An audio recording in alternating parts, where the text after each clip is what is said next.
Hey everybody. It say we live, so I guess we live. Let me get my folks on MX Network on. And we'll get into this conversation. I wanted to leave this conversation alone. I really did. It's on my nerves. It really is. But you'll see why we can't leave it alone, right? We got to have this conversation one more again, y'all. Somebody said I haven't been following this story, so interesting to hear what's going on. Sam, where you been? I need to be like you because I'm tired of hearing about this story. Every day it goes to another level, and it's just so many levels of ignorance and stupidity and racism. Girl, just wait. Just wait. Shout out to Watson, everybody over on MX Network. Um, Let me see. Y'all do me a favor though. Share this video. Like the video so we can get into algorithms. Now we have dropped the mic for this conversation several times, but there's a lot more to say since the last time that we talked. I would love to hear from the people who want to apologize to the white community, for the whole Black community, for having people like Karmelo. I would love to hear from some of y'all Negroes. I would love to hear from some of the white people who are out here talking about White Lives Matter and how this is affecting y'all and how y'all are being treated so racist. Like, I would like to hear the people who are contrary to what it is, how I feel, and what I have to say. I would love for those people to click the link. So I would like this video to get to maybe not my normal audience tonight. So please like it, share it, click the like button so we can get into algorithms more, because of course the title of the video is going to push us through. It's Saturday night. I would like to hear from all of the ignorant ass people that are out there saying shit. Let me tell you, this topic has brought so many ignorant YouTubers across my timeline, so many white racist YouTubers that I wish I had never even known who the hell they were. But because of it, they keep coming across my timeline. And some of the shit that I'm just seeing is ridiculous. So we're going to have this conversation once again tonight. And we're going to drop the link. Some of y'all might not like what I have to say, but I wouldn't give a damn. I hope that don't surprise nobody, because I don't really care about y'all caring or liking what I say. I'm not here to appease people. I'm here to give y'all my opinion. I'm here to give y'all facts on what I have to say. And if y'all don't like what I have to say, I don't care. So let's get that clear tonight too. I did not send this link out to anybody ahead of time because there's some videos we have to watch. There's some things we have to look at before I drop the link for y'all to come in to say what y'all have to say so that we can have a conversation about what we're looking at. We have videos to play from the news of why Metcalf's father shouldn't have been at that press conference. Y'all had amazing things to say in the comment section about that, all over social media. We're going to watch some of the ignorance over social media of what they had to say about why that man got bullied and it was wrong for them to make him leave. Okay. People do not just dig a little bit. You ain't even got to go real deep to find facts for y'all. Open your mouth. We're going to watch what Metcalf's father had to say today. You know, we had a White Lives Matter protest where all the 10 people showed up and one Negro, okay? and then Metcalf's father sent a friend of his, I guess, to go and put him on speakerphone, and he had something that he wanted to say to the man who caused himself using his son's picture, having this rally. That was quite interesting, right? And so it's amazing to me. We have people online. We're going to look at all of that, right? There are people online who want to put money together to hire a hitman to get rid of Karmelo. We still have white people and Black people online pocket watching, talking about what his family is doing with the money they got that actually ain't been released to them yet. It's just amazing to me, because whether this thing started as a race thing or not, leave it up to the dumb motherfuckers in this country. Everybody has made this about a race war. There are white people that are doing things on the behalf of Metcalf's family that they didn't ask y'all to do that shit.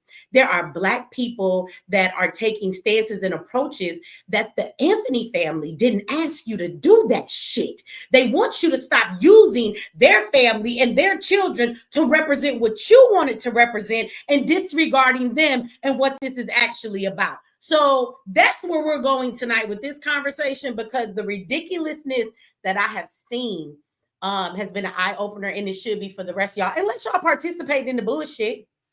But I'm always up for a good fight, so let's have these rules tonight. I will eventually drop this link after we look at some stuff, and you are more than welcome to click the link.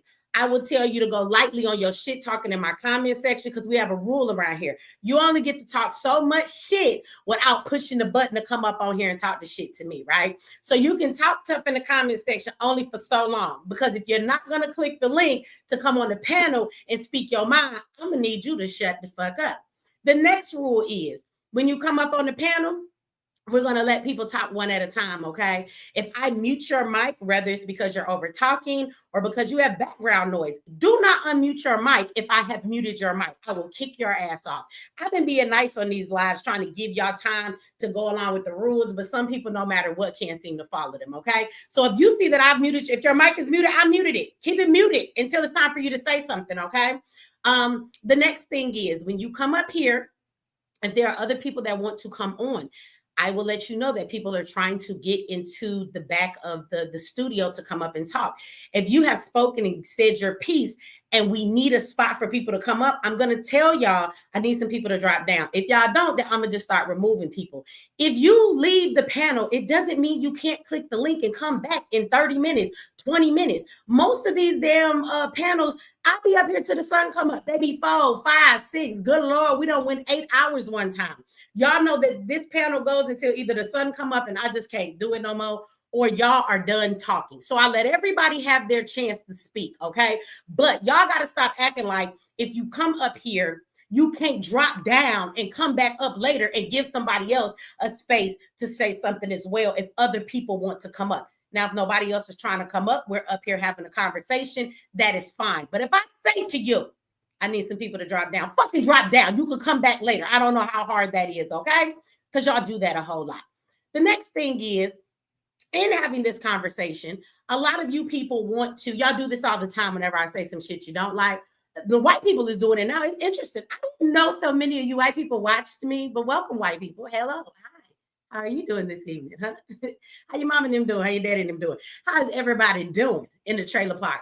Okay. Tell them I said, hey, but y'all be watching me, and I'm amazed that y'all jump on the same bullshit that some of the black people jump on. So now that we're talking about prison and kids being in trouble, y'all love to be like, well, what about your felonious felony son? Let me tell y'all something. I don't have a problem with our life and what's going on with my son. We all right. We've dealt with that. Have you not? Do you need some counseling for what my family has gone through? So I think it's a sucker move for every time a motherfucker don't like what somebody say, y'all always want to go talk about my son. You know what I'm saying? The shit doesn't bother me, but I just don't understand why y'all feel the need to fucking bring it up. You know what I'm saying? I'm not understanding what the point of it is. I really don't. So for all of y'all, if you feel like, oh, I got one in the chamber, I'm gonna drop the bomb on this bitch, I'm gonna bring her son up. Okay. I just want to let y'all know that, because every time we get into these conversations, the niggas do it to me. Now I got the white people doing it again. Hey, white people, I didn't know that y'all watched me this much, but apparently one of y'all racist leaders down in Virginia came on my live a couple weeks ago, and he let me know that, I'd be on y'all radar. Y'all be watching me. So again, welcome, white people. You can click the link too, but the rules apply to you that apply to everybody else. Okay, don't unmute your motherfucking mic if I mute that shit. If you come up here with respect, we can have respect for dialogue. If you get about it, bitch, I'm always look to have a good fight. So if you want to fight, we can fight. If you want to have a conversation, we can have a conversation. The same rules apply to your pale face ass as well. Understood? Okay, we got it. Good.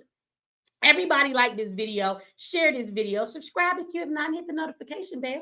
When I'm not cussing people out, I'm actually a really nice person. I am. I'm funny too. Okay, just stick around if you're new to this. I want to tell everybody too, if you do not want to, if you do not want to watch no commercials and you are on YouTube, you can look in the description. Right? You can look at the description box of the YouTube video and you can come over to MX Network. You can get your free subscription. You get a paid one too if you would like to do that, which gives you access to more content. But you can watch this live while we're live. Okay, it's free for you and probably until tomorrow night. You got about 24 hours. You can watch it. It gets kind of long. You might want to come back and watch it. But if the commercials are bothering you, you actually do have another option. You can come over to MX Network and watch. We also have a chat over there so you can conversate about what's going on. You can still click the link no matter what platform you are on. But if you do not want to watch this with the commercials, then I suggest you come over to MX Network and you don't have to do that. Okay. Shout out to Walter. Walter is in the house. And if you've been around, you know that Walter always shows love over on MX Network. So I want to thank him for the first donation over on MX Network for the night. Yes, the rules apply to everybody. Everybody. Okay. My mama is black and my daddy was white. He not alive no more. So the rules apply to everybody. Okay. If you black, you could be my cousin. If you white, you could be my cousin. So the rules is the same for everybody, okay?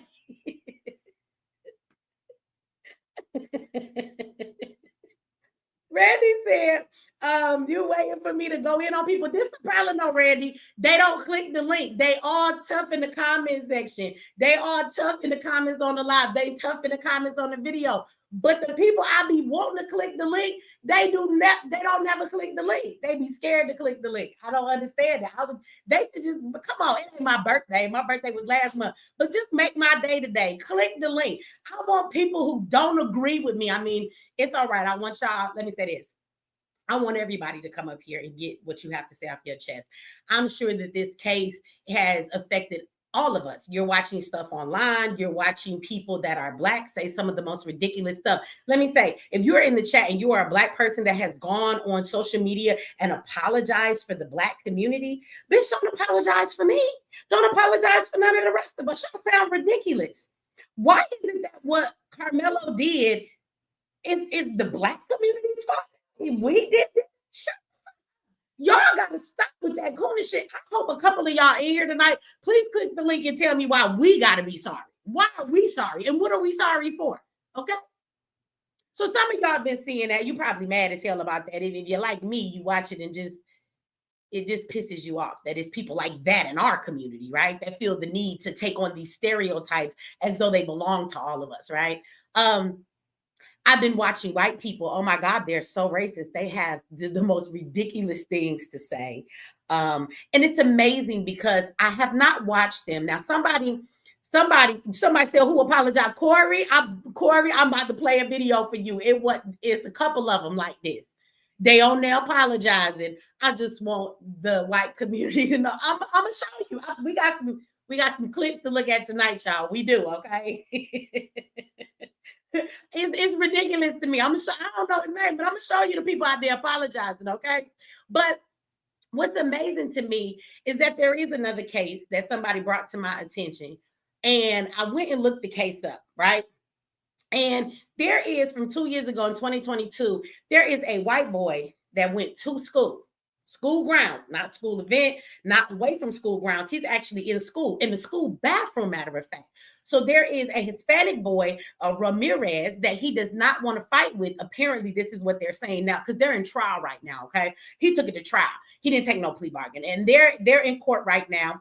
And he brought a knife to school, the white boy.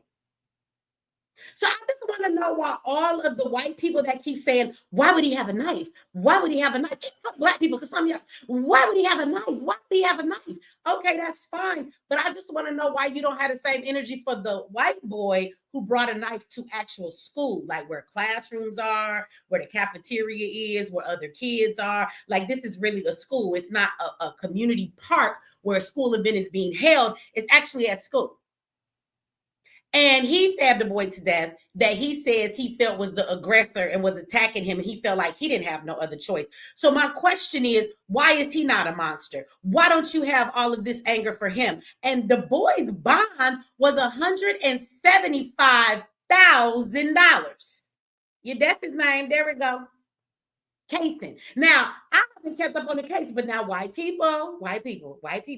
Why you don't know about this case? Or maybe it's that you do, but you're showing how racist you are. Because this, if you really care about what you say this is about, about kids bringing knives to school events. Oh, he should have never stabbed that boy because he asked him to do whatever. Why did he just fight? Why did he do what he did when he was asked to leave? Like, why didn't the white boy case him run out the bathroom? Why did he go tell a teacher? If he had been being bullied, because these kids had private situations. So if he had been being bullied, why did he inform a principal? Why did he tell somebody before it got to the point where he felt he had to bring a weapon to school and then fight in the bathroom and take that boy's life? And are you outraged that his bond was $175,000? Because y'all so upset about the $250,000 that was given to Karmelo. But to be honest with y'all, ignorant people, for anybody that thinks $250,000 is ridiculous, if you knew anything about the court system, you would know that Karmelo's bond kind of goes along and it's kind of standard for his age and the situation. Bond is considered on whether someone is a flight risk, whether they have ties to the community and things of that nature. So when you look at the situation, being that he may have a self-defense claim, it is a stand your ground state. The boy is 17 years old. They put him on house arrest so they can monitor him. He doesn't have any funds or means in his own name that he could flee the damn state. Guess what? The $1 million bond was actually accepted. That was not the norm. But this white boy got a $175,000 bond. Are any of you outraged? No, you're not. And the reason why you're not as outraged about this case is because he's white. You just want to make Black people out to be monsters. And you want to say all the shit that you're saying right now because Karmelo is a Black boy. So as much as these white people come online with y'all million subscriber fucking platforms, sitting up there every day, talking about this boy, talking about his family, talking about what you speculate about him, calling him all kind of racist names, saying he's a murderer, he's a this, he's a that, he shouldn't have did what he did. Why did he even have a weapon on grounds? It's because he's Black. Because if you truly felt that way, why aren't you motherfuckers making the same videos for the white boy? So I've watched all of this bullshit unfold, and it's ridiculous. It's ridiculous. We got White Lives Matter protests going on.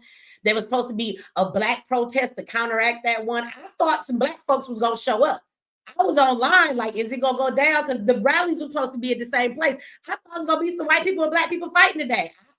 I was actually ready to watch it and then report on it. Because y'all some dumbasses if you had showed up any goddamn way. So if you got your head bust, I wouldn't have cared. That shit would have been entertaining, okay? That's how I feel. Because y'all stupid. So for any of y'all who feel like you want to say something, because watching all of this rhetoric, all of the apologizing of Black people, all of the cooning of Black people, because they want to make it about race too. And then you got all the white people being very racist. Some of y'all probably pissed. So when I drop the link, you can come up and get it off your chest. You are more than welcome. I don't want y'all to think that the panel is not for everybody, because it is. But I want to specify.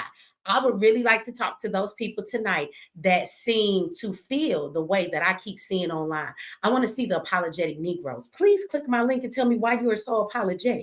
And why are you attributing this to the whole Black community? I would like to see some of these racist white folks, these Metcalf supporters, come up here and tell me all of that racist rhetoric that you've been saying online all week long. And then let's discuss the facts over this, the rumors and shit that you just keep saying because you want to justify your racism. Okay? But I doubt if y'all will click the link, but I hope. How y'all do it? I ain't been to church why. In Jesus' name, Lord, please let these motherfuckers click. Can you cuss when you talk to your God? I cuss when I talk to my God. Click the motherfucking link, Jesus. Let them have the strength of Samson to not be scared, to come in this motherfucker and click that link. Let them speak boldly with their chest, boldly like the 12 disciples. We would like their fingers to do the tapping across the screen and click that button, Lord. In Jesus' name, we're asking for this, and we believe that we have already received it. In Jesus' name, amen. Carol, I want to say shout out to Carol on MX Network. Carol gave $5, says, hey, Michi, I'm a new subscriber and so excited. I love your content. Thank you, Carol. Thank you for being a new subscriber, and thank you for the for the donation over there.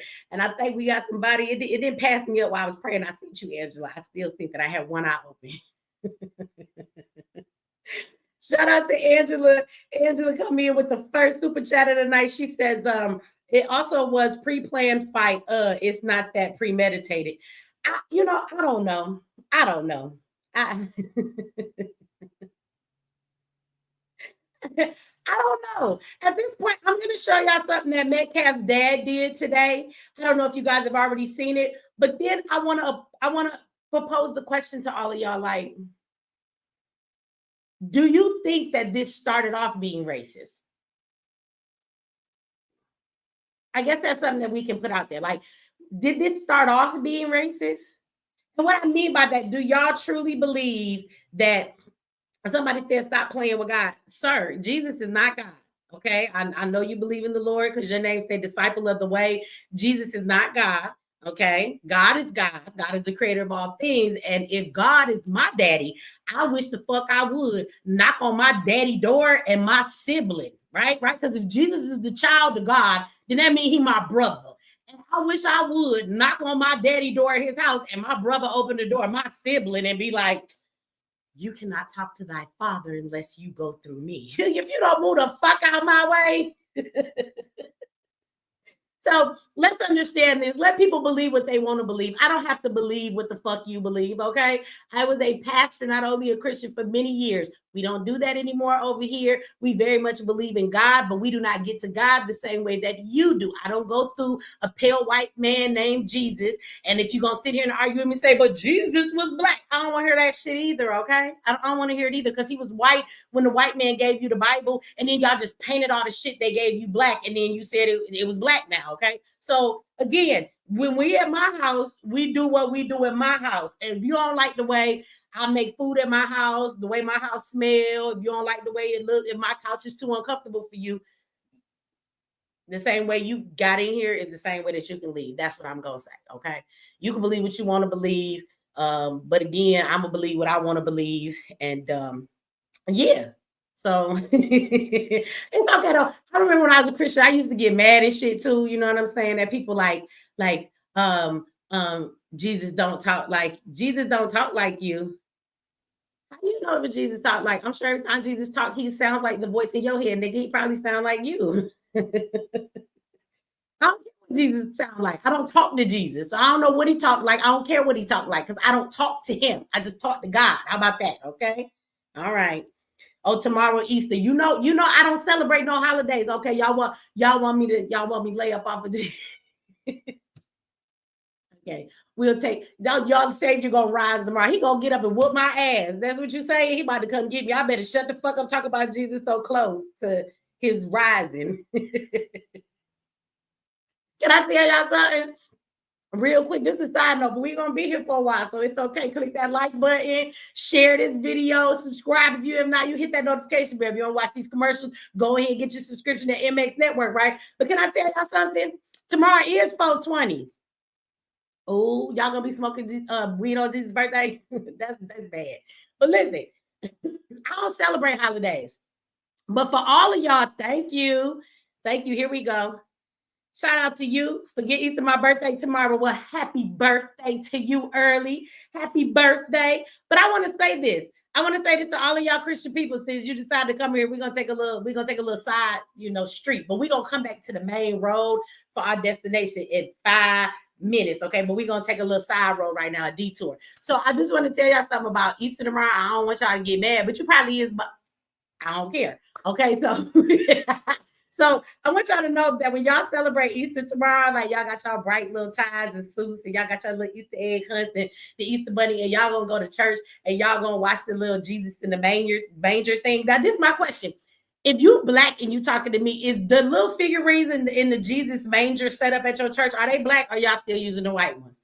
That's something to think about if you're going to keep talking to me about Jesus and stuff. Like, do y'all have black figurines in your manger? Okay, that's one. Two, I want you to know that is a pagan holiday. You should not be celebrating that shit at all. You should not.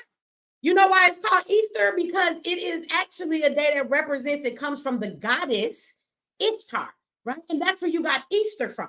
So it's actually the worship of a goddess. She is the goddess of fertility. And it is also a part of the spring equinox, which is the time that we represent things springing forward, right? Like this is why you have the rabbits and the eggs, because it's talking about things growing and springing forward. This is when, you know, everything starts to grow. It comes out of the hibernation from the winter equinox, right? And so what happens is we're no longer in winter, and now we're coming into the spring, and so things will multiply and begin to grow again. And that's really what it's based on. So y'all celebrating Easter, if you are a Christian and you have anything in your house that has an Easter egg, you talking about an Easter bunny, that's some pagan ass shit. It's not even in your Bible. So that's amazing to me how y'all always want to be mad and check somebody about your religion, but you don't understand your own religion. You actually go against what that book says, because half y'all motherfuckers don't read it. You actually just listen to the 7 pastors, your scripture, the preacher will preach to you all the time. And those scriptures are usually about you being humble, meek, and giving the church money, right? But you don't go beyond that. You know, I was a Christian for a long time, and 99.9999999% of you niggas ain't never read the Bible from the front to back. So you don't know what really be going on in that Bible. But I want you to know Easter is a pagan holiday. It is. And it's amazing to me that y'all made Easter the day that your Savior rose. No, it's not. You think being God and goddesses is evil. Well, tomorrow is the day for Goddess Ishtar. That's why it's called Easter, fool. You took Christmas, which is a pagan holiday, and you made that your Savior's birthday. Y'all might want to go and revamp the way you be doing shit, because out of everybody in it that believe in Jesus, you are the last motherfuckers that should be celebrating. If you believe in Jesus and you are a Christian, you should not be celebrating tomorrow. So put your ham away. Go on and get them greens out the pot. Turn them candy yams off, because it's over. You celebrating some demonic shit, and we need you to stop. Okay? Now, that's the truth. You ain't going to receive it, because, you know, we be delusional when we be in church. So I know you ain't going to receive it, but it's all right. It's all right. I said it. So I did my part. I put it out there in the universe. You grab it if you want to. But that's the truth. It's a pagan holiday. It's pagan. Your Bible actually tells you to not celebrate pagan holidays. They tell you that. But my people know I don't celebrate no holidays, period. It ain't about whether it's pagan or not. It's just I don't do the capitalism thing. You're not finna get my money from me. Now, I will make money on a holiday, but I don't spend money on a holiday. So I forget that it's holidays. So I didn't even realize it was Easter. So I get why y'all mad. You're like, don't be talking about Jesus the day before he rises. But I ain't sorry. Okay, y'all. Now we went down the side street. Let's come up back. We on the main road again. Let's get into this. So I'm gonna play a video for you guys. I want y'all to see this. So first thing that I want to address, y'all, and I will drop this link in a minute, and we'll talk about these things in sections, right? So if you come up, talk about one thing, I'm gonna bring it to something else, play some more videos. If you go down, you want to come back up, then that is fine. But okay, a bunch of people got upset about me saying, or anybody saying, you know, that Metcalf's father should not have been kicked out of the press conference that Karmelo's family had the other day. Okay, so I'm gonna play some clips for you to show you what people had to say, even some Black people. But they said it was very disrespectful for them to kick him out and say that he was being disrespectful. Some people also said, isn't that amazing how his father showed up? He was asked to leave somewhere and he didn't stab nobody. You know, white people trying to be funny. They trying to be funny. Well, actually, the truth of the matter is, and I'm gonna show you the truth of the matter, is that when you go to court, dumbasses, see, this is when you show your racism and not use your logic, because racist ass people don't have no logic. When you run a racism, there's nothing logical about that at all. First of all, when you go to court, there is a court order called a stay away, which means that the Anthony family is not supposed to be anywhere near the son. Okay, Karmelo is not supposed to be anywhere near any of Metcalf's family. So that means that he's not allowed to go in any area where they are. Does everybody follow me? That is a court order called a stay away. Okay. So one reason why they probably asked him to leave is because it's not a good idea to be in a place that you're mixing with the family. And no, Karmelo was not there, but when the father showed up, he did not know that. So if the court tells you that Karmelo can't be in the same place as you, why would you come to a place where Karmelo might be? That's one. Number two is this. he was asked to leave. It was not a public press conference. It was a private press conference. Private. Okay? The conference was actually given at the location of the building that the organization representing them has. So that is their building. And he was asked to leave. And you know what he did?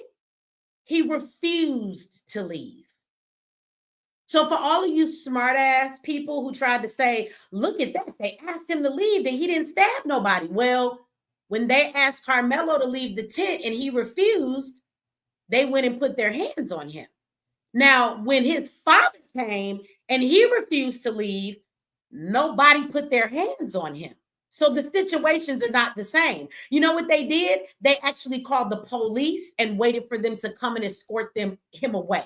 So even though he knew that they weren't going to start the press conference with him there and come out, the family didn't want to come out with him there. Two, he had asked to leave, and then when they told him they were going to call the police on him, he still stayed and made the police come and escort him away. So where the fuck do any of y'all nonsensical scenarios line up with what actually happened? And to me, for his father to do what he did, that is a form of bullying. You are forcing yourself in a space where you're not supposed to be. So for all of you who have them smart ass remarks, his presence is intimidating. Do you not agree? Y'all don't agree? This is the father of the son that my child is on trial for, well, about to go to trial or being charged with his death. So for him to just be standing there and not saying anything, his presence alone is antagonizing and it's aggressive. Because why are you here, sir? Now, when he did not leave, for all of the people who thought it was smart to say, oh, and I'm going to show you the video to show you the proof. So all of the people who thought that it was smart to say, see how he was asked to leave and he didn't stab nobody? Well, you see how when he didn't leave, when he was asked, how nobody put their hands on him? You see how they went and called a higher authority? Huh? Yeah. Just like his son, because the word is that because when I said I was in somebody else's chat the other night, people was mad as fuck when I was on their panel talking about they weren't athletes. Shit, I know what she talking about. Yeah, they were athletes, but they weren't there to do any type of athlete stuff or they weren't on any of the teams that the schools were there. So the word is that they were working at the event. So maybe they were working. But as one student to another, when you guys are equals, when they asked him to leave, why didn't they go and get the help of an adult or someone with a higher authority? You see how that works? You see how that works? You fucking see how that works? You don't put your hands on people. You go and get the authority that's higher than you. See how when they asked him to leave, and they have their own security. They could have snatched that man up and threw him out of their building and had all rights to do so. But out of respect for him, they said, we're not going to put our hands on this man. They called the police, the higher authority, and said, we'll let them deal with it. Then they sat back. They didn't bother the man. They didn't say nothing to him. They let him stand there and they let the police escort him away. So for all of the people who made them smart ass comments, like the way that it was handled is absolutely how his son did not handle things and how he should have. So while y'all make y'all fucking jokes, you should know the whole scenario before you realize the joke is on you and your dumbass comment. Somebody asked you to leave, you should leave. And the difference is at the game, that was a public space, dumbasses. This man was trespassing in a private building at a private event. The game wasn't private. Neither were the bleachers, nor the fucking tent. Y'all racism don't let y'all see rules and laws and logic, huh? So let's look at what some of these dumb people online had to say, y'all. Let's watch some of this, and then I'm going to show you the news, explain all of that I just said to you, that I'm sure a lot of y'all watch, but it's funny how y'all missed that part. Y'all played everything else from the press conference, but y'all missed this part. Well, I'm going to play it for you to make sure you don't miss it this time, motherfuckers. So first of all, let's see what a bunch of people had to say about Karmelo being his father, Metcalf being kicked out of Karmelo's thing. First of all, let's watch a Black woman. Let's see what she has to say. This was interesting to me.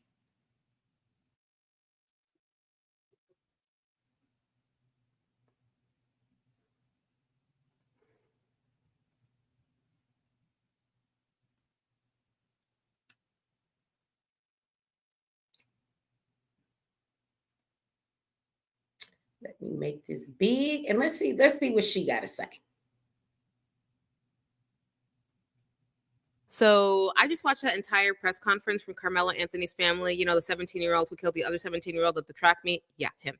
And honestly, I don't think they should have done this press conference at all. I think it did them more harm than good. Here are the 6 major red flags that I heard. Number 1, they started off bad by kicking out Austin Metcalf's dad. Yeah, the dad to the kid who actually died showed up, and they found that to be inappropriate and had police actually escort him off the grounds. Now, I understand that maybe it's a little bit odd or weird that he would just show up and maybe you feel intimidated by that. However, he is the father of the victim who actually passed away. They went as far as to say that him showing up to the press conference was disrespectful to the dignity of Austin Metcalf. The father being at this press conference is a disrespect to the dignity of his son. What an insane statement to make. You guys are the ones who should be showing him some respect. I get that it's a tough situation for both sides, but at least your son is still alive. 2, the amount of name dropping that the spokesperson did for his company was egregious. The Next Generation Action Network has been here. He said Next Generation Action Network like 12 different times. I had to stop counting after a certain point. Are you here to plug your company or here to support the family? Pick one. 3, having the audacity to blame the school for the actual death. Yeah, he said that the school should be held accountable for not actually canceling the meet because of the rain. I'm trying to find how many of y'all have asked the superintendent or one single board of trustee, why didn't you cancel or postpone? With weather in that magnitude, you couldn't have a track meet in rain or thunderstorm or clouds. Apparently, he doesn't know that oftentimes athletes will perform in the rain. And guess what?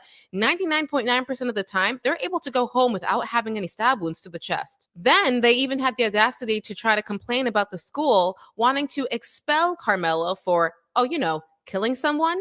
But Frisco ISD has notified of their intent to expel Karmelo Anthony from school 1 month before his high school graduation. That just shows me that Frisco ISD is trying to push off the blame.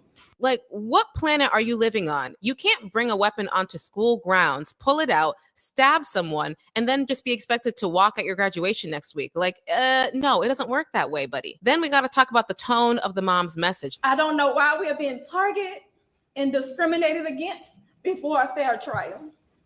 Our son deserves the same rights under the law that everyone is afforded to. We believe in the Constitution. We believe in the laws of this state. But those laws must apply to all of us, not just some of us. Now, I get it. She's distraught. Apparently, she's got all these death threats coming at her and her family, which is horrible. And those people are absolutely disgusting. However, Austin Metcalf's family also has death threats being thrown at them because a lot of people in America are garbage. But the fact that she went up to that podium and was pretty much yelling at everyone, was so angry, it just doesn't come across the right way. Austin Metcalf is dead. You don't get to act like you're the bigger victim in the situation. I'm sorry, but most of the public is not going to view it that way. And lastly, they are racializing the hell out of this case. There were so many racial Did this chick just not racialize this goddamn case while she talking about everybody else? She just called his mother an angry black woman. Did y'all hear that? Did y'all hear that undertone, or was it just me? Was it just me? She said, why is she angry yelling at everybody? You just called this woman an angry black woman, bitch. With your fucking Wu-Tang hairstyle.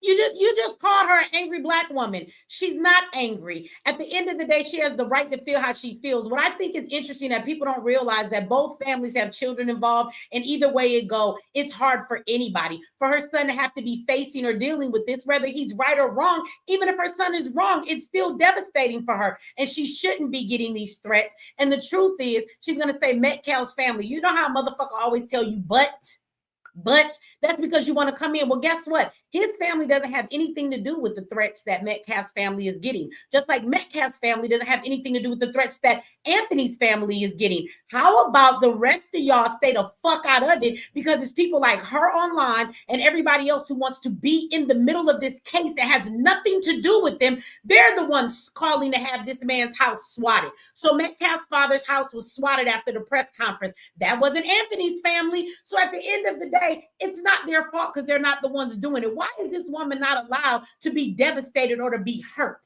Girl, if you don't shut the fuck up, you know what? it's more coons online taking her approach than I see the white people being racist. It's crazy to me. It's really crazy to me, the black people and the stance that they are taking. Now, you don't have to take Karmelo's side. You don't have to stand with him, but the shit you was saying is ridiculous, bitch. Why is she angry and yelling at everybody? Because her son should also have the right. Nothing that mother said was wrong. Her mother should not have the right. His mother should not have the right to say my son deserves a fair trial. Like, why not? Why not? That don't even make no fucking sense to me. So we ain't gonna listen to the rest of what she got to say. We're about to play another video. Let's play another video. But hold on, because there's somebody in here that I want to talk to. Where are we going?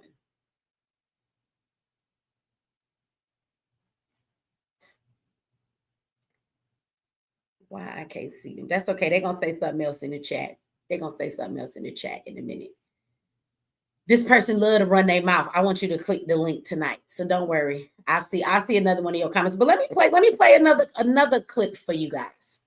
Let's watch something else that somebody had to say. Let's watch another person. Remember when I told you it was people apologizing for us? Let's play the apologetic black man. Metcalf. This shit is ridiculous as hell to me.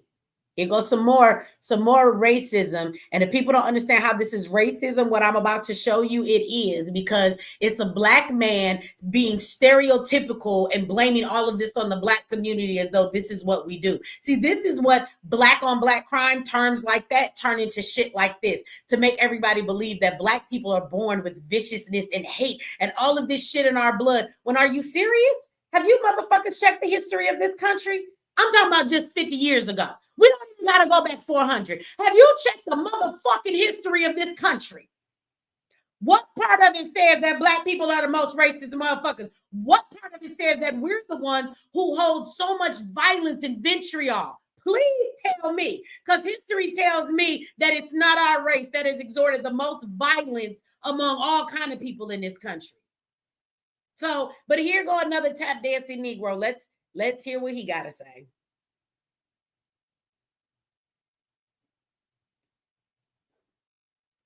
Metcalf's funeral was, I believe, yesterday, and I just want to send an apology to his family members on the behalf of the black community, on the behalf of our racism, our ignorance, the fact that we're justifying the murder of your son in the name of race.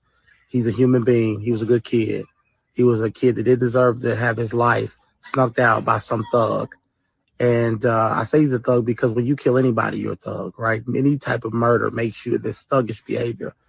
And so he did. So any type of murder. So if you have to defend yourself, everybody, let's pray for this ignorant Negro. Let's pray that he never have to defend himself, because if he have to kill somebody in self-defense, then that means he is a murdering thug. Do you see the rhetoric that people are saying? This is ridiculous.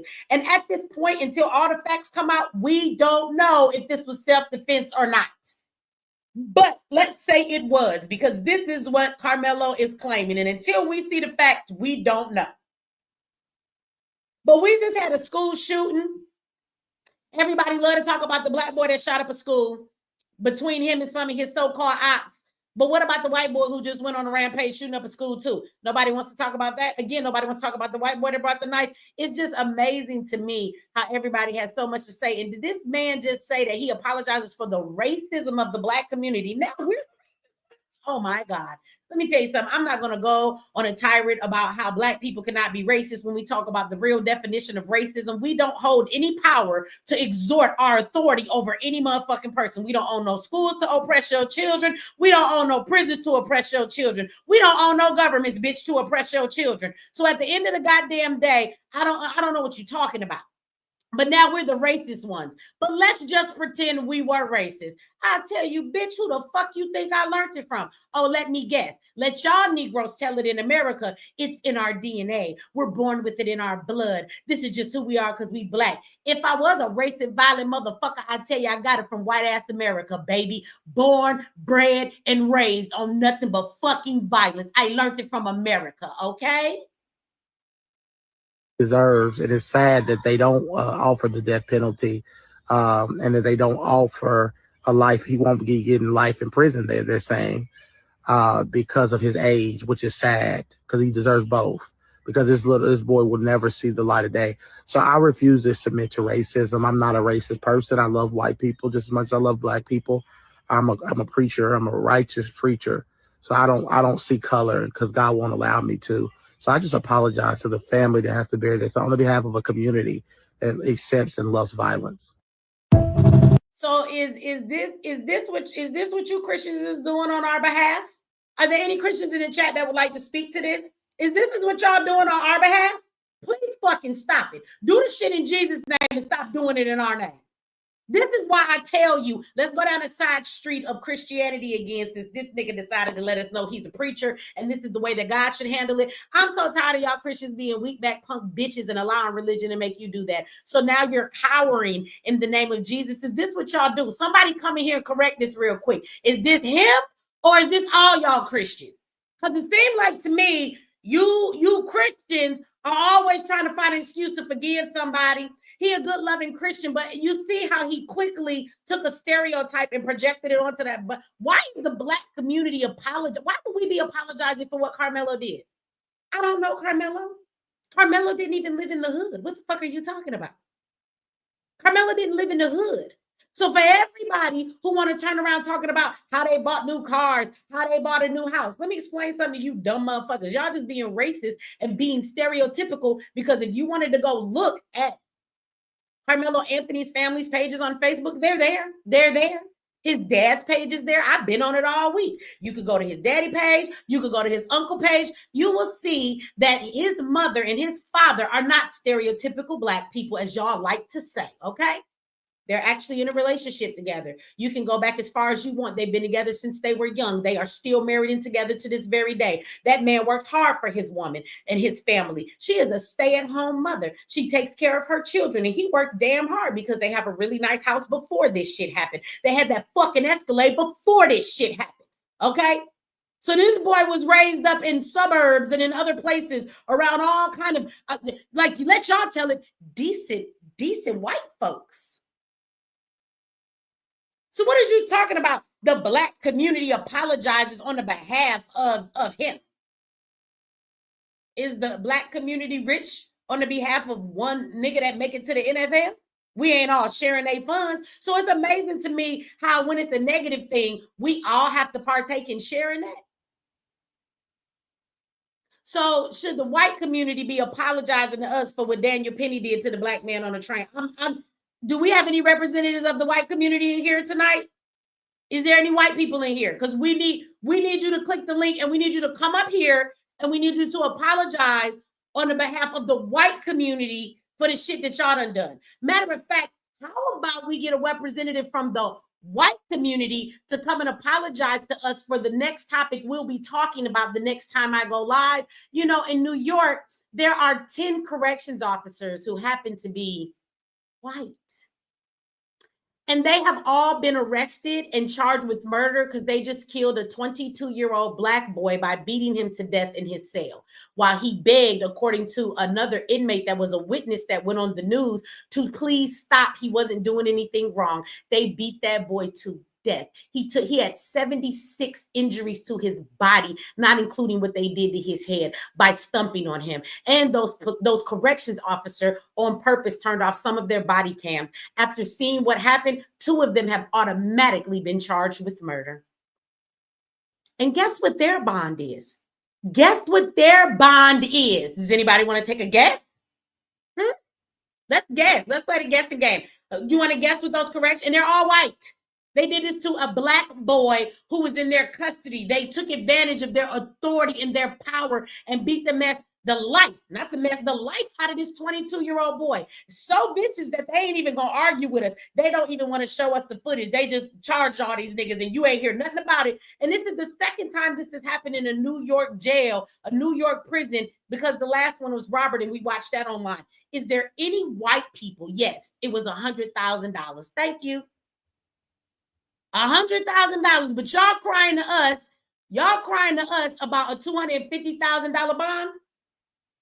$100,000.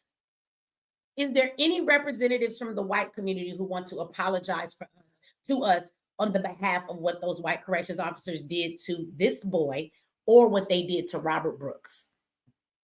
You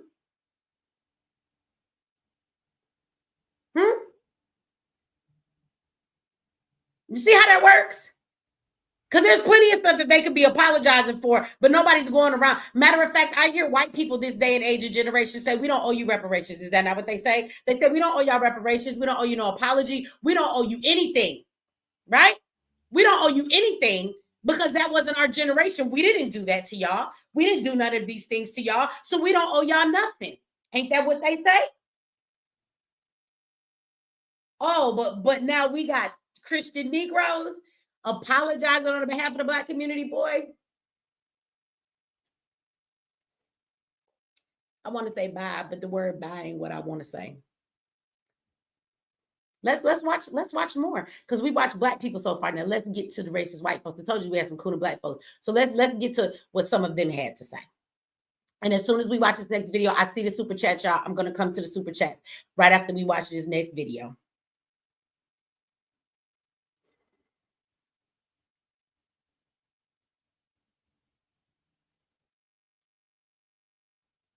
Austin Metcalf's father, Austin Metcalf's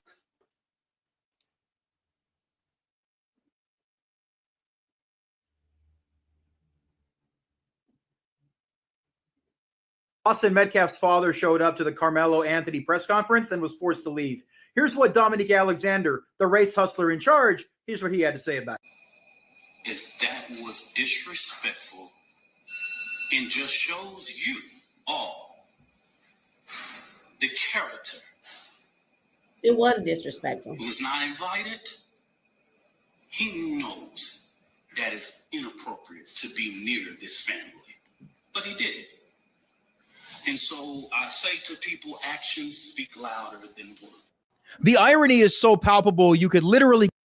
I just want to reiterate again, before I let this white man finish, it is inappropriate for him to be near that family. And the amazing thing that you white people that act like you're so much more educated than Black people don't seem to understand is that in the court of law, dumb ass, they were given a stay away order, which means the family was told to stay away from his family. So why the fuck would you show up anyway? That's kind of like how restraining orders work. If you were to get a restraining order against somebody, why the fuck would you then go pursue a place that you know they're going to be on purpose? Yeah, y'all missed that whole part. So white and dumb. He cut it with a knife in the heart, resulting in its death. To attack the father of the dead kid and say that it's inappropriate for him to be in a place where he wasn't invited. Austin Metcalf's father went publicly on TV and forgave Karmelo Anthony for butchering his son and said, hey, this isn't a race issue. I forgive the kid. Don't make it a race issue. So Karmelo Anthony's family immediately gets the biggest.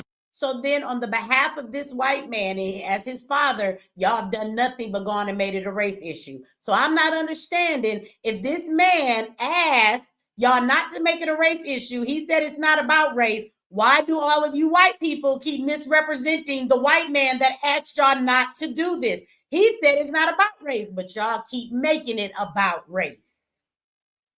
Race hustler in Texas to come and do their press conferences and turn it into a race issue. The grift goes on and it will never stop. You could publicly forgive the guy who killed your son and they will still hate you for it. No good deed goes unpunished, my friends. And it's peak irony watching Dominique Alexander, a convicted child abuser and woman beater and criminal, go out there and try to say that Karmelo Anthony's the victim. I guarantee you the irony goes right over their heads. And I'm not judging them based on their race. I'm purely judging these people on the content of their character that they've expressed so far. I mean, can you imagine if your son kills somebody and then you start selling merch for it? And that's another thing we're going to address too. These motherfuckers love giving misinformation. So let's be clear. Karmelo's family is not selling merch. Why do we keep spreading these rumors? Why do they keep spreading these rumors? And we are going to talk about their representative. That's going to be one of our topics tonight too, because that man that is representing that family, he do seem like he an asshole, and he is trying to take advantage of the situation so that his organization can get out there and be known. I have told y'all, as the activist that I am in the community, it saddens me because 90% of y'all so-called activists, they're really in it for their ego. They're in it to be seen. And to me, he seems like a man. In that press conference, he must have said his organization name like 50 fucking times, like it was about him, okay? He spoke longer than the mama spoke before he handed over the microphone to tell people what he was going to have, what he wasn't going to have. And this nigga got a whole record, right? A whole record that he hurt a baby, or a baby was unconscious. It was his girlfriend's kid. They called the police. So he has records of assaulting a child, I guess. He doesn't have the best background, but even when you look at him, the way that he's doing stuff, I thought that at the press conference, that for everybody that said that the mother was inappropriate, I thought that what she said was great. Some of y'all called the father a simp and was like, why he didn't speak. I'm going to tell you why he didn't speak, because from a media perspective, she's the one at home. She's the nurturer. She's a stay-at-home mom. She raised those kids while he went off and did the work. Also, you know that there's a narrative that a black man is automatically aggressive in this country. So it's a better look if you let the wife speak, because that's her child too. The husband stood by her as her support, wiped her tears, and it looks better. You put the father up there. Look, the woman went up there. She was crying. I didn't see anger in what she was saying. I saw frustration in what she was dealing with, and they still called her an angry black woman. So what the fuck do you think they would have said about his daddy? What do you think they would have said about his daddy? From a media perspective, he was probably told not to speak. They probably told the mom to do the speaking, because that's the best way to get you have the dad. Now they're going to be talking about, see, he aggressive. That's where his son got it from. Could y'all imagine the shit they would be saying today if they let the daddy speak? Come on, y'all. And that's both they kid. Why mama can't speak? She raised that boy. She birthed him. Why the daddy got to say something, right? But the man that was there that's representing them, I don't like him either. I wish they would get somebody else to represent them, because he does come across to me as one of these fucking activists who are just out here trying to get known and trying to make a name for themselves off of this case. That is truly what I believe. That's what I believe, okay? Let me get to these super chats, and then I'm going to play another video for you. Then I'm going to show you where the news clearly says everything that I said, that there's a stay away order for Karmelo and the Metcalf family. That's why they thought it was inappropriate that they asked this man to leave, and he would not fucking leave. He wouldn't leave. So shout out to Shama Sean. I think I said that right. How the fuck this little motherfucker that brought a knife to a track meet get more donations than Othal Wallace, a boots on the ground comrade? He was sitting outside of his own goddamn house as an athlete. I would never go sit in the bleachers. Well, thank you for the super chat, but I would say this. I don't think that if you care about Ozone, that you being upset about a black boy getting more support from the community than Ozone is. I don't think that Ozone would even want you to take that approach. I don't understand why we would be comparing the two cases. First and foremost, the reason that you didn't see that is because Ozone's case was not pushed to the forefront of the media, just like there are plenty of situations like this every day. And had it not taken off and become national news, none of us would be talking about this. None of us would be having anything to say about this. Also, he is a child. And so I think that that is weighing on the heartstrings of the black community. Also, I'm going to tell you another reason why, because the race card is being played. That's why. I'm going to play a video for you where somebody said the dumbest stuff I ever heard online. But he is saying that that's what white people should get, that what Karmelo did to that boy is what we should do to all white people that mess with us, give them a pokey pokey. So at the end of the day, the fact that it has been made a race issue, I'm going to tell you why so many people have given to Karmelo's fund. Because people who are donating feel like they are supporting a black issue, and they feel like they're supporting this child, and this is their way of taking a stance against the white people, because the white people are standing with Metcalf's family. That's the truth, whether anybody wants to receive that or not. So it's a thing of now it's gone beyond the families. People are doing what they're doing to support, or just like somebody called the police to have Metcalf's father's house swatted. The family didn't do that. Somebody in the Black community probably took it upon themselves, just like the people in the white community keep taking it upon themselves to do rallies for White Lives Matter and all of this stuff that the family is not asking anybody to do. What everybody has done, instead of letting this case be about the families that it is and let them deal with it in their own right, everybody has taken this and somehow used it to be a race war amongst white and Black people, even if this did not start from racism. And what I mean by that is, y'all can say what y'all want to say. I watch racism every day in this country. I deal with all kind of families that go through racist ass shit. Does anybody want to talk about the little 10-year-old boy that the white man was driving down the street, ran that boy the fuck over on his ATV? The boy was dead. The man stopped, didn't even help the boy. He stopped to pick up his mirror and kept going and left the boy laying on the ground in Mississippi. The boy died, and they didn't even arrest him for leaving the scene or for homicide for running that boy over. Don't talk to me about racism, y'all, because I see it every day, and this case ain't fucking it. And y'all got mad at me when I said that shit. But it's the truth. This is not racism. Where is there any evidence that shows that the Metcalf boy approached Karmelo because he was Black? There is none. The racism comes in because the Black community and the white community now want to take these families' cases that have nothing to do with them and want to make it their own reason to fight with each other. So Black people feel the need to give the Karmelo's fund because they feel like it's them getting one up on the white boy. They want to give him all the help he can just so he can win, because we feel like if he gets off from doing this, it's a win for the Black community. I think it's crazy. I think that Ozone should have got more money. I think if we got $400,000 to give this boy for his defense, well, God damn it, you got $400,000 motherfucking dollars to give Ziax Institute that's out here creating children that are going to college at 16, that are teaching them STEM, but we won't get it. We won't get it. I think that money could have been used for a lot of motherfucking things. But that's not the popular opinion in the Black community right now. So once I get off these super chats and go back to the comment section, some of y'all probably finna be fucking mad at me. But this is the question I want y'all to ask yourself. Do you think I care? I watch racist shit every day. This ain't it. And you're right. What Ozone went through, he should have had way more support. You know why? Because this is the thing. If Karmelo wins his case, okay, good. I don't want to see a child thrown away for the rest of their life for some dumb shit that happened when they was a kid, right? Good. All right. But him winning will not change anything in the Black community. Now, if we had helped Ozone and Ozone was able to stand up because his rights was being violated, we watched that trial. That jury wanted to side with him, but that judge was on some bullshit. This is why he's going to easily get that appeal, but it takes money to be able to provide the attorneys for that appeal, and he still can't get that money. If Ozone was able to walk away from this, it would have been the first time in our community we would have saw a Black man stand up to an officer who was having his rights violated, him and the officer getting into a tussle, that person taking the officer's life, and people saying, well, officers don't have the right just because they're officers to violate people's rights. You might end up dead, and the person who killed you might go home. It teaches them that qualified immunity don't work for everybody. It teaches the police that no, you don't get to just do what you want to do to people. And that case would have set a precedent. So Ozone's case would have definitely meant more to the Black community.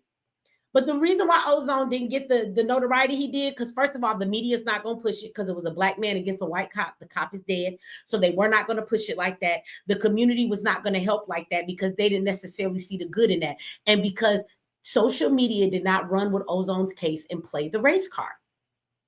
Race cards get a whole lot done. There's a lot of people that are donating to Karmelo just because he's Black. They don't even care if he's right or he's wrong.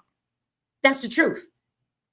But if I know anything about Ozone, Ozone will be like, yo, I don't want y'all to be mad at the little brother because he got what I couldn't get from the community. That's what I think Ozone would say.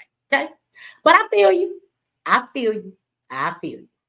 I don't know why we can't ever raise money like that for shit that truly matters. So I'm with you on that. Okay. Shout out to the Don, always coming through showing love. Says salute. Don't let the devil steal your joy. In Jesus' name. Amen. All right, let me see. Okay, he came back with another super chat. Thank you for the super chat. Says free Ozone Wallace. This situation is peanuts compared. Y'all feel like you're standing for something on this situation. Y'all ain't worth shit. Free Ozone. Okay, but talking crazy to the Black community is not the way to get support for Ozone either. You know how I say all of these people that are talking crazy are not helping the family on either side. So the question would be, the approach that you're taking by saying, fuck the community, we not worth shit, is that what Ozone would want you to say on his behalf? Because I want to say this too, especially on my channel, a lot of us have supported Ozone. We have supported him for years. We have given over time. Plenty of us, I myself, have supported him over time. We have not forgot about Ozone. And I don't know if all my moderators are in here yet, but we also are constantly dropping Ozone's donation link and everything. We still do that to this very day. So you preaching to the choir over here because we do show love and support to Ozone. We do that over here. My audience does that over here. Matter of fact, my audience single-handedly has raised tons of money. I'll never forget the night he needed to meet a mark and we was shy $6,000. I went live and was like, yo, we need $6,000 by the morning. And it's the audience over here that you're talking to that actually came up with that $6,000 by the morning time. So you preaching to the choir over here. You're talking to the wrong group of people because we support Ozone. And the people in the chat do too. So I feel your frustration, but we not the ones you should be saying fuck you to. We support Ozone. I promise you we do. You gonna see that link get dropped in this chat before we get out of here tonight. I promise you will. Wait till Gail show up. Gail drop that link every time she come in here. Shout out to GoGo for the super chat. Says, in fact, the Metcalf father has stated that he doesn't want it to be race issues, and he admonished white supremacy. Yeah, he did. He did. I'm gonna play that. I got the clip for you. That's why I say. I mean, is it really a race issue, or are we making it that? We're gonna play that clip too. We do have that, and I kind of was like, yeah, I'm glad his daddy said what he said. I was happy that he said that when I watched that shit. Shout out to you. Thank you for the super chat. Let me see. Oh, and he came back with the 99-cent holla. Thank you for that too. Let me see. And we got a $10 super chat. Sounds like the OJ case when I heard someone say when he was found not guilty, we won. We won, right? Oh, did shit change after OJ won? I have no idea. I don't really think so. I don't think so, right? But I would tell you, we was invested in that case, boy. I'll never forget when the verdict came down. It was Black people standing everywhere. We was in our houses. We was at work. We was wherever we was in front of that TV waiting for that verdict. And when they said not guilty, we was all jumping around. You would have thought we all won the lottery. I was one of them too. I don't know. But you're right. We did feel like we won. I don't know why. OJ didn't even want to be Black either. I don't even know why we supported it. He said he ain't Black. OJ, he did not want to be Black at all. We just didn't want to see a Black man go down for a white woman, especially when it was a lie. Okay, shout out to you. As he came back with 20. If you know who I was, you would know. You would not have to explain what you've done for Ozone. Love you, Queen X. Okay, well, shout out for the super chat. You know, okay, so maybe I just don't want the audience to take it that way. I don't. So thank you for the love, and I apologize if you think that I construed the super chats that you sent before, right? I just don't want us to beat up the people that are helping, but I do feel you. I feel like not enough people have helped, and I feel like plenty of people who started in the beginning when the momentum go away, we forget about Ozone, but Ozone is still there, and he got his appeal, and it's not over for him yet. It's not over for him, right? So I agree with you. I wish that we gave more support to the things that matter, because this case ain't finna do nothing for us. Absolutely not.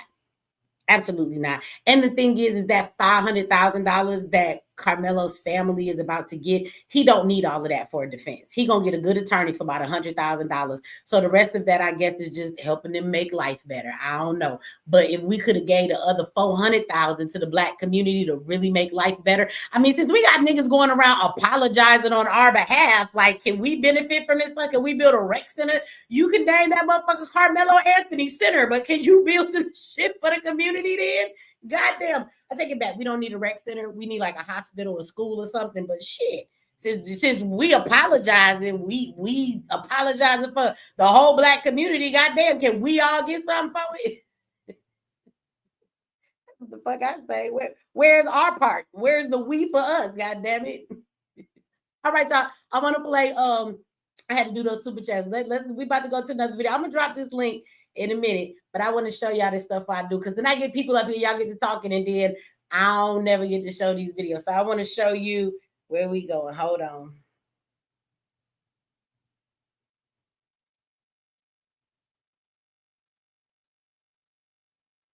In what world was it okay?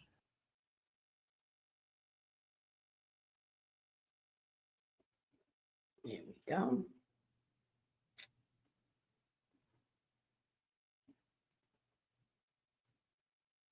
In what world was it okay for Jet Metcalf to show up to Carmelo's Anthony family's press today? I think the most ironic part is he was asked to leave the event and he didn't stab anybody. He just left.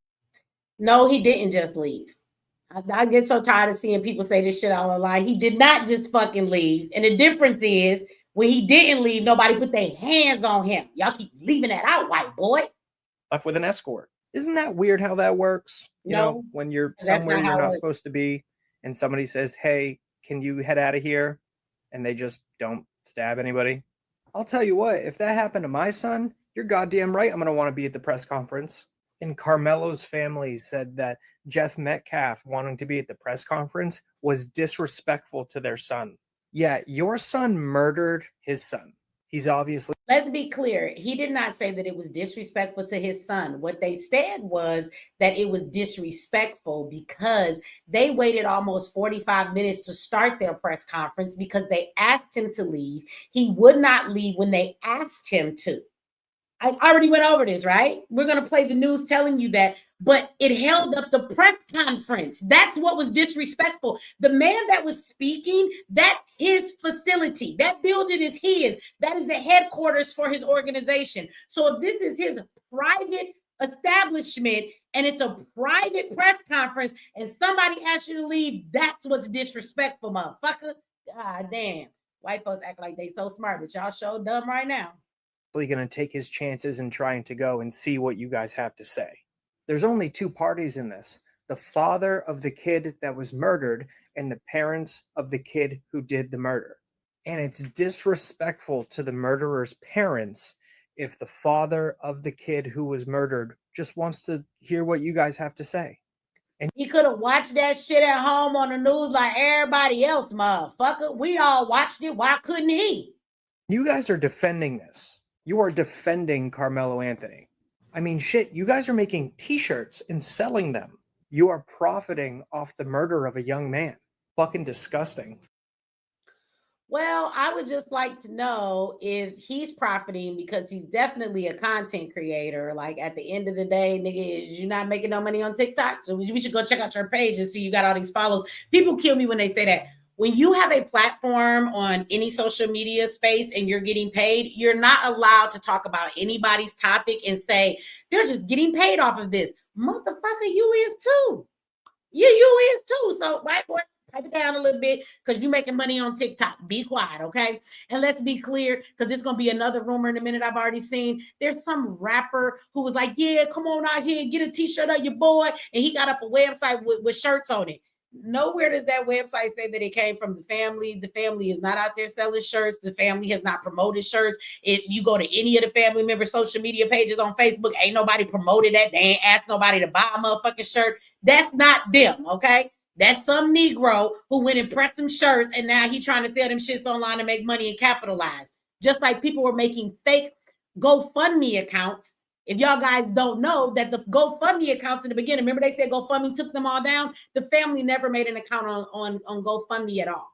They never did from the beginning. Those were all fraudulent accounts. Matter of fact, part of the reason why they got taken down is because the family called GoFundMe and said these accounts are not legit. That's why they took them down. Okay? So get your facts straight. Get your fucking facts straight. We got another video though. It's a lot of cooling going on up here. I gotta show y'all this one, and then we're gonna watch the father. But I gotta show y'all this. I'm gonna show y'all the news lady. But where does lady go? Where's she at? Is this the one right here? I think this is it. Hold on. Let me see. Saw them crocodile tears. Yeah, here she go. Ma'am, you and your bad wig, you better shut up. Talk about this boy mama. I'm gonna need her to be quiet. So let's end this off with another black person who done forgot what they supposed to be doing. Just shut the fuck up. But here she go. Saw them crocodile tears of that lady. We did. We all saw it. And the funny thing is, she's talking about my daughter can't sleep at night. Yeah, I wouldn't be able to sleep at night either. sleeping next door to a killer. Do you hear that ridiculous shit that woman just said? Do you hear what she just said? Now they're crocodile tears. Like, I don't understand how this woman is this hateful towards another Black woman, because even her conversation, just her first 2 sentences out her mouth, don't even make no sense. So now this woman's son is facing going to prison. He's only a child. You don't think she's really devastated? They're fake tears, bitch. They're fake tears.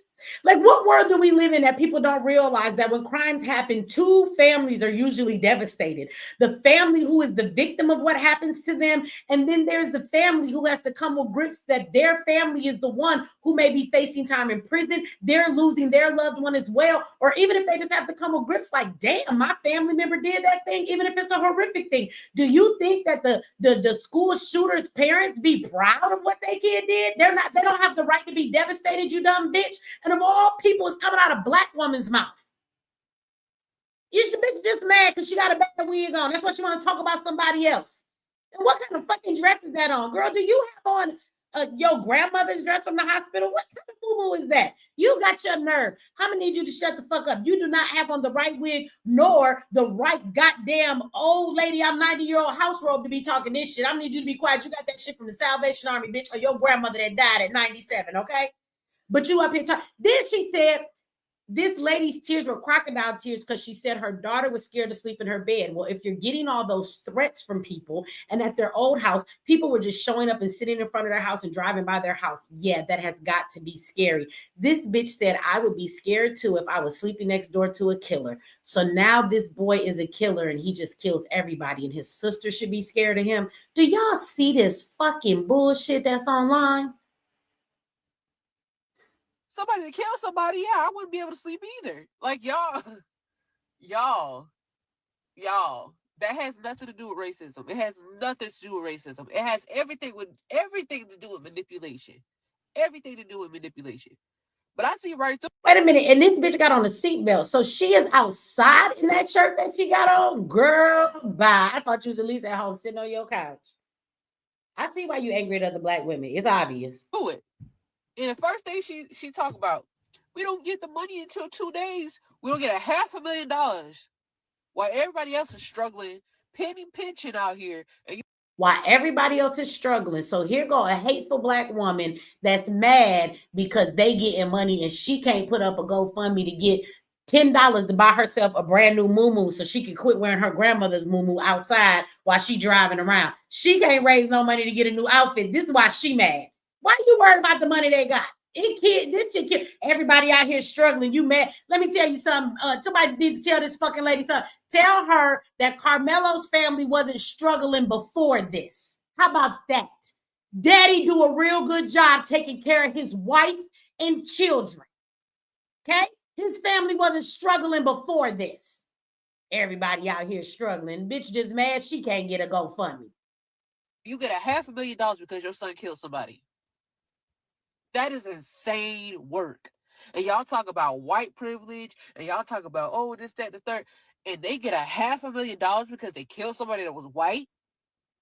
Y'all are at This bitch is projecting because I'm sure she wasn't this upset when she watched all of the white people who murder people and then get GoFundMes and people give them tons of money for their defense. They actually raise over $500,000. They raise plenty of money. You know why she's not pocket watching white people? Because she knows she's not white. So she doesn't compare herself to them. You're just mad because you see a Black boy because you're Black. So you're upset that you don't have a son that's in this predicament. You probably wish you did so you could get some money, bitch. You're broke. And that's what your comment is about. You want to come online just to make some fucking content at the sake of other Black people. Do you see how ridiculous this shit sounds? I'm appalled that all the Black people are out here cooning and shucking and jiving over this situation. Why don't y'all just shut the fuck up and say, while we wait and see what's gonna happen? Why don't we ever do that? Because I want y'all to name to me, what other time have we ever seen? This bitch said we talk about white privilege. Girl, name to me another case where you have seen a Black person be in this position and watch Black people raise this much money for them. We watch white people be in these predicaments, doing harm to Black people, taking their lives, and we watch white people fund their defense way beyond what we see here. And this is the first time we've seen this for Black people, and all of a sudden now we talk about white privilege. So now there's no such thing as white privilege. You're just going to dismiss the 10 fucking cases we can name where this has happened for white people that are killers. But now it's Black privilege all of a sudden because of the one case you've seen like this. Girl. This is so funny. It's so funny to watch. Because y'all talk about how bad it is in America, but Americans raised $500,000 because you killed somebody's son. And then the guy pulls the father of the son pulls up to the press conference and y'all bent out of shape. Doesn't make any sense to me. It's called manipulation. It's called you don't got no sense, bitch. That's why I wouldn't make no sense to you, because you don't understand what the fuck sense is, or court orders, or none of that shit, bitch.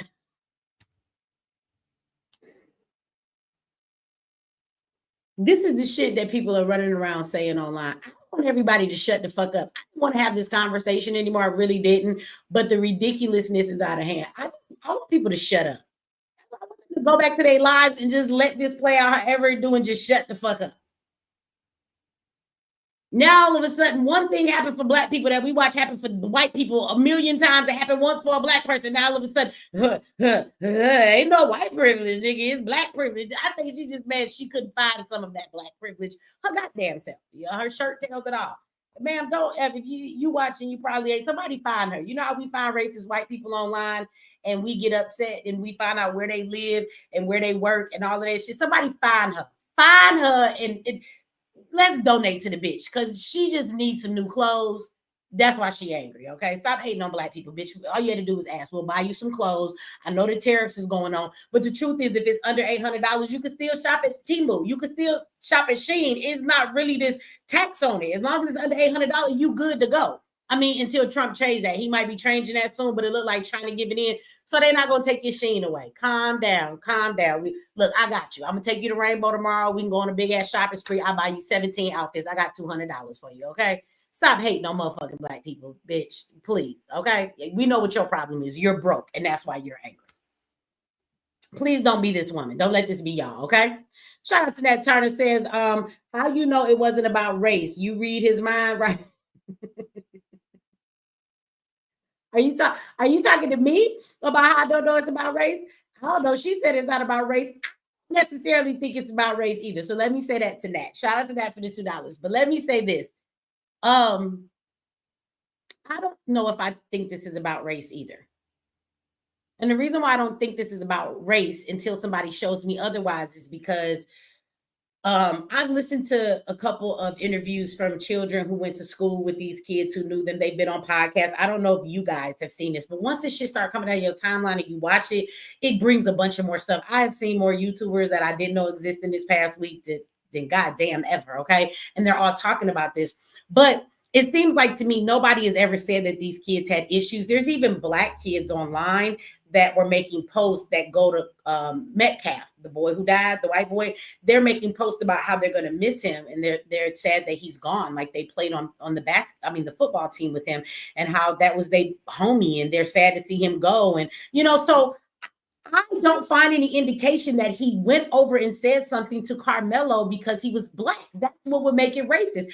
I don't think he went over there and said, oh, let's go mess with this nigger. Like, all of the evidence coming forward doesn't say that that's what's happening. So honestly, I don't see any evidence that this is about race, but everybody's making it racist. Okay. And I'm going to show you something his father had to say earlier, but for everybody that wanted to be upset about that, let's watch this now.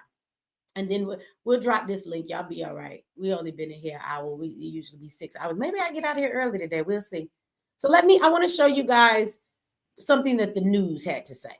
So this was the press conference that everybody was watching, right? All of the social media people who decided to act like they did not see this coverage. They saw the press conference, but for some reason they missed this part of the press conference. So everybody acts like they didn't know what the fuck was going on. Okay. They wanted to act like, oh, this is not, They didn't see this part. They don't know why he was asked to leave or why it was disrespectful. It's disrespectful if you're in somebody's private property, they ask you to leave and you don't. And what they didn't do is try and snatch you up like his son tried to do to Karmelo. They just went and got the higher authority to get him to leave. It was disrespectful. You stood around for 30 minutes holding up our press conference because you refused to leave until the police got there. That's the disrespectful part, okay?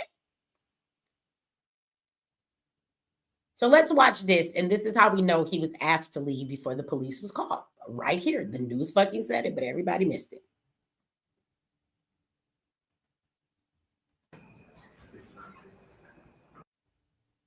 Next Generation Action Network office in Dallas. This is a group that has been advocating for Karmelo Anthony and his family. Wait, I'm going to go back because this is their office. I want y'all to hear that.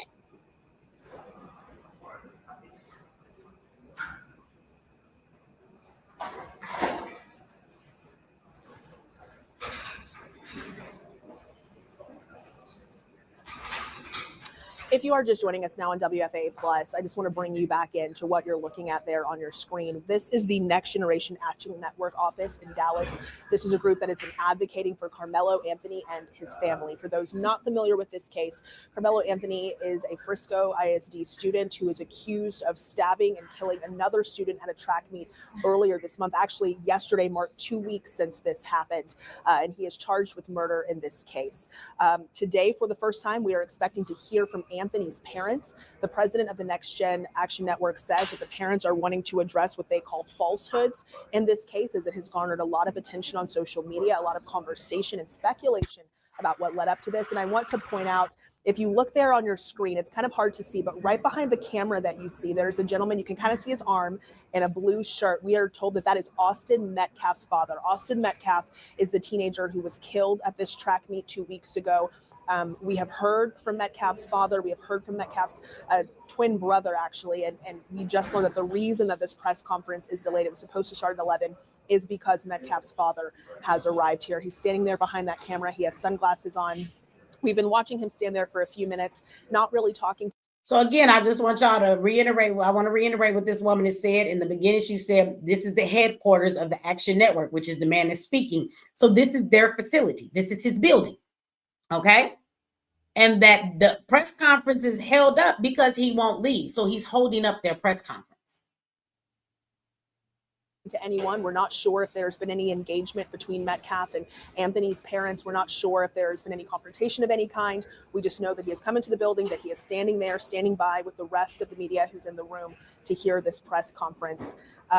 For those who are still, really following this case, you may know that earlier this week on Monday, Anthony was actually released from jail in Collin County after a judge lowered his bond. His bond was initially set at $1 million. That judge lowered it to $250,000, allowing for Anthony to be at home with an ankle monitor. So this is kind of the first thing that's happened since that bond hearing. His father testified at that hearing, but again, today we're expected to hear from perhaps both of his parents, who are going to address the media and actually make a public comment for the first time in this incident. Again, if you are just tuning in now, Austin Metcalf's father, the victim in this situation, his father is actually standing by in this room. It's unclear if he was expected to be here. We're assuming not, being so that this is kind of a reason for this delay in this press conference. But again, we're just standing by in the room. Media is prepared to hear what the Anthony family has to say.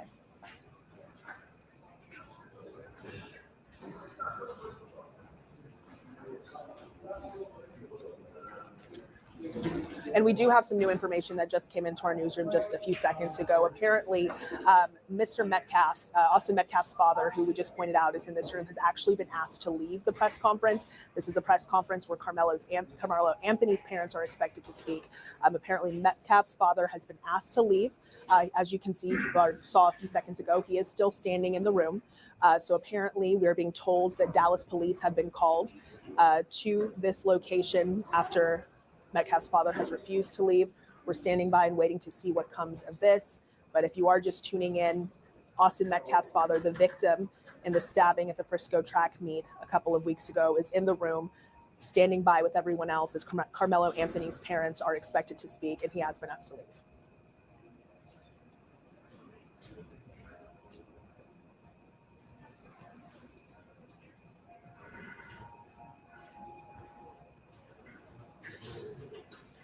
And sorry, you see me nodding here. I'm getting more information from our producers as we stand by on this. We're trying to get more information on whether or not this is a violation of a court order. Obviously, earlier this week, there was a bond hearing in this case. This case has gotten a lot of attention. It's been very contentious.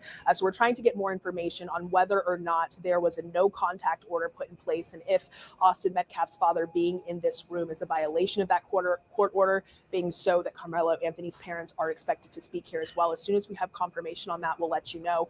But just to recap this quickly, Austin Metcalf's father is in the room at this press conference that was scheduled and made public, that Karmelo Anthony's parents were going to speak, and he has arrived. He has been asked to leave. He is still standing in the room, and we are being told that Dallas police have been called in this situation. We're going to keep you posted on that and keep standing by as we wait for the press conference to start to see what happens with. Now, that is what happened. Okay. So for anybody who wants to make these comments about, oh, well, it was disrespectful, how did they kick him out like that? They asked the man to leave. It is private property. It was a private press conference just for the news. He was asked to leave. And when he did not leave, for people who were like, oh, and he didn't stab nobody, no. But when he was asked to leave and he didn't leave, guess what they didn't do? They didn't put their hands on that man and try and forcefully remove him from the building. Now, they have their own security there, and they could have done that. But they decided to just call the authorities and have people come and remove him themselves. The same thing that his son could have done. So for everybody who keeps saying that shit, and I hope y'all all heard her say that last week in court, they were trying to find out. Now, I don't want to watch it. It goes on for a bunch of more minutes. If there's a stay away order, there is a stay away order. That Anthony is not, Karmelo is not supposed to be around in any vicinity. It's like a protection order, a restraining order. He's not supposed to be in the same facility as this man. So if the court has ordered Karmelo, why would he go to a place where Karmelo could possibly be in his family? The fuck going over people's head? Motherfuckers are so angry and ready to be right when they're wrong that they act like you didn't see that part. How did they not see that? That was the same live press conference that everybody else was watching, but you notice how y'all left out that part. That's why it was disrespectful. Because when they first asked the man to leave and they knew that he said he was there to hear the press conference. Well, they told him they weren't going to start unless he left. So at that point, you weren't going to get to watch it. Go outside and watch it from your phone or on the news like every fucking body else. But then you decide to still stand there. Yeah, that was disrespectful. The fuck? So I got this link right here. Let me address this person. I do got some more things that I can show, but I'm going to drop the link. So anybody who would like to come up and have this conversation, like I said, I would love the naysayers. Some of y'all don't agree with me in the chat. Come on up here. It's fine. Come on up here. If you don't get loud with me, I won't get loud with you. I can agree to disagree. But if you get smart, baby, I promise you I'm going to get smarter. I'm really good at it, okay? So just be ready. But Herbal Man says, hey, Michi X, please stop kidding yourself. Those twins were trained hog hunters and hunters in their future. Okay. Those twins were trained since about 5 using guns. What does that have to do with somebody being racist? I'm not getting what your point is. Do you want to click the link or do like you want to, you know what I'm saying? Do you want to, I'm not understanding what that has to do with anything though. Like, if you're going to say that, then for all of the Black children that I know right now that go out to the range, they're trained with guns. They know how to hunt in our Black survival community that I know a lot of young people and adults who do that with their Black kids. What does that mean for them? That's all I want to know. What does that mean for them? I'm not understanding what your comment says. Don't kid myself. Kid myself in saying what? There is no evidence that I have seen yet that this boy approached Karmelo just because he was Black. The fuck? Do you have any receipts for that? If you don't, then you just being ignorant to be a grown-ass adult. Like, let me tell you something. It pisses me off when y'all do this because at the end of the day, right? At the end of the day, how many of y'all actually go out in the community and see racism all the time? How many of you are actually dealing with racist cops, racist cases, racist white people, folks who have done things, they really get away with it? How many of you really watch those things? You don't. So this is offensive to me because what y'all basically saying is that anytime it's an issue between a white person and a black person, or a black person any other race, it's automatically racism. Like, come on, y'all. Stop that shit. Everything is not racism just because it's opposite races. Now, if you show me something that says this was racism, then okay. But nowhere from any of the witnesses that have spoke, he didn't go over and call the boy a nigga. They've never had any interactions from what most people are saying. There was some people that said they knew each other or had an altercation at a party before, but only one person has said that. But for the most part, they didn't know each other. So if he didn't know him, like, did he go over and call him a nigga before he hit him? Like, there were other black kids at the game. And I have seen posts of black kids and kids from Metcalf schools saying that they're sorry he's gone. They're going to miss him. So if he was known as a racist white kid, why would black kids at his school say they sorry to see him go that played on his team? That's all I'm saying. Like, can we talk in real logic? Everything is not racism just because it's opposite races. And it pisses me off when people do that when there's no evidence, because I see real fucking racism all the time in the work that I do, like real racism. And y'all just be calling anything racism. That's the problem. That's why everybody's losing their fucking mind now, because everybody wants to act like this is some racist shit. This is why black people and white people are acting the way they are. When you have a man who wants y'all on the behalf of his son for white people to stop fucking stepping up saying it's racism, he's saying it's not. And then you have the Anthony family who probably wants black people to stop calling the SWAT team to other people's houses. Y'all just making it worse, because you know what happens when black people want to target somebody, they start targeting Metcalf's family. When the white people want to target somebody on the behalf of Metcalf's family, who do you think they target? They target Karmelo's family. So you're not in the middle, and the families are getting fucked up from everybody's racist point of views, but they're the ones taking the blame. People are on fucking YouTube and social media talking so much shit, but when the white people get angry, who do you think they point that hatred at? They dox Karmelo's family. They put their address up there, not your black ass address. So y'all keep talking about race. I just want somebody to show me one piece of evidence that says this fight started because of racism. It's just not there yet. Damn. Y'all know something? I don't know. If you do, please give it to me.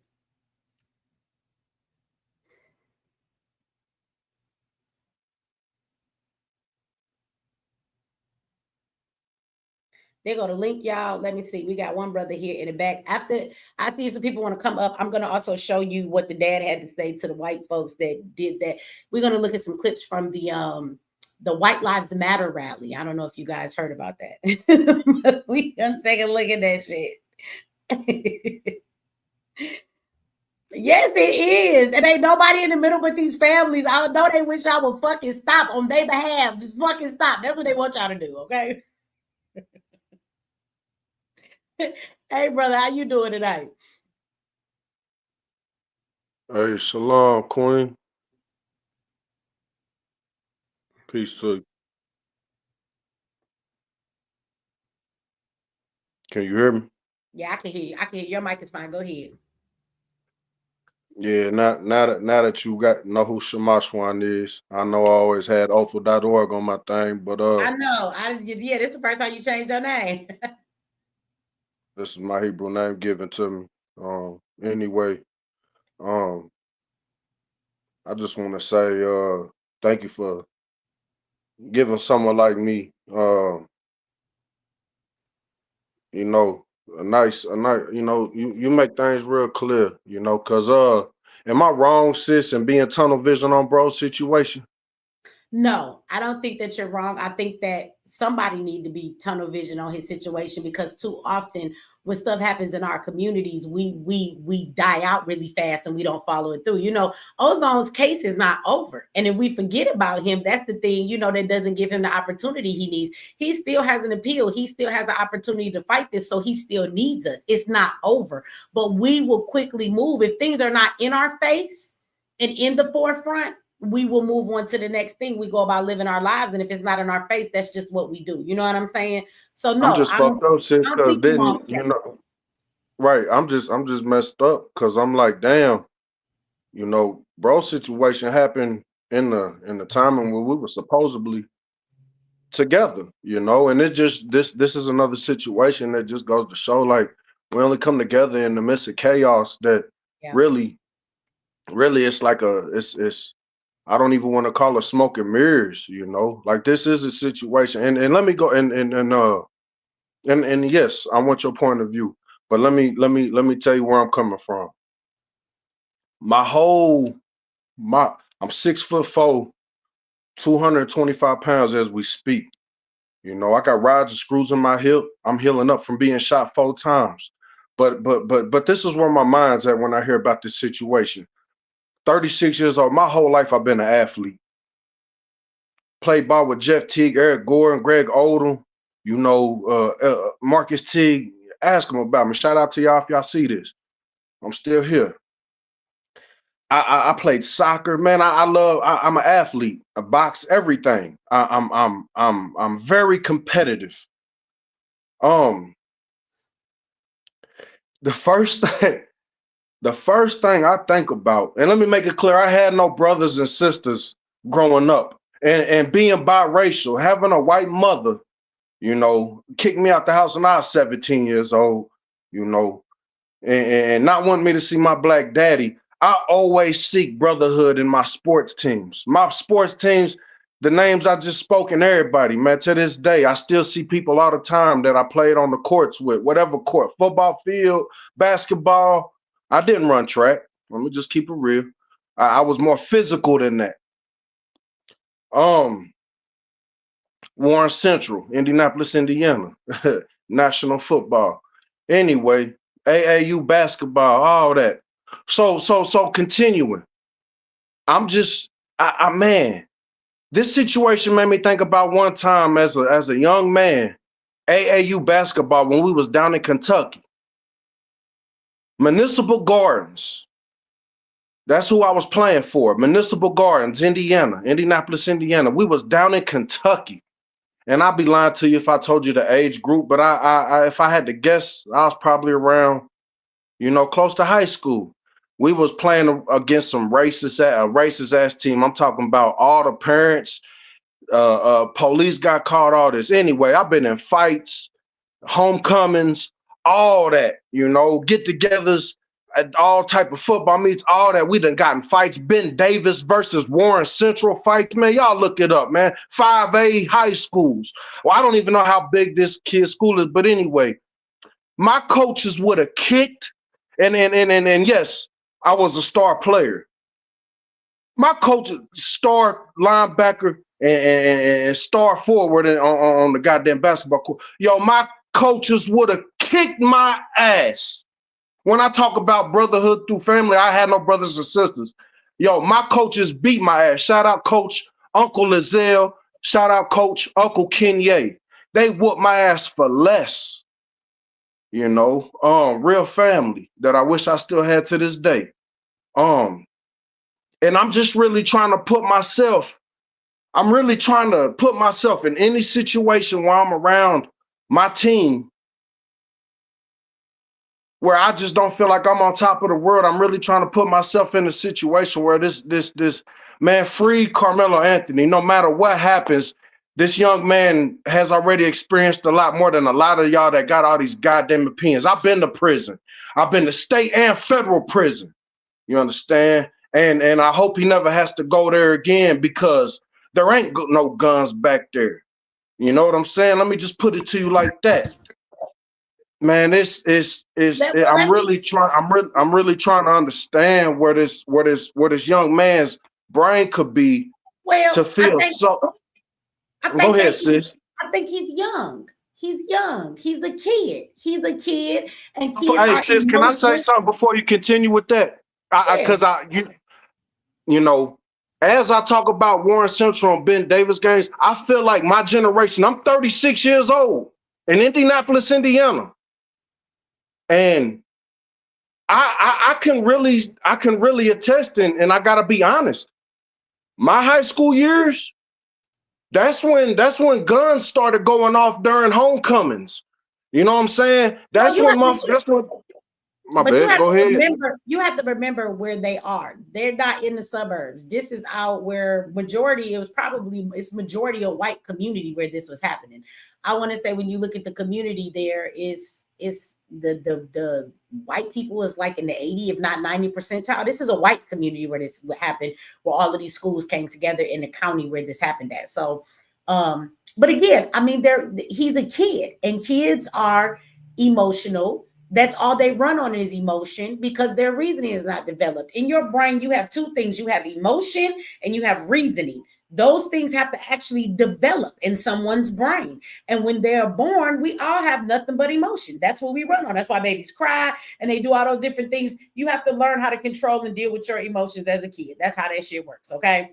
And so at his age, he wasn't thinking about what he was doing. You got two kids who have gotten into an altercation, and at the end of the day, it plays out in a way that neither one of them are thinking about what they're doing. He's not thinking about the extent that he's taking to defend himself, that this boy life gonna be over. If I do this, I'm about to go to jail. He's not thinking about 5 minutes before after that act. He's not thinking about what's gonna happen if he take this approach. He's in the moment of what's going on. You know what I'm saying? And the white boy, he's 17 too. He's not thinking about He's not thinking about let me go and get another person because if I keep fucking with this boy, he gonna really stab me and my life gonna be over. He ain't thinking about that either. So at the end of the day, teenagers and kids are emotional. They're supposed to be by nature and the way that your brain develops. That's what they run on is emotion.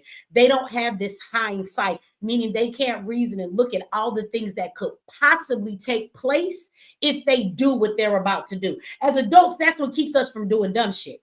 We get older, we have a little bit more reasoning, we've lived some life, and we say, this ain't worth it. Because if I take this action, there are all these different things that could take place. And that's why I'm not going to do it, because I realize what it could cause. Children ain't thinking about what they do could cause. They don't think about that. Not in the heat of the moment, they don't. So I think that's what a lot of us say. I want to say something before we get too far, though.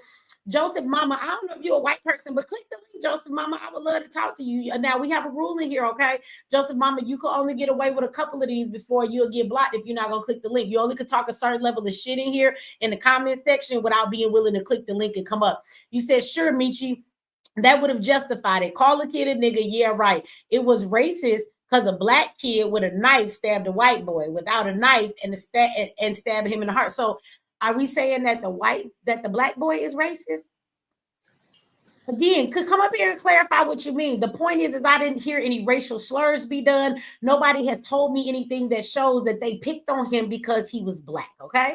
And again, you can say what you want to say, but we're not going to negate the fact that the white boy Austin, he was the aggressor. Karmelo didn't come fucking with him. He didn't say nothing to the boy. He didn't say nothing to him. He's sitting there minding his business. Austin came over messing with him. So he definitely was the aggressor. Okay. So I don't know what you're trying to say, but you could always click the link and come up here and clarify. That would be a wonderful thing if you would like to do so. So I'm going to drop the link for you again. Let me put that there. And then I'm going to put this up. Lady D, I don't know if you mean no disrespect. So, you know, if you don't, I hope you don't say you don't take what I'm about to say with disrespect. But you said, who the fuck is Ozone compared to a 17-year-old, a student from a middle-class family? Oh, I get what you're saying. You saying it in a way of like smart ass. Well, Ozone is somebody that if the black community really cared about our race issues, they would support his case more than anybody else. Because I'm going to say again, even if Karmelo wins this case, this would do fucking nothing for the advancement of the black community. Ozone's case would actually set a precedent when it comes to cops killing black men, and it would actually do something for our community. So that's the difference between the two. But the way I read it, I feel like you being facetious. You ain't trying to talk shit. You saying like they looking at him like, who the hell is he? But Ozone's case would actually be the case that would actually do something for the black community. It would, right? So he is the one that we should actually be giving some attention to. If anybody's not familiar with the case, that jury was this close to letting him be found not guilty for killing that officer. I'm just telling you because and if I may, real quick, that man's rights. I agree. I totally agree with you on that. If I may, real quick, sis. Mm-hmm. Just to make it clear who else Otho Ozone Wallace is. That's a comrade that'll stand in these goddamn crackers' face, put his goddamn phone and his social media and Twitter fingers down, strap his boots up, sell his motorcycle, do whatever it takes to stand in these goddamn crackers' face. A good father, a good brother. You understand me? That's who he is. You want to talk about all this financial stuff? That's a brother that got off of work from working McDonald's. You know what I'm saying? You want to talk about finances and shit? That's a brother that man took risks to stand in these white supremacist face. So that's who that brother is. Someone that would be standing on this situation right here. I wish he was here. Goddamn it! Sorry, sis. I think she meant it in a way of like facetiousness from the way our people look at it. Like they're saying, compare Ozone to this boy. You know, they probably see this boy in a higher level than, you know, to be able to help him more. I think that's how she meant it. So my bad, Queen. I'm a yield and just listen. My bad, Queen. My bad. Go ahead. We got some people up here on the panel, though. We got Nat Turner. Nat Turner being there saying some good stuff. Go ahead, my son. And then we got a couple more people in here. Go ahead. Greetings, Michi. I love your channel and your podcast. I'm always in the chat. I said, let me come up here and say something. Yeah, I just want to say a couple of things because I know it's other people that want to come up and speak. Yeah, I agree with you totally. When I was 16, I just put myself in a lot of situations. When I was 16 in a situation like that, I really don't know how I would have handled it, but I definitely would have defended myself. Because I mean, at 16, you're still a child. They tell us we're an adult when we're like 18, and you know, these kids are grown when they're like 20, but really the brain doesn't fully mature until we're around like 30 years old, and that depends on other circumstances.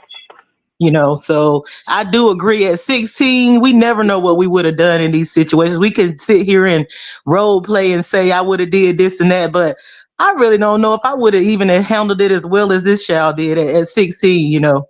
As we get older, like you said, Michi, we think about things and have a higher level of emotional intelligence and can handle different situations. Yeah. Yeah, I don't think that either one of those boys woke up that morning I don't. I want to end up dead, or I want to end up in jail, or even thought in that moment their actions will actually lead to that. I don't think they were thinking at all. That's what kids are really great at doing, not thinking. I don't either. And I think that with the Ozone guy, I think that that would set a great precedent, like you said, to let us know that they can't just treat us anyway when it comes to law enforcement. So I don't really think they would want that, because that would give us hope on, well, I can stand up for myself and have a fair trial. You know, I don't know if they want us to think that, you know, that's something that we should have hope for either. But either way, you know, it's gonna balance out. You know what I'm saying? You know, he should be supported, because like I agree with you. It would really be more prevalent in that case for him to have proper representation to get off of that. You know, get off of that offense. Yeah. Yeah, I totally agree. Lady D said to what you were saying. She said, "That's the lie. I was a grown woman at 15." Well, I want to say to Lady D, and she was talking to your comments. So if you want to chime in, you can. But I just want to say to Lady D, I was grown at 15 too. I had a baby at 16. I had my apartment by the time I was 17. Like, I was grown. But what I will tell you is that you can develop reasoning if you're living life. But I didn't know shit back then. But I also had my mother to help me, and I had to learn a lot on my own. And I made a lot of mistakes because of that.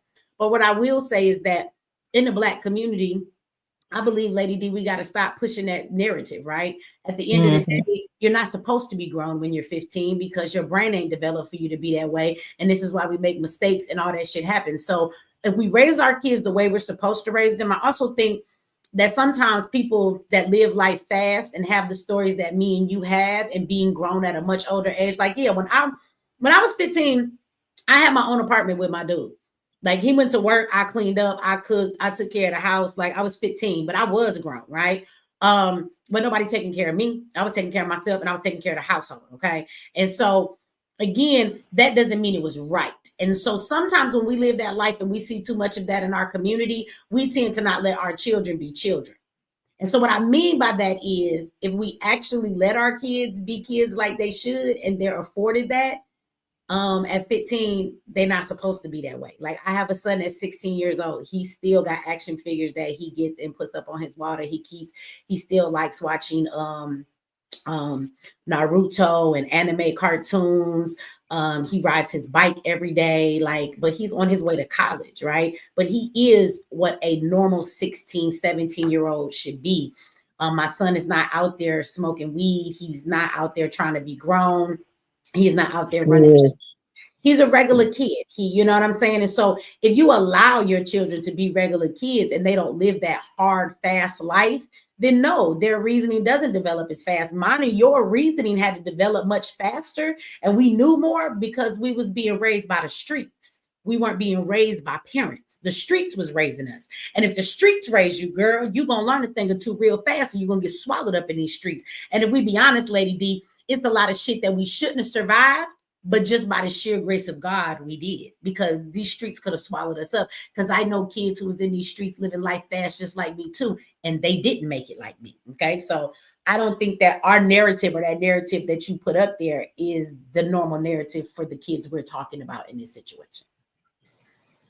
Me too. I agree. Cause I grew up like that too. I was grown. I was paying my mother's bills at 16, honey, and that is not normal. Like, no, I didn't do that with my children. I let them be, I let them grow up because I had to grow up fast because of situations with people be getting sick and life. And, but I grew up where I was, my parents had a good job, my mom, and then she got sick. So I had to take over. So I would not want that for any child. That's not normal. I totally agree. That's not good.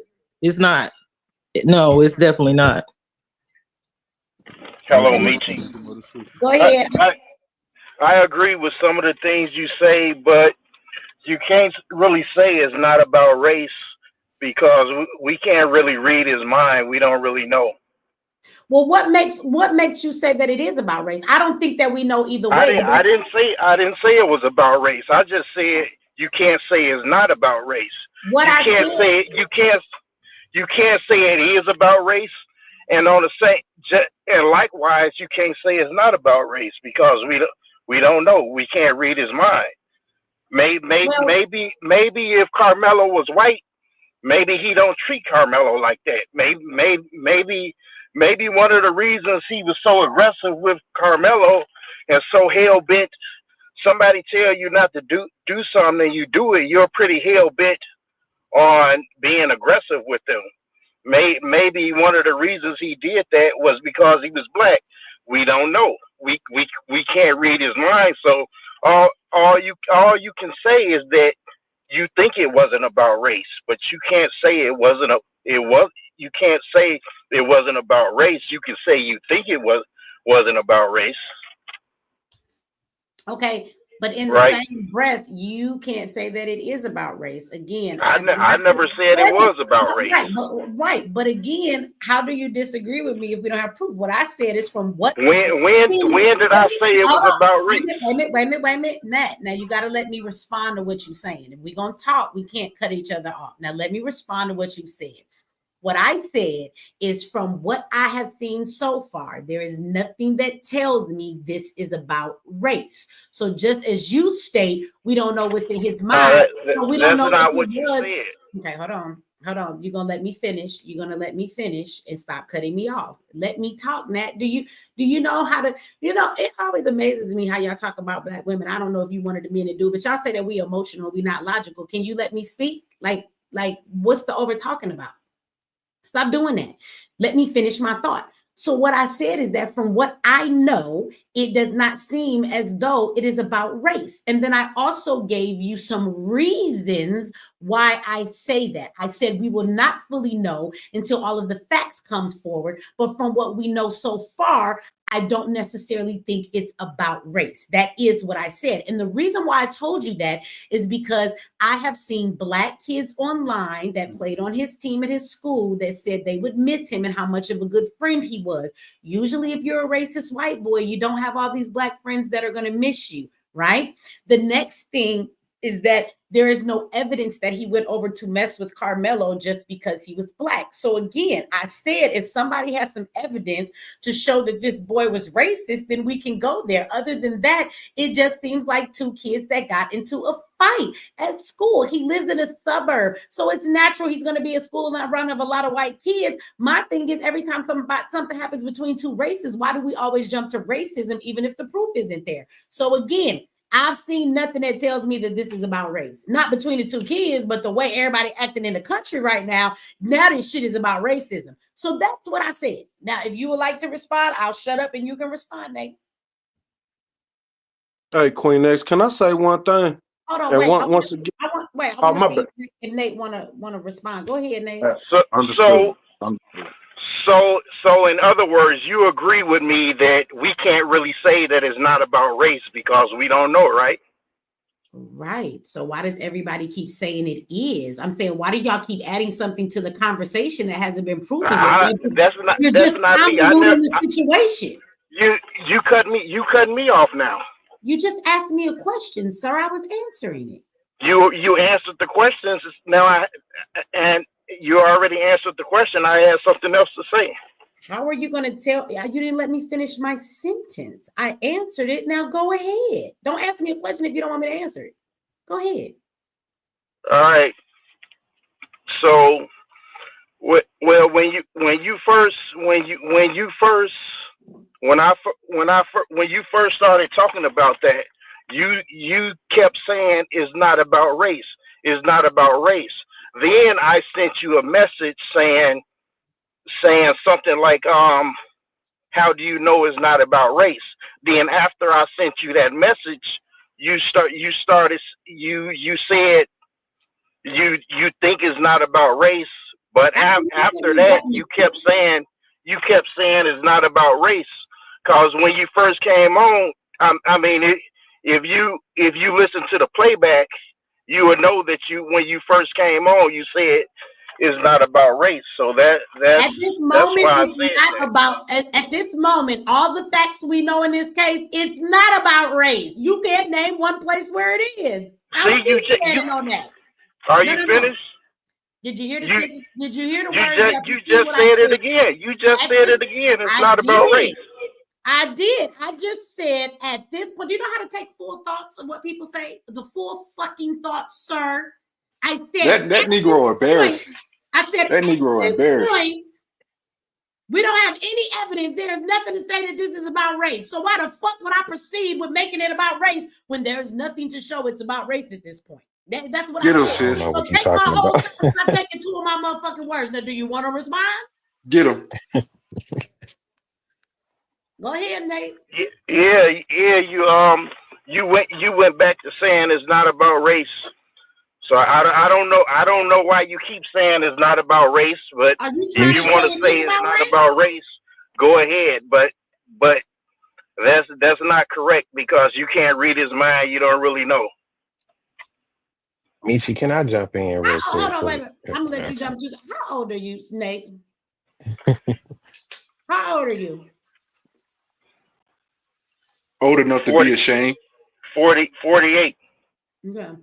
So at 48 years old, do you understand like deductive reasoning and comprehending things? Like you keep telling me I can't say that it's not about race, but you can't give me one thing that says it's about race.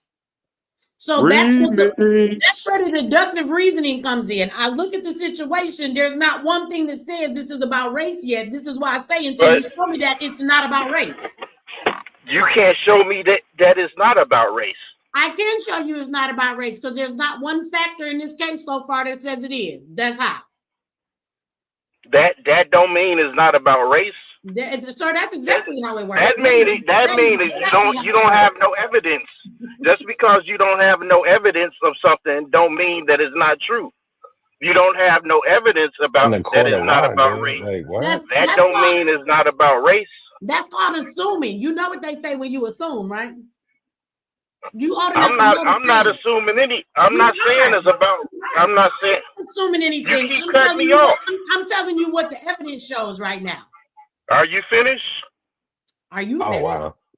No, I wasn't finished. Go ahead. You can't say it is about race, and you can't. I'm not saying it is about race, and I'm not saying it's not about race.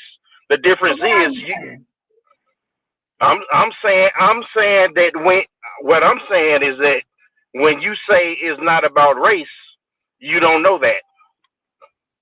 You're claiming something that you don't know. That's what I was saying. I'm not saying it's about race. I'm not saying it's not about race. All I'm saying is that we don't know if it was about race or not, huh? You want it to be about race, don't you? Don't you? That don't have nothing to do with it. I'm just saying. Do you want it to be about race? It don't make me no difference. So why is this the focus? Because you when you first came on, you said it's not about race, and I asked you how do you know? Nate, I'm gonna need you to quit misquoting me. Quit misquoting me. I want you to give the whole complete sentence that I gave. Can you give my sentence in entirety? If you're going to quote someone, quote what they exactly said, because you're misquoting me. I didn't come up here and tell you this is not about race at all. I said based on what the fuck we see, this shit ain't even about race at this point. Y'all the ones making it about race. So do the other words that I used in the sentence have any meaning to you? No, you have to say you have to. What's this? You have to say a motherfucking thing because you don't know how to comprehend well, sir. I don't got to speak so you can understand well. I think what I said was really plain and clear. We can take a poll in the goddamn chat. Everybody understood what the hell I said, but you. Are you finished?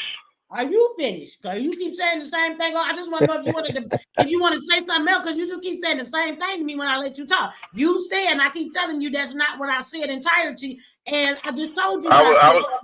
Is there anything else you want to say other than the same thing you keep saying? No, I was finna say you cut. I was finna say what I had to say, but you cut me off.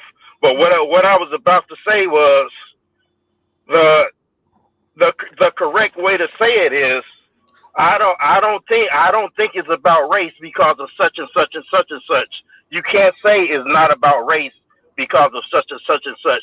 You have to say I don't think it's about race. You have to say I don't think it's about race because of XYZ. You can't say it's not about race because of XYZ. You do realize both of those fucking statements you just gave are the same goddamn thing, just said in different ways. Do you not know how to comprehend when somebody says something more than one way? I said a million goddamn times that at this point, to me, it's not about race. And I gave you the reasons why I thought that it was not about race. And the word thought or why I think means it's my motherfucking opinion, sir. Don't tell me how I got to say something. All you did was reverse the sentences. You said one thing at the beginning and then you said it last in the other one. But both those sentences said the same fucking thing. That's crazy. Do anybody else want to say something to this man? I thought y'all wanted to. No, they don't. Get him off. Get him off. He embarrassing me. He an embarrassing form of me. Get him off. Get him off. He an embarrassing form of me. You speaking in circles. Right. Like, what the hell? Nobody's gonna make this. You 48 talking like that? JJ1, your microphone ain't connected, so you got to drop down. And when you come back up, JJ1, make sure your microphone is stuff connected. It won't let you come on in the back until you do that, okay? So you should fix that and then come back up. Nat Turner, do you want to say anything else before I? No, don't let him. Please. He embarrassing me. They interrupted me. Hold on, let me ask you a question. They interrupted me. No, I don't have nothing else to say, Michi. You should leave. You embarrassing as a form of me. Let me ask y'all a question though. Anybody else on the panel, did y'all misconstrue anything I said or what I said? Was it clear to y'all? No, it was clear. Like, what is he talking about? No, I'm just asking. It might have been me. I'm checking. Michi. Why you got that man stuttering? It's bedtime. I'm Or a hard something. man, Why but that you got him motherfucker right there stuttering make like me that, mad. Michi? You wrong for that. I didn't do anything. I just He's stuttering. You time for you to go to sleep. Me too. You hurt his feelings. He got me all confused. the next turn to be around here a lot. I ain't do nothing to him. His feelings hurt. Let him go. He need to go. Let him go. I'm gonna ask him. Shut up. That turn I'm taking off your that is your feelings hurt now. No. See, he said no. He has to. He lying. You can hear it in the frequency of his voice. Yeah, his voice. He heard in his voice. Yeah, he's responding slow. There is no evidence at this point that he is hurt. So until we find evidence he is hurt, we cannot assume that this man is hurt. That's right. No evidence. That's right. They say they do have evidence that I'm Not hurt. hurt until proven. Oh, so they got evidence that you hurt. So they can say you hurt because they got evidence of it. Just like No, I they can can say they think I'm hurt. Y'all ever heard Jasmine's song, Jasmine Sullivan's song Stuttering? I thought you was That's gonna how say he's stuttering.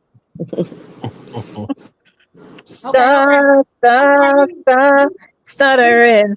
We're gonna leave Nat Turner alone. Nat Turner, you can't have a name like Nat Turner and then come up here and be acting like that crazy. because Nat Turner was a little bit more bold and aggressive about his shit. You know what I'm saying? I don't believe you're supposed to have that kind of name with that kind of demeanor. He done tapped in that. This Nat Turner done tapped to his emotional side. Nat Turner got Nat. You gotta change your name in my comment section from now.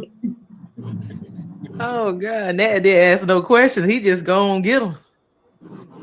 Everybody want to be mad because I said it's about race, but he can't tell me how he think it's about race. So I can't be that wrong.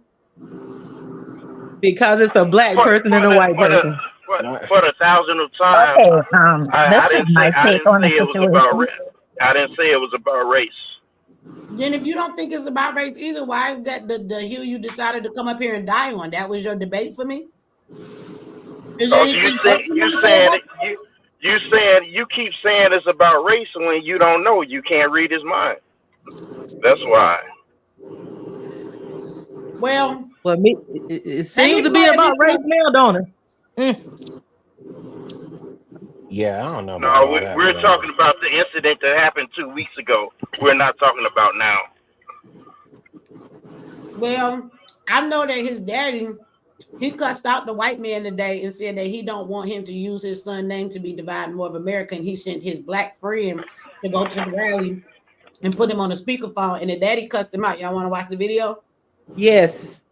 Because I mean, if this is his daddy's approach, I mean, it don't seem like he being raised with a racist daddy. So let's check it out, Nat. Hold on. I see some people trying to come up. Y'all give me 1 second. I'm gonna play this video for Nat, and then we're gonna drop Nat down and let some other people talk so I can get some more space for y'all to come up. But hold on, Michi, I got one more Yeah, thing I to just say. wanted to express myself. The daddy been saying it on from the whole beginning. situation. Hold on, wait a minute. Now everybody want to talk. What you said? You want to drop down, Nate? What you was gonna say? Yeah, I was just gonna say it was somebody in your chat that said they have a screenshot of some racist stuff that the boy had put on the internet. They had scrubbed it off, but they got a screenshot of it before they scrubbed it off the internet. Mm-hmm. So I haven't had a chance to look into that, but I'm going to look into that and see. I haven't either. Somebody said what I'm eating. Well, they gone now, but Well, if the screenshot is scrubbed off, how are you going to find it? Well, no, but they this is the thing. say they have the screenshot of it. Okay, but this is the thing. Yeah, but that's. Wait a minute, though. Hold on, y'all. Somebody in your chat that says they have the screenshot of it. Right. So I want to say to you and to that person, they have the screenshot. I don't have the screenshot. And as much as I've been online looking at things from this case, what I would tell you is that I haven't seen anything like that. So I'm going to say again for the 1,000th goddamn time, from the evidence that is out there, and for as much as people is talking, if there was posts of him being racist, you don't think that black folks would have had that shit plastered all over the place? Because there's people saying stuff about everything. And I've not seen even black people who are saying that they're for Karmelo. They're not even posting it. I haven't seen this post you're talking about anywhere. Not even black people are posting anything that shows that he's racist. So I haven't seen it. So no, I'm not going to just because somebody said they have it. As much as people email me stuff, they can email it to me if they want to give it to me. But again, I had somebody in my chat tell me that they was raised to go kill hogs. I guess killing hogs make people racist now. I don't understand. So I mean, so what's on the post? It depends on your perception of that racism. person is different from me. That person is different from me because they assuming the boy is racist. Well, and because they hunters, because they're taught to hunt. A lot of Black people teach their kids how to hunt and handle guns and weapons and bow and arrow. I know, you know what I'm saying? I mean, I know Black children that are actually good at hunting and weaponry and different things as far as, you know, outside activities and stuff. So, yeah. Well, let me say this in that turn. If that's all you want to say, I'll make room for other people. But I want to say to Lady D, she said I wasn't slow. I was at work taking care of this. Go back to what we were talking about earlier, myself, and that is why I'm still working with 2 retirement checks. I didn't waste my time in the streets trying to please Negroes. I don't know if that was a pot shot at me because I told you I was a mother and I had a relationship, but I hate to inform you, Lady D, that when I say in these streets, you was. If you was 15 working 2 jobs, nigga, you was in the streets. What you wasn't was in motherfucking school. You wasn't in motherfucking home being tucked in and having somebody making you milk and cookies and wrapping you presents on Christmas, nigga, like 15-year-olds should have. So again, maybe you misunderstand what I'm saying. And I'm glad that you did all that work in retirement checks. I was having a baby and I love my kids and I love being a mother. So how about that? So I don't know if that was a pot shot, but if you proud on your chest that you had 2 jobs and you was 15, you go ahead. Ma'am, you missed your whole motherfucking childhood. I hope you do wear that shit proudly on your chest. I don't got no retirement. When I was 15, minimum wage was only $3. So I don't know how anybody paid no not pay. proud. With no $3.25. No, we can't all talk at the same time now. Come on. What I do know is I don't have no retirement checks because being able to be with these niggas you claimed I was pleasing, guess what that allowed me to do? I sat at home a whole lot and I was able to learn how to be an entrepreneur. And over time, I created businesses. And that's why when I got married, I decided to be a stay-at-home mom during that marriage because I was able to do so. And this is why I don't have retirement checks, but I probably make your whole retirement in 2 months. I make out of my businesses. So don't be a smart ass, because baby, I could be smart with the best of them. All right, Lady D? And you have a good that night. part. You have that a good part. night. I wasn't trying to please these niggas. Well, the niggas I was with was trying to please me. And I thank them for the opportunity that they gave me to grow to be the woman that I am. And for the beautiful to live the soft life is nice, Michi. To live the soft life. Damn, I need And my now wife to be like you. Michi can pay him. Nothing like the soft life, honey. You're right. Shit, when you leave a 15-year marriage and tell a nigga, I don't want no child support, I don't want no alimony, I just want my freedom. And now he called me because he need $100 to get to work. Yes. And I right. to him too, because that's my kid's daddy. That's my ex-husband. We ain't beefing. I don't know about the rest of y'all, but I'ma send it to him. Absolutely. That part, right? Because you know he helped you too. You lived a soft life then, live it even better now. Look, most people get an attitude when marriages break up. This is the thing. It was a lot of bullshit in there, and I went through a lot of stuff. But I don't throw everybody away. It's always some good in people. And he might have been a cheating ass, sorry motherfucker, but one thing he was a good provider. And he let me get my education. He allowed me to do the things I did. He gave me wonderful children. I would be lying if I said I didn't benefit anything positive from my 15-year relationship with this man. And so at the end of the day, we can't ever be in a relationship together. That is clear. But that doesn't mean that he a piece of shit all the way around. So, you know, if we can talk about when people are bad, we can also talk about the good things in them, you know. And he is a serial cheater, but he is a hell of a motherfucking provider. And he provides us plenty. So now that I make 50 times more than this nigga ever make, you know, if he needs something, I'm gonna give it to him. Because if I need something, he gonna give it to me. So can't throw out the baby with the bad water. Can't throw out the baby with the bad water. Good night, Michi. Let me see who said good night. I mean said, could I stop cussing? I was about to say, no, don't be talking to me like that. I could do what I want, but she said she wanted to watch with her family. Okay, all right, I try to stop cussing, but it's 12:30 in the morning. Them kids still awake. I guess it is Saturday. My bad, then. I'm gonna try to curb the cussing for you because I ain't mad that you want the family to listen. I'm gonna try. I don't mind that comment. All right, let me see. I got a couple more people I want to that's back there on the backstage. Let me I bring have them up. a question. Me too. I want to. Go ahead. Oh, go ahead. Go ahead. Um, I'm completely misunderstanding this whole situation because I'm hardly on Facebook, and I watch you and I watch Queen Amadaya, and I don't really like get into too much Facebook anymore. So my understanding of this situation was that they were bullying him, and he was under a tent and sent to the wrong tent or something. And people on Facebook are saying that he's a trouble boy and he always be bringing knives to school and threatening to kill people and all kinds of stuff. Then on the other hand, I'm seeing that he's a straight A student, and I'm upset because some of my people are saying, well, that's not fair. The boy is gone and this and that.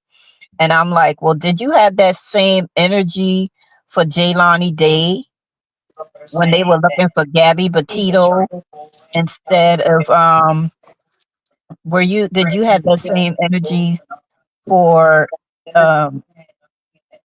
is that my voice?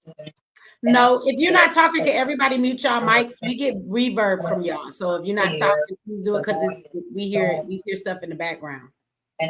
Glenn, why you ain't listening? Yeah, well, I was upset because I was asking those same people, did you and one person said that this particular person, she's upset that Karmelo did what he did to that boy. And I said, well, if your child was getting bullied and the student's parents kept going to the school and saying, like, the child might get tired and want to handle the situation. And from what I heard, he was a straight A student. And this person literally told me to my face that, and Michi, I've been on your show before, and I live in Charleston, South Carolina. And sorry. Oh, I almost said the wrong thing. She said Dylan Roof should have done what he did in that church because those people bullied him.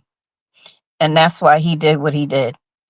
The people in the church But bullying? she's saying, she's saying Karmelo shouldn't be in jail. I mean, Karmelo should go to jail for what he did to this cracker boy. Right? So she's my color. And she defends them and not us. And that bothers me. Well, you and see, then played. I'm actually really amazed at all of the Black people that are online saying such ridiculous things against Karmelo and very stereotypical things against the Black community in general. And it's coming from other Black people. Like I expected from the white people that saying it, but it's a lot. It is a lot of Black people that I've seen online saying ridiculous stuff like that. And she said George Floyd deserved to get what because he had fentanyl in his system. I mean, she's just awful. Well, let me tell you. Well, let me Tanya Massey deserved what she got. Well, obviously that woman obviously has a problem with her own people. No, but she's not young. This lady is like 70 something. Yeah, she got a problem with her own people, is what I'm saying. But let me tell you what's actually happening with the situation since you don't know. So what we do know from what we have heard is that they were at a community track meet that had a bunch of schools. It was not school grounds. It was at a community park with a track meet, and a bunch of different schools were there. What I have heard that I think is true because I've heard it so much from even like news and stuff, but sometimes that stuff is a lie too because the news reported that the family used the funds to buy a new house and stuff. Even the New York Post is saying that. So I can't say that they telling the truth. But basically, Karmelo was there. The Metcalf and his brother, the twins, they were there, but they were there working the event is what I heard, that was their job to be there, I guess, working at the event. They had tents up and it started raining. And so people went under the tents, not just the people who were there on those certain teams. There was one man that said he was sitting under the tent with his two daughters. People were trying to get out of the rain. Some people were leaving to go to their car because it was just raining. And so I guess they say that the twins came from underneath one tent to come over to the tent where Karmelo was. Karmelo was on the phone. and they told him he needed to leave, but it's raining, so he's not trying to get from underneath the tent. And I guess they had some words. Nobody knows what these words are. It has been said that the boy is telling him to leave, and that Karmelo tells him, touch me and see what happens. So the boy touches him. Karmelo doesn't do anything. Then he says, hit me and see what happens. And he reaches into his bag and he has his hand in his bag. At one point, he tries to snatch Karmelo's bag. I've heard that a lot. And that he tried to, and then he did punch him when he said to hit him. And after that, that's when he pulled out the knife and he stabbed him. Now, some people are saying that both of the brothers were punching on him, but then there are other people saying that the confrontation was between him and the one boy. And not both of the twins. So we don't know. I will tell you this though, there are several videos that has been confirmed by the family and everything in the police, but they are not releasing the videos, and they have took the cell phone footage from all the people who had it and told them they're not allowed to post anything online, or they will actually have charges brought against them and be in trouble. So this is why nobody has posted anything. But the officers have about 7 videos from people's cell phones of the situation, but they have not let us see it yet. So basically, that's what we know. And that's all that we know. So like, even when the man was saying to me, how do I say this is not about racism? Like, there's nothing in there that says they messed with Karmelo because he was black. He is in a predominantly white area. But there were other black boys on the back. They don't go to the same school. It was several schools there. So these boys don't go to the same school. The word is they didn't have any prior, knowing of each other. And so again, that's all that we know at this point. There was no racial slurs or anything that anybody said that he said. And I guess Karmelo, that's one thing I left out. They said he was sitting under the wrong team's tent, and so he went to tell him he needed to move. But to me, that doesn't really make a difference, because if it's raining and people are coming underneath, why would you tell him to move though? What was such an inconvenience to him? Well, I think they were trying to. They were supposed to be working the event. They were working or something. So I guess they were trying to. You ain't supposed to be here. But again, some witnesses say that there was a lot of people under the tent that weren't supposed to be under there. So why single him out? So I don't know why. Exactly. I don't know. Yeah, but it's just I think it's I think it's an underlying thing, because they say that he was nerdish and real standoffish, and he was a straight A student. He was a good student, and I think maybe he had enough. I don't know. I think in a way, honestly, I do think race was somewhat involved, but they're just not telling us, because literally notice that this is literally dividing our community. They know how to get under our skin. I think that the community is dividing each other, because other than the race that we've brought into it, there's nothing to show that this is racism. But of course, that's the first thing that we scream is the black community. And then the white community is saying that this is racist because he's at home and they lowered his bond. They harassed. People were harassing. But honestly now, if a white person did that, and even black, people wouldn't have been in an uproar about it. I mean, if I the think it was situation more was of a reversed. power trip. I think it was a power thing, like, to show more of authority. I don't believe. Hey, Michi, I didn't want to cut her off. How you doing? No, you're good. You're good. Go ahead. But yeah, I think it was more of a a power thing, like to show, I don't believe it was about race, you know what I'm saying, to start off with. I'm kind of on the scales of this, because it's like, it's a messed up situation, like Michi was saying the other night on her live or whatever, like this boy, you know what I'm saying, is going to be traumatized. We're talking about Karmelo Anthony. Anytime you take a life, you know what I'm saying, whether it's justified or not, that's some shit that you just gotta, you know what I'm saying, deal with for the rest of his life. You know what I'm saying? He will always have that image in his head, and he's young, he's 17. But on the other hand, it's like, I see a lot of things online where people like, well, why he have a knife anyway? Well, unfortunately, we live in the times where, you know what I'm saying, like people, they're not fighting anymore and living to see another day. You know how you get into a hand fight and you get your ass whooped or something, or, and it is what it is. I think Karmelo kind of acted in fear, because you do got 2 big old cornbread white boys, coming up to him. Exactly. And, I think he reacted in a fear, not having cognitive, thinking at 17. And logically, I don't know if I buy that whole story about he just off the rip said touch me and find out, because logically it's like, why would he say that? It had to be some type of threat to say, like, if you don't move, we'll move you. You know what I'm saying? Exactly. It's something else that's not being said. And about Yeah, this it's house, about this GoFundMe situation, buying a house and Excuse me, I just want to whatever. speak on the night situation. I don't Do we really? understand. I know it's not my phone. It must be somebody else's, not muted. But I don't understand that situation either, because um it was also said that they had the car since 2023 and they've been had a house. But if them people use that money to buy a house and a car, then that's their business. But they didn't. And how they know that? You see what I'm saying? You see how people do things? Yeah, but it's How they cause divisiveness and stuff. Right. But They make up Michi, I this heard it shit. may not be a knife. They make up this shit and they make people think it's that black it's one people way, and they assuming shit and don't know what the fuck they talking about.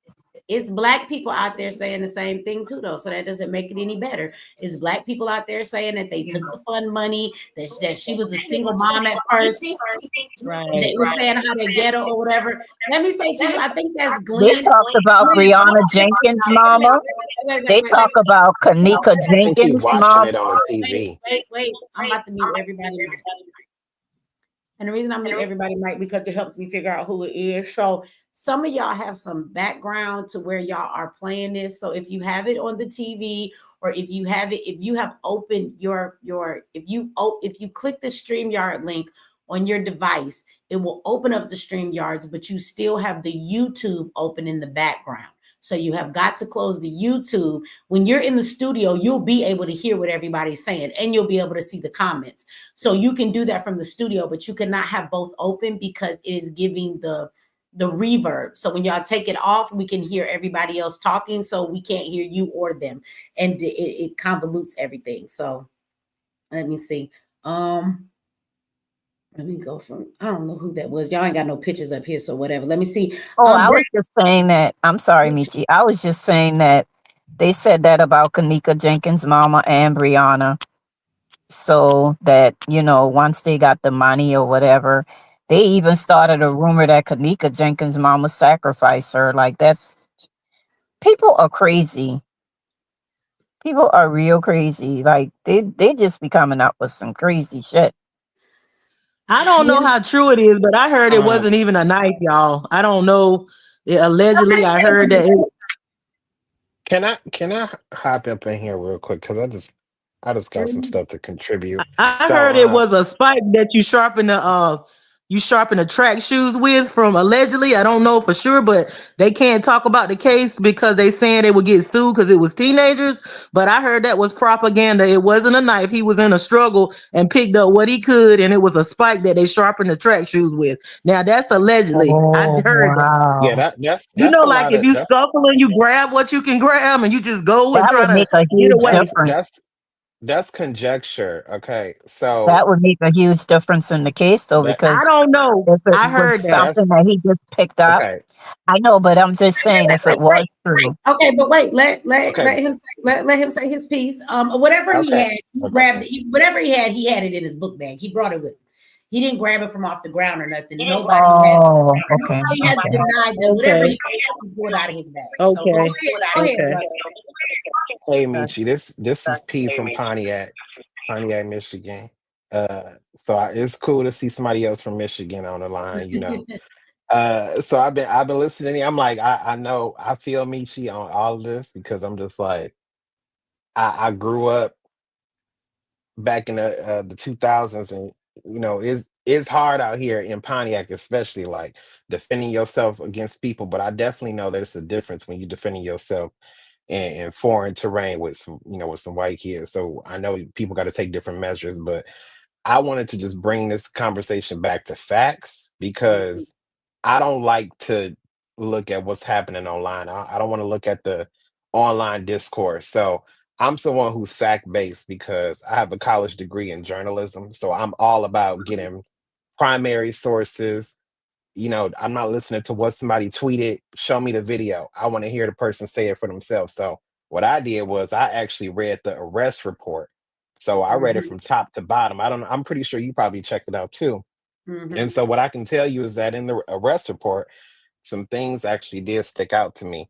So people saying that Karmelo was under the wrong tent, that's not really correct. Like, we don't even know if Karmelo was there to participate in the track meet, but he was under the tent.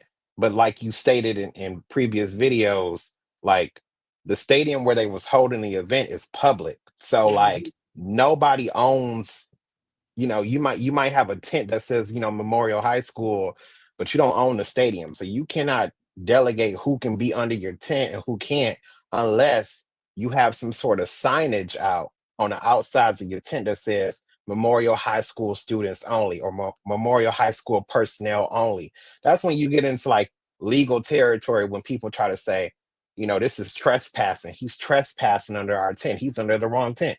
No, like you said, it was raining. So logically speaking, in the police report too, and it mentions, or the arrest report, it mentions this, it was raining down crazy. So it was crazy to the point where everybody was probably rushing under different tents. So it probably made logical sense for, him to go to the nearest tent, and it happened to be Memorial High School. So when people say that he was under the wrong tent, that's not really correct. Like, because also in the arrest report, it mentioned that, and now it gets kind of fuzzy. So in the arrest report, one of the officers was interviewing the people who witnessed, what happened, and their names were blurred out because they were minors, obviously. But I'm reading between the lines, and so I'm seeing like there's two people that this officer is mentioning, and one of them I can tell is Hunter, who is Austin's brother.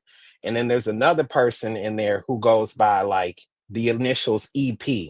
And so based on the officer's arrest report, his report, he said that Hunter told him, and this is alleged because again the names were blurred out, but based on like how I was reading, I'm like, okay, this has to be Hunter. This makes sense.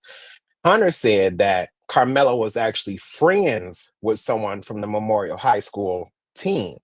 So that would give him motive to be under the tent Why he would anyway. go sit under there with him, right? Right. So I was like, okay, that makes sense. So now we have a motive, like, because I'm sitting here thinking too, I'm being logical.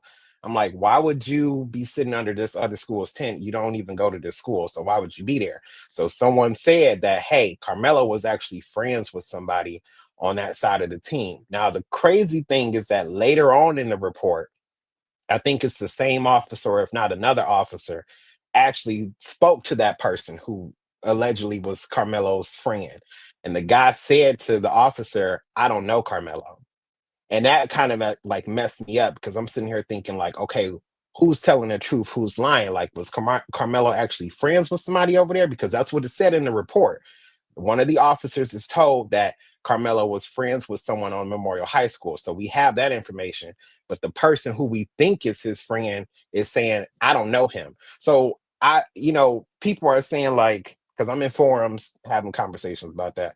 And people are saying, well, the boy said he didn't know Karmelo. But I'm sitting here thinking, well, if I'm a 17-year-old kid, 17, 18-year-old kid, and I just witnessed somebody, my friend, my so-called friend, kill another boy, I'm scared. I'm not going to want to associate myself with someone who I just witnessed kill somebody. So like that could be the reason why he said he didn't know Karmelo. So it's just some fuzzy stuff there. But when somebody mentioned, like, was it really a knife? In the arrest report, they actually mentioned that there was a knife on the scene. It was covered it had blood specks on it. They actually ended up putting a tarp over it because it was raining so hard. They didn't want to, they was trying to preserve as much of the scene as possible. So there was a knife involved. Like I said, I read all of this, but it's a lot of speculation, and I think it's really disgusting. Like the clips that you played, I don't even like watching those clips because it's making me feel really bad about the state of the Black community, that like we really have like a deep self-hatred problem that I'm like, this is disgusting. Like, you guys are actually justifying. Like, it's like I'm with you, right? So like, I don't think Karmelo he's obviously, I mean, he's innocent until proven guilty, but in this situation, I don't believe it was racially motivated. I think it was two kids, maybe three if Hunter's brother was involved. Two kids got into an argument. Yeah, I didn't see the conflict as racial at all. But when you have all these outsiders who are injecting a lot of this racist stuff into this, it's like then it starts to brew a bunch of conspiracies and stuff, you know? Let me ask you, because also Yeah. one of the reasons that kind of like I said, I haven't seen anything from the actual evidence from what they have shown us that it's a racist issue, which kind of pisses me off that it's like the nation is going crazy. Like, really, I cannot go to any social media platform right now, and especially YouTube or TikTok, and not see this just flooding my timeline. Everybody is talking about this. There are content creators who every 10 minutes, there's 5 times a day, they're giving updates. Oh my God, they kicked him out of the thing. They just swatted his daddy house, blah, blah, blah, blah, blah. It's always going back and forth with this race thing. Then the crazy thing is, though, is that I have not seen any white people yet check other white people saying this boy deserves a fair trial. You leave him alone. This is not racism. If they want to raise money for him, it's fine. I ain't seen none of that. But I've seen all these black people in the opposite direction. It's like more black people on there talking crazy about black people, saying how much they support Austin than even giving, and they're feeding into all of these fucked up ass narratives. Now, one of the things that even for me plays more into why I don't think this is about race when it comes down to the boys. Now, all this other shit people is bringing in, that's on them. That shows them. Let me tell you why. And I can play the clip. Matter of fact, I'll play it for everybody up here in a minute. But his father, they had a White Lives Matter rally. I don't know if you saw that. And it was funny because one of them, he's a January 6er. This white guy, he was one of the January 6ers, and he calls himself doing this event. He made some flyers and shit and was like, yeah, everybody come on. Y'all need to come on and we're going to be there. And he thought it was spread all over social media. And I guess he thought he was going to get a big turnout. And then there were black people that had a flyer saying, we're going to go and oppose them in the same place. I was thinking it was going to be a bunch of black and white people fighting today, but it didn't happen. So he gets to his rally. It's 10 people there, but it's one black man, and he just out there on the mic. He just a coon, and it's like, where do they find these niggas at? But a black man walks up. He says, I am a friend of the family. I have my friend Jeff Metcalf on the phone, Metcalf, which is Austin's father. He would like to speak to you. So they put him on a speakerphone. And it's funny because this white man, I'm going to play the clip, but he's saying, you know, I have had to, in my life, I feared being murdered by black people too. And that your son had to go through this. This is devastating. And I would love to stand with you and blah, blah, blah, and do an interview and help you with this. And the father is like, are you done? And he says, yeah. And the dad goes, I ain't never gave you fucking permission to put my son's face on your flyer. This is some bullshit. You're just causing more division. I don't agree or stand with any of that fucking shit you're saying. So his father goes off on him about some race. Like, nigga, this ain't about race. We ain't racist. So this is all I'm saying is that anytime I've ever seen some racist ass kids, they got racist ass parents. That's where they got it from, right? But his father seems to keep making stances in the way that even like when he came out and he said he forgave the family. Now, when he showed up to the press conference, I felt like he was being a bit arrogant. But even then, he said he was there because he just wanted to hear what they had to say. And he was telling the police, there's a news clip of him over to the side. Most people aren't playing that either. And he said, I just wanted to be there to hear what they was going to say. You know, I just want to be a part of what's going on. So even in that, he seemed like he got that. I'm just being honest about what I see, that Christian love, and I'm going to forgive them. You know what I'm saying? I don't think he was there to cause any trouble, even though disregarding, but he went off on the dude saying, I'm not down with this shit you preaching in this division. So he went off on the man for bringing race into it. This is not about race. That's what he told him. And so I've watched racist ass white parents, and they not gonna back down from that shit because they've been talking that racist shit all their life. They're gonna stand and be like, yeah, they did this to my son. So the father seems to be rejecting everything that white people are saying on his behalf. He's actually saying he doesn't agree. It pisses him off. And he wants them to stop using his son's face to name for this racist bullshit because he said you're just dividing the country even more. These are his father's words. Now, of course, somebody's going to be like, oh, what? That's his bullshit. He just saying that for the news, Michi. I'm just putting together everything that's a fact that I can see. And I don't think so So I got a few Did you see the video? responses. No, I didn't see that video. That's actually no, I I'm didn't gonna play see it. any video about. You said it was him like screaming at a White Lives Matter thing on a No, phone or his something like father, that. so it was a man that did it. It wasn't his father. He did a White Lives Matter rally, and his Right, father, right. Metcalf's father, the victim, his father sent his friend. He didn't show up. He sent his friend to put him on the speakerphone, and he lets the dude. And the dude is like, "Oh, I'm so glad you called." Like he's happy, like his daddy here, like he gonna be pleased with what we did. And his father goes off on him and tells him, "I don't agree with fucking shit you're doing, and you're causing division. This is not about race." He said, "You never got permission. Take my son's fucking." And then the white man tells him he's weak. He says, "You're weak, and because you won't stand up for your son and stand against racism, this is why this will keep happening to our people." So he gets into it with this man. Oh, I see. Okay, okay, I see what you mean. Because I was sitting here Yeah. thinking, I don't know Michi, why. can I make I a? don't know why. Oh, sorry. Go ahead. I'm I'm sorry. I I'm just gonna be wanted to make a I'm gonna be couple of real. points. Yeah, I'm gonna Yeah, be real quick. So I didn't even know that's what. Okay, so yeah, I didn't see that, but I did hear that there was like White Lives Matter rallies mhm. going on in Austin's name. I do remember hearing about that, but I didn't watch the video. But just some quick points. So with the dad showing up to the press conference, I don't know about you, but I thought that was like incredibly inappropriate for multiple reasons, just because not because just like it was a private press conference, in the fact that like the organization is the one who Right. regulated all of that, and they control who gets in and who doesn't. But I think that people got I don't think it's safe for us to be like that naive to think that like a grieving father who just lost his child 2 weeks ago is in his right mind to be in any sort of proximity to the family, because to me that would trigger some sort of like safety risk. Like Yeah, well, who's to the know court that said that they went, but his daddy went on the news and he did that old Christian thing from the very beginning. He said that he forgave Karmelo and understood them being kids, and that he didn't hate him and he forgave him, and that he wanted him to know that. So his dad had said that from the beginning. He said that on national news.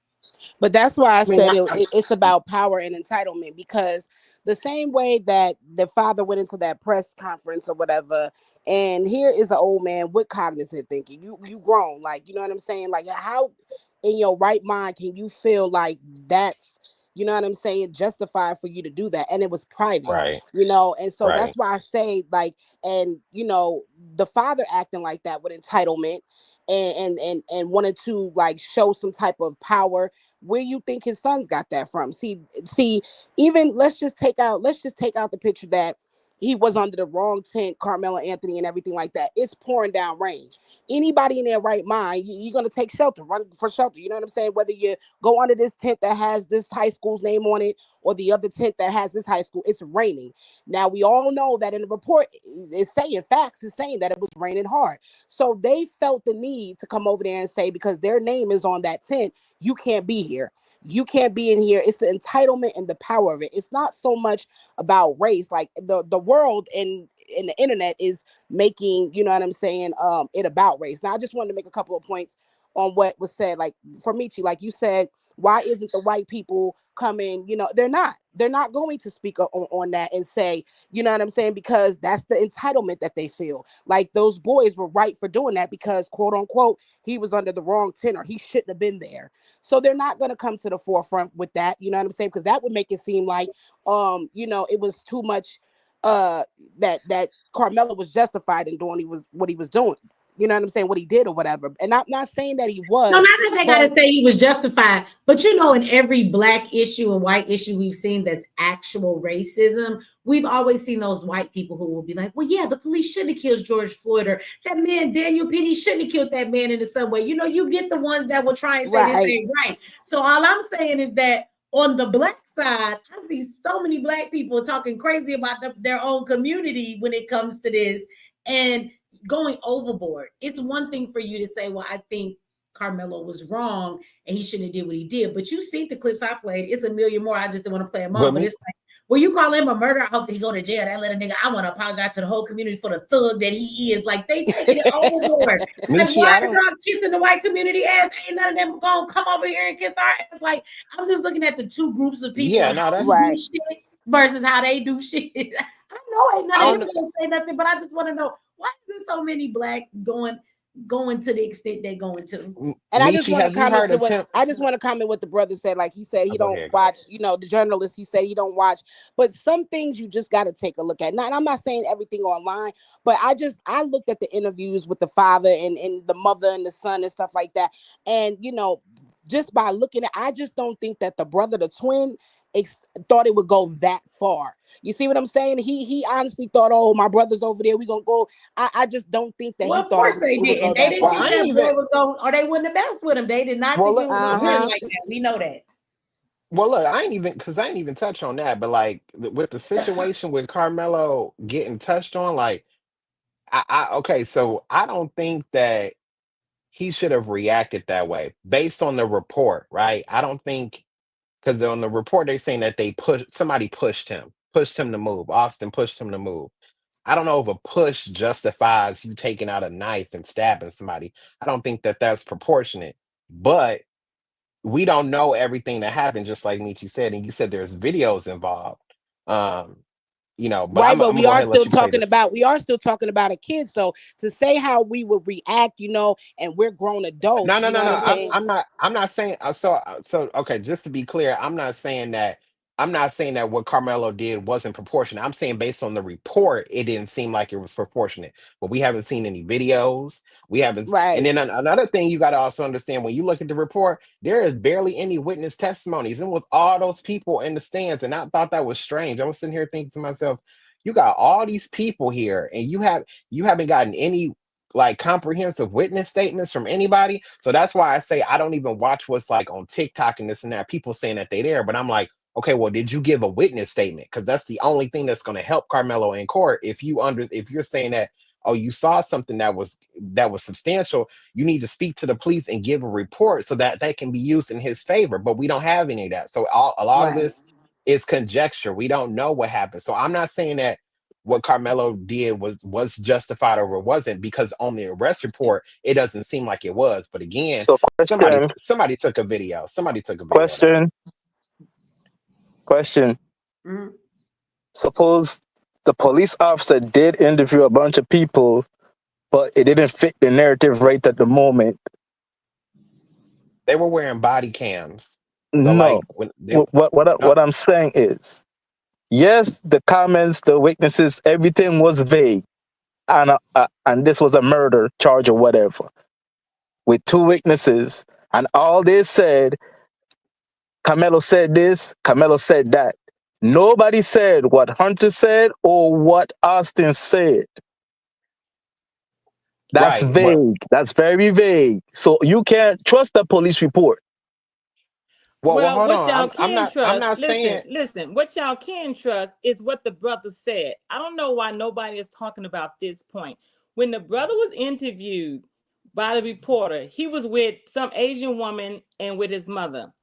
That brother said, and if you guys go back and look I at know that what you're talking video, about. he I know. said, we got into a little altercation. So that out now, if it was just Austin, he would have said, my brother got into an altercation with him. Right. He said we, meaning he is including himself in that. So if he and his brother is standing there with this young guy, and they all about 200 plus pounds, 6 feet and over, now that's an imminent threat right there. So now you got two against one. Nobody's talking about that. Yeah, and that's what I'm Nadia, saying. I'm like, wait a we minute don't though. know. It could have been two of them Nadia, against him. let me play devil's advocate. They're twins. So what if he speaks as of we, because everything he sees his brother do, that's just how they refer to each other. That's not gonna hold up in court. The thing, well, what I'm I saying, don't know. The reason I'm throwing that out there is because that's what I've heard somebody say about his statement, because they twins. What? That twins always speak like that. I'm just saying. My immediate to the family. guy who said you can't trust any. She funny tonight. To the guy who said you can't. Hey, sis, why you put me on here? I do want to say one thing. Just like the brother just brought up. But wait, Go y'all, ahead. hold hold on, brother. I don't want to, but we be going, yeah, I want Nadia to finish. Like I say something, we gotta stop veering off. We gotta let the person that we like the conversation finish with it. And I know Ms. Watchman wanted to chime in on what she's saying. So Nadia, I was just throwing that out there to play devil's advocate because I've heard people say that, like when he said we, that's how twins talk. That doesn't necessarily mean that he was involved, but they walked over there together. That's what people is saying. They saying that's how twins speak of each other. Whenever they're in, especially if you're in the same, space as them, they speak like that about each other. It's always we. Yeah, I get that. That could be a possibility, but in the case like this, so I do understand that. But it was also mentioned that he the one that had the altercation seemingly first. So he the one approached him first, and then the other brother came in his defense. I guess it's in his defense. Well, the black man that gave his statement, he said online, he said he was under the tent. Now, I don't know who this black man is, if it's true, but he said he was there. He said he was under the tent that they were under with his daughters and that they ran under there because it was raining. He said that Karmelo was minding business on the phone. They came from underneath another tent. They weren't even under there where they were, and they walked up on him. He did say that the altercation started between him and Austin, but that at one point they both was jumping at him in his face. That's what the black man said. I saw that. And so to the guy who said you can't trust everything in the arrest report, I agree. I'm not saying that I do. I'm just saying that that's all I have that's concrete.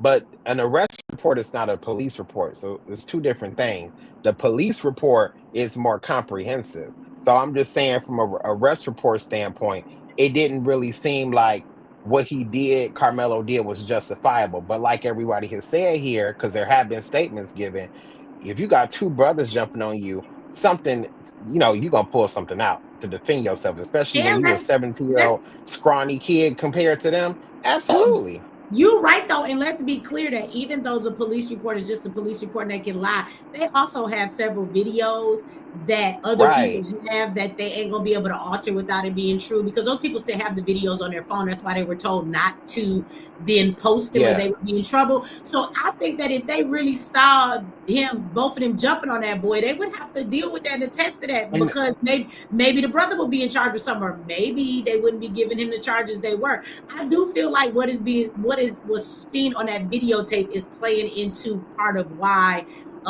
things are the way that they are. They know stuff that we don't know. And I did hear that clip that you talking about, Michi, where that the black man said that he was there with his daughters. That's what I'm saying though. Like, he needs to have given a statement, because all this stuff on TikTok, that shit ain't gonna work in court. You need to give a witness statement. Right. No, that's one thing I will say is that in the police report, they'll see it. I don't know how you got yours. I did the Freedom of Information Act, but I'm gonna be honest with you. When I got what I got, I felt like they was giving you what you want to have, because you're gonna get witness statements, and it wasn't no bunch of witness statements in there. It was it wasn't. It was the police That's what I'm statement saying, stating what they heard from other people. Right, But what wasn't there was the statements. You got too many witnesses to tell me y'all didn't sit people down and make them write statements. They did. And that's exactly. And hold on, that's exactly what I'm saying. I was sitting there reading this report. I'm like, you got all these people in this stadium, and you ain't got no statements. And this how you know they could have got statements, because when they did want to quote somebody, hold on, man, like hold on, because when you do get quotes in the report, they made sure to put them in quotation marks. That's an actual statement from somebody. Like at the very beginning of the report, they had the statement from Karmelo saying, "Oh, it wasn't alleged, I did it." Those were in quotation marks. That's an actual direct quote. That's something that can be used against you. When it's not in direct quotes, it's paraphrased. So that is something that the police is interpreting. But even when I said that, oh, there was a student who was there who said that, hey, Karmelo knew someone on the actual team, that wasn't in quotation marks. And I noticed that. I said, well, wait a minute. If you got somebody telling you this, why you ain't getting an official statement and putting in the police report? So they are leaving things out. Nick Hawkins. Michi, can I ask a journalist something? The guy that say he a student of journalism, I just want to ask him, do he know anything about this? No, well, wait one second. Okay. Nick Hawkins said it was 28 statements, so I don't know where he heard that from, but that sounds about right. It's a lot of people there. I imagine they would have a lot of statements, especially You know Yeah, that way they too many have people at there. least a statement from each person that they took video from their phone. You know they made them people write statements, so we know it's at least 7 people because it's 7 videos. So, but anyway, before she asks you a question, I want Nadia to go because I know Nadia, y'all was going back and forth before we move past this. I want Nadia and the people that wanted to discuss what we're discussing to finish their stuff first. Go ahead, Nadia. Yeah, I was just basically saying, and even when he put out that point about the quotation, it's not alleged, I did it. I got a problem with that. I just don't believe that this docile. He's like, I just don't think like he spoke those words. I just don't. That's just me, And if it all come out, then I'll stand corrected. But with the whole situation of if he's claiming self-defense, I can see it being a self-defense if you got these 2 people, and now you involved in an altercation with 2 people, and you probably already know you're outnumbered, so you're not going to win it.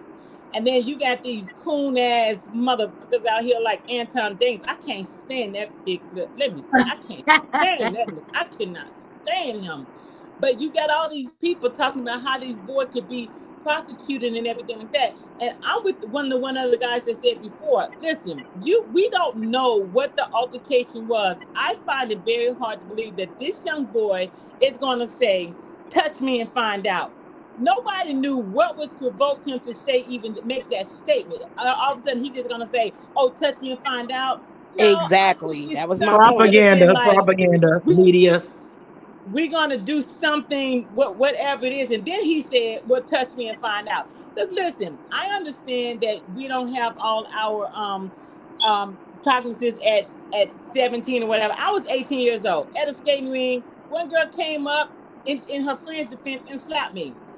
I dragged this bitch on the floor and stomped her with my skates, and I did not stop. I did not think of no consequences. All I thought was, by the time I get finished with you, bitch, you already know you won't ever approach me like this. About the consequences, I'm just making sure that she understands I'm not the one that to be messed with, right? And I don't really think that this young boy intended to put this knife or whatever it was, this object in this boy's chest. I do not think he meant to do that, And I hate he used that to defend itself. I think he said something the other night, Nietzsche, like he could have stabbed him in the fucking arm or the leg or something to get him off of him. Send him to the hospital, give him some stitches or something. Exactly. You said, but look, I go back to that Malcolm X quote when he said, look, you don't bother nobody, you don't antagonize nobody, you don't force it. But if somebody put their hands on you, you send them to the hospital, to the morgue. That's what you know what? You know what though? But honestly,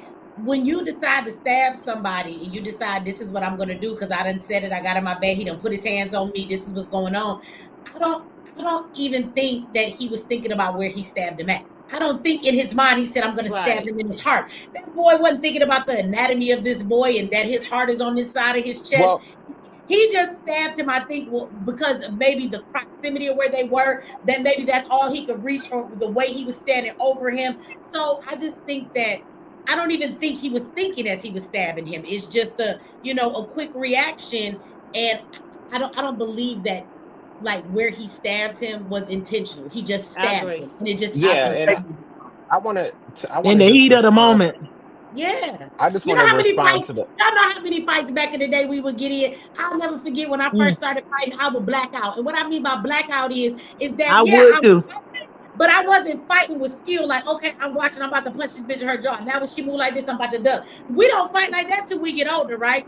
We would just go in and fight, and then when the fight is over, she on the ground, and you like, damn, I guess I whooped her ass. But like, you don't really remember. People gotta tell you, you punched her in the face, you uppercut her, you kicked her in the back, and you like, really? Because you don't even know what you're doing. When you a kid and you just start fighting, you have no fucking idea what you're doing. You're just fighting, and your adrenaline. I would black out too. I just want to say this about you just don't remember. You don't remember every move you made and what you did because you're not calculating. I'm an adult now. If you run up on me, I'm calculated. I'm thinking about where I'm gonna punch you and why I'm gonna punch you there. I'm thinking about where I'm about to kick you if I'm gonna kick you there. As a kid, we just go in because we don't know what's gonna happen, right? And half the time we don't even know what we're doing. And so again, he did stab him when he stabbed him, but I don't think he intentionally stabbed him in his heart. I don't think And I guess he thinking, damn, I stabbed the boy one time and I hit him in the heart of all places. You know, I don't think Yeah, that and I was. want Mitchie, but you got black to. people, acting like he meant to kill him. That's what I don't get. Well, You got There's people some acting like this self-hating people. So. child meant to kill this boy.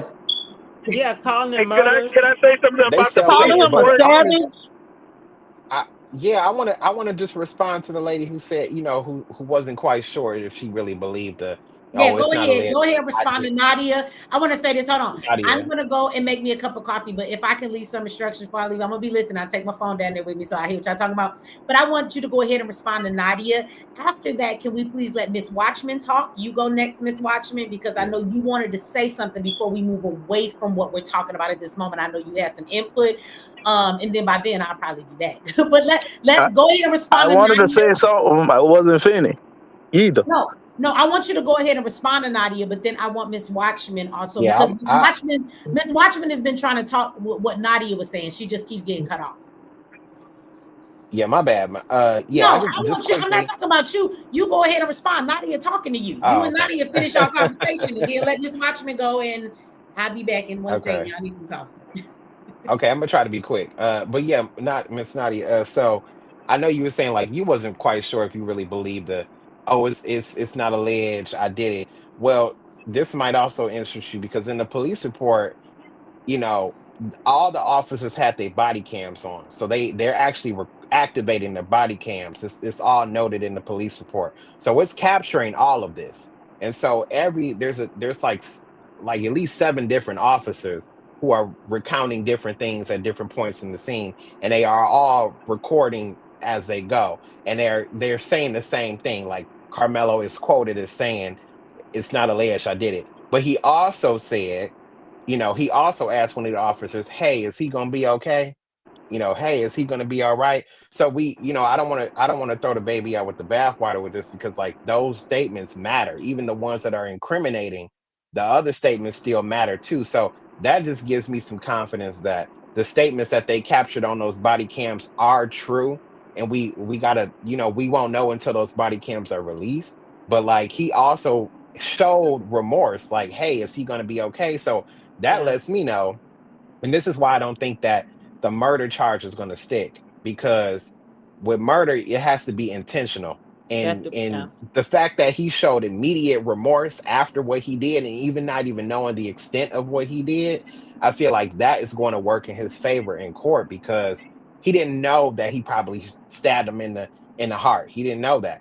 But the fact that he showed that remorse after the fact and was hoping that he was okay. He asked the officers, is he going to be okay? Is he going to be okay? Like, that shows that he has some compassion. But I do believe that like him reacting that way, there was a reason for that. But if you read just the arrest report alone, it doesn't seem like there is one. That's why I'm saying I can't wait until this more information comes out, those videos especially, because I feel like what they don't want us to see are those videos. Because Michi talking about the father being like very sympathetic and this and that, I don't trust that. And the reason why I don't trust that is because I have a feeling that Hunter went home and told his family what really happened, and his daddy probably knows what really happened, That and it's part. really not going to look Yep. good for Hunter and his brother. So he's acting For the truth sympathetic, to come out. just like when he said he showed up to the press release in good faith. No, that wasn't in good faith, because in my mind, I'm thinking, if I'm the father or the parent, and my child is accused of killing your child, there's no way I want you near us, especially because people are complaining about the family rep, the Dwayne guy. They complained about the stuff he said and how he made it racial. No, he wasn't talking about the case. He was talking about the death threats that the family was receiving. They was being called all sorts of racial slurs. They were receiving all sorts of death threats that were race related. So he was speaking against that. And so when you have a father who just lost their child coming to a press release where the family is there, in my mind, if I'm really thinking, like, especially as a protector, I'm thinking this man is not in his right mind. Who's to say he's not here to avenge his son and take us out? But I got a quick question real quick. So I just want to throw this out there for all the planning and for when Michi come back. So my thing, I don't, like I said, I don't believe the whole incident was a race thing. But why, if Carmelo Anthony is living in the suburbs, right? Why would he feel the need to carry a knife in his backpack anyway from the beginning? Yeah, I think the lady after me is supposed to speak. Because we all didn't have some time. So, but yeah, maybe we can circle back to that after her. You know, that's okay with everybody. Okay, my bad. Go ahead. I'm sorry. You good? Can everybody hear me first off? Yes. Yeah, Yes, we we can hear hear you. you. Thank you all so much. And first, I want to thank Michi X for continuing with these platforms and helping our people to understand how to critically think. I am someone who has worked in the field of law enforcement since I was about 19 years old, from security to corrections. Okay. And what was what I wanted to address was the exact same thing that our sister addressed. Nobody's talking about that interview where Hunter did not say he got into an altercation. He said we. There's people who are saying that twins often say we. That's a lie. I grew up in a family where we had two sets of twins, one set of females, one set of males. And if something happened with one of those brothers, the other one would say, that so and so did this to my brother, and my brother did this. If something happened between the two of them, that is when they would say we. Facts. Okay. So for Hunter to say we, that means he was definitely involved. Speaking on the facts that we know about the case, not the internet rumors. Okay, because it is the internet that seems to be making this a racial issue. We don't know I whether agree. it Yep. was or wasn't racial. So Mm-hmm. sticking with just the facts of the case as we know them, Right. current, it does not appear that it was a racial situation. It seems that these two brothers just decided to be bullies. Mm-hmm. And it appears that Anthony became fearful for his own safety because of That's that. right. And he Mm-hmm. grabbed something and defended himself. We have nothing that shows that he intentionally stabbed this young man in his heart. Nothing whatsoever. We know that there are at least 7 pieces of video footage that the police have in their possession. Not one of those videos have been released. Right. And the police have threatened everybody that if they do release it, they're going to be charged with something. Mm-hmm. Yeah, because In these are the case minors. whereas they want to prosecute an individual, and there's video footage that would work in their favor and shift this tone that we are now hearing across the internet and the airways, they're not going to release it anytime soon, if they ever release it at all. Mm-hmm. The fact And that I want to.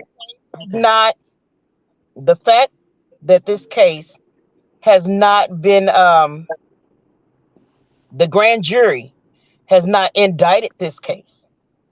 That says there is question about Right. Yes. whether or not Yeah. the charges would stick. It's self-defense. I don't think Um, that first degree gonna stick. there's a great possibility. There's a great possibility that it could indeed be self-defense. However, I want you all to remember that although this was not on school grounds, this Mm-hmm. was a school sanctioned event.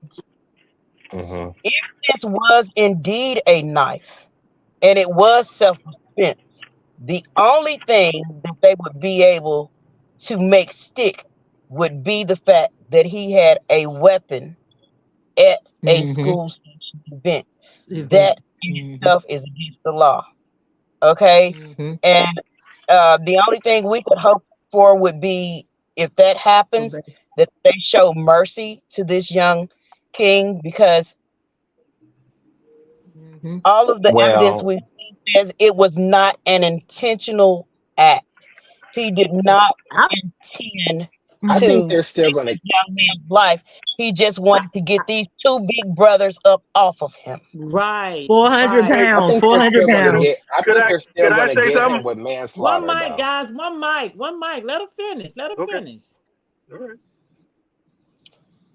Um, so with that being said, my request to our people and any of these people who are watching, my request is let's stick to the facts of the case.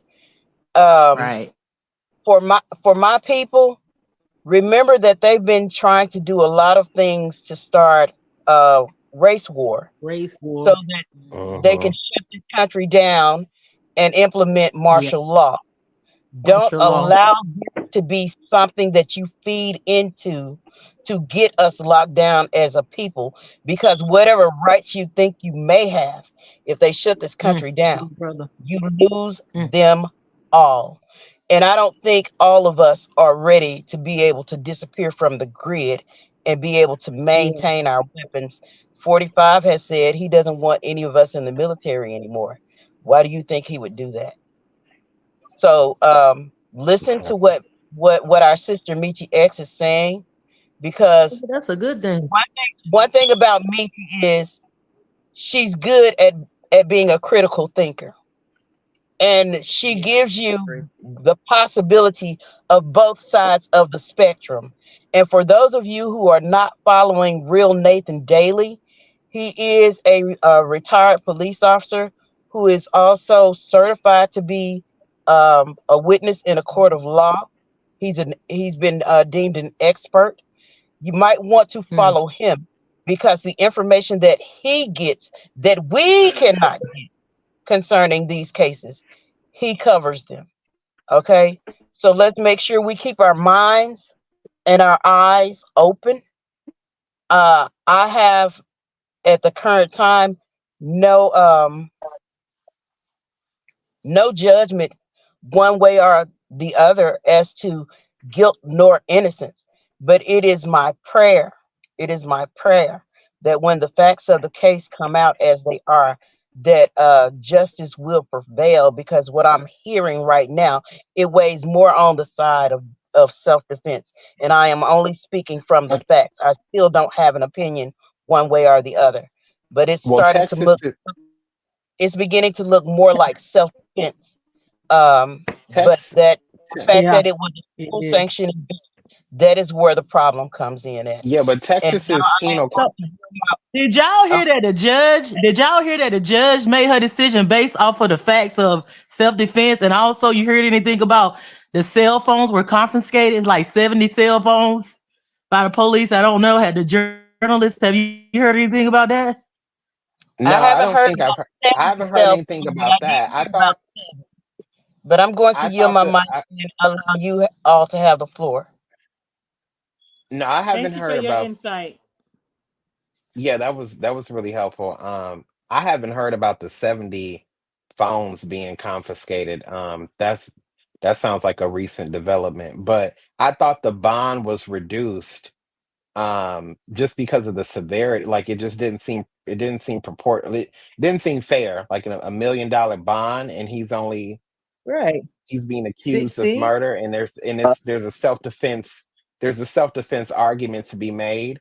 And then, like everyone And said, like none of that evidence is coming out because these are minors, and that information that we're looking right. for, that critical information, probably won't be We won't revealed ever until find it. around the trial, because that stuff Trial. can't come out. But to that lady's point, I think Mrs. T, uh Texas's penal codes, from what I looked up, with self-defense, it has to be proportionate.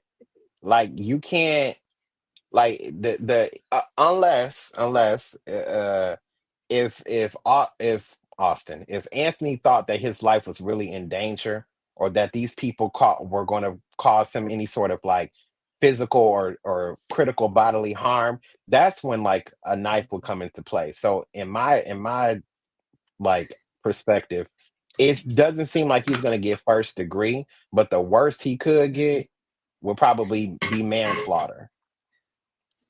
But I don't No, know if Why he'll isn't get that it. other twin? But Why isn't that I want other to ask the twin not in journalist custody? brother. I want to ask the Yeah, go. journalist brother. So you said that in the police report they covered the knife, right? Because it was in the rain, right? Yeah, they did. Yeah.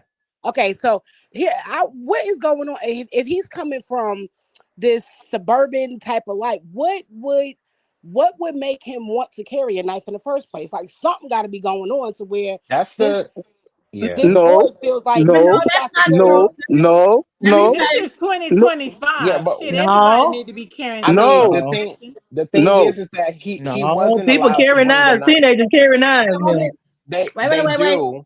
No. I'm I'm just not gonna say, arguing that he. I'm not. Hold no, on. wait. I'm not arguing that he shouldn't have had it. But what I'm saying is, I'm Right. trying to figure out and understand. Like, you know what I'm saying? That's why everybody. I think some people are taking the stance of like racism. I can't speak for everybody, but you know what I'm saying is What? something got to be going on, like to where he feel like, you know what I'm saying, he got to be carrying. Because I know why you know what I'm saying, would carry in my neighborhood. But what I'm saying, and it's not nowhere near the suburbans, but I'm just saying, like, But why would Yeah, he but you feel the know need to have to they carry a did. no, knife? but let me explain something. Hold on. I want Those to say kids something. are bad in those neighborhoods too. Y'all think they Right. nice because they I in a just want suburban to neighborhood? no. No. Let me say something though. I want to say that when it comes to carrying a weapon, we don't know how this boy got to this event. It wasn't a school, so he might have used public transportation to get to where he was. Nobody said that he necessarily lived in the same county this was going on, that he went to. So he doesn't go to the school. I think that was, they said, was 5 miles away or something like that. So again, for someone who carries weapons and teaches their children to defend themselves and carry weapons themselves, we carry weapons no matter what. I think a person who thinks that you are safe just because of the neighborhood that you're in, I think that is very false, because I've been in suburbs and had 3 white men try to snatch me in a car. Thank you. So, like, at the end of the day, I think when it comes to protection is protection. You don't watch people who carry guns and say, I'm going to not carry my gun here because it seems safer over there. We carry our weapons everywhere, Yeah, but because the truth is you never know when somebody might pop out and do something. So I want to say, from that perspective, I don't really think if he was carrying like a pocket knife, I don't think anything is wrong with that. Like I said, let's say he got to the game because he had to catch 2 buses to get there. Like maybe he was on public transportation, and you just never know what can happen these days. So yeah, but Okay. the No, I'm problem just with saying. that I thought I just the was trying to get the facts because I didn't know whether he lived in that area and stuff like that. So that's why I was just asking, like, what was going on to make him feel like, you know, he had, I don't know. So let me I was just so asking. the and problem y'all with wait a minute, that wait one Oh, second. let her be going Hold on, on. wait a minute, y'all. 1 second. Let me read this super chat too while I was gone. Shout out to Dwayne. He says, the bill was reduced for a reason.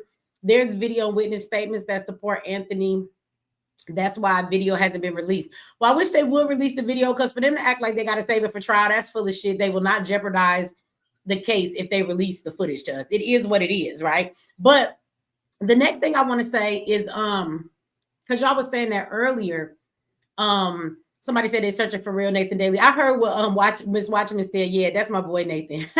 he on a different time zone right now. He was supposed to pop in on us. I'll put the link to his channel in there in a minute, y'all.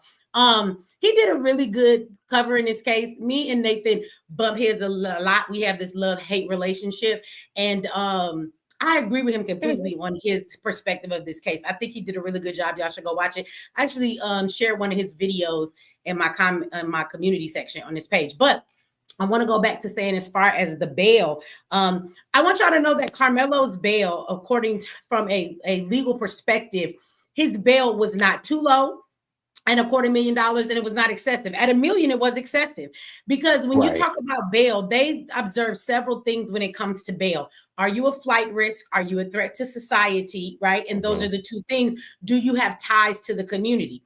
Well, one, he's a juvenile, so he has no funds of his own to like flee and go anywhere. It's unlikely he's going to leave the country or some shit, right? He also is a child, and he's been put on house arrest, so he has to be at home, and he's in his parents' custody. So when you look at his age, when you look at the fact that he has no prior record, when you look at the fact that what he did, the way the crime played out, right, also bears weight on that. So what I mean is, if he was a gang member and they got into a shootout and he shot somebody on the opposing gang, and he did that because he a gang member, and they caught him before and he was in juvenile, he's not getting a bail. You understand? Because he's a threat to society. What happened in this situation, he's not a threat. It's not like he's going to go out and start just killing random people. He was having a confrontation. So at the end of the day, the court looks at all of that. So I just want y'all to know, I don't think that anything played into Karmelo's bail other than what the fuck plays into everybody else's bail. His age, his prior record that he does not have, his ties to the community, and his age, and whether they think he would run or not. And looking at his situation, he most likely won't. So that's why. And a lot of people with those charges that are altercations that could be seen as manslaughter or something in that nature, that's about the range of their bail, unless they're a flight risk, prior record, or they think they're a danger to society. Those are the three reasons they won't give you a bail, or they make it really excessive. And then just to speak to the knife part, because somebody was saying like, why would he have a knife? So that's the other thing too, because people, before I knew about all this stuff with the case, before I even like read into like how it happened, what happened, I'm not gonna lie, like that was the first thing that came to my head too. I'm like, why would a 17-year-old kid bring a knife to this game and then sit under Memorial High School tent for no reason? You know, I'm thinking, like, what is that about? And people were arguing premeditated murder. And I'm not gonna lie, like when I didn't have all this information, I was thinking that too. Like, why would you do that? Why would you do that? And then as more details came out, I'm like, okay, maybe it wasn't that simple. Maybe it wasn't that cut and dry. But I'm not gonna lie, Michi, like the knife thing, that is like it's a problem, because in Texas, you can't carry a knife into a school sponsored event. Like that's actually like you can do that out in, out in public, but at a school sponsored event, like 17-year-olds are not allowed to be carrying knives. And then it's also like what kind of knife too. So in the report, it didn't specify if it was like a switchblade. You know what I'm saying? Like in Texas, it's against the law to carry it even if it's a school sponsored function. if it's a school, because it's a school sponsored event. So obviously, I would think it's the same as like, you can't bring a gun into no school, and you probably But you couldn't might bring be a gun right, into a school because sponsored event. Nathan said the same thing. He's an ex-police officer from here in Georgia, and now he's like an expert witness that testifies in trials. But he said the same thing. He said that it was against the law for him to bring out because it was a school function, even though it wasn't on school. Yeah. Yeah, he said. So I think I'm gonna let you go. I'm gonna let you go, brother. I'm just Journalist, saying, like, journalist, I'm just journalist, journalist. yeah. Go ahead. Got a question for you. What you Okay. think about the Clayson Allison case, Dan? The who? Clayson Allison. It's in Texas. The white boy who stabbed in 2022 stabbed the Hispanic boy Ramirez in the bathroom. He claimed he didn't want to fight Ramirez. Ramirez was the aggressor. He stabbed the boy. He died. They gave him $175 bail. They're going through trial right now. The witnesses in the past 2 days, as the students, they have claimed that when they were in the bathroom, the ones that saw it, he was scared and he didn't want to fight the boy, but he stabbed him. The boy did. And he had a knife in the school Four bathroom. times. 4 times. That's a lot. That's a lot of Hey, information. I know it's 4 times. Yeah. Well, And he been and he has been house arrest all this time. That's a lot of information. I'm gonna tell you. And his bond was only $175,000. Yeah. Okay. I've only seen like how Instagram do when they put up the news on Instagram, but they don't tell you like the particulars. I haven't read into that case, so I couldn't tell you what I think No, about it. what I'm trying to get at, right?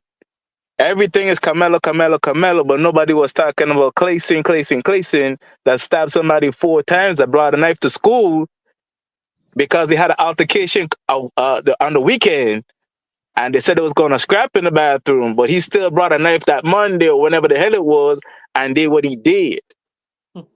Well, we know the media here in America makes things a racial situation. What we have to do is make sure we don't feed into that.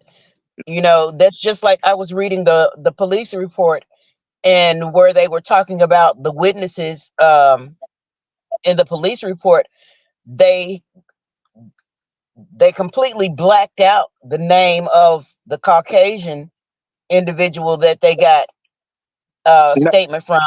But No, when it minors, came, when it minors. came, yeah, but then when it came to the black man that they got a statement from, they didn't black out his whole name, just part of his name. And then they put BM directly behind his name, where there was nothing at all Oh, behind the yeah, name yeah, yeah, of the yeah. Caucasian that he had spoken with. This That's is the true. state of the country that we live in, the corporation Yeah. that we call the country. That's the state of the corporations. That's the mindset. That's a part of that systemic racism that Michi and others often speak about. So Are you what talking? we have to Are do you is make talking? sure we don't feed into what they are doing. We have to make sure that we're using critical thinking when we're You dealing with these situations. Well, Okay. that's what I said. The police report was you talking about the nonsense in the first place. Carmelo you, Anthony's case is right here in our face, and this is what we have to deal with. And we've got to fight for our young brother because he does not deserve to be in prison for an extensive amount of time for the mistake that he made. And but we what I'm know that with him only stabbing the guy one time and when he pulled the weapon out, he didn't go back to hit him again. So it was not intentional. But question: did he pull it out? right. Yeah, Did he he Yes, pull did. the Well, weapon? in the report it drop. says he reached into his bag and pull, and then it's also people who were present who said that they saw him stab Austin. So there are people present who said that No. they Wait, wait, saw wait. him stab. You said stab. Did he pull the knife out? Yes, he stabbed Did you? him I one just time told and you then he No, no, he no, no, reached. no, no, no, no, no. Listen, Are you? Bro, you are could you stab. listening? I just told you he reached into his bag. That it's No, no, in the no, no, no. report. Reaching into his bag and pulling out a knife and stabbing somebody. That don't mean you pulled the knife out. I just told What are you you two talking? times. Yes, he stabbed him and pulled the knife because he ran off with the knife in his hand. The knife in It his was a hand when he knife. ran away. So yes, he It was a pulled the knife. knife out. It wasn't a switchblade that you would have to activate. That's why I said in the No. report, they said it was a black knife. It wasn't a switchblade. So it's a knife that you pull out of a bag. You don't have to click no button to switch it out. What do you mean? Did he pull it out? He pulled out a I whole didn't. I knife didn't. and stabbed him. No, Okay, no. Wait, okay. wait. Let me play devil's advocate on your question. Either Carmelo pulled the knife out, or Austin pulled back and pulled himself off the knife that was still in Hunter's hand. I mean, still in Carmelo's hand. Okay, either way it goes. When Carmelo ran, he still had the knife in his hand, and he And he realized threw what he'd it. done, and he dropped the knife. No, he threw it. He threw it on the bleachers. Who said that? This is It's what I'm in the saying. report. This is what I'm saying. If you didn't read the report, No, then you but don't wait a know what we're minute. talking about. Wait a minute. Wait. Why don't you just explain to us what you're trying to say? You keep saying you keep Okay, saying okay. who To me, said to me. Wait, what wait. is the point of what you're trying to make, and then maybe we can answer your question better. What is the Right. point you're Like trying to what? make? He got stabbed. I Mm-hmm. didn't heard or read the part that he had the knife in his hand running off with. That's one. Then you're saying he threw it in the bleachers. Then Right. I heard you said a little while ago they covered it. It was in the grass or in the field, and they covered it with No, the tarp. nobody said that. No, wait. No, they covered. No. Wait a minute. Okay. All No, right. All right. let him finish because I'm not understanding what is the point of what he's trying to say. So I want him to finish. Okay, if you stab somebody, depending on where you stabbed them, if you leave the knife in, they could still stay alive. But once Yeah. you pull the knife out, that could cause the problem. Did his Oh, yeah. brother take the knife out?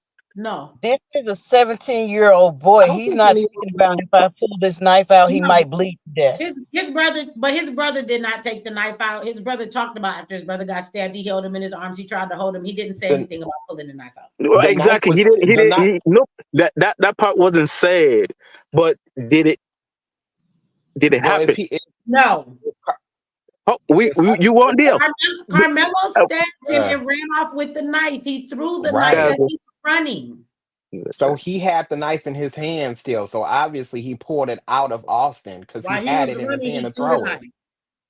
And Okay. then about the tarp Will, be quiet. situation. Will Out said or that Austin was pulled no. back off of the What? knife. What? What? Either Carmelo pulled the knife out of Austin's chest, or Austin pulled back. somebody stab you and you pull back, the knife's still in their hand, that's taking the knife out of you. Now, do you understand? Look, this is what we I do mean, the know. police report. Look. Here we go. This is That's what what we do I'm know. trying to clarify about that situation there, because I don't know how much more you want us to clarify. His brother did not. This is what we know as a fact. His brother or nobody around there pulled the knife out of his chest. Karmelo ran off and tossed the knife as he was running. So I don't understand. All right, no, there was some other things I was looking at, because they're identical twins. Everybody's saying Austin is the aggressor, but is the opposite way around. No, he was the Wait, aggressor. wait. I could explain it. Let me explain it. All the news clippings, if you go back and watch them, Hunter said his words on the news, his words, not mine, his. I always go and cause problem, and Austin comes and stop me from causing problems. That's what he was. He always pulled me away from problems. Hunter probably was the one that got involved with Karmelo, and then it went how it went. And then Austin jumped in to protect his twin brother. What? Because nobody can say who was who in front other than the one that got stabbed, and they say, oh, that was Austin that got stabbed. But they can say that because the Either witnesses way it explained to goes, the officer that it was and Austin. Hunter were the aggressors because they left one tent that they were under to come into the tent that Karmelo was under. So that Right. makes both I of don't those know. boys the aggressors. Yeah, both of them aggressors. Yes. But Hunter probably initiated everything. Like he said in How do his you know news that? clipping. Huh? How do You you know could that? be correct on that. What? How do you know that? Because he said he always the one getting in trouble, Did and he say it Austin is in? the one. Okay, wait. Did he say He that in said the it on the report? news. Hold on, wait, everybody. Okay. I feel This is like we're crazy. going down a hole of why the fuck does this even matter? And this is what happens when everybody jump in and we don't finish a topic fully before we move on. I hope everybody has eyeballs that can see. Now, if anybody on here is blind, forgive me, you can correct me. But you see, I have this video up here, so I'm waiting to play it. So before we move past this, I want to play this video about the case that you said you didn't know about, Bobby Brown, baby. I don't know why I want to call you Bobby Brown. That is not your name. Yeah, let me see this. So I want to play this. Now, I was looking for the video of where the case first started, but I couldn't find it. So this is something from the other day. So they're going to talk about the trial. They're in trial now, but I just want to give you guys something based on, the case for those of you that may not know about it. So let me play this news clip so y'all can see about this case. To fight. That's what two former Belton High students said about Case and Allison in court today. The trial of the suspect accused of stabbing and killing Joe Ramirez resumed this morning in Bell County, bringing 4 new witnesses to the stand. News 10's Madison Herber has been in court all day and joins us live now with more on what was uncovered. Madison. Good evening, Lauren and Gordon. The witnesses included 2 people who were former students that were in the bathroom the day that fight broke out, Tito Shamel and Angel Murillo. Shamel explained to the court that he was a good friend of Joe Ramirez and was in the bathroom with Ramirez and Allison when chaos ensued, and he even caught a portion of that altercation on video, which was shared today with the jury. And there was also a Belton Police Department detective who revealed the crime scene photos from that day. And then there was also a friend of Allison's and an acquaintance of Ramirez, Raina Barber. She took the stand and explained to the court how she was trying to calm Ramirez down just moments before the fight broke out. Now, the photos from the crime scene followed a trail of blood droplets around part of the school, leading to a pool of blood where Ramirez collapsed. The detective explained that it was after getting photos of the scene, he talked to a witness who provided a statement and video of the fight that started in the bathroom. Video was replayed from yesterday showing the school hallway where you see the boys entering the bathroom and then leaving sometime later in a rush. And then the short video caught on Shamel's phone of what happened on the other side of the door was played. Shamel explaining that what he caught on video shows Ramirez taking the first swing at Allison, and then you see Allison pull out the knife before a loud scream is heard and the video cuts off. Barber said Allison didn't want to fight and just wanted to make it to graduation, and Shamel said in the moment, it didn't look like Allison wanted to fight. Barber also said that Ramirez and his friends were known to fight, and Shamel saying Ramirez liked having his fights recorded, and that this fight was planned, but no one expected it to happen on school grounds. Barber said it wasn't normal for Allison to have a knife on him, but she knew he had one because Allison told her he got one for protection.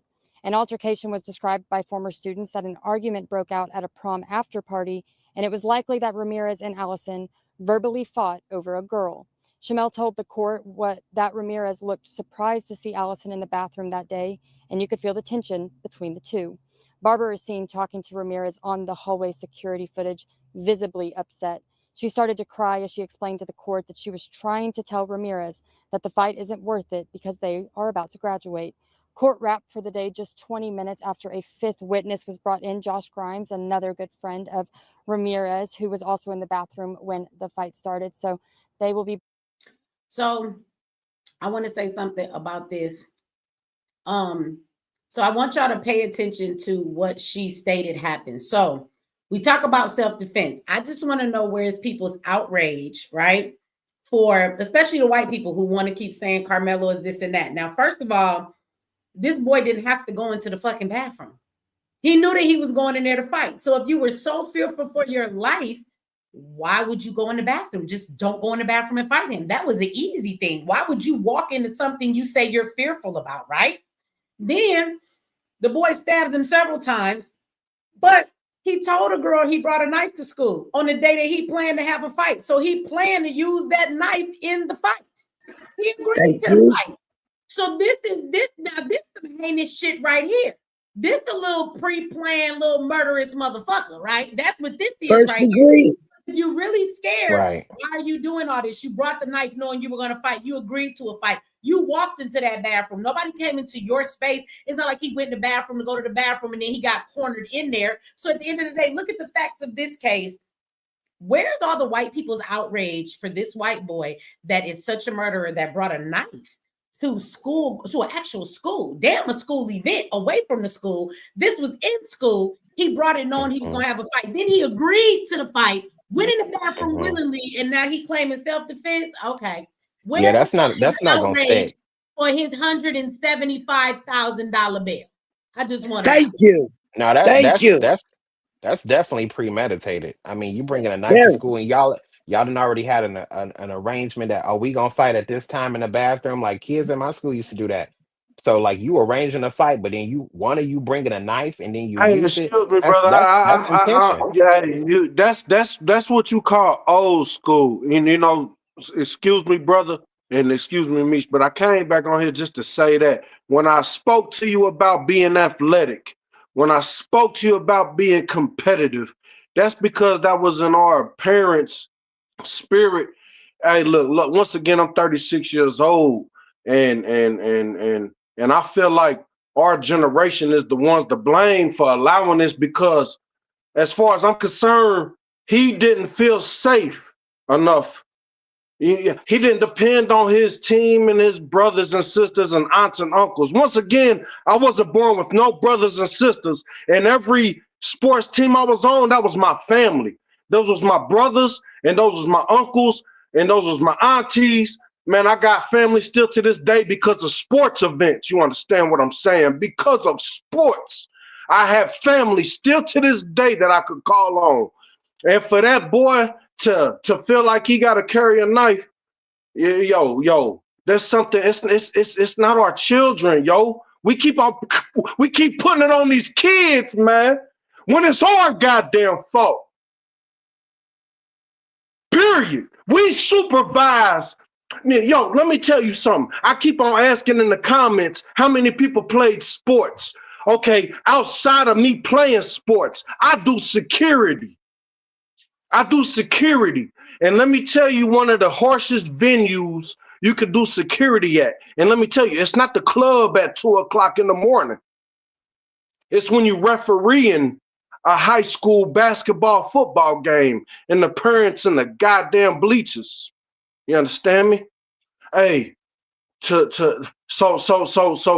go ahead, chew me out, but I yield to say this because I haven't heard anybody claim that they played sports, they grew up in sports, they grew up around brotherhood, they grew up around family, and they was traveling, skipping state lines, AAU, you know, in the sports union, you know. I did. Well, And I I can have speak people to in that. professional. Hey, hold on, because I'm not gonna last long. My bad. Is that you, Queen? Watching me? I play soccer. I don't know if that counts. Oh, my bad, Queen. Next, was that you? I'm being silly. Don't pay me no attention. I didn't say anything. Okay, well, I'll just simply yield with this. I did, and still to this day, once again, I do security. Whenever I could do I do security. One thing I won't do is be a referee out there. I'd rather do security than be a referee. Warren Central 3 years ago. Warren Central, Indianapolis, and I'm not going to change, but I'm just going to tell you real life in our communities that are young ones that's trying to reach a career like Karmelo are looking up to. They look up to us in the bleachers. They look up to our guidance.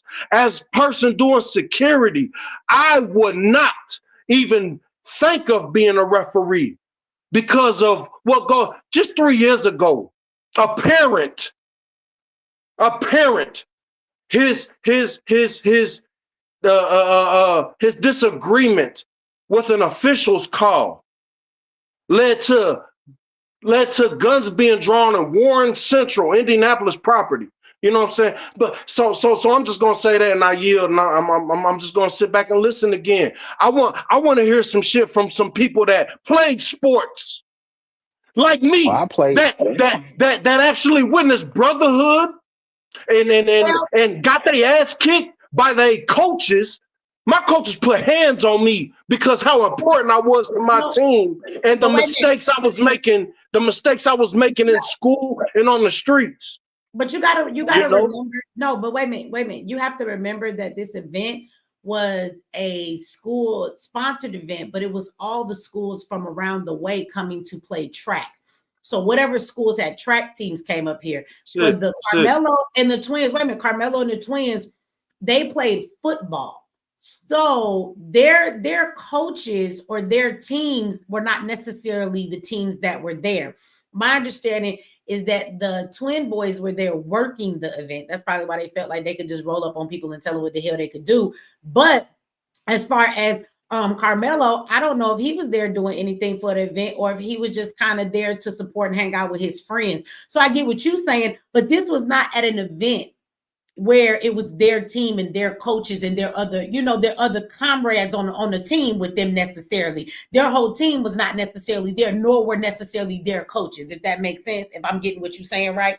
So at this event, maybe if this had been their event, they would have had their coaches and their team, and it would have, he would have been sitting with his team then, you know what I'm saying? And he would have been around his coach and the other players and stuff, but this was a track event, and neither one of them played track.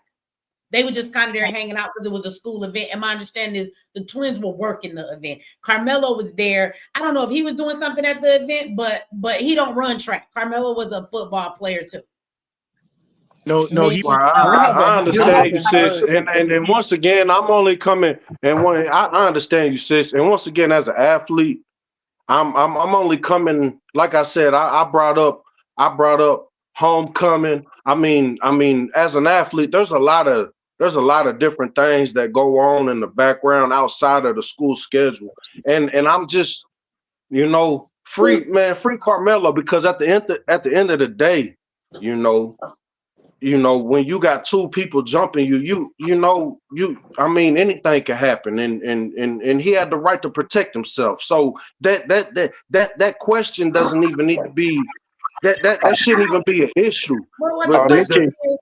The question is, if what happened, did he have the right to protect himself to that severity? That's the question. Okay.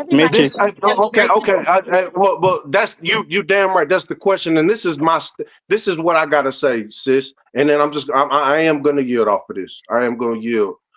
Coming from and once again, I'm not coming from the background that everybody else, obviously, because I have not heard anybody else on here speak on having an athletic or definitely having a background of I challenge anybody. So anybody anyway. So anyway, this is the when it comes to a setting like because one thing that you brought up, sis, is that his life has changed forever. And that's a fact. Once again, I've been to state and I've been to federal prison. Lil homie's life has changed forever. He's scarred. He did not want to do that, and I firmly believe that. He ain't want to do what happened. But at the end of the day, like once again, I said I've been jumped, and just like plenty of people on this panel that's came out here tonight, they feel like that brother knows he made a mistake, and the mistake being, cause and go ahead and fry me, sis. But I just gotta come from someone that's been jumped, someone that's got scars, someone that had no brothers and sisters growing up. I've lost and I've won. What happened to lose? What happened to getting your ass beat? And I just want to let you know, my 9-year-old son in his bedroom, if he loses a fight and turns around and wants to kill somebody, I know I got something to work on as a father, and I yield. Shalak. I just want to clear this up for you, King. I don't know how things are in Texas when it comes to track and field, but I actually lettered at Fairleigh High School here in Memphis, Tennessee, in track and field. When we had track and field at a school, it was just like with the football team. We sat on opposite sides if we were from different schools. But when we were at a school-sponsored event that was away from any school, we all sat in one set of bleachers because there were only bleachers on one side of the field. And this may have been the situation. And everybody's telling us it was pouring down raining. They want to know what was going on with the school because they knew that it was going to rain that day. And when it comes to track and field, you can't have a track event and it's raining outside. It's just not going to happen. But it started pouring down raining after everyone was there. So people were running for cover to get under any type of shelter that they could find. So I hope that clears up that question that some people were asking. Why would Karmelo be sitting underneath their tent? It wasn't that he just went over there. That child was seeking shelter like everybody else. Can we shift the conversation a little bit, because I think the conversation we've been having for days about self-defense, whether it's self-defense, things of that nature. I do want to play the video of the father and go back to the thing of why is everybody but the two families involved making this about race. And then I want to say something. And then I want to ask y'all. I would like to ask y'all what y'all think about the representative that they have trying to represent their family from that Action Network, whatever organization. Like, this nigga got a shady past and he's not a good look. I feel like they should get rid of him. So I want to know. Hey, sis, how many times did he say that organization name? Hey, sis, how many times did he say that organization name? If I may. In the press conference.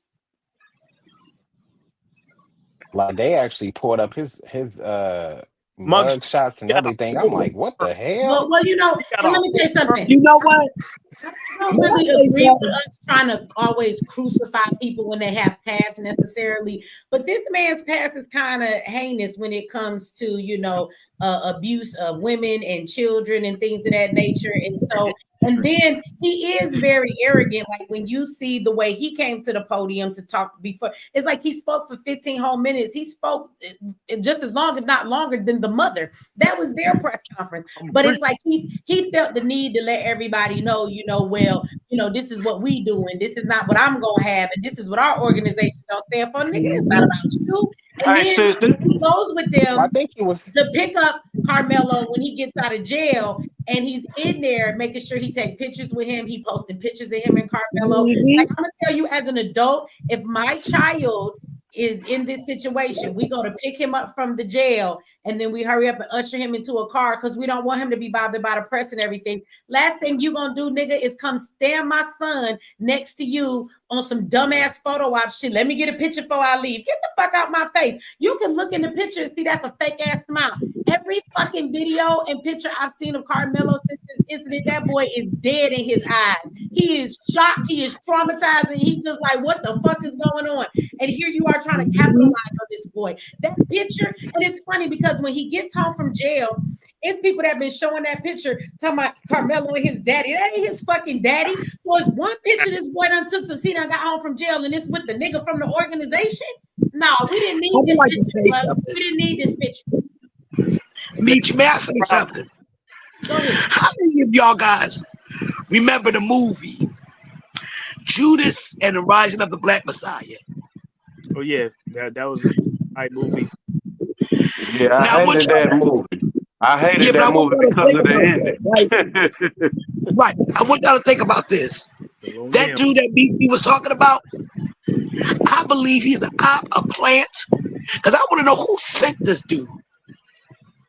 Well, can I try to answer that? I just want to say, can I say something right quick? I want to hear what Delaney got to say, but I want to say this because Delaney just came up here. Delaney said, "Fuck this shit. I am not gonna wait 5 hours to talk like the rest of y'all. I just got up here and I want to talk." So, Delaney said, "Y'all gonna be on a whole other topic. Can I speak? Goddamn, I feel the energy. I'm with you, Delaney. I'm with you, Delaney. I feel you." It's cool. So let me say this. I want Delaney to say what he want to say, but I want to say to her comment really quickly is we gotta stop saying that because the person who sent him, nobody sent this nigga. Him in his pockets and trying to get the spotlight. I work with activists all the time. Majority of these activists out here are just trying to be seen. It's about their ego. They want people to see them as the next big thing. I don't think nobody sent this old trifling ass nigga. He sent himself. We got to get everything is somebody done sent them. Ain't nobody sent him. He sent himself. So that's what I got to say about that. And so, I agree. Delaney, go ahead, brother. Thank you. I appreciate you allowing me in and allowing me to join the conversation. Well, first and foremost, regarding this gentleman who was at the press conference, the brother, I don't know his name. Mm-hmm. Somebody said they pulled up his mug shots or whatever the case might be. And I thought I heard that he was from Oakland. I used to live out in Oakland, California. And I was just wondering, but I just want to put this to the conversation. I mean, if we have somebody in our community that wants to help and they really have good intentions, I will say it like this. I think we should try that first before rushing to judgment, because in our community, the one thing that we are not doing, the one thing that we just fell out of practice with, and maybe not all of us, but some of us, is we are not coming together when brothers like Karmelo Anthony get attacked, whether it be on the internet or whether it be in person. So I would hope that we're not rushing to judgment too fast on him. I don't know all the facts about that person. I'm just saying, my question to the group for the conversation, to be constructive, to incite critical thinking, is it okay for a person to have a background and maybe that person has changed to actually help our people, in times like this? That's my question. I just want to ask that question. Yes and no. And let me tell you where the yes comes from. I think that people can have a past and they can move from that past and help the community. But I think that the no comes in where this is such a high profile case that somebody that is able to be scrutinized the way that he is, he should step down. His charges are not very light. His charges are beating women. His charges is also, there was an incident where he was watching his girlfriend's child and that child was found unconscious. And the reasons that child was found that way seems that he may have been abusing that child. Now, this was back in 2011. So I'm not saying that the brother ain't been in trouble since then, which is fine. But being that it is such a high profile case, what I would say is that in this situation specifically, because everything is being scrutinized, if he actually wanted to help the family, the best thing for him to do is to step down, because they are going to use this situation to then go against the family.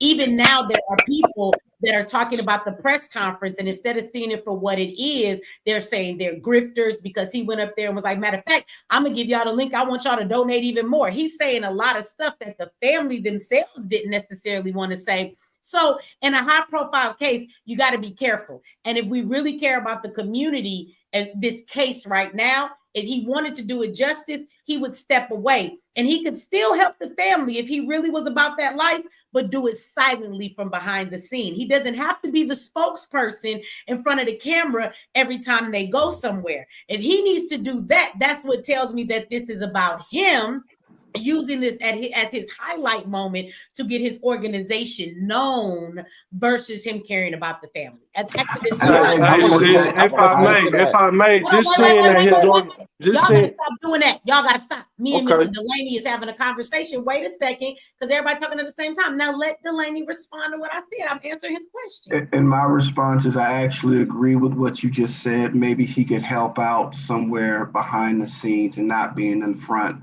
being all in the front, because to be brutally honest with you, a lot of people have passed. I don't got no past for doing that kind of stuff, but at the same time, I could say, hey, I'm not a perfect, I'm not angel, I'm not no angel. And I was just trying to confirm with the group thus far, because listen, I personally believe, Black people are in a place where we're living behind enemy lines, and we need to be able to support one another. And we all know some of us don't come from nice places. Listen, I'm a corrections officer, and I was a private security officer. Oh well, shit. We need you to come. We need you to come back to the next panel. When we talk about, you heard about them 10 officers in New York that just got arrested for beating 22-year-old. Was that at the hospital? Yes, I heard about that. No. At the hospital. No. So a couple months ago, you're probably, I don't know, it might have been at the hospital. I could be wrong. I think there was some there's a Department of Corrections case in the state of New York. It's two now. Came out. Am I too loud? No, I said it's 2 of them now. Are you still a corrections officer, nigga? Yes, I am, sir. Hold on. I am still a corrections officer. Yeah.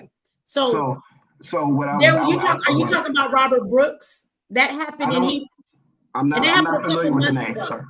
Okay, so a couple of months ago, they did have a video of a bunch of officers beating to death a man named Robert Brooks, and he was older. But just this week, they came out and said, I believe it was the beginning of this month, April 1st or something like that, within the first week of April, 10 officers at another New York facility just beat a 22-year-old Black man to death. And it was so heinous. They saw them turning off their body cams. The evidence is so, they're not even arguing with nobody.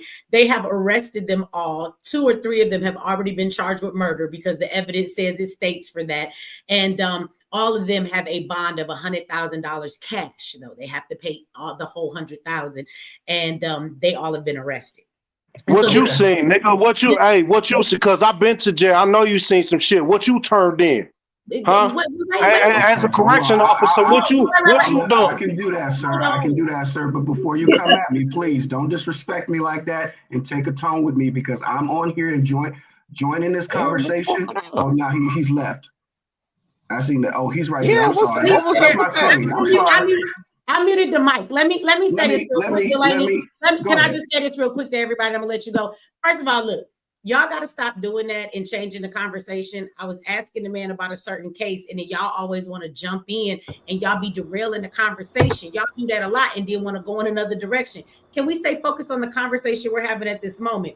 Let me also say too, I don't have no problem with corrections officers. As you see, I don't have no problem with Nathan Daly, and he an ex-cop. At the end of the day, we have Black people that are in a lot of fields that have scrutiny, and they do fucked up shit to our people. It does not mean that every person that is in that field is that way. He is a Black man, and the fact that he is absolutely in these spaces, I actually would like his input on some things, because he can talk to us about shit we don't know nothing about. He can speak from the other side. So whether he is somebody that abuses his authority or his job, that is yet to be seen. And so being that he's a Black man, I'm gonna give him the benefit of the doubt first, okay? So Thank you, let's Michi. keep that in mind, y'all. Go ahead, Delaney. Thank you, Michi. To go back to what you were talking about a case that just currently took off, I'm sorry, I have not heard about that case. The most I've heard was about the New York case, and that was on video. They had cameras on that. I think there were body cams and stuff like that. They were on a hospital run. I think it's fucked up. I think it's wrong, point blank and period. I've seen some unprofessional things and whatnot in the field that I do work in and in private security, I might add. And I'm just here to just join this conversation. I don't know what the gentleman's reason taking the tone with me that I don't know why he was taking that tone with me, but I'm definitely not one of those black officers or wannabe white black officers, whatever the hell's going on out there. I'm not one of those guys. I was just like you in private security for over 17 years. And I worked in private security and got tired of private security. And I had a lot of black elders come to me and they looked at me and they groomed me and they talked to me and said, you might want to try out law enforcement. But just to continue talking to this gentleman right here to let you know, I'm looking to leave that particular job as of right now, not just because of what I've seen, but because of the effects of that job and what it takes on me. So I'm not one of the, let's just be frank with me. I'm not one of the house niggas you may think I am. And if I misrepresented you in that statement, then it's all good. But at the same time, I'm not your traitor. I'm not your traitor in no way, shape, or form. I don't know what he's putting up in front of his camera right now, whatever. Maybe because his mic is muted. We can talk like brothers, but I'm not gonna sit up here and be your enemy. I'm not gonna do that. I think I just wanted to clear myself up on that. Like, what did I turn in? I didn't turn in anything. I seen some stuff. Yeah, I seen some unprofessional shit. He's speaking from his background because as you are correctional officers, he has shared with us before, and shout out to the brother. We love him. He come up here a lot or whatever. He's done time. So when you have a person who has done time, and you know something? You are his enemy on the other side. So I just think that's fine. I think that was a knee-jerk. I think that was a knee-jerk reaction in all honesty. Now I could be wrong when the brother could speak for himself, but I think that's where it came from. I don't see no enemies on this panel, sis. Many of brothers and sisters behind the bars, and they have respect for me out there. Okay. So I'm like, I don't want. Let's not mess up the conversation and whatnot. But no, I did not hear anything about the recent thing about correction officer brutality and whatnot. I didn't hear nothing about that. I have heard about this case in Texas, and that's why I joined, because it's a pretty serious case. I'm out here in the South right now. I'm not going to disclose my area where I'm at, but I'm just going to say that yeah, it is pretty big out here, and there's a lot of talk going on about it. Well, the case, to be honest, I think that this the Karmelo case has kind of overshadowed everything else that's going on in the news. Because as you see, the video I just showed about the white boy and his trial has been going on all week. We're not hearing about that as much in the news. And the situation with the correction officers just hit the news probably 3 or 4 days ago. But I feel like all I keep hearing about is Karmelo. I feel like this case is overshadowing all the other things going on. So yeah. I love that it's bringing out all these racists. It's just showing they just showing us who they are. I love it. Like I gotta see who the enemies really are, and I love it when they take their masks off. But he had a cleat. He didn't even have a knife. He had a cleat sharpener. So it wasn't. How you know, Will? Like they put it out there and said it was a cleat sharpener out there. Hey, someone said that in the chat, but I'm like, I haven't. That's fine. I mean, honestly, coming from an athletic background, and I've been on so many fields, not the goddamn bleachers. Hey, Meech, if you could, because you got more resources than all of us, if you could show, because yeah, cleat sharpener. I'm tired of hearing that shit. Hey, yo, just. Yo, I mean, yeah, I just did a hey, sis, what was it? Because as far as I'm concerned, it wasn't no goddamn cleat sharpener. What the fuck is that? I just did a simple Google search, and nothing like that is showing. You ain't gonna find it. Ain't no You feel- spike. I mean, if you look at the report, they said it's a black knife. Like that's exactly what they said. Right. Hey, I mean, I'm Mitchell, pretty sure a Mitchell, police officer know what a knife is like. Hey, so hold on. This Mi- witness mi- probably with them bullies said that. A witness that was probably with them bullies said that. Hey, sis. No, And I say this because I they know took a you got picture a of the knife background. too. Because I know you got a background of being a lawyer. I mean, honestly, from one saying that he picked something up off the ground, like he just picked up a pan out the kitchen, or just picked up something random. Isn't it just? And I just got done watching. You made me watch a video. I just got done watching the video of the brother. You know, everybody talking about race. The brother and the cowboy had had Austin Metcalf's dad on the phone, that just really cussed out the January 6th rioter that got out of jail, that tried to do that. Yo, his daddy just said, "Man, you the fucking problem."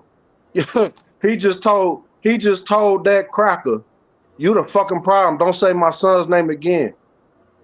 Yo, hey, yo, what sport Carmelo played? He was track, He track and played field. football, Track. but track and football. Yeah, he played football. But apparently, they're saying in the chat that he played track, and that day he was one of the captains of one of the track teams. I don't know. Yep. Michi, Yeah, you he's the said captain of Well, the I know track for a team. fact he played football. We have pictures of him in his football jersey. If you go to his family Facebook page, there's pictures of him on the field and everything else. Michi, I got a question for you because you Mhm. said something that was really interesting earlier. Not, I hope I'm not taking us off track, but about the brothers. You said that you read somewhere that the brothers weren't there to participate, but they were actually there to work the event. Because I'm reading the opposite. Yeah, this actually came from like his people on their side. It was a teenage girl. I watched her interview today. She came on a podcast. She didn't show her face, but she said that the twins did not go to the same school as whatchamacallit did, as Karmelo did, but she said that she did know both of the boys. She said that the twins were there because they were there to work the event. I guess that, that might be why they came over in the tent, but they were there working the event. They weren't there participating in any of the sports. They weren't on any of the track teams or anything. That's not something they did, but I guess they might have volunteered. I don't know, or with their school came out to help set up tents. I don't know, but they were supposedly working. That's interesting because I'm reading from the San Antonio Express News. They actually said Austin was a part of the football and track teams at the school. He wasn't. I'm saying this girl said she was a friend of Austin, but then again, I don't know, because that's what I'm saying. Like, it'll come out because they might have been there on a team. But yeah, my understanding is, from what I've heard from, like, I'll say on their side, white people have been saying this, so I don't know how true it is. why But they've been saying that they were working. They were working the event, I guess. So I don't know. Hey, y'all, all I really hope, cause just like you be doing, Queen, all you could do in a situation like this is really play devil's advocate. And as much as I want little homie to stay home, he's home. Yo, I swear to God, man, free Ozone, man. I wish he could have fought his goddamn case from home. But bro, little homie's home, and I don't feel like he's gonna get locked back up. He might get a little slap on the wrist. You made a mistake. We all know you was defending yourself. I feel like he gonna get a little probation or something, little house arrest, No, something. I You think feel he's me? gonna get voted. So look, Nah, he gonna get Well, this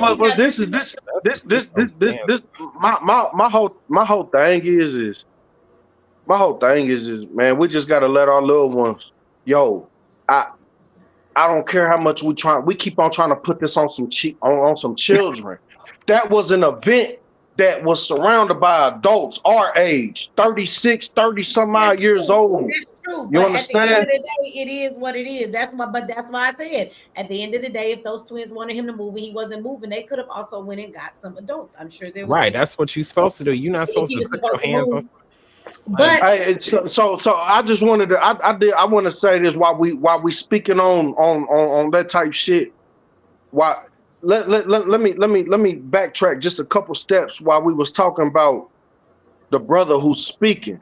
You know, I gotta add this in with the leadership, you know, because as far as I'm concerned, you know, do I feel like he out the brother that stepped up there with his organization? Did I feel like he really got out there and did this? Absolutely. He absolutely. What'd you say? He said his organization name 15 times in that little shit. He did talk a lot more shit than the own mother. Hey, but this is my thing. This is my thing. From what we've seen, and see, I feel like I be being a hater. Because that brother was on some militant shit. And that brother was clearly on some militant shit. And he said his organization was on some militant shit. We got our own security, this, that, and the third. So let me just say this. Who are we to judge, you know, what this family, let's just say it's just that mother that spoke. Let's just say it's this family, and they ain't got no grandmother, grandfather, aunties, uncles. They ain't got no big family. It's just what we know.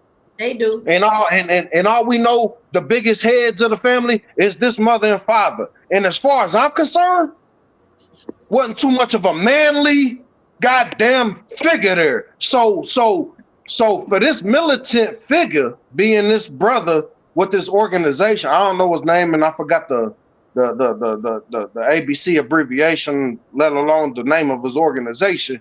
Mm-hmm. So who am I to say, you know what? Who am I to put how much he's trying to get clout over? You know what? It looks like his shit been there since 2014. It don't look like he new to this. Maybe this family. And okay, once again, and as you can see, and from what I seen, the father looked like he does not. The father looked like he does nothing else but work. So yeah, they probably got $1 million put up. But when it comes to that militant shit, who's to say? But why do his daddy gotta be militant, and why just because he take care of his family good that mean that he not a good protector? Like I don't understand where anybody. I'm not saying none of that because I'm not saying none of that, sis. Because at the end of the day, if this brother that's acting militant and his organization that says they've been there since 2014, if this brother's money that he works for every day can pay for that type of security, and and they go to prove from here on out that they ain't playing about this and about everything else. I mean, shit, I feel like we need to go ahead and let this organization and let this brother. His security was sponsored. Let me explain something to you as an activist. He could get this security and do everything that he's doing and get the fuck from in front of that damn camera. Okay, do you know how much shit I do in the community and my face is never in the front of nothing I do? You know how many families I've sat with and I've asked to get them security? You know how many people that I done sat and cried and I'm not in front of the camera, I'm behind the damn camera. Like at the end of the day, it's not about you being seen, it's about getting the justice for the family. And he has a bad rap sheet. Like how you gonna come up here, be the spokesperson for a boy that you trying to convince everybody he's a good kid, he didn't mean to, get into the altercation the way it was, he was just trying to defend himself, and then people gonna come and say, well, nigga, you a woman beater and a child killer. Right. So it's like when you talk about women and children that you've been harming, it's to his best interest to sit down. Let me also say this. His charges are from 2011. So 3 years later, he started that organization.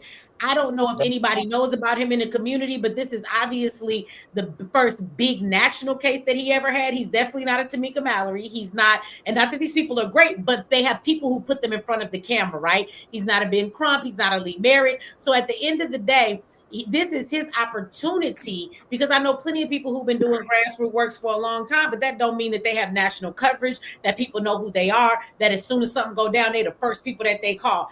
Black Lives Matter got more clout in this country, and they some goddamn scammers. You know what I'm saying? So at the end of the day, this is his opportunity. And what I'm saying is that if it's really about the family, and even though he's been around since 2014, let me tell you something.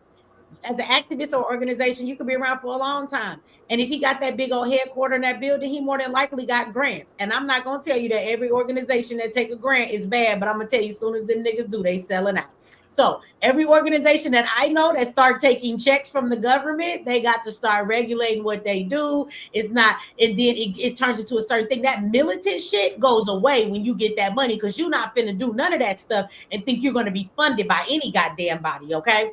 And once you get that money from the government, another thing that they start to do is tell you must change your statements from people of color, from Black people to people of color. You have to serve a larger community if you're going to talk about racism and oppression. And then they start talking in words, and they go from being for Black people to people of color. And that's when you get that damn check. I've been doing this long enough. So all I'm saying is that if he cared, he should step down. This is a national case. This man is under scrutiny. If you go up and down social media right now, there are 3 things being talked about, right?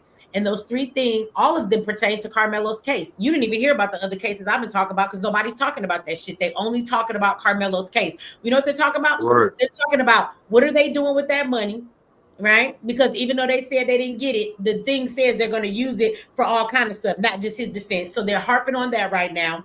The next thing that they're talking about online is this motherfucker that is representing them, and they have this man's record and all of the news stories about him up and down the news. Anybody would tell you, if this wasn't a crime and this was a PR case, they would tell you, any PR would tell you, get this nigga out of here, because he makes you look bad. So if he cares about them, he should step down. Let me tell you something. He can protect them. He can defend them. He can do all the stuff he's doing right now without being the spokesperson. He don't got to be in front of the camera. If he really about this family in the community, he should pass that microphone to a person that has a much more reputable image, and then he can quietly work behind the scenes. But if he's doing this for clout, he's not going to give up the spotlight, because that's what he's in this for. He's not really in it for the family. Mitch, question. Question. Hold on, bro. The father has Let me tag team in with you. Here for a moment. I want to hear what Frank got to say. Frank just got up here, if y'all don't mind, for everybody that's been up here for a while already talking. Yeah, because I'm with a couple of brothers that came in. I hear what you saying, Mitch. You dead on that could be. But I love what I heard the brother said. I ain't studying about his past like that to a degree to where I don't give him the shot. And this is not your son on trial, sir.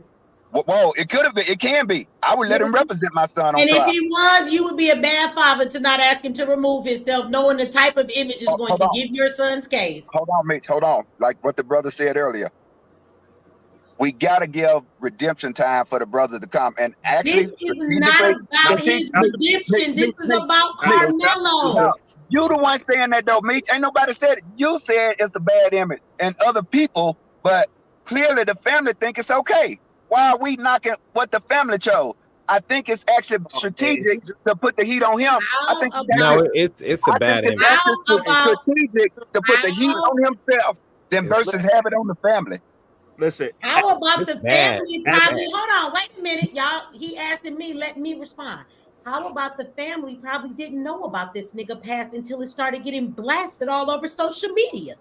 Do you think a man they just met that had a past from over 10 years ago is going to come and tell them that? They probably didn't even know that. That's like you said, when it comes about my son, I'm digging. Before I approve you, I'm digging. I'm going to take what you tell me. I'm going to take what you tell me, but then I'm going to go dig myself. I'm going to ask around. You always come up here with these realistic concepts that ain't real, brother. No. So more than anything, let me finish. And all that this family is going through, they had to relocate because people kept showing up in front of their house every day. His son is in jail. He's trying to figure out how to make this boy bond. You mean to tell me he did a deep dive on a nigga that said I'm an organization to find out some shit he did in 2011? Stop, Frank. You're not being realistic. Mate, I'm with the guy. I love his whole presentation. I loved it. I ain't nothing, even with everything about him, I still love, and like the brother said, give him a chance to do that man say his organization name more than he said Karmelo's name. Let me ask you, who else is better? I mean, the ones that come out all polished, they end up being shit anyway. They end up being shit, the polished one. But like what you said now, here's the difference again. Crazy? You said who's better. at the end of the day, I think it's sad that all y'all know is the big names. He's trying to be the next big nigga. He want to be right along with them. And that's okay until You that's know, okay. do you know it's not okay? Do you know you just said that they full of shit? So he wants to be the next big full of shit ass nigga who everybody call. Again, there are tons of activists in the community that he could have. Why I gotta be a well-known person? He can go give it to a more reputable person who has a better background for the sake of this case. Hey, you saying background, I'm saying presentation. I loved his damn presentation. But Meech, again, I'm hearing more nurturing than looking at it from a male perspective.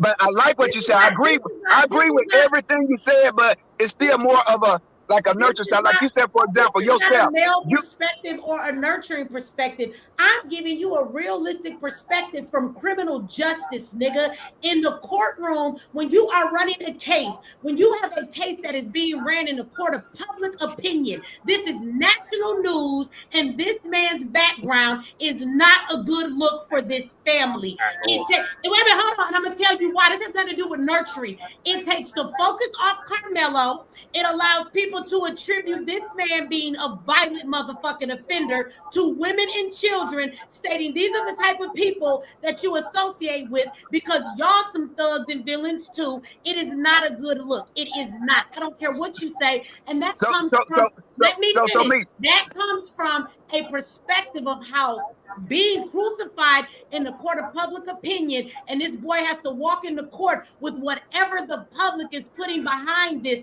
That is not a good look. Sister, don't tell me he's the lawyer. Hold on, bro. He's not the lawyer, is he?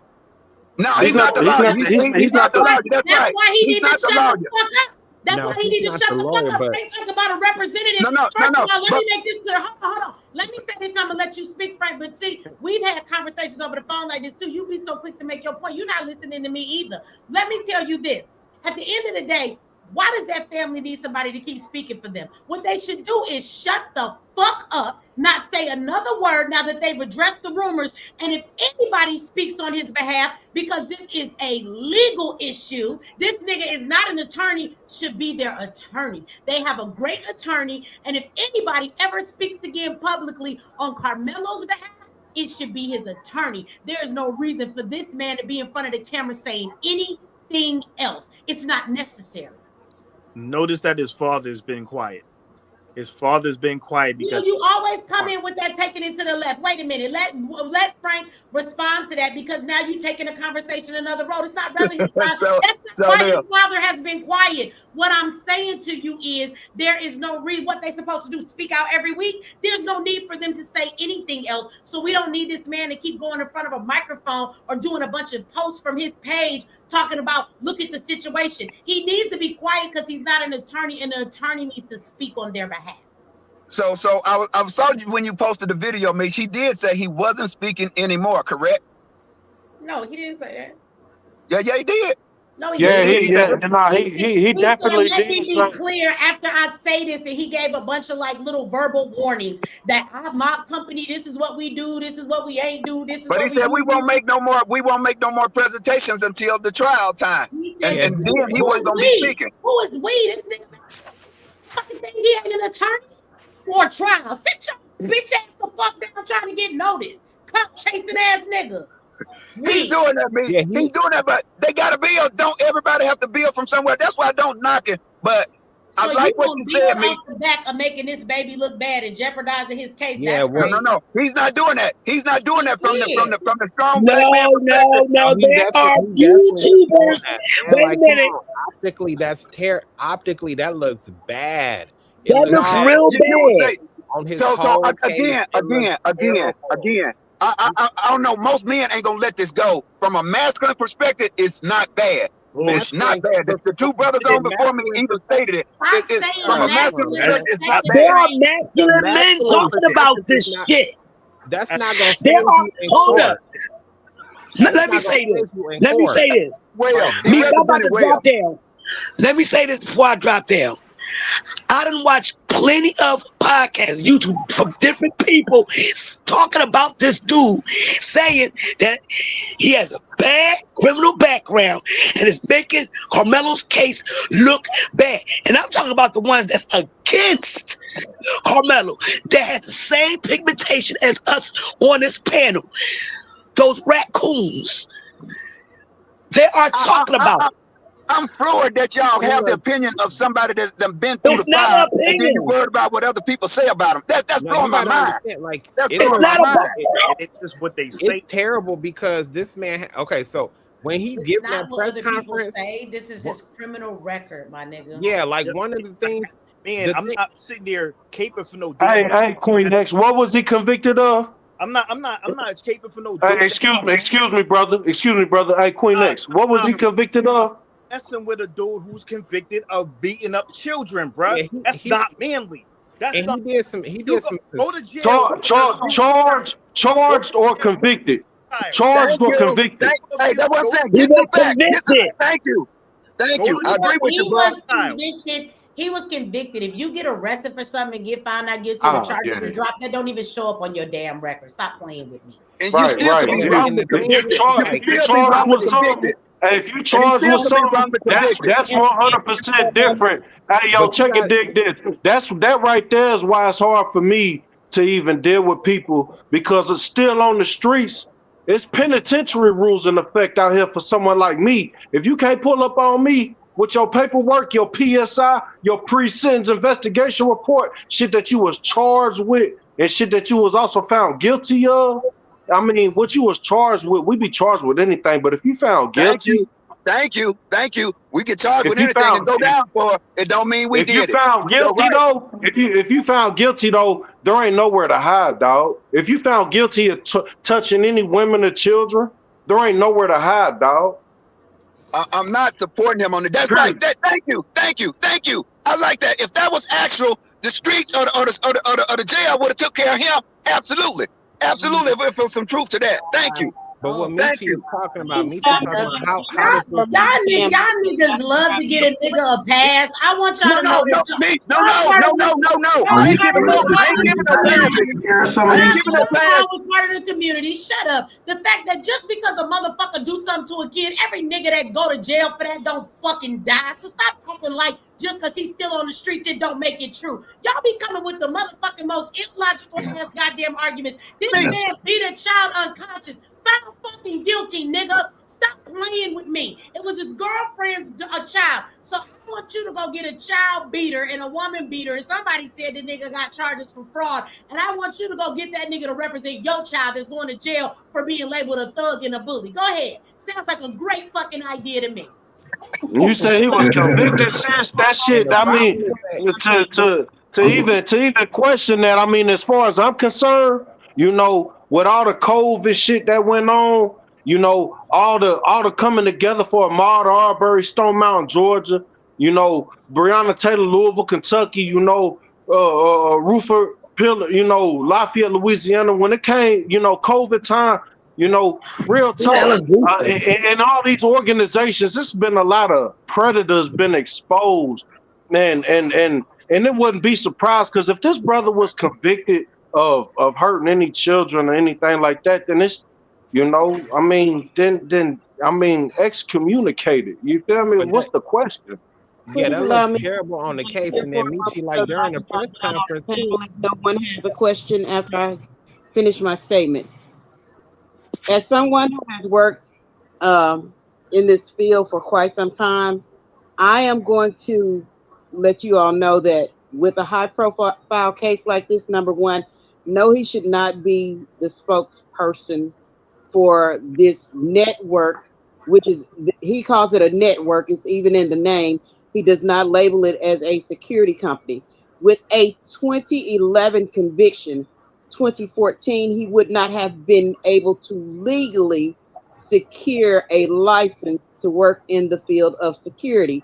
For those who are on the panel that are in security, they know that I am telling the truth. So they can confirm this after I finish with my statement. Much understood. The fact that he has a conviction on his record of that nature, and he's made himself the spokesperson for this high profile case, and his network has provided security. It could not only bring more scrutiny on the family, it could also bring legal problems to him and his network team. And the last thing that I want to address is the way that they brought him out of the courtroom. The way they brought him out into the public, that is not the way I would have handled that detail. His what he's doing is he's trying to advertise for his security network, as he calls it, so that he can get more clients and customers. I wouldn't have handled that detail that way. All of my security personnel would have had Karmelo Anthony completely surrounded, tall enough to hide him in the middle of us. And we would have escorted him to the vehicle, only split up when the security detail that would be on the side of him that would be getting into the car made it to the vehicle. Then put Karmelo into the vehicle, get in behind him, and close the door. Whereas the media would have never seen his face. That is the way I would have handled that detail. And if I had a shady past like his, and I'm not judging the brother, it's far enough in his past to say, yes, he could have changed. However, with this being a high profile case, he should have a spokesperson that is not himself to speak instead of jeopardizing more scrutiny coming the way of the family. Because that's not going to do anything but make their life more. I agree with you, sister, on a lot of that. May I say something next, please? I think he's also doing a build up with what he's doing. He's still building up. Finish. Why is all of y'all talking at the same time? Can I say something next, please? If no one has any questions for me, I am going to yield my space on the panel and watch you all from YouTube, because I do have to work tomorrow. And I know Michi is on all night, and I normally watch all night. I'll probably try to listen, but I'm going to have to be preparing for bed. So does anybody Queen have a question for Watchman, I me love before I you. go? Yeah, Shalom. I Love you, actually Queen Watchman. Shalom. Thank you for all your input, man. Okay. Thank you for having me on, Michi. And once more, thank you for keeping the conversation going and providing a way to help our people with critical thinking. Shalom, family. For joining us. Shalom. Yes. I just want to quickly say, I heard what the sister said, and I wanted to make sure that, she was completely done before I chimed in. I used to do private security in Oakland, California. I have met people who have come out of prison, and I'm not too sure about what's going on right now in the state of California. I don't live there anymore, but I've met people who come out of prison who went and got guard cards, is what they call them in California. And after so many amount of years of being a security guard and not having any discrepancies pulled up on their names and things of that nature, they were actually able to get firearms permits, exposed firearms permits, and work as armed security guards. So I don't know what's going on in Texas or whatever the case might be, but a lot of people, after they stay clean and stay out of trouble for so long, you're actually able to get PPOs, known as Personal Patrol Operations License. So he actually could run a security guard company. Okay, I don't know what's going on in Texas. I don't know if he can still pretty much get his hands on guns and stuff like that, or what's going on with his parole division and all that stuff like that. But I say all that to say this. If a system, which we know is broken, a system can put a young black man who's been to jail for X amount of years or whatever the case might be, can put him with a license to go get to be entered into a electrician's program and things of that nature, carpentry, plumbing. It actually happens at the jail that I work at.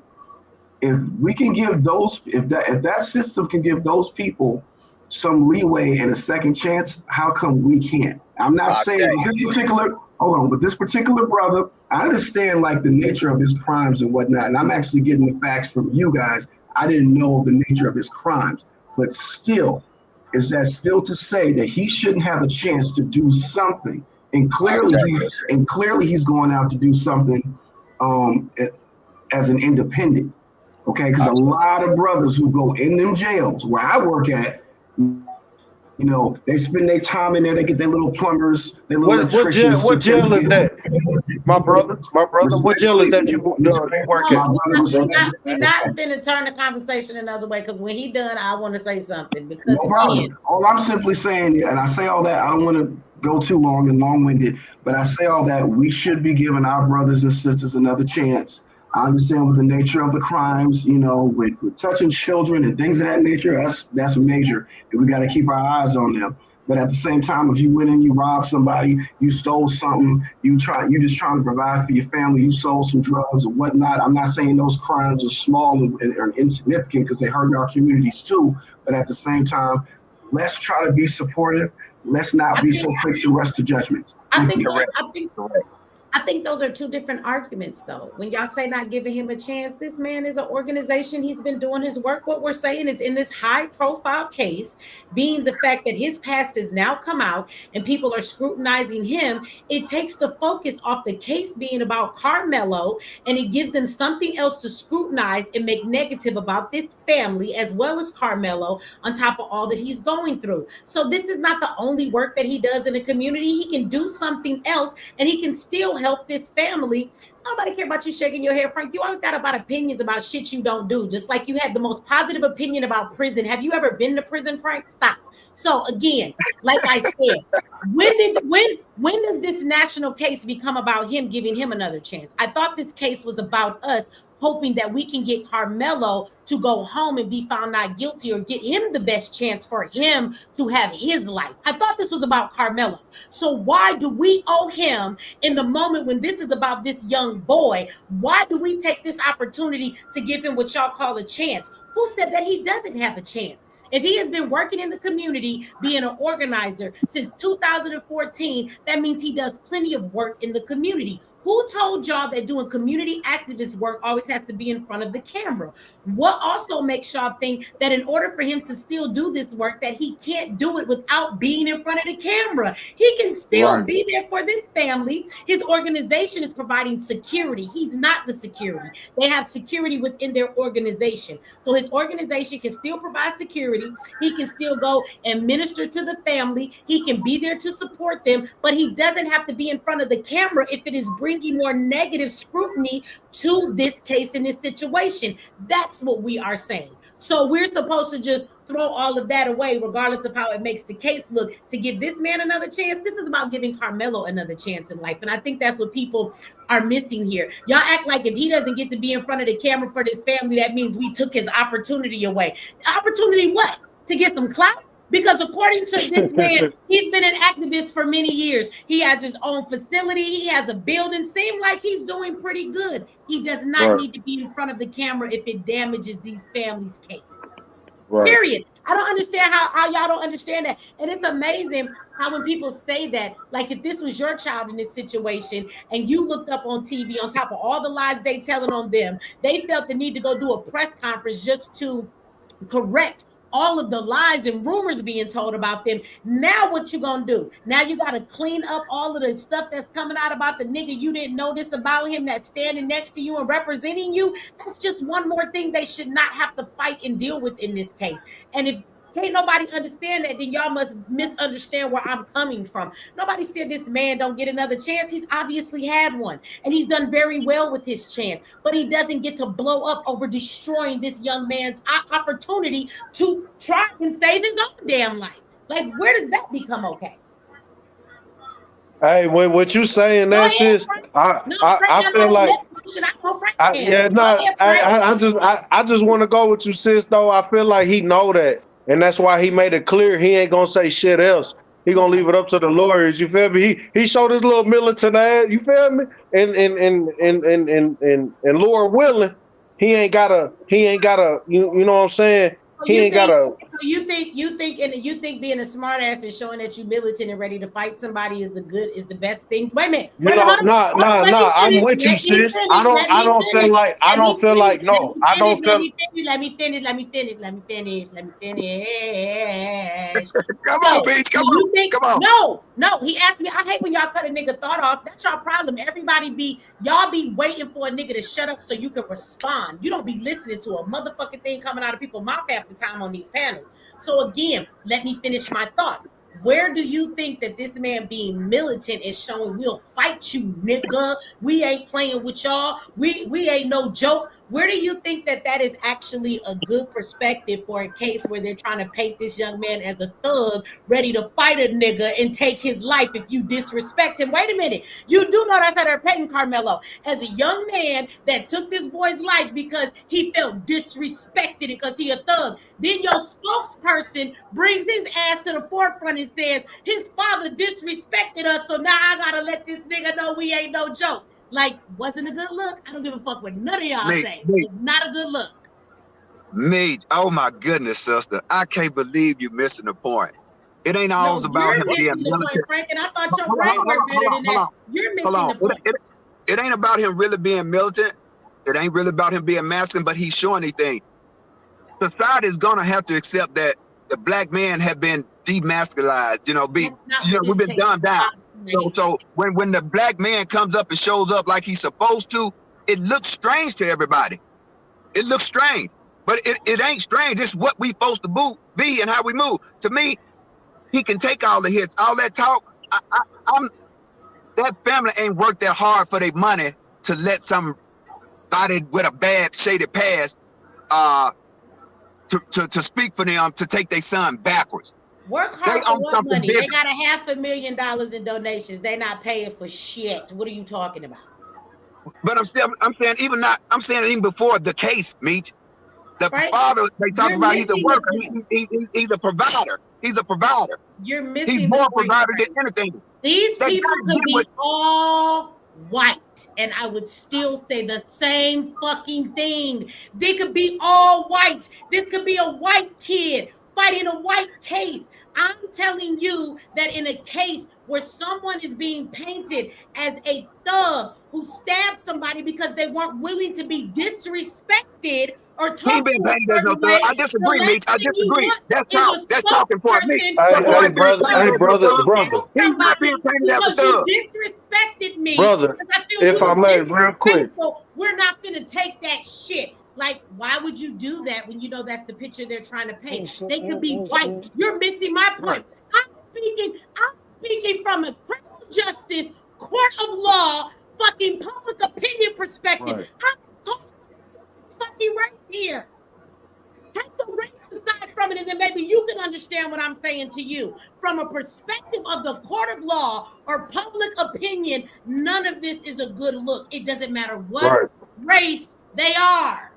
Why are you not saying that? You want to keep making this about his race. No. You want to make this about giving the brother another chance. That's not how new we are into this. What if we find out that this family or this husband and wife, they actually, the brother said he been and I feel you, sis. But and I feel you, brother. But let me just say this, and cause like I just asked 20 minutes ago, I was trying to ask you, sis, is it honestly just, are we all just making too quick of assumptions since no lawyer has spoke? But what if the father, what if the mother, what if the family's been tied in with this brother for, the organization has said since 2014. Hold on, brother. Because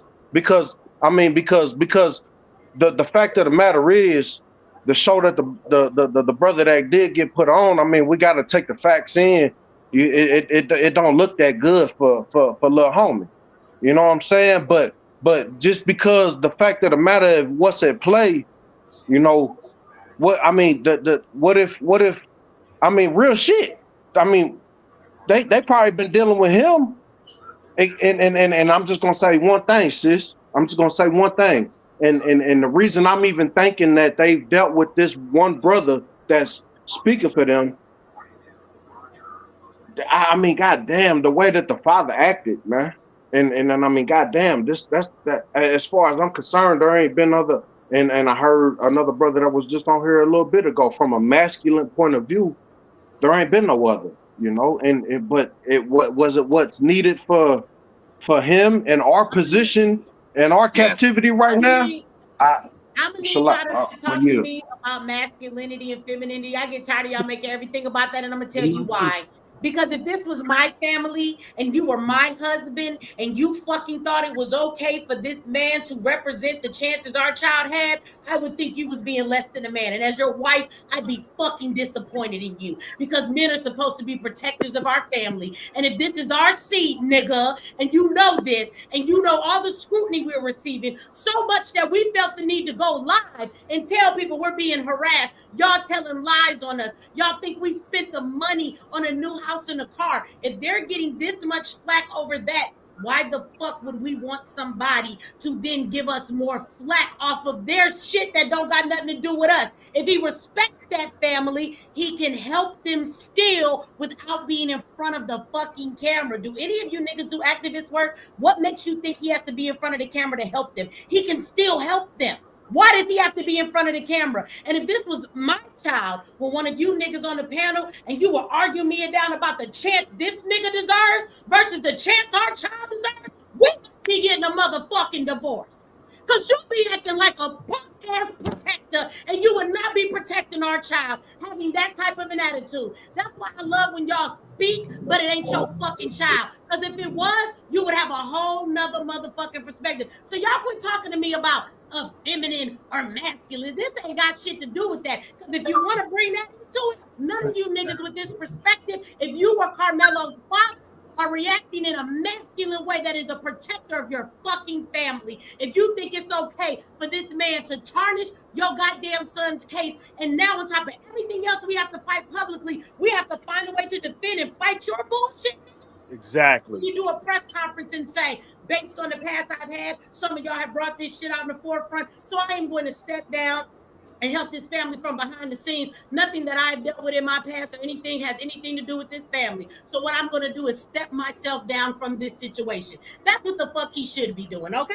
So if for y'all not to understand that, it makes me feel some type of way once again about the men in our community because y'all are really arguing that nigga Yo, done about had giving this chances nigga since a chance 20. in life. He ain't had his chance in all of life. us. Nobody's He taking had that from chances him. since This nigga trying 2014. to be the next Tamika Mallory, the next Black Lives Matter. I'm an activist. Nigga, we don't give a fuck about the camera if you really in this goddamn work. All I'm saying is he should step from in fucking front of the camera. But that's so hard for him to do. You know what's another funny thing that I've noticed? For as much as I do the work I do, I have more men that are in this lane than there ever are women. And all the men that I fucking work with, you niggas love the fucking camera. Y'all always in your ego. And this is why I always find a problem with male activists. You niggas never know how to take a back seat because you want the shit to be about you. This shit happens 99.9% of the time when I'm working with other black men that are activists. This is what the fuck they do. Y'all niggas' egos is too big to be talking about you helping your fucking community.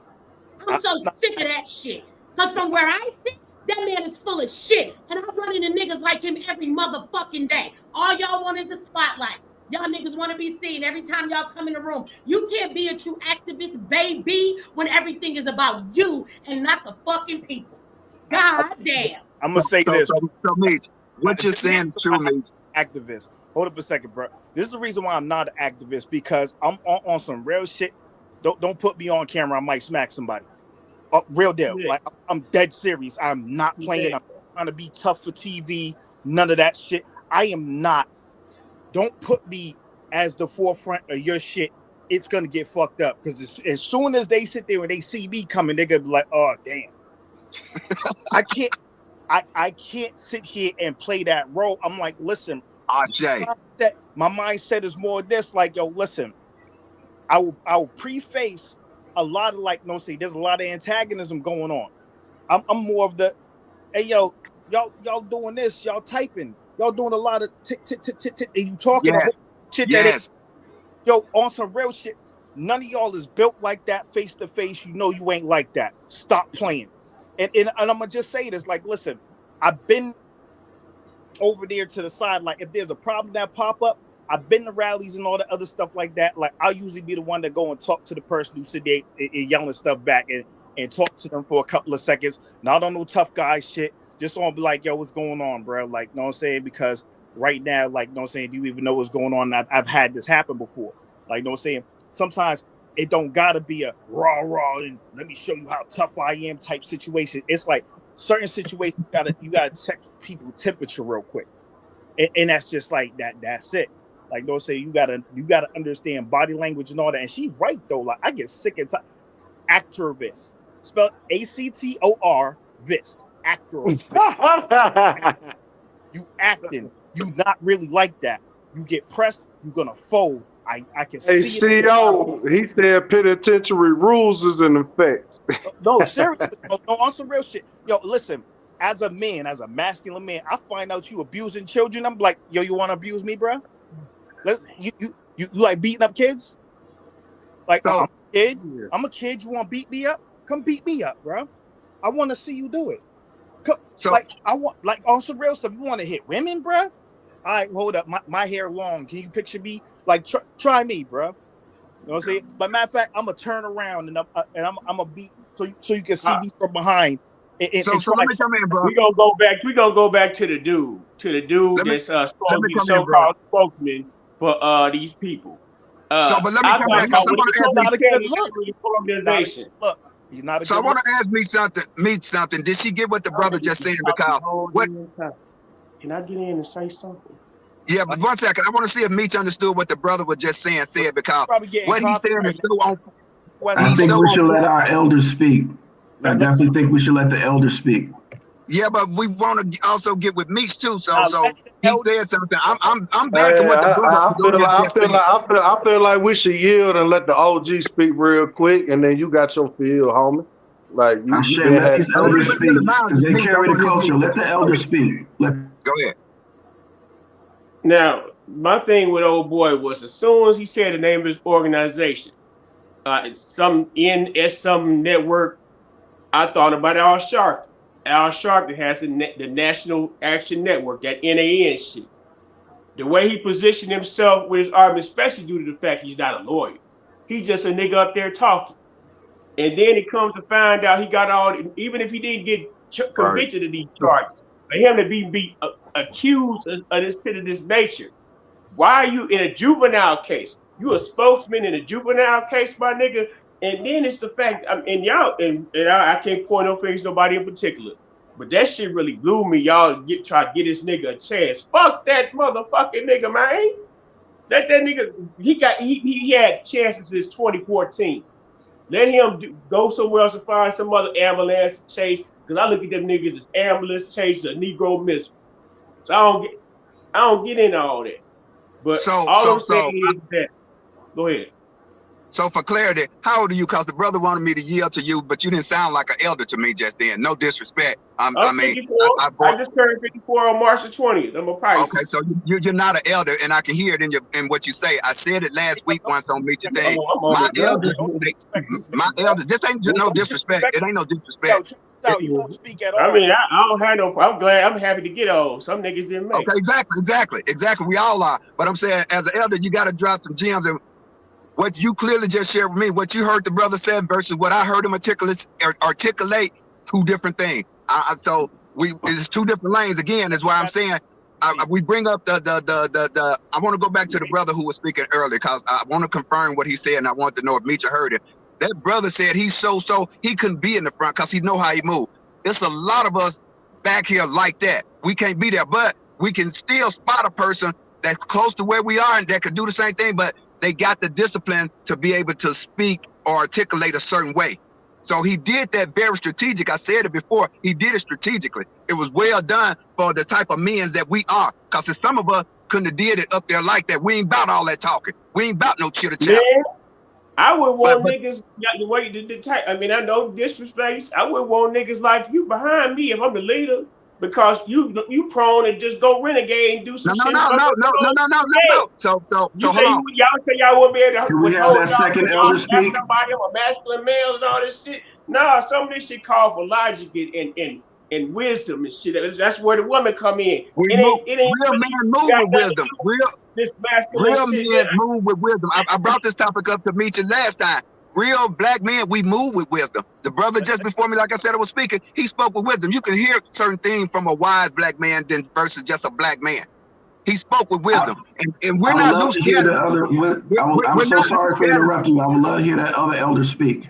Okay, I'm gonna go ahead and let you speak, but we're not loose cannons now. We by far not loose cannons, because that's what you implied that you wouldn't want us behind you. But we're actually the That's one you what I would you heard. need behind. That's I what I hear. heard. Can we Go allow the ahead. brother to speak for a second, please? Go ahead, my brother. You've been patient as hell. It's the brother in the blue. It's his turn. Let me speak after him, family. I'm talking about you. You go ahead. You speak, bro. Go ahead. Well, out of courtesy, he was before me, the brother up top in the dark with the lamp. Did he want to speak first? I don't want to be rude. Got nothing to say. All right, gratitude, family. And let me say it's a pleasure to see the brothers up here talking about what needs to be talked about. What up, Brother Frank? I like the position that we took, or the position that we expressed last time we was up here demonstrating with the goddess. So, Ashe. So, this is what I'm seeing, right? We witness our children. We witness our Melanite children be forced into a school system that organically rejected them. They rejected them to the point that they were willing to kill, if not had already killed, lynched, maimed our children. And the only thing that we allow ourselves to do was to allow them to go through it so that we can get ahead because of a false promise that we bought into because of a nigga that ran a 501c3, G. 501c3s are an imminent threat to the Mennonite community. They have always, they have never put us in a position to win because of the fact that the origin of their funding, the origin of their ideologies, not say that because Martin, that shit he was talking wasn't even his own fucking words, G. Those was the, I ain't gonna even say their name, but let me say this. Yep, you own it. It is highly important, and I agree with you, Goddess Michi. I agree that that brother, he should have stepped back, man. The lawyer should have been up there. And the fact that he say he is security, he do security. How you doing security, nigga? You let this nigga walk in the motherfucking building. You should have had security at the motherfucking door. And the Because he could police have walked them out. Right, because he could have walked in that motherfucking nigga and laid niggas down. Then you would see a race war out here. Right? Let me say this. My motherfucking phone. We watched 50. My cousin Nathaniel Edwards, he got murdered by the police. He got shot 5 times in the back. They tried to say that he was reversing his car at a fast amount of speed, and so the one officer out of 3 shot him because the other 2 didn't feel the threat to their life, but for some reason he did. Right? Another story, but case in point. Me and my family, we organized a protest march in regards to the use of excessive force, right? I'm the main speaker there. This is my family, G. This is my blood. And you know what happened? A 501c3 nigga attempted to beat me to the punch on the microphone in front of the fucking news media, G. To speak in regards of my family and my cousin. This is my blood. 501c3 niggas are sellouts, G. They only want funding from the government. They want a pat on the motherfucking back. Now, because he did that and with all that watered down shit he was saying, when I got to the mic, they automatically looked at me as a threat because I wasn't pulling no motherfucking punches. And because of that, I had all these motherfucking bitches following me, G. They meet me at these truck stop Oasis, G, in the middle of the motherfucking night while I'm coming home. To intimidate me, they pulling up in front of my family. This is Rock Falls, Illinois, G. This is Whiteside County. This is a sundown town. But because of the position that I took, not the position he took, he cool. He got his little church. He got this shit going and all of that, right? So, in all essence, he hurt the situation.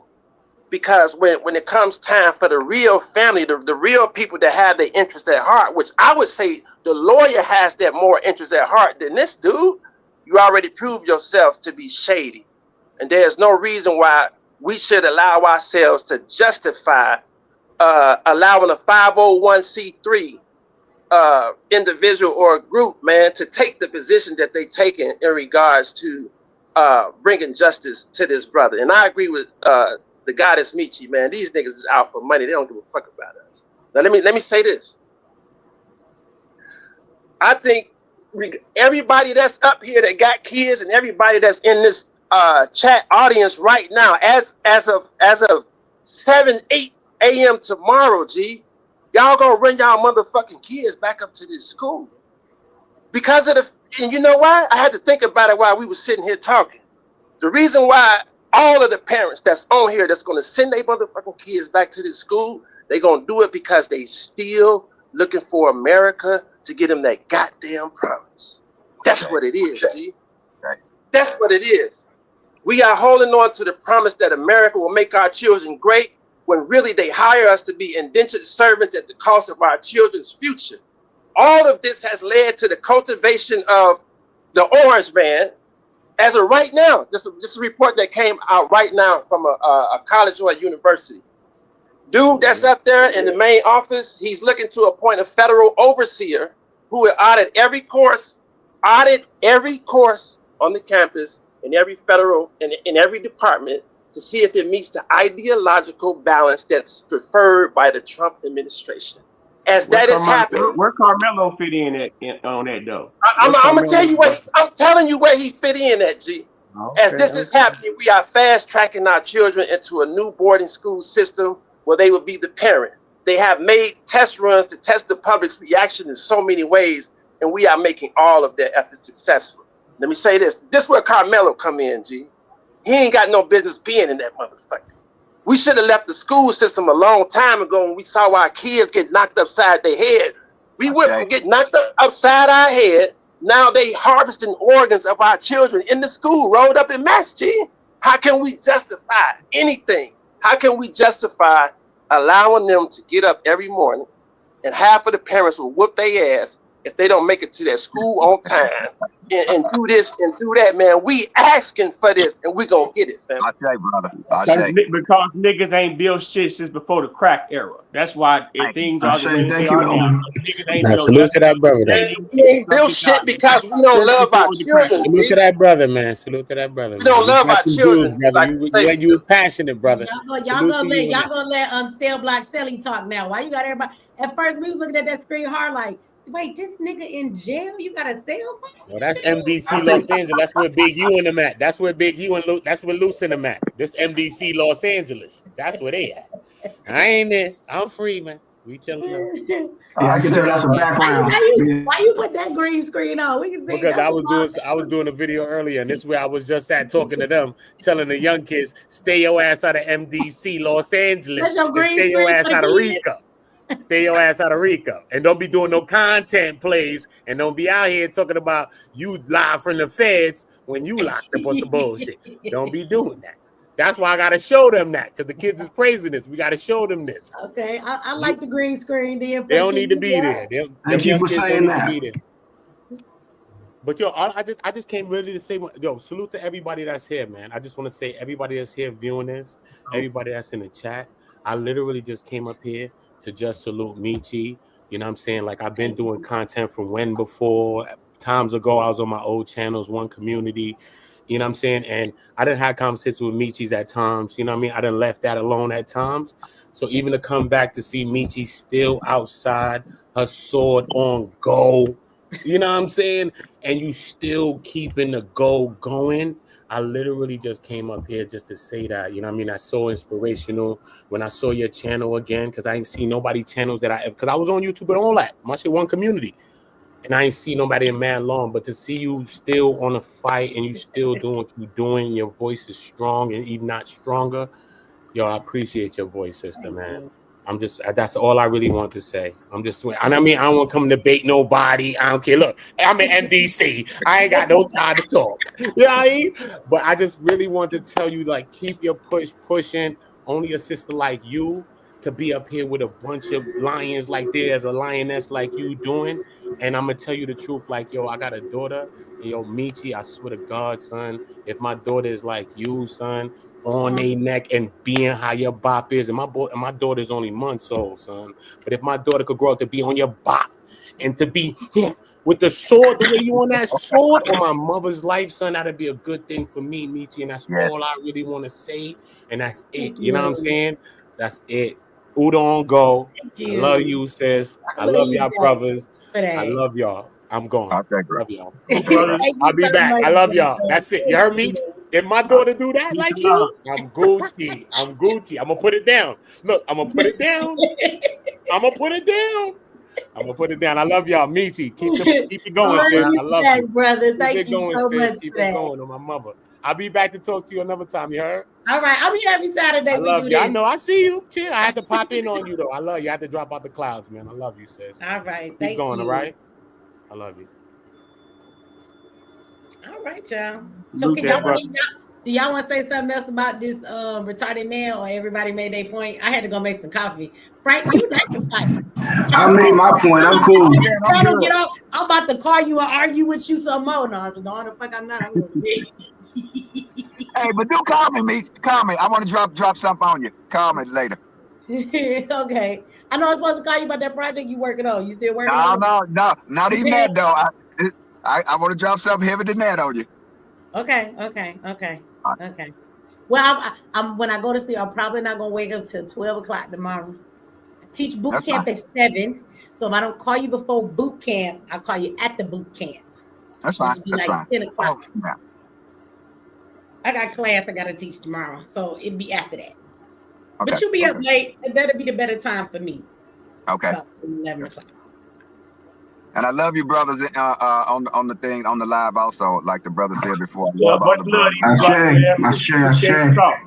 I love me too.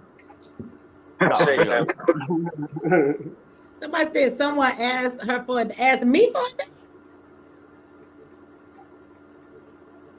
Niggas don't want to date me. They think I'm too much to handle. Now, they'll I'm gonna say this, like, there's a lot of online chatting, a lot of people was talking this shit. You got people talk about lynching people and all that other good stuff. So I'm sitting there and I'm looking at this. It's like every narrative they try to throw out there, they're trying to make us look like we all just in this one category. Like, say all the Section 8 comments, all this other stuff like that. It's like, yo, listen, y'all barely out of your goddamn caves. Who the fuck is you talking to? Like, real shit. Like, yo, you wouldn't even have language. Don't talk about how we talk. We taught y'all how to talk. The fuck kind of bullshit y'all on? And it's like, if we beat them with aggression, they're like, you wrong for being aggressive towards us. Like, mind your fucking business, especially if we not having a conversation with you. That's what this whole situation started over. Like, oh, somebody minding their business over there? Fuck that. Yo, what are you doing over here? Like, what? Like, who the fuck is you walking up on like that? Just stay in the house, Will. You don't have to deal with none of that. Just be like me. Stay in the house. Just stay in the house. Y'all want to know how many places I've been outside this week? I went to the Mexican restaurant one time. I went to Publix to get me some steak and some wine. I did go to Walmart to get some paper towels for my house and some stuff for my kids. And that was it. That's why I've been in like 2 weeks. The mechanic told me if I don't drive my car, it's gonna break down. He said, "Girl, you need to go somewhere." Just stay in the house, girl. You ain't gotta worry about it. Just stay in the mother. I just went to that. That's why I stay in the house. I ain't got time for people and they bullshit. I don't have time. The reason why I'm late, I'm like, I went to go watch Sinners. I went by myself. Fuck, like, you know what I'm saying? I was expecting that spot packed, right? Like, but it's like, it's a dope That movie was the shit. Sorry. Yo, listen, especially that last part. When he killed the whole fucking lynch mob with that Tommy gun, I was so happy about that. Let me shut the fuck up. Go ahead, Michi. Oh, don't tell a story, man. I want to watch I was gonna say there's a sister up here named Frey. We got another woman on the panel. I know she's been sitting patiently. She dropped off and came back up. So I wanted to since y'all brothers don't seem to have nothing specific to say, I want to give Frey her chance to go ahead. That's all right. Go ahead. Hi, everybody. I can't hear, so can anybody hear me? Yeah, we can hear you. Yeah, you All can. right. You can. What's up, Michi? I Hey, know how hey. well for the other day. You just thank you. You holding it strong. I'm Okay. coming back strong today, though. I just wanted to talk about. I listened to that. I listened to the black gentleman, and all I in my spirit, I just felt clout, clout, clout, clout, clout.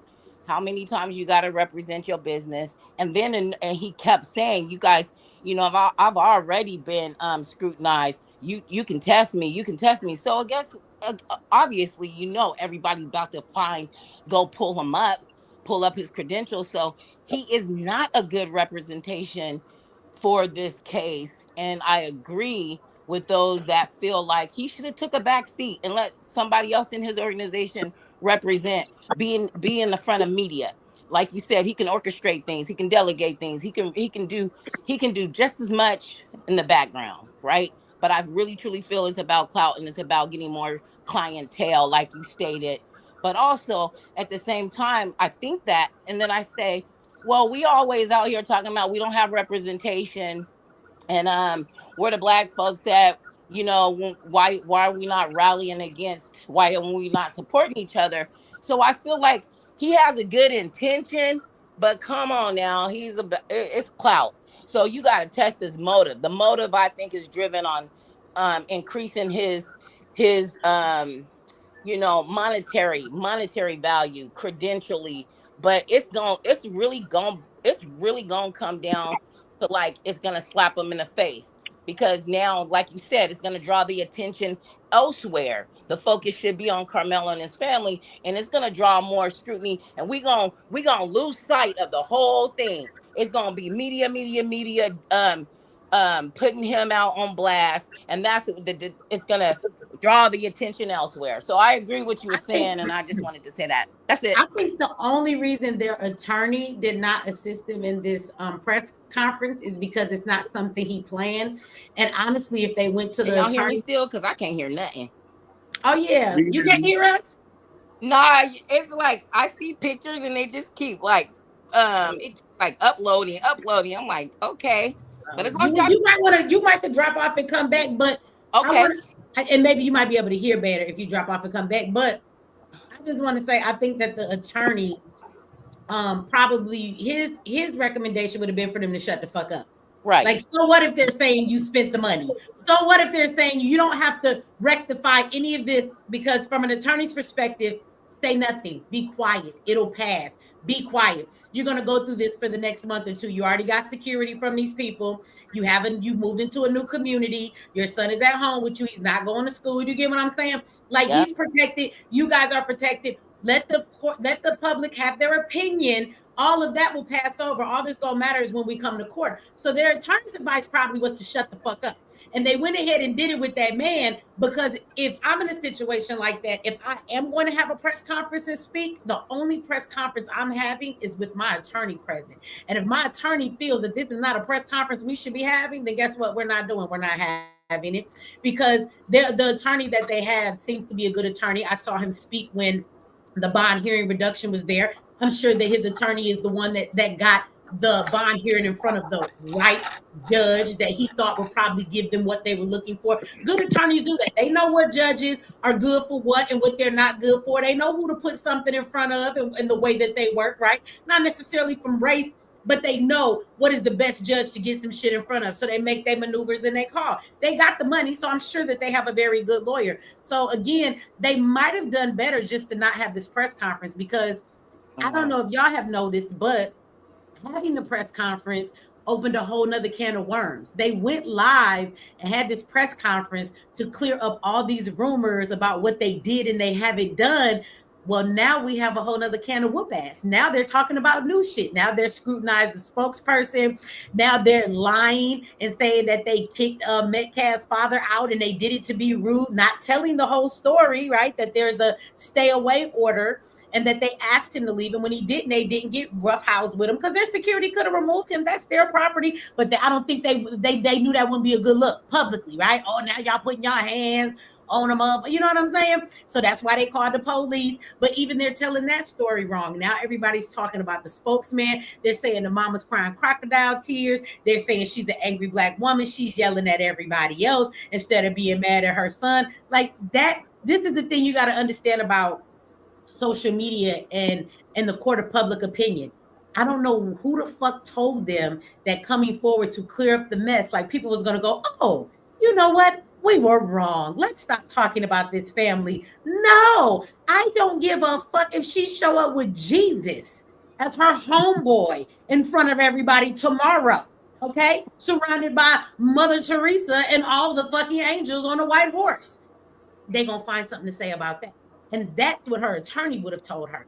They're gonna talk about y'all either way. The best thing to do is shut the fuck up. Because see, those other things that they were saying, they were getting old. Now they just gave them a whole new set of things to talk about for the next 2 weeks. Y'all gave them something new to talk about.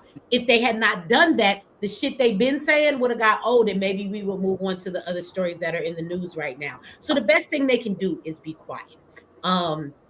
And they didn't go get their attorney. That's why they had the spokesperson do it. And in his eyes, the best thing he can do to gain clout is to be public. He wants to be seen as the person helping this family. So that was the best thing in his eyes for his organization.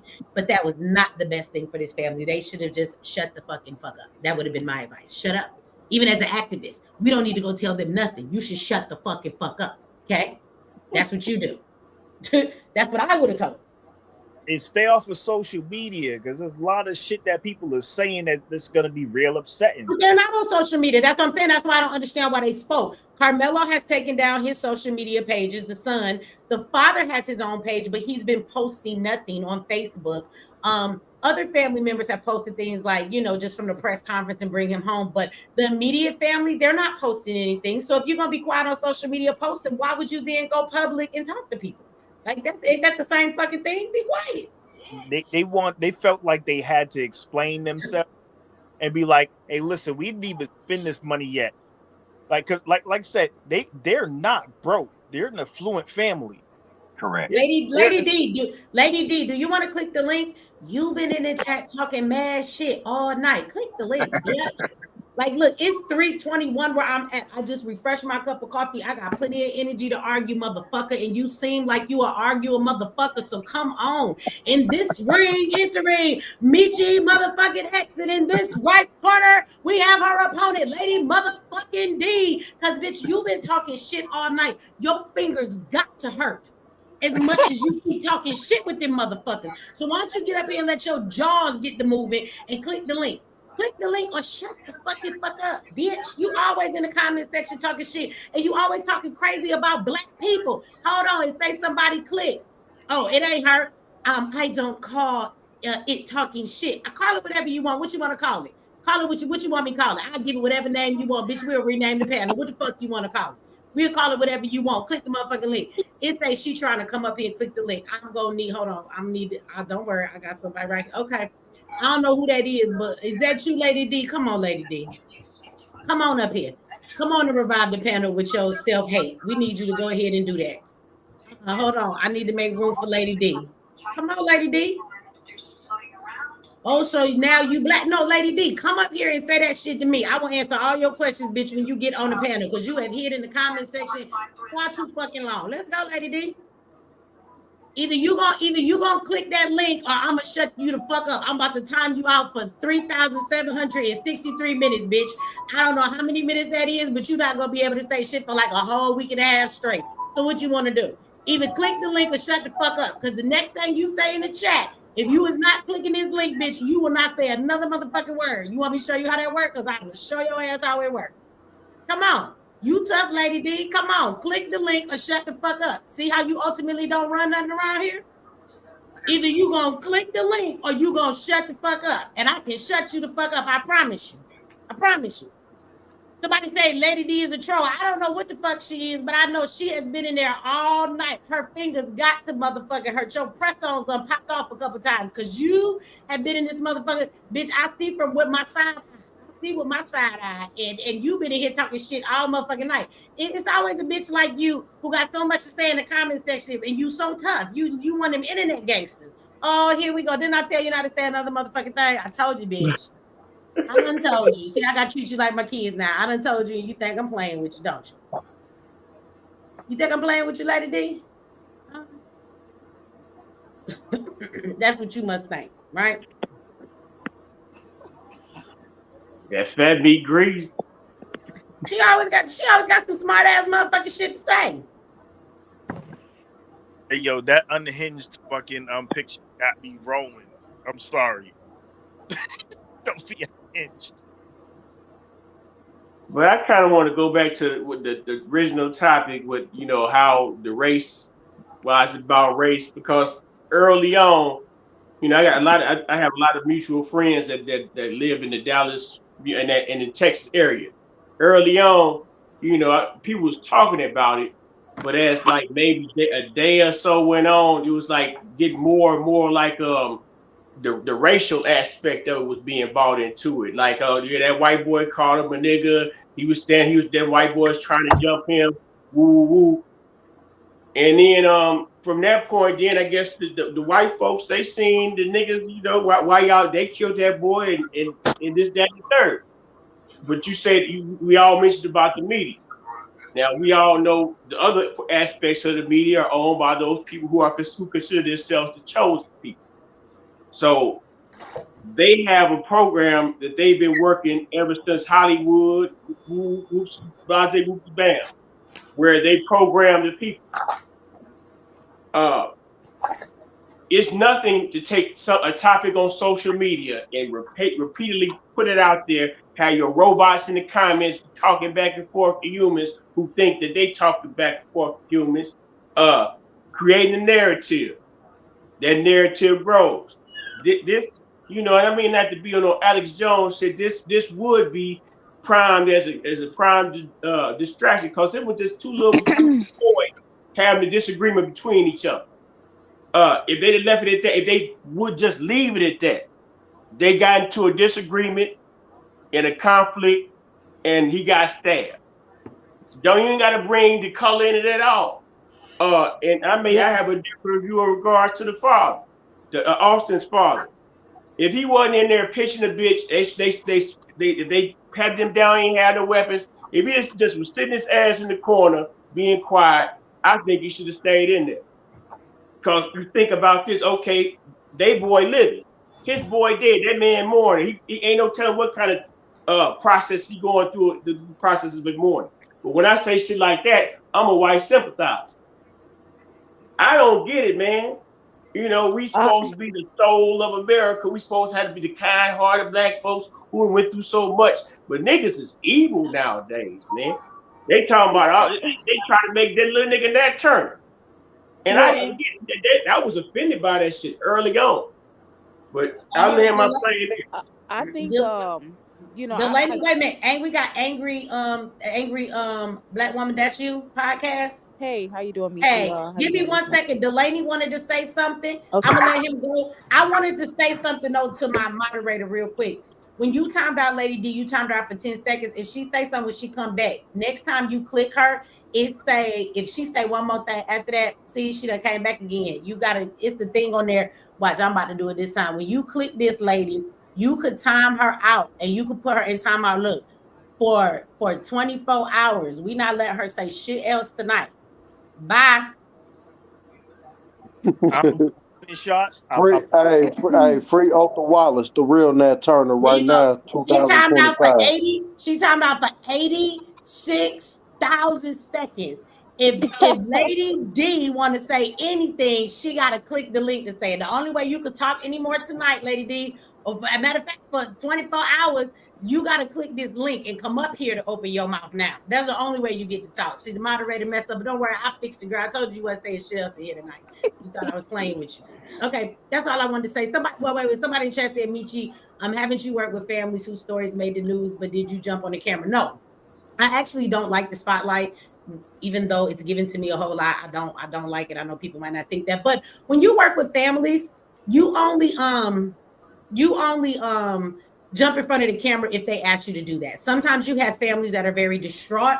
They're not good at being public speakers and they need you to speak on their behalf, but they're speaking like if something has happened to their family member. Usually they're the victims.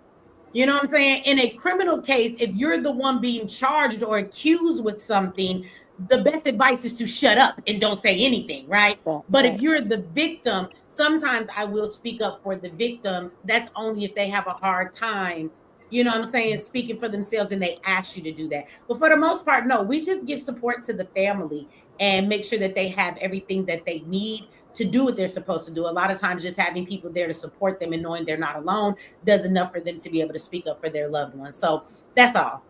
We just help them to do that. And sometimes they are really nervous and they don't want to be the one to speak. So only if they ask you to do that. And again, that's if their family is the victims. If I've ever worked with a family and their family is dealing with something and they're the motherfucking person in trouble, they should be quiet. That's my advice to them. There's no need for us to say anything. I'm not your attorney. You're not your attorney. You're not going to say nothing. I mean, you can if you want to, but that's my advice, and I'm damn sure not going to be a part of it. That would be my approach. So, but all right, let me see. Delaney, go ahead. You had your hand up real quick, and then after that, I'm gonna pass the mic to Angry Black Woman Podcast. That's cool, no problem. I just wanted to, respectfully disagree with the elder and what he just said. That, well, he said niggas were evil nowadays, and I think that what he may be interpreting as evil black people is just black people who are just a little bit more fed up with the shit that we're continuing to go through, even after we pray, vote, march, protest. We abide by the laws, and we still get hassled. And I just think some black people are a little bit tired of it. And so, yeah, there may be some reactions that I think, unfortunately, my elder over here has misinterpreted as evil. That's all I have to say. Ain't now nigga crashed out over nothing. I'm Ain't sorry. now nigga crashed out over nothing. Y'all ain't nobody that motherfucking man. They get on the internet and type all goddamn day, but they ain't You're that absolutely motherfucking right. man. You're absolutely right. People choose to put their anger through social media and type every day, but there are some black people that will fight back. There are some black people that will take some kind of defense stance and go through the legal system. There are some black people that will agitate. There are some black people that just will not take this anymore. So I don't know if only thing I was disagreeing with what you were saying was the fact that you're saying you say niggas, I just say black people. Black people are evil. I don't think black people are evil. I think you got a lot of black people that are just fed up. That's my reiteration.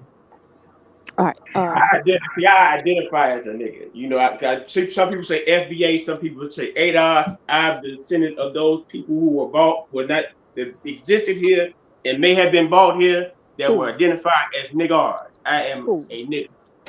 Thank you, dear bro. Thank you, dear elder. So Michi, and everybody on the panel, I just have a little bit of a different perspective Mm-hmm. on what I think is happening here. Number one, I think that they'll probably wait until he turn 18 so you can charge him as an adult. Another thing that I don't think people are looking at, but the elder did point out about the little hats. I believe that the little hats are throwing this case or the situation in the media to provoke a race like a race war Mm-hmm.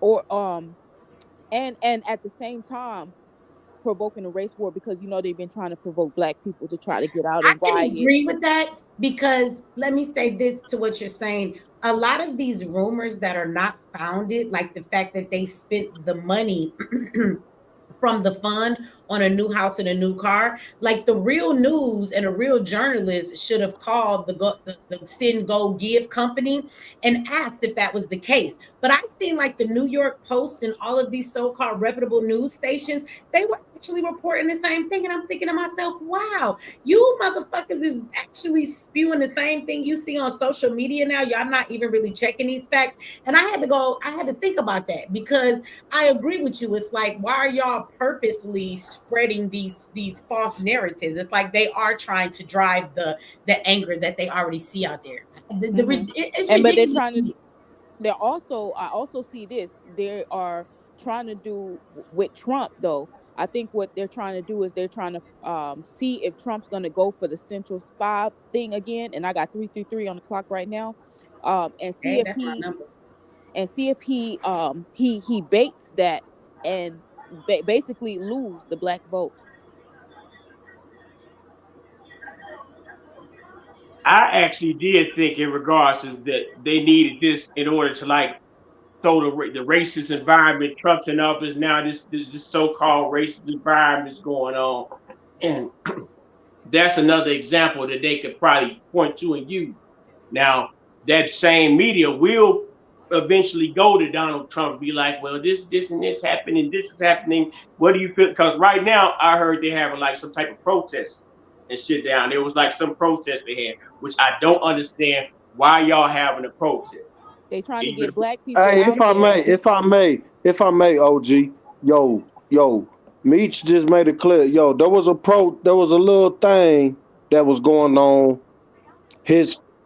Austin Metcalf father got on the phone with them crackers January 6th Let erectionist me play that clip. yeah, go ahead. But why you downloading this, sis? His father, thank you for downloading, because like I said, sis, you made me look it up and I seen it for my goddamn self. That's why I'm speaking on it. His father got on. He sent a black OG, probably just as old as you, OG, or older, down there in 50, Texas, cowboy I'm boots, 54. probably working on the farm, and I'm and, in and he Chicago. put him on Actually, the I'm phone. not in Texas. I'm in Chicago. But go Anyway, ahead. put him on the phone, and he got on the phone, just told him to say, Austin Metcalf's white dad told that cracker that was up there trying to make it a white problem, and a race problem. He said, you the fucking problem, and that's and Meech about to let that man quote. I'm quoting his word. He said, you the fucking problem.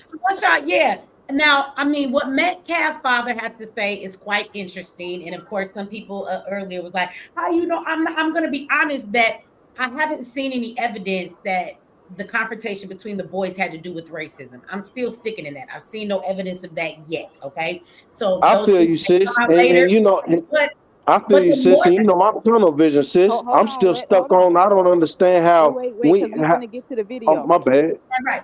But I want to say that even as I go along, clips like this also make me believe that it's not. Now y'all gonna be like, why? Do you think that means that his daddy is not racist? Well, yes, based on what his father is about to do. I want you to know I've seen racist white people. Y'all have too in the media, in the news. When we have Right, these things, you watch the Proud Boys, you watch how they talk and they act. right, So what I sis, want to and that's say why I to just y'all want is to that ask you. if you That's why I wait a minute, just want to ask you. let me finish my thought. Hold on, My wait, bad. let me finish my Yes, thought. ma'am. Yes, Let me ma'am. finish my thought. And so I just want to say that you when you see a person that's bred on racism and they really feel that way, they're not going to take this stance against other white supremacists who feel this way. They're going to stick with them in the brotherhood, right? But he is going to completely, you know what I'm saying? He is going to completely demolish this man's thought and tell him he's trifling for what he's saying. You do not see a person that is racist take this stance publicly. Okay, that's all I'm saying to you. They're gonna stick with what they need to stick to with their people. And so when I look at what his father is about to say to this man, it also tells me that in his household, it doesn't seem like he was probably teaching his kids racism then, right? Because if he was racist, he would be quick in all of his pain to take that stance and say, yeah, these niggas killed my baby. See how black people is, see the stuff they do. They come to our communities, all the stuff this white man is about to say. You know what I'm saying? That would have been the approach he would be taking.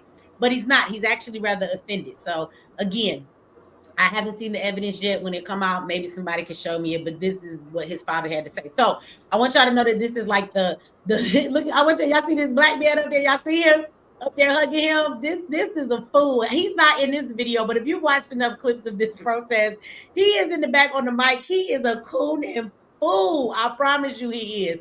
He is such an embarrassment. But this is a little rally. They thought a gang of people was going to turn out. The white man you're about to see talking is one of the January 6ers. I guess they got arrested. Trump let him out. He must have a lot of money because here he is on his Trump bus. But he's a January 6er, okay? And this was his rally he put together. I guess he thought a gang of people would be here. Only like 10 motherfuckers showed up, aside from the little media they got, okay? But here we go. Fight, fight, fight, hey, Jeff, it's Jake Lang here.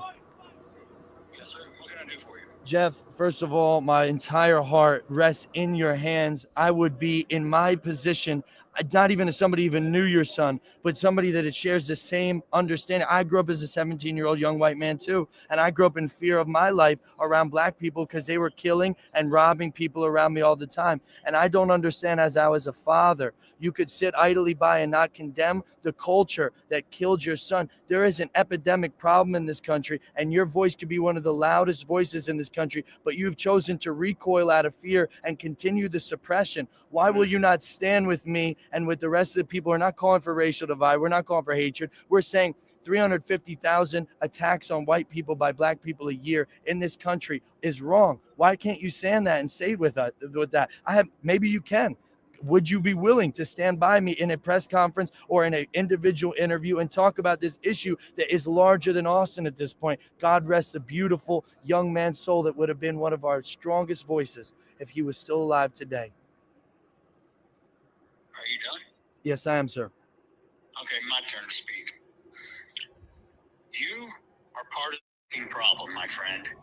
You're trying to create more race divide than bridging the gap. I do not condone anything you do. You do not have any. That's called white guilt.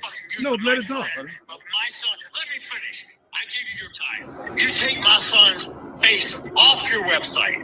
I am not associated with you. You're creating more Austin Metcalfs with your weakness, sir. You are creating more Austin Metcalfs with your weakness. In history, this is the shit where white people will no longer. Just as a biracial, hey, Meech, my bad, and I'm just speaking for both of us. And just as a biracial, if I was that OG, I would have stuck him in his goddamn jaw for saying that shit on everything. I just want to know if all of y'all heard what his daddy said. So he said, "You're the fucking problem." He told him that he doesn't agree with that shit that he's doing. And this is just what the father said. There's other videos I want to give y'all the fuller perspective. So that's Metcalf's father. They asked him, and you see how disrespectful that was? Why aren't you standing here with us? You're being weak and being a coward. You see how he talked to that man? And then he told him to take his son's fucking face off his website. He don't have his permission to do none of that shit. Now, the black man that is standing there with the phone, that is Metcalf's father, Jeff is his name. That is somehow his friend or somebody that works with him. The father did not want to show up, which I want to be like, you showed up to the fucking press conference. Best friend. Why you ain't want to show your ass up to this said. goddamn thing and face this man? You don't want to show up and face the white man that you feel is disrespecting your son's name on his website, but you showed up to the Anthony's press conference. So I'm gonna just throw that out there because that was something that was on my mind. But the black man that came, he came on the behalf of Jeff Metcalf. He came with the phone so that he could speak to the man because he wanted to get his point across. So the black man went for him. So what you don't see if you watch the fuller clip, which I have on a small clip, but it's a bunch of people, you know, on social media. They got all this fucking shit all over the screen. They giving their commentary and keep stopping it. So I didn't want to show y'all that one. But if you go and look it up, like on TikTok and stuff, there's more clips of what happened. And so the black man is Metcalf's friend, and he's coming up there to, on his behalf, let him speak to him on the speakerphone. But there's a black man behind the white man. And when he says that, he's like, yes, you are. You're being weak, sir. I'm just telling you. And that's my perspective as a black man. He back there cooning. It's funny as hell. And then the white guy and the black guy get into it because he's telling him, you know, this some bullshit. He says, how you going to tell this man he weak and disrespect him like that? And that's his son. So they kind of have a back and forth that you don't see on the video. And that's when the black man tells him, no, again, you know, you the problem, you racist. You know, Jeff ain't racist. Me and Jeff is friends. I done come here on his behalf and you don't know who the hell you talking to. And then they get in this war of egos as far as who this man says he is and the stuff that he does in the community or what the fuck ever. But I just want everybody to see that. So that's what happened to their white power rally today, where 10 people showed up. But one thing I thought was very interesting, you guys, is did you hear the rhetoric of the man that was speaking in the beginning, though? He says that there is a problem in this community. So I want y'all to know that there's a group of people who are pushing this narrative that now white people are being brutally murdered by Black people, and that they're being the prey, and that they've been dealing with this for forever, and that white lives should matter. I want y'all to hear that rhetoric, because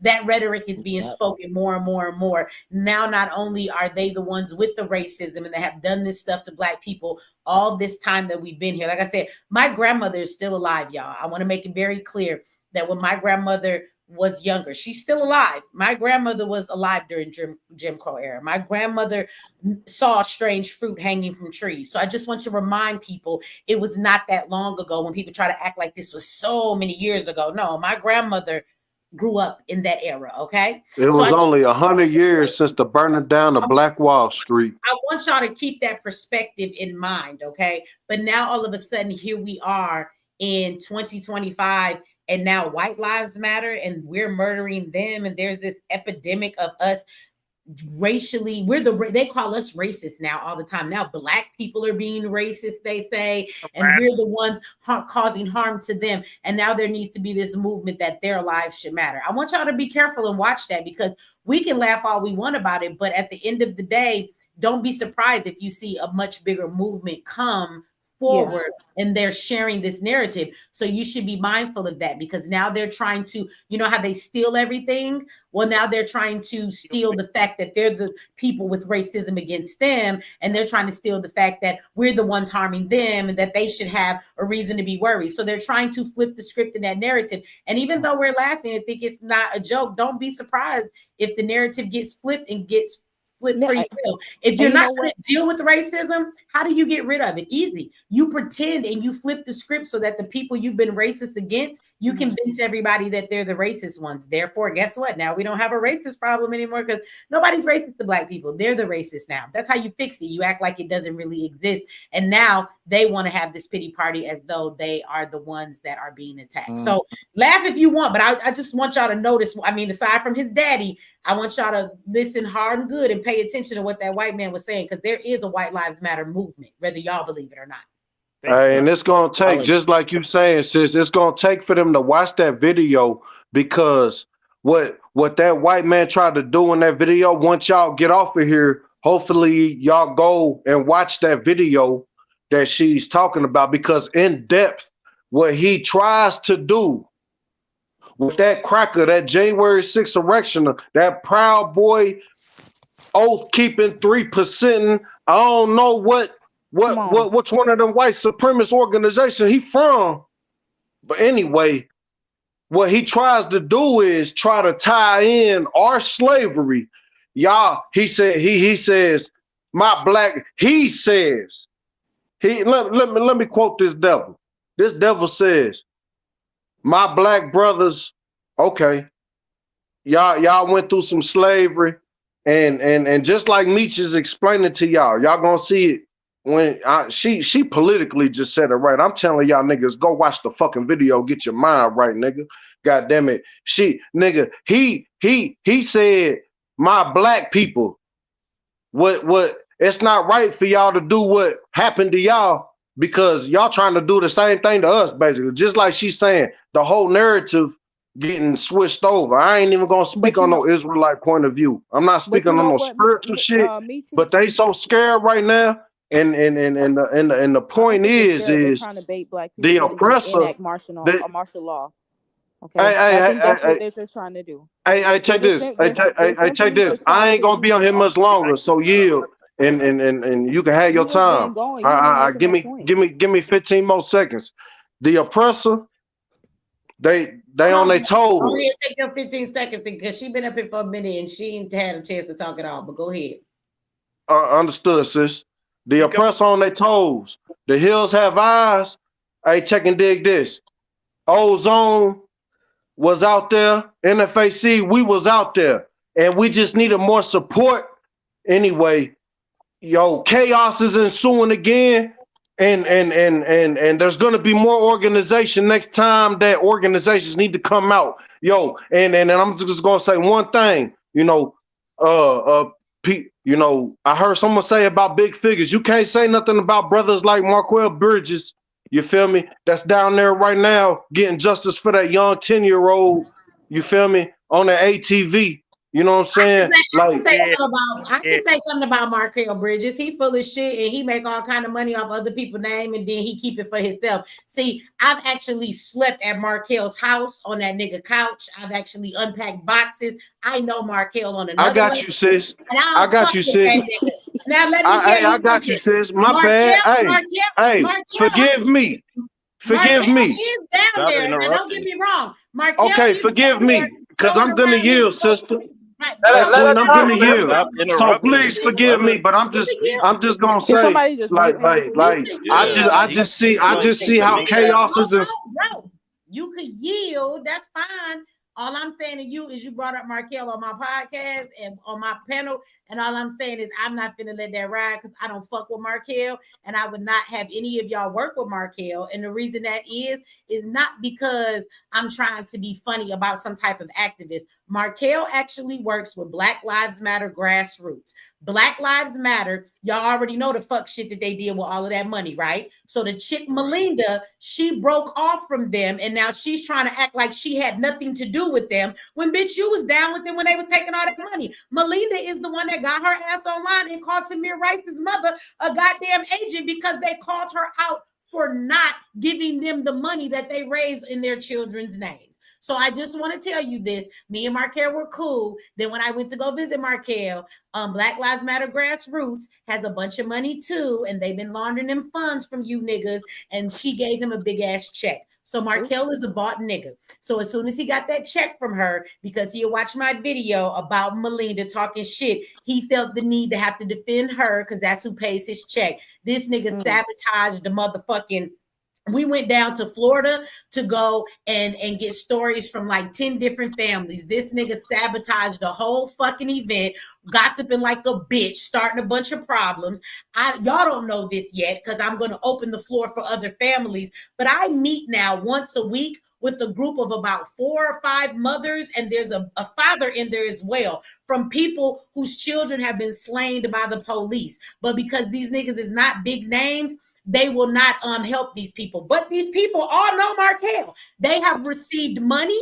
They have raised money in their children's names. And the story of these niggas come out. Now, Markel will bring his fucking fat ass out there. He a motherfucking drunk is what he really is. And he'll bring his ass out there when he ain't drinking Tito's motherfucking gin by the gallon. And he will go out there and throw his weight around. I'll give him that. But while he's doing that, he's asking for donations in your children's names when we have issues that come about, and then he keeps the fucking funds. Him and Melinda do that. I could bring 10 families in front of you right now that will tell you that Markel and Black Lives Matter Grassroots have actually taken money in their children's names, even though none of these niggas got no family members that's been killed or nothing, but they're the ones capitalizing off the money. So at the end of the day, we don't fuck with Markel. Markel, I want y'all to know. We don't fuck with Markel. Now, I don't fault brother that came up here because he probably don't know this about Markel. You're going to see Markel in everybody's news conference because this nigga loves to jump in front of the motherfucking camera. This fat ass nigga always in the back of somebody's fucking news broadcast so he can tell you that he's doing the activist work. No, he's not. The nigga out there taking all y'all goddamn money, and I got a bunch of families I can bring before you right now that's mad as fuck at Markel and Black Lives Matter. So if we understand Black Lives Matter, I just want y'all to know that Markel gets paid by them. And ever since they gave this broke nigga a check, he done completely changed all his ways. He used to really be about the people, but now that Black Lives Matter pay his bills, the nigga is not. Okay? And I look forward to the day me and that bitch ass nigga is in the same motherfucking room again. Not because I'm a whoop his ass, let's be clear, but it's just something about the fact that when you know you a bitch and you be hiding from a motherfucker who done called you out on your shit, you don't like to be in the same room with them. Because when I see him, I'm gonna walk up to him, you fake ass nigga. Just the fact that we in the same room gonna make him feel uncomfortable because fake ones don't like when real ones come around. So I look forward to that day. We don't fuck with Markel Bridges nor Black Lives Matter Grassroots. They are some niggas who use your dead ones, loved ones' names to collect money and never do a fucking thing for you. Right. So So I just want it to be known. So it ain't about the brother. He might not have known that, but we not that's like me letting the nigga come up here and promote Al Sharpton. We not doing none of that shit on this platform or Speaker Valerie. No, the fuck we not. Now I don't blame the brother. He probably don't know. But now y'all know. And knowing is half the battle, nigga. G.I. Joe. We gonna Yo, this sis who had a real low voice that wanted to speak. I want to let her. Yeah, I'm sorry. I know I went all to the left, but go ahead. I want the angry Black podcast. She was saying some good shit, and homie cut her off. I know you was talking about. Yes. I just wanted to causing this race war. Yeah. Well, one thing that I've been saying since Trump got elected, I'm not against Trump at all, but one thing I've been saying, I was saying that after Trump get done with these migrants, you best believe you niggas is next. And so I see like the correlation with them trying to incite Black people to riot. I don't think it's necessarily the right or the conservative party who's trying to egg Black people or even egg Trump to try to go against the black community. I think it's the little hats that want to lose both the control. I think that number one, because we already know the little hats are the ones that own these private industrial prison complexes, and I think that their plan to fill those prison complexes didn't fall through because they were supposed to displace and replace Black people and put them into those new prisons they just bought and put the migrants in the inner cities. That's what the plan was. So now they still need to make that money and fill those prisons. So they're trying to get Black people to riot and tear things up so that they can get them in. The prison system lose a lot of money every year. You aware of this? It's usually prisons are now used for control. It's not really for profit. They lock people up for control. They're made from profits. They get profit too, though. Prisons are on people's 401k. Prisons are in the stock market, so you can't say it's not for profit. It's now they industrialized private prisons. It's not just private prisons. They actually have prisons that have full manufacturing facilities within them. So there are prisons. The people in the prisons make car parts, furniture. They make all of the vests, all of the shields for the police, license plates. So there is plenty of stuff that the prison industrial complex and the work that they do is actually millions and millions of dollars a year. Billions, actually. Listen, the only difference right now is like slavery is now legal on the industrial level. That's what it really was. The Civil War wasn't fought over slavery. It was that's not my point, though. The only point that I was trying to make is that I believe that the little hats are playing both sides because they lost the original plot. What their original plot was to displace and replace Black people, make them homeless, and put them into the prison industrial complex because they were making homelessness a crime. Oh yeah. But now that Trump, let me 2 quick points and I'll drop down. In the middle of that, what they're trying to do is incite a race war, so that they can still get Black people out there to riot, and so that they can go ahead and lock them up. But I mean, still, even if you lock people up for rioting or for homelessness, that doesn't carry anything. You're usually out the next day. Like I've been locked up for rioting. That doesn't, unless you killed somebody or they caught you burning down the business and you got an arson charge. You usually, you get right out. Well, the enacting of it's not a prison sentence. Well, not the protesting, but the enacting of martial law. But again, I think that we still got to go a step, further than that for the charges that they give you to lock somebody up. Like they still have to be more serious charges for you to get like something that would make you have to do real time. Other than that, they just turn around and turn you right loose back to the streets. And I want to give everybody in the chat a warning. Say some smart shit to me. I hope y'all know that my new number tonight is 86 minutes. Okay, so 86,000 minutes. So I will be timing out everybody for 86,000 minutes. Okay, American Dad or something was like, dang, Michi, let somebody else talk. Nigga, fuck you. This is my motherfucking platform, and bitch, I've been plenty quiet tonight. Do you know how many hours we've been on here? Lots of people done talk. Shut the fuck up. So watch your mouth. It's really late, but 86,000 minutes. You niggas remember that number, okay? All right. But go ahead, sis. Finish what you were saying. No, that's the only thing I was saying is that I believe that after they get done with these migrants, these exactly what they're trying to incite. That's what's next. I mean, even right here in Atlanta, I'm seeing them. They're sending me email left and right. College Park Police Department, Union City, Jonesboro, all of them sending me invitations to come join the police force. I ride the MARTA because I don't like that traffic when I get off work. I ride the MARTA, and I go past Manheim. I'm looking at the amount of cars, squad cars, trooper cars coming off that rail line. Oh baby, this is about to be a police city. The Well, cab yeah, on. when you say that, are you in Georgia? I'm in Atlanta. Yeah, you in Georgia because you were saying in the city. So yeah, but yeah, don't they got? Well, aren't they building that? Remember everybody was protesting downtown. Ain't they building that police city or something here? It's the police. It's the police academy. It's supposed to be a police academy. It's a huge police academy. It's instead of going to these really small academies, it's gonna be one big academy, kind of like a military base. Right, they calling it police city, right? Yeah, the police city. Yep. Yep. Yeah, Well, but I think it's I don't down know. past We'll see. Tree I City. think, I don't.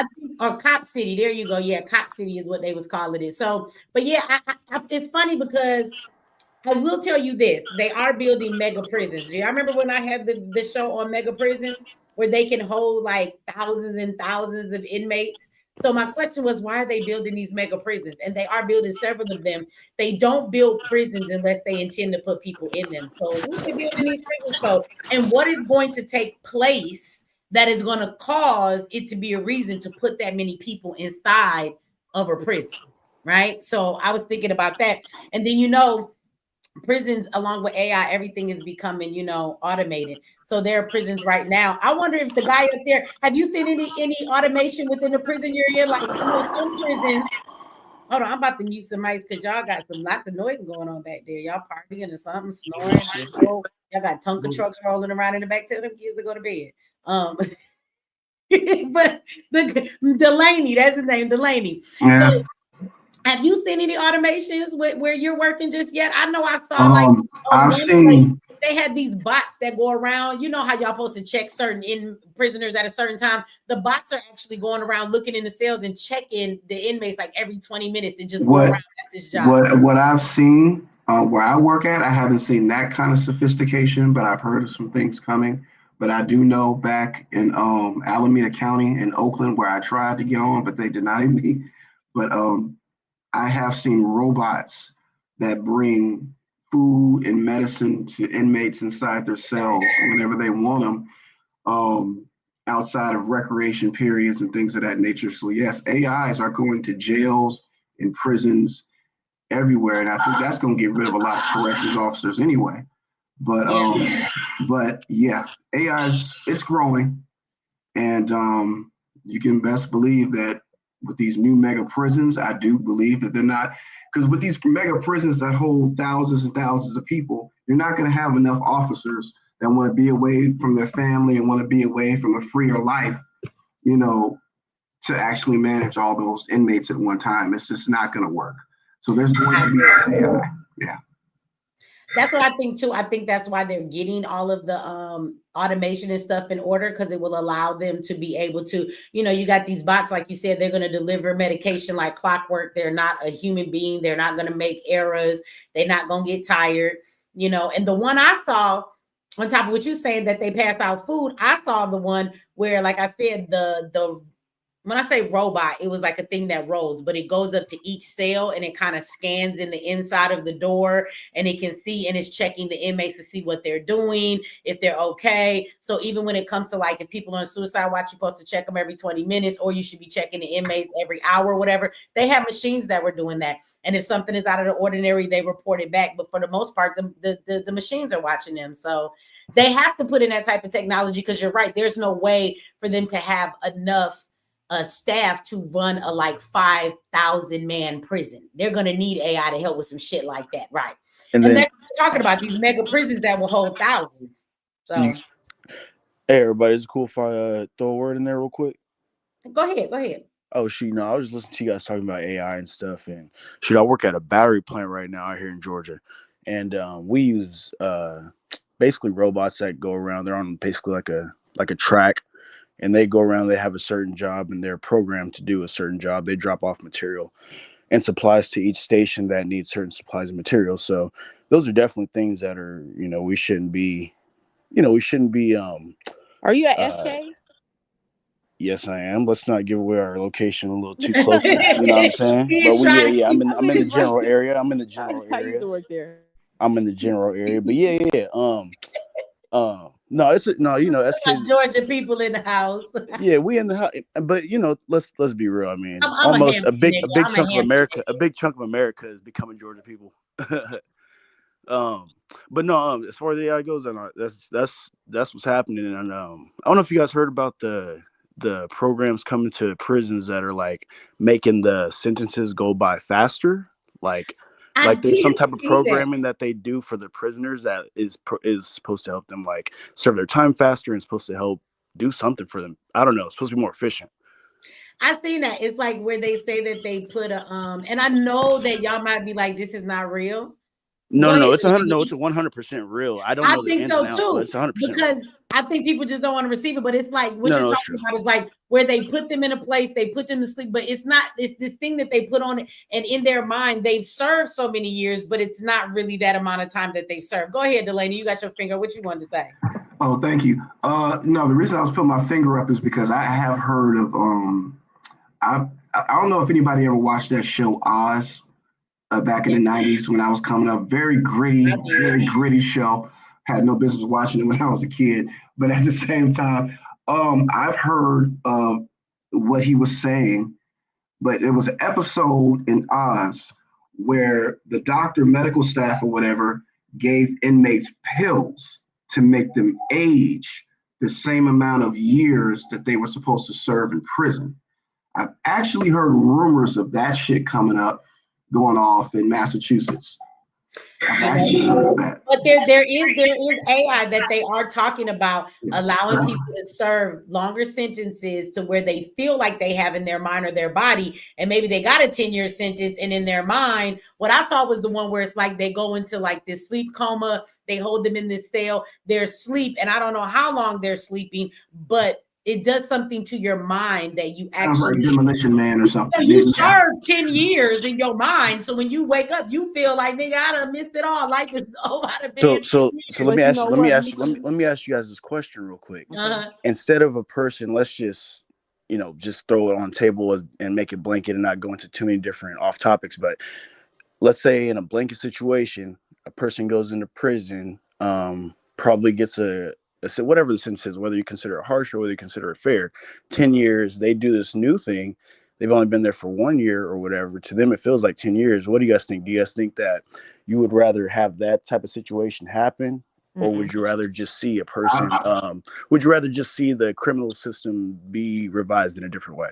I would I say have a I no have to a that very harsh because the fact of suggestion. the matter is there's going to always be a long run game with that. So if you're talking about this criminal justice system, so-called criminal justice system, going in and using some sort of chemicals or some sort of AI, whatever, to play with a person's mind, you have to understand what's the long run of that situation. Because you can look at mental health right now, and people have been on meds ever since they were kids, and they're growing up all fucked up.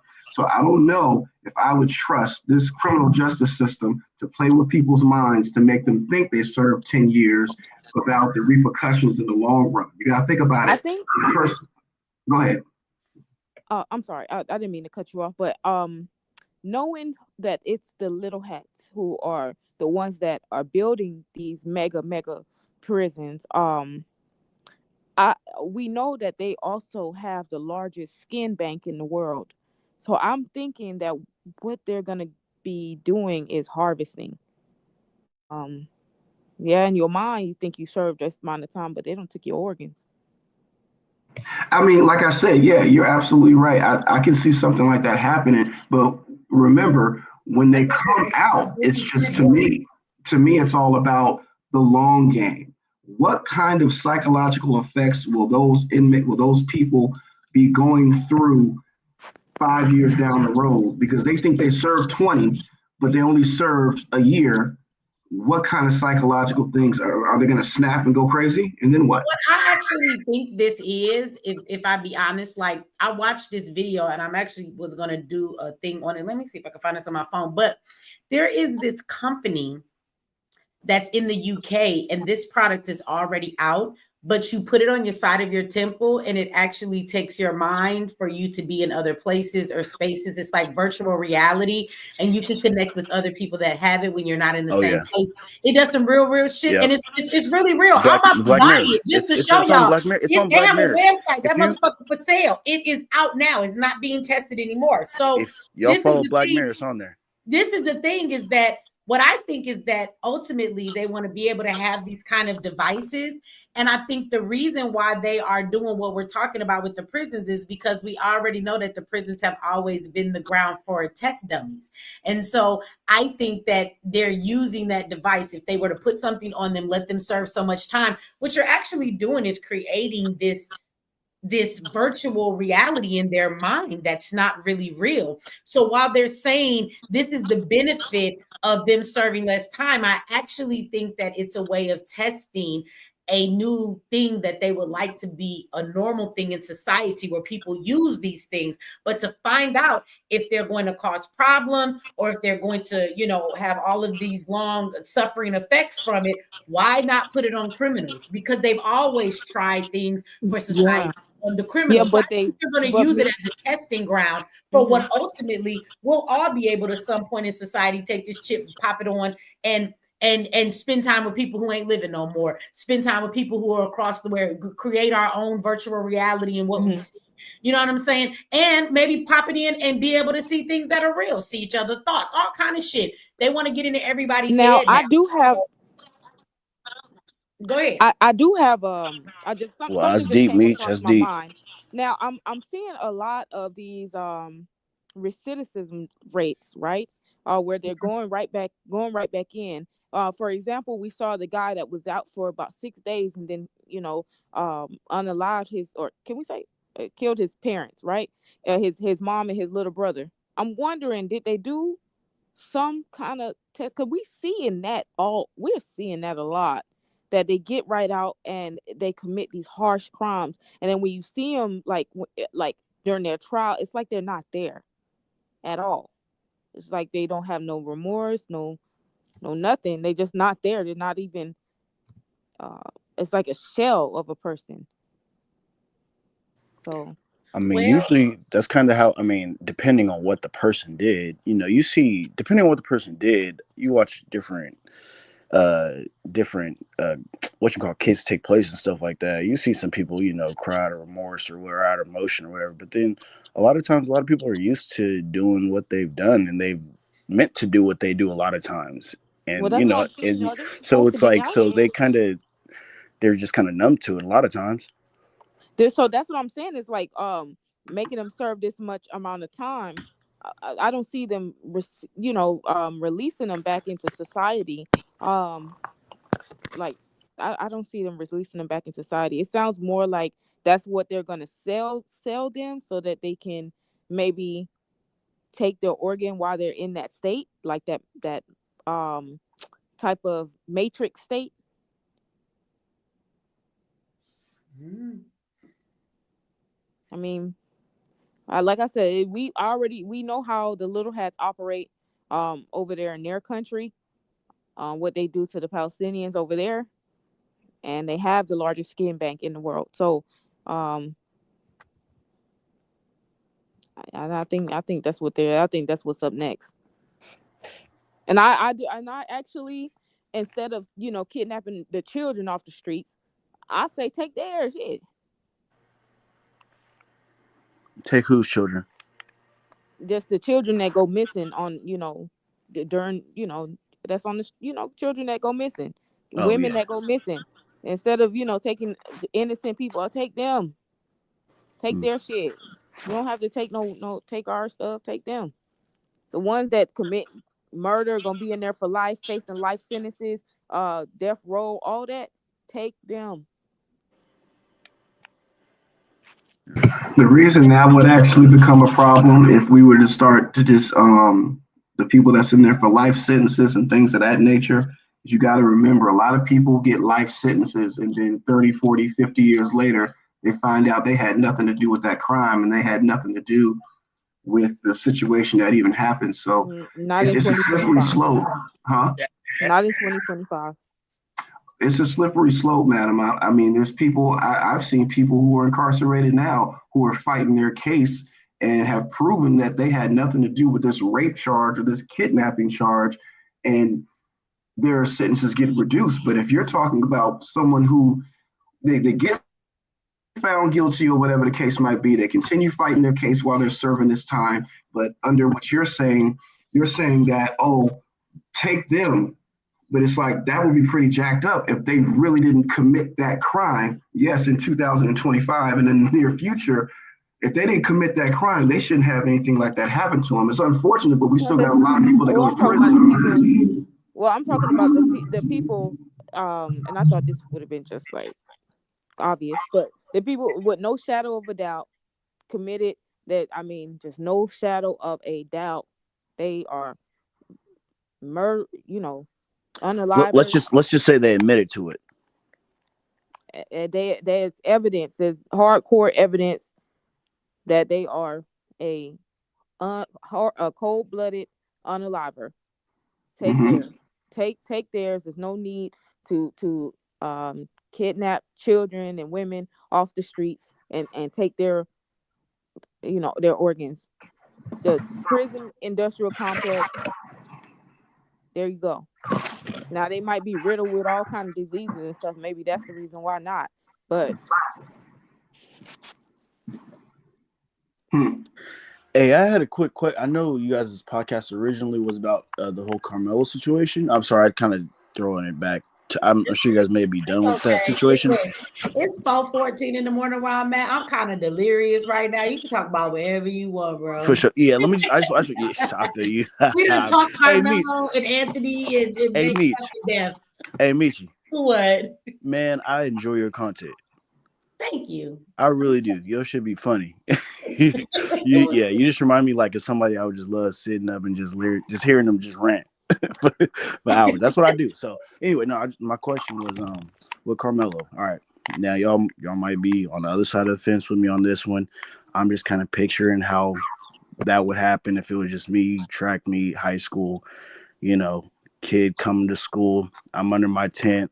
Me and my boys under the tent. We're in between races. We're going to a race. We're waiting on a race. You know what I'm saying?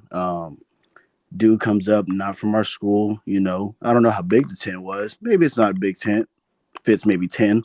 Probably 8 people under there already. Shade's not that big. You know what I mean? Mm-hmm. You see where I'm going with this? Everyone's belongings and their personal stuff. I'm just thinking about myself because I'm an athlete as well, and I played high school sports. So anyway, kid comes up, takes a spot where you have an awning and a snack stand where you can shelter from rain over there. Correct. Yes. And this is where I'm just kind of confused about where kind of such a, and I'm not confused about because I understand how this stuff goes, but I want to talk to other people about it because it seems like it's hard to find people in person that know what's going on. It's weird. But yeah, like I don't think I'm putting my point out there. I just don't think that was enough to like, just based on what we have right now, because we don't even know what fully happened. There might be a video out. We don't even know. But just from what we've heard, what's been established, I don't know if was it been reported that the Metcalf kid punched this kid? I'm still trying to figure that out. Yeah. From all the accounts I heard, it was like he told him, touch me and see what happens. He touched him. You know how kids be trying to be funny. Maybe he pushed him or just touched his chest. Like, what, boy? It seemed like he was telling him to leave, and he said, I'm not leaving. And he probably told him, if you don't leave, I'm going to put you out, touch me and see what happens.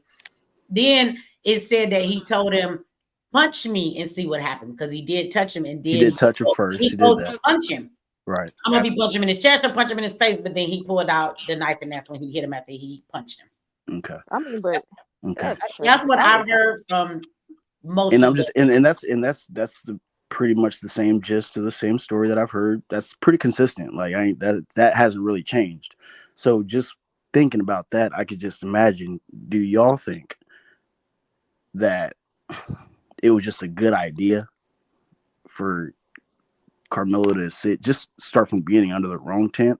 Hell He no. wasn't under the wrong tent. It was his event. He was running track. That's not like you have multiple people who ran track that said that like that's like a more football type situation where you don't go into nobody else's tent. And Well, it don't Hold on, matter. wait, hold Hold on, on. hold on. It's That but don't Will, matter. Let me you ask this can't question. say that. As an Maybe I asked it athlete, wrong. Maybe I asked the maybe wrong people are question. like that about all their tents. So I don't know. Yeah, But maybe I asked the wrong Man, question. you got Let all me your ask. belongings, So people's was cell that tent phones, like a snacks. parent's tent, or was that tent belonging no, to the it, school? no. So it I was do believe I believe it was a tent for the team, maybe, or for Okay. or I mean, you're right, because they had the bleachers. But one thing that was said is that, and this doesn't seem to be being disputed by anybody, that it was raining. So at this point, when it starts raining, I think the track meet is probably going to be over because you can't keep doing a track meet in the rain. But it was raining coming down pretty bad. It was very rainy that It's day. getting ready because there is a And video. so Okay, so it's some people were raining. There's an saying awning. that Okay, I people were got you. like Okay. leaving to go get in their car, and there were people who were getting under the tents to get out of the rain. Oh, And 100%. No, I that, get that. Yeah, so 100%. I think that's why they're saying he was under there. From what I've heard, is that it was raining and he was under there getting away from the rain with everybody else, and that he wasn't like the only person under the tent that wasn't a part of the team.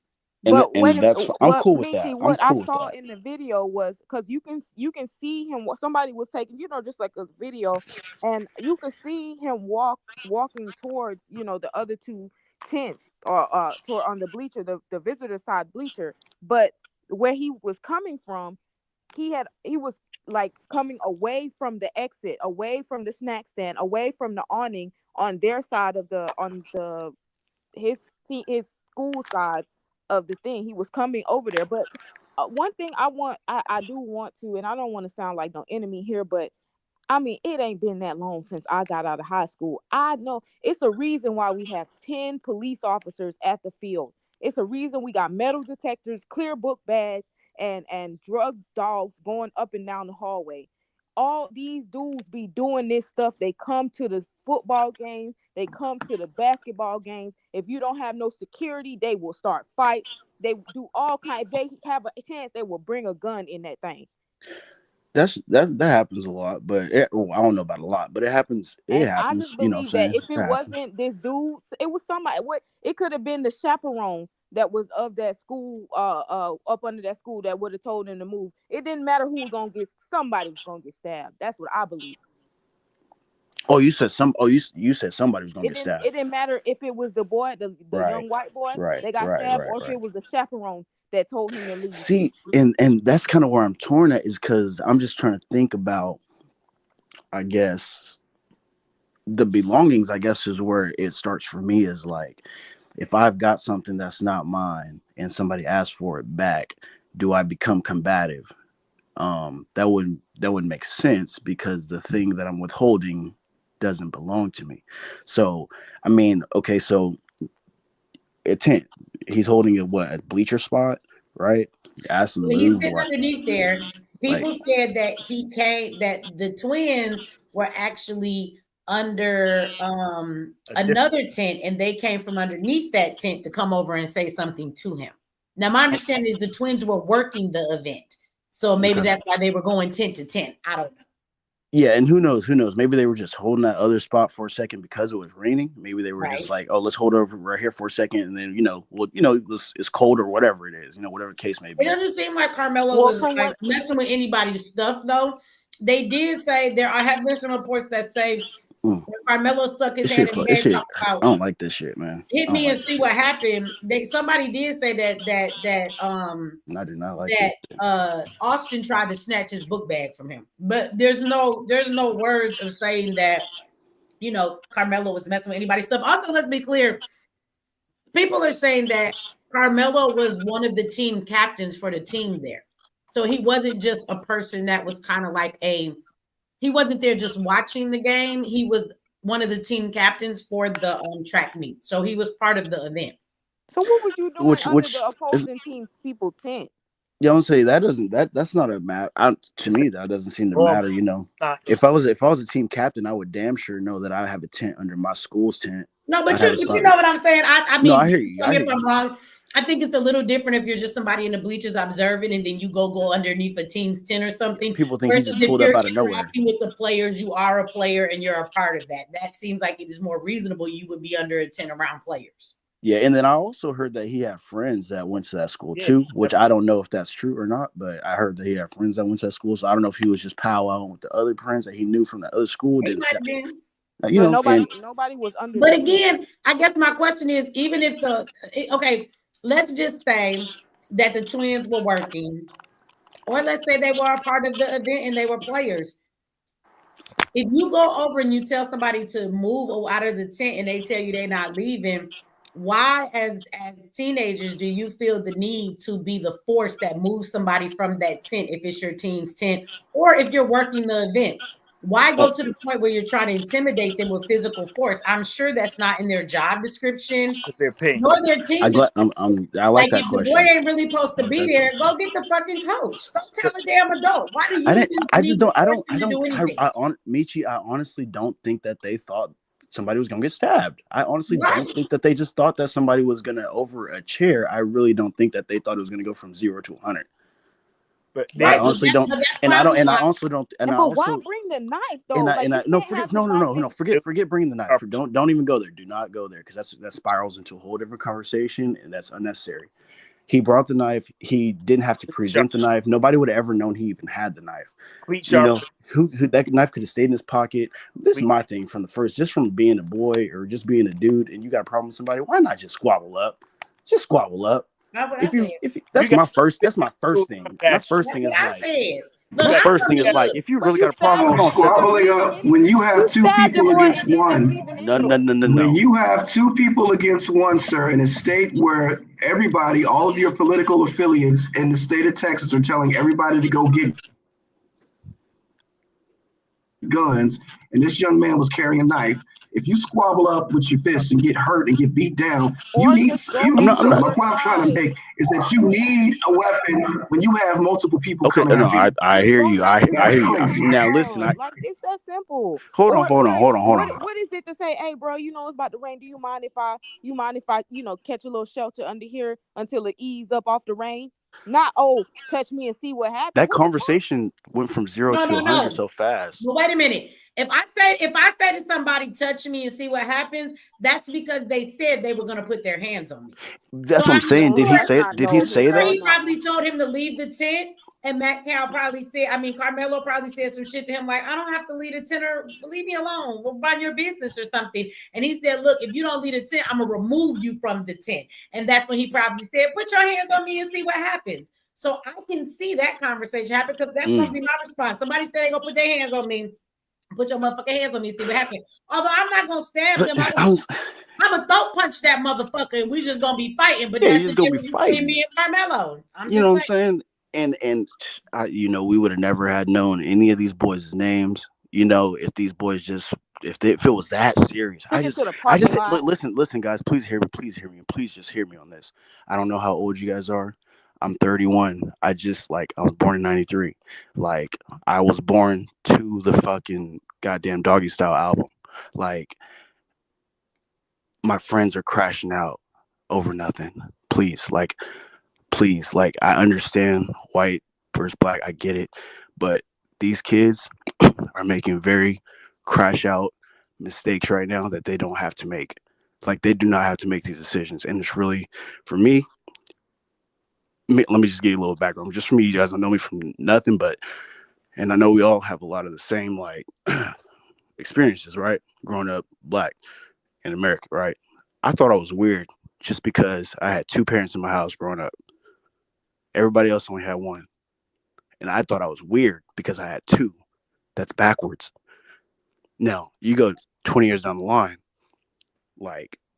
it's the other thing that's weird is we make weird, irrational decisions, and then we, for some reason, defend those irrational decisions, and it perpetuates this downfall, and I just hate it. That's all. I want to say that I agree with you, because people got upset me when I said this, and I'm not saying that in a stand your ground state, and if both of those boys was towering over him, and maybe he felt that, you know, what was going on with him. Maybe it was something that he felt like he was being overpowered by both of them boys. So I'm not going to say that it was not self-defense. But what I have always said from the beginning is that if, and that's an if it went down the way that it's being projected to us, he went over, he asked the boy to leave. The boy said, I'm not getting from underneath the tent. He said, if you don't move, I'm going to move you. You got to go. And he like, you put your hands on me and see what happened. Touch me and see what happened. So then he touched him. You know how kids do some shit like that. I used to have kids tell me that shit at school. Touch me. And I touch what? You know what I'm saying? You be a smart ass. So he touched me.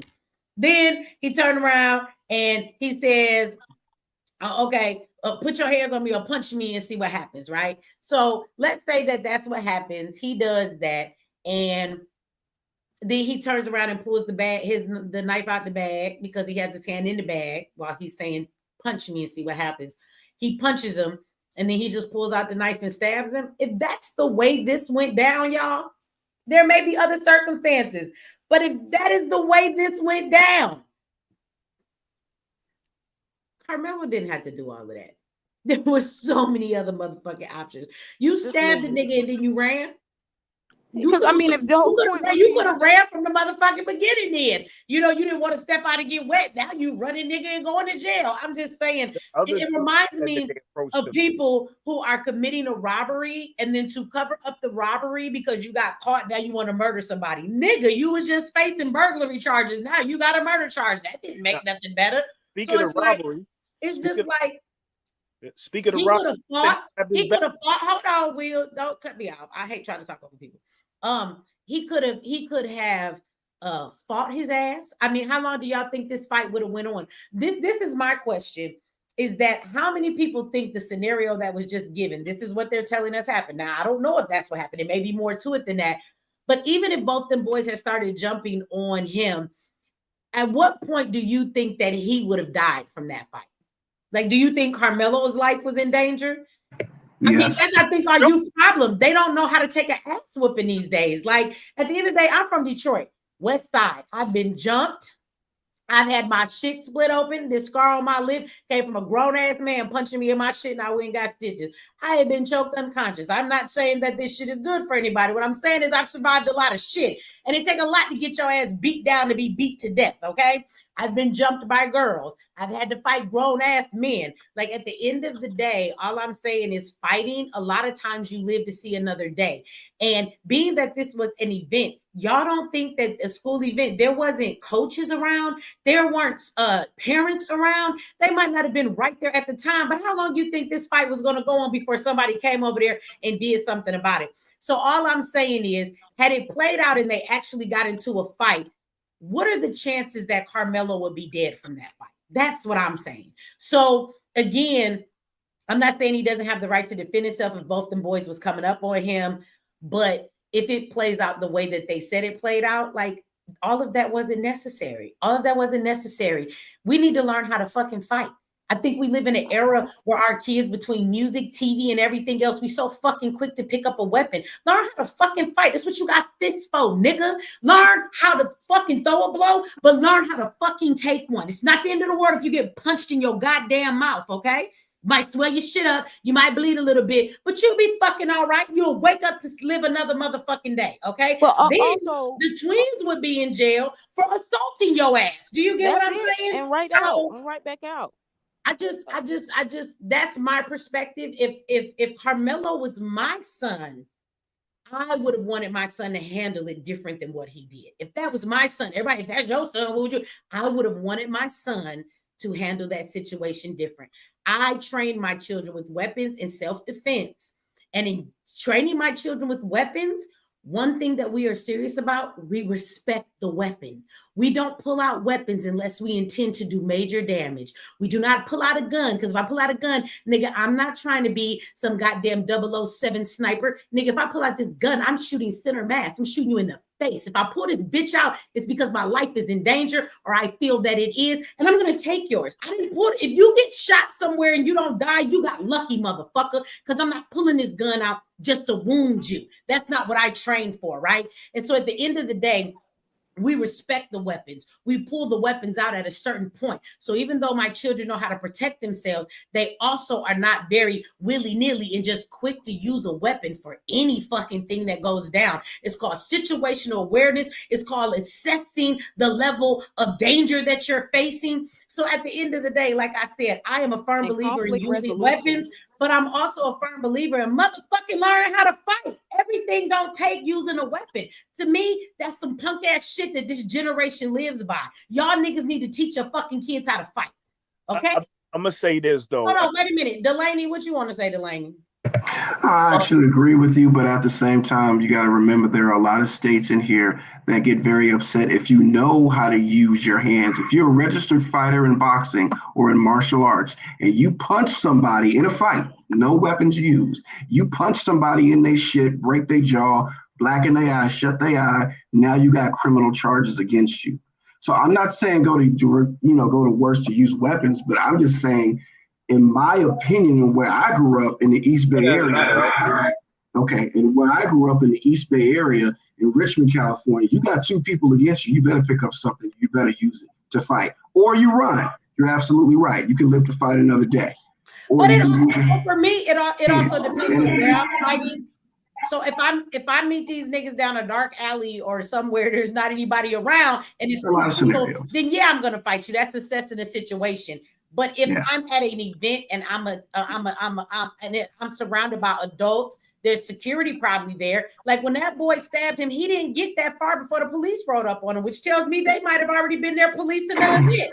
So when we talk about it from that, I'm also going to look at my surroundings before I take that approach. When I'm faced with nobody around to help me, nobody to stop the situation, now I'm faced with two people, hell yeah, I'm going to use a weapon in. But it just depends. And like I said, that's in somebody's hands and they're a trained boxer. That's different. I'm just saying, learn how to fight. Most kids get into their first. When we was younger, we got into fights and we learned how to fight through fighting. We could take a hit and we could give a hit. And we lived. These kids don't know how to even fight. They claim they're tough, but they've never thrown their first blow. They've never been punched in their motherfucking mouth. They never experienced that, and they're scared of that. You know what I'm saying? So I just want us to learn to fight a little bit more instead of always going to the thing that takes somebody's life. That's all I'm saying. That's fine. We getting that boxing club or that judo club or whatever. And I'd rather have an assault charge. I'd rather have an assault charge for beating your ass than to have a murder charge or manslaughter charge. Is all I'm saying. But remember though, you don't know. But remember, a person punching somebody and they going like somewhat unconscious and they go and they wander off into traffic because y'all was fighting on the sidewalk and they get hit by a car. That's what I'm just saying. There's certain things you got to just take into consideration. I'm not saying don't man up and use your fists. And if you really can't fight, fuck it, run. Get your ass in shape and go run. Live to fight another day. Learn to fight. All I'm saying is, if you're gonna get up and leave the place anyway after you stab this boy, why didn't you just leave in the first place? Like I said, I mean, you got two parents in the household. You got two people who should have trained you. I know why he didn't run in the first place. Well, because I mean, you're a teenage boy. You're not really thinking about the fact you're about to kill somebody. So he's not really thinking about 10 minutes from the situation. He's caught up in it at the moment. You have all these people looking at you. This boy is punking you. You don't want to be punked at school and talked about. That's the last thing you want to do is lose a fight and get talked about. That's what's happening. Or it be on video. When I was growing up, we didn't have the internet. I couldn't imagine getting my ass beat or jumped at school. And now this shit all over the internet too. You know how mortifying that is for a child? Because they deal with something called egocentrism. So it does seem like that shit is the end of the world for them. So from that space and how his brain works, he wasn't trying to run until it got so serious. It was fight or flight. He like, I done killed this nigga. I didn't even mean to do that. And now he's running because it's not really about his ego anymore. He done fucked up. And that's why he's running now. But to run beforehand, that would have been some punk shit. He wasn't finna do that. That's not what he was finna do. You can't bring the knife any other day you went to school. Why bring it on why bring it on the track? It wasn't a knife. See, y'all keep trying to say this. Stop saying that, Will. I'm so tired of saying it wasn't in school though. Wasn't that in like a public place? That was like another. It was a knife. The report says it was a knife with a black. Okay, so hold on, because earlier a lot of people were saying that it was like some sharpener for the tracks, and I was looking that up, and I've never seen it. I ran track. I always just took my damn cleats out and put fresh ones in. But at the same time, what I'm saying is I seen it. It was a cleat sharpener. It does look like a knife with a black handle. Now I don't know if it was a cleat sharpener or if it was an actual knife or what constitutes that.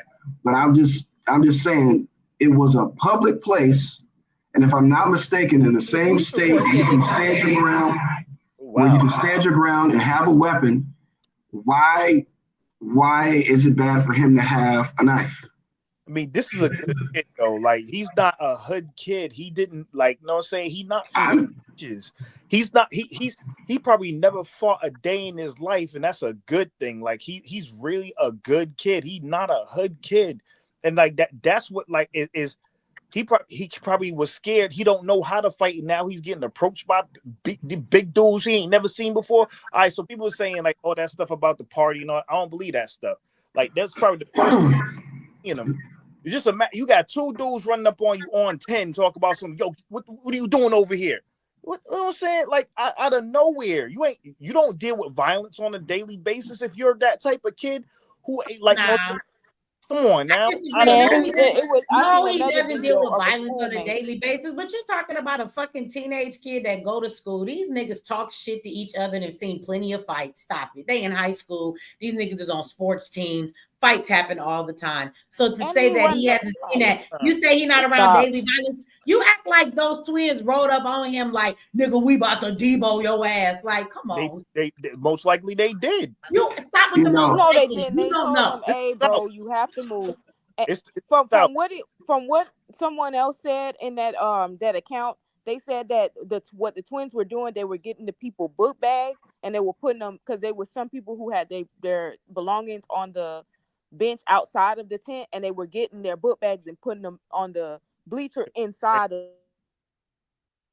the, and that's when he showed up. He turned around, "Hey, you can't be here," and from there, that's what happened. But I don't look. They said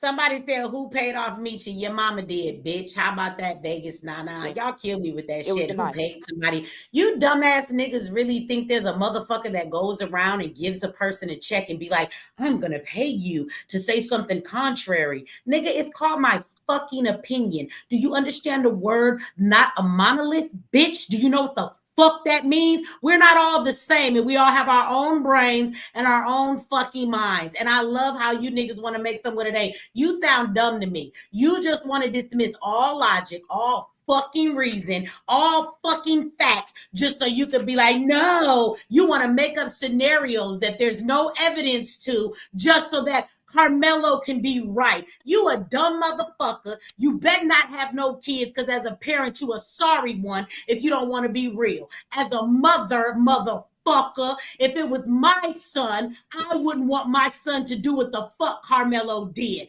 I wouldn't have wanted him to handle it that motherfucking way.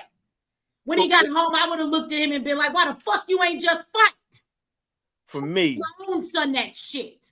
For me, as someone who had y'all in that scenario, who paid Michi? Because I don't agree with the fuck you think, nigga. Go get you a platform, bitch, and give your own motherfucking opinion, okay? Y'all kill me with that shit. Soon as somebody don't agree with you, who paid you? Bitch, I pay me. Bitch, I work for myself. Y'all kill me with these checks. Tell me where the fuck I signed up for one, bitch, because a motherfucker ain't never gave me $1 to fucking say anything. It's called what the fuck I think.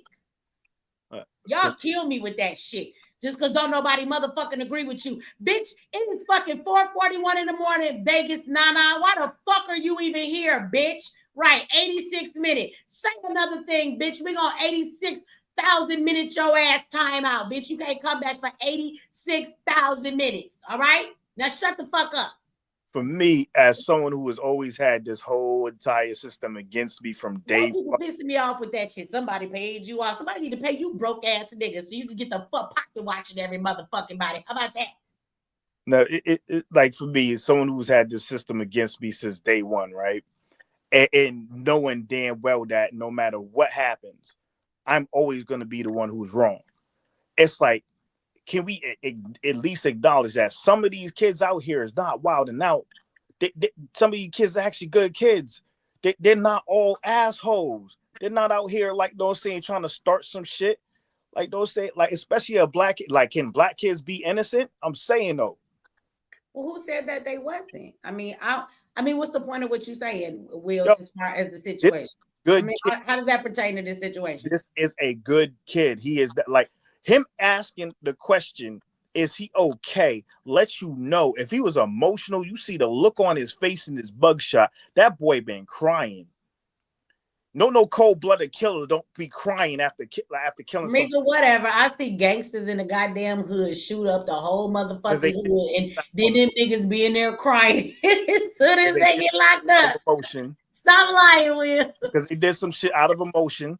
Like I said, if he was a cold-blooded killer, I don't think I don't- Karmelo. I don't think Karmelo intended to go there and kill nobody. I think he he got did. caught up in the moment, and I think that he regrets what he did. And like I said, while people keep acting like this the greatest thing in the world, I think that he wishes he hadn't done what he did. And let me say this too. Him up. When I made the comment that I made before earlier, and I was talking about I'm sick of people who have this narrative. So many people came in my chat and was like, we're not praising him for what he did. Nobody is saying that at all, Michi. It kills. Let me say this. When I say some shit, if the shoe don't fit, I need you niggas to stop jumping your dumb ass in the motherfucking shoe if I'm not talking about you.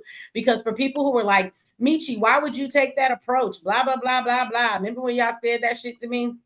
And y'all was like, Michi, who's going around acting like what he did was a great thing and saying that we should promote this? I'm glad you asked. Let me show you. Because see, when I told y'all niggas that I was speaking to what I was seeing online, so many of y'all came in my comment section and was like, that's not what we're saying. If that's not what you're saying, then motherfucker, I'm not talking about you then, okay? Obviously, you're not who I'm talking to. Why do y'all love to jump in shoes that you claim don't belong to you? Stop wearing them shits then. Okay? I'm gonna show you what I'm talking about because there's plenty of dumb shit like this online. So let's listen to this nigga. To all of the people who are against Karmelo Anthony, me as a black man in America, white people, I'm telling you and I'm telling you now, you ever even think to approach me, bully me, harass me, think you're gonna be with your twin brother or twin whatever, and do anything to me, I too will poke you as well. Straight to the heart. Man, sound like the pokey man. It's not the Jim Crow era. This ain't 400 years ago. This ain't 1619. Yes, my dupes. Poke him. Yeah, y'all heard him. Let me play that again because maybe some of y'all don't understand. This is what I was talking about when I said there are black people out here that are taking what Karmelo did as though this is how we're telling white people, oh, like what Karmelo did was something great for the black community. This is a race thing, and this is how we should deal with all white people when they fuck with us. Y'all was like, Michi, that's not what we saying. Yes, the fuck it is. And this little fruity ass nigga right here, he probably ain't finna do shit to nobody. He not finna go to jail. He not finna be nowhere on the front line. This nigga ain't willing to sacrifice nothing for the black cause, but here he is promoting like what Karmelo did. This is a fucking victory for black people, and this is how we should deal with all white people. Let's listen to this dumb shit again. To all of the people who are against Karmelo Anthony, me as a black man in America, white people, I'm telling you and I'm telling you now, you ever even think to approach me, bully me, harass me, think you're going to be with your twin brother or twin whatever, and do anything to me, I too will poke you as well. I don't think he mean it in the way you think it do. Will, whatever. I don't want to hear that. I think But he, you know what? What's more? he want to I'm poke sorry. him in What's the gay way because he kind of sound a little bit no? high He, fructose. I mean, he is high He meant fructose what the corn. fuck he said. What are you But talking about? Michi, like but turn Michi also, let me let you know this. I'm Before saying though, like look at him and listen to how he sound. I mean, he is a homosexual. So, but he want to That's poke not the man. point, whether he's a homosexual. but let me tell you, Michi, Y'all missing the whole point of hold, what I'm hold talking up. about. What he Hey, it's the thing crazy how they is just I saw dismissed the that threat, though. video. That's crazy. I saw his video when he first commented on the situation, and he's pandering. He switched sides because at first he was saying what I was saying, what the other guy was saying, how you was went under the tent, and he took that video down because I follow this dude. He at first he was saying his whole page is private. Yeah, but well, that's because it's inciting the race. You trying to incite a race war, and right, like black people are not trying to get sucked into this, and you going right. But you're missing my point. So you're partly saying my point and missing at the same time, because what I'm saying to you is his approach is the approach that I was speaking to when I said, why the fuck? He's not the only one, but why are black people going around big upping what Anthony did like it's a good thing? And like, oh, Anthony did something great for the black community, and this is how we're going to deal with all white people that fuck with us, because this should be our approach. Like it's a black power thing. That's what I didn't appreciate. Yeah, that's wrong. That's not because it doesn't show. I'm sure that Anthony wasn't out there doing it for that reason. And the fact that we are so quick to be prideful and use this, and the fact that a 17-year-old's life is being thrown away, that's a good thing. And all of these people that are speaking this shit, whether they were in my comment section making comments like that, or they were saying it online, it's like, all y'all niggas that's saying that shit. And again, if the shoe fit, wear it. If it don't, shut the fuck up. Like, stop getting your feelings hurt. If it's not you, then I'm not talking to you. But I still got to tell grown ass people that shit, obviously, because you niggas can't comprehend.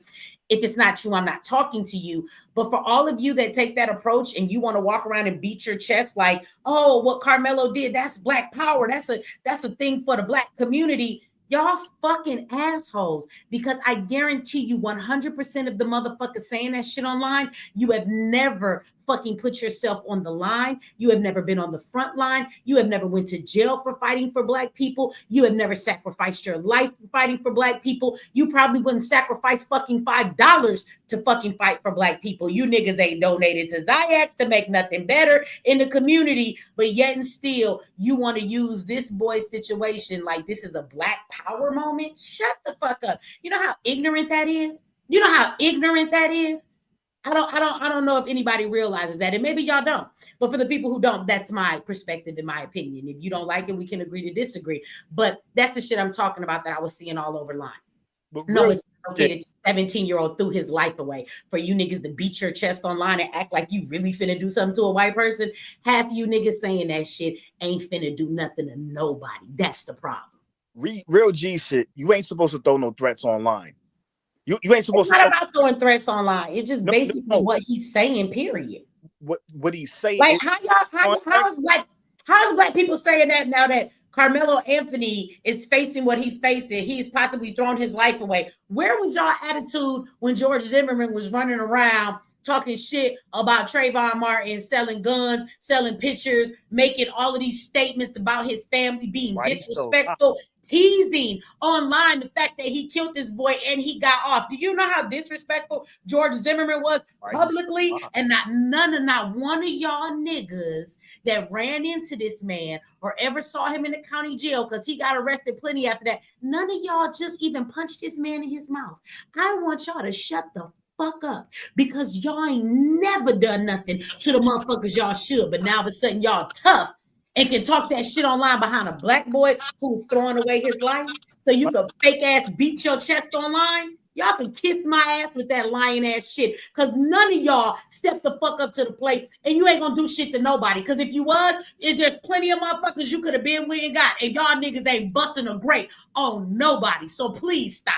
Yeah, to piggyback on that shit, if you really about that life, you don't run around telling everybody that you're gonna do this and do that and do the other. What you really want to do is, if you was gonna do something, you'd want to get away with it. So you would definitely not tell somebody that you're gonna do it beforehand, because that's premeditation right there. You sit there and saying I'm in the mindset I'm going to do this. It's like they're gonna be like, so on this date you said this, and you put it on live, and you said you really mean it, and you looked in the camera just like this. Matter of fact, let's just play it for the court. Your ass would be fucked. Don't sit there and run your mouth talking about what you're gonna do. I want Sunshine Love to know you just got sentenced to 86,000 minutes of silence, bitch. Don't come in my motherfucking chat. You're too grown. using the word nigga. I'm grown enough to do whatever the fuck I want. I could have swore when I was a kid, my mom told me not to use foul language. She said, you're a kid and you can't cuss. I can cuss because I'm an adult. Well, now that I'm an adult, I thought that I could do whatever the fuck I want to do, especially since I pay all my bills and bitch, you don't. So quit coming to my chat telling me what to do. And I would think you're old enough to stop typing in all caps. You know, that says something wrong with your brain. Either you yelling at me or it's a sign of a mental disorder. Stop them fucking all cap locks. You should be old enough to know better than that. Now, if you want to, you could come back in 86,000 minutes and tell me the fuck about it, all right? Yeah. Who's next? We said to send niggas to 86,000 minutes of times out tonight. Who I else? have a question for the group, if y'all don't mind. That sounds cruel and unusual. She called on these minutes. I have a question for the group, if y'all don't mind. How hard do you think it is? How hard do you think it is to for a black man in America today to prove self-defense in 2025? It's not hard at all. It's just be in the right place at the right time and be defending yourself. Are you sure that that's all it is? Yes, sir. Have you listened to Bun B? Yes. Yeah, it's your lawyer. Bun B. It's your lawyer. Bun B. You know Bun B? Somebody No, I busted don't into know his Bun house B. and he shot, and he I got think away it's with a everything he did. situation. He got away with it everything he depends on did. the situation. I would say that if it's clear cut, then maybe yes, you know, because you know there's some clear cut situations where this is clearly self-defense, right? But when it's not, I'm gonna tell you no. I've watched cases like in Florida of stand your ground, you know, that's a stand your ground state, right?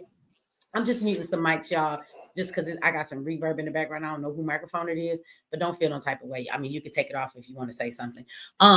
But I think we've all watched like black men try to use stand your ground and not get away with it. But then we watch like white people use that shit all day long and get away with it. Like that story. Do y'all remember that man in Florida who shot that black boy because he was playing his music too loud in the parking lot and they got into an argument? That boy never physically touched him, but he shot that boy and killed him. And they didn't even arrest. The crazy part is they didn't even arrest that man that day. They let him go home from the scene. Like, oh yeah, this is just a clear cut case of self-defense. Let that have been a black person. That is never gonna fly, you know. So I just think that it depends. It really depends. Now, I mean, I think that's Wait, that guy got off on self-defense? Yeah. He's sitting at home. That's crazy. Yeah. Welcome to America. You know what? Florida has some of the most ridiculous stand your ground cases. You know, that's where Trayvon Martin was. That's welcome to Florida. But Florida has some ridiculous stand your ground, and it's a lot of cases like that you can look up where white people have killed black people a lot, and it's really they really wasn't in danger, but the law said okay, but let it go the other way. They don't let the black people in Florida off like that, and so, but I think it just depends. Because we're a perceived threat.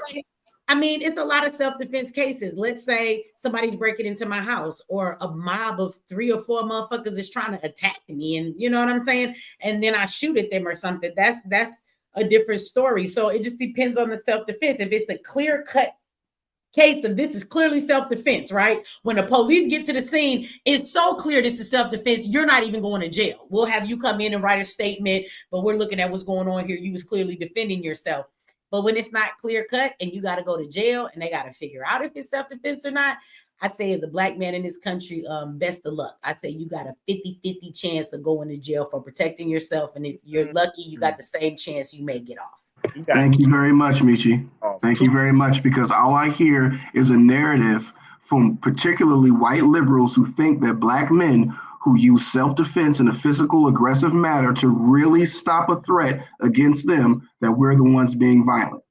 And that's the sickest shit I've ever heard. So that's why I asked that question, because I'm thinking, okay, is the law going to serve us in the same way that it serves our white counterparts? And personally, me today, I think no, it won't. Those systems were never created to be of justice for black people, though. It wasn't created to serve y'all. That was actually created to serve them anyway. So yeah, I don't. Like I said, I look at things like even we move away from the self-defense thing. Like how many of you remember the cases of the black athletes who were like major college athletes had, what Division I's was supposed to get to drafted and all kind of stuff. They had a career ahead of them. How many times have we seen several stories where white girls have screamed that these boys have raped them, and then there's been no evidence, but then they throw them in jail anyway? One of the stories, I cannot remember the boy's name, but he was at a club. And you're in a club, so you assume everybody in the club is 21, yes, because they're all in the club and you got to show ID. So he's dancing with this white girl, and she lives like a couple blocks down the street. She tells him, come on, let's go to my house. They're in the club all kissing on each other. They go to her house, and he goes down there and leaves. His homeboy's still at the club. And they get down the street, and they're upstairs in the apartment, and he's kissing on her, on her chest and her neck and stuff. But his boy calls him or texts him and like, bro, why you leave me? Bring your ass back. So it's bro code. He like, all right, I'm coming back now. He didn't leave his boy hanging. So he leaves and goes back to the club. The girl gets mad because the boy didn't want to have sex with her and he wouldn't stay. So she screamed rape and said that he assaulted her. Now she had a DNA test, a rape kit done, and they didn't find that boy's saliva or body fluid anywhere on her, but on her chest and her neck where she said he was kissing her. Come to find out, this bitch was lying, but this was after they already convicted this boy. Like, they put him in jail and everything else. But then y'all remember the white boy who found this white girl passed out? They was like at some college party, and on her way walking to her dorm or something, she passed out and was laid out like by some trash cans. He took her behind the dumpster. He raped her. And the judge said that when he came in the courtroom, he's white. He said that he reminded him of his nephew, and he didn't feel that this one mistake should throw his whole life away. And he fucking gave that boy like probation or some shit. Hey, that's horrible for that young girl, bro. That's horrible. And this is the thing that happens on a regular basis. Like, you got people who are famous and known for doing certain shit, and it's like they get the slap on the wrist, or they get no scrutiny whatsoever because, hey, they got money, and that's what it is. Come on now. Like, at the end of the day, oh yeah, that was my people's people too. The one who did the club situation. The girl, like, I think the girl changed her mind, and he left. He left. He just dipped off. And it's like, I mean, and they gave him like crazy amount of time. He got double digits. Yeah. But it's like he didn't penetrate her. He didn't put his fingers nowhere near in, like you know what I'm saying? None of that shit. It was just like, it was kissing, and she went with him. Like, they went together. And it's like, she changed her mind, and he left. That's what you're supposed to do. Like, let me even, like, I feel like the court of law, no matter, we can break up any kind of case y'all want. Like, everybody likes to throw in my face, bitch, your son. I had a couple people tell me, talk about your felonious son. So let's talk about my felonious son, okay? That called while I was on a live. Shout out to my baby. Fuck all of y'all, okay? But my son was 16 years old, okay? Now, he did help commit some armed robberies. He absolutely did. But this is the funny thing. So in those armed robberies, I want y'all to know that he had two other accomplices, right? And one was a grown-ass white woman who had a prior record for doing shit like this. She was the getaway driver. My son was the only juvenile in this situation. The other person was like 19 years old or 20 years old. He's the one that had the gun. My son is the one that held the bag for them to put the money in it, right? Now, it doesn't dismiss that he was committing a crime, but he's the only one that was a juvenile. He is the only one that didn't have a prior record or anything like that. They took my son's school suspensions and used them as though they were prior crimes to justify why to try him as an adult. So they give my son the time that he got, and we paid for him an attorney. His attorney gave me my money back because he felt like he was supposed to get a better deal, and they railroaded my son. There was a whole lot that went along with that. But I want y'all to know that my son, the 16-year-old black boy, he got the 15 years that they gave him, right?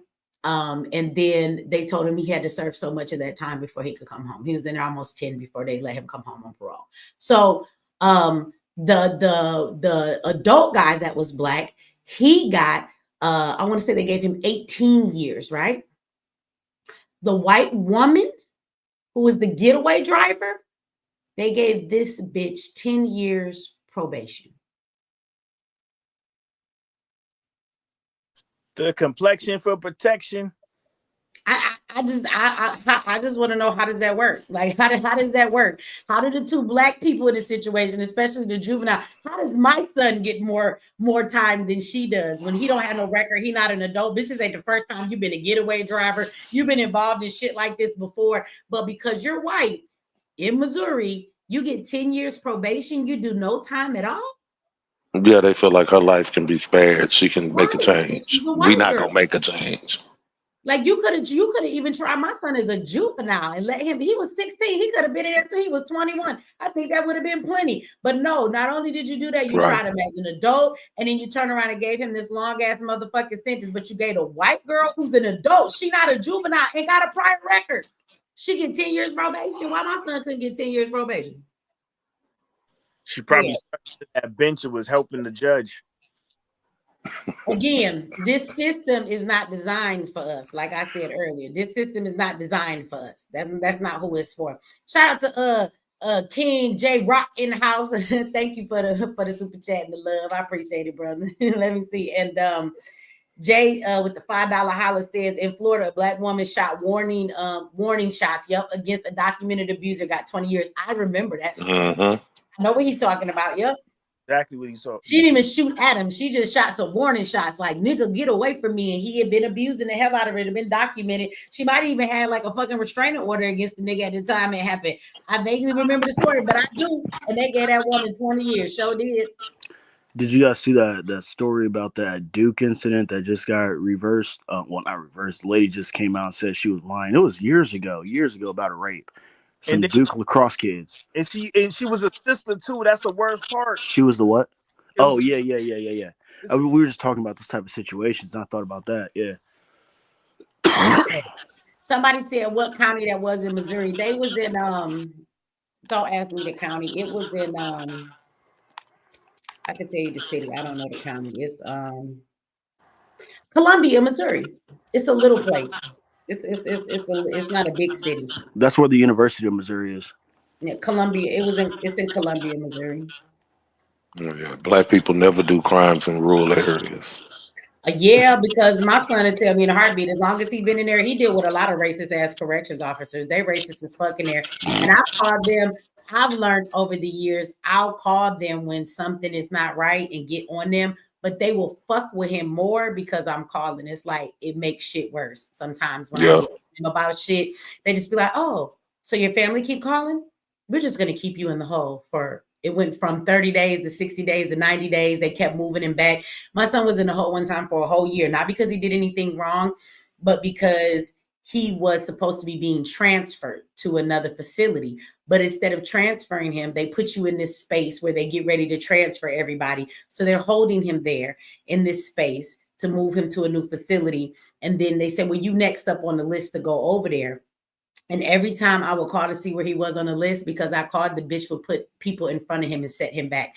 Where my son was supposed to spend 2 weeks to 30 days before he left, this bitch left him in the hole for a whole year. And when I say the whole, I mean in a cell by yourself with no cellmate. They don't give you commissary. You don't get to come out and make phone calls. You can get some books to read if you want to, and that's about it. And you get the food they serve you every day. And so, and you come out 1 hour a day. And most of the time they wouldn't give him his hour out. So I want y'all to go in your bathroom. And when you go to the bathroom tonight, I want you to just picture being in that same fucking room for a whole year. That was one of the things I think at that time that broke me. I went into a really deep depression and I felt guilty leaving my room. So I kind of stayed in my room all the time because it's like, fuck, you know how many days I would wake up and be like, damn, you know how many places I've been and what I've done in my life? And my son is still in the same fucking room he was in 3 months ago. He ain't left it. Like, that shit used to fuck with me. I felt guilty sleeping on the bed, sleeping on a cushy ass pillow, leaving my room, going places. I locked myself in my motherfucking room, and thankful for my mother.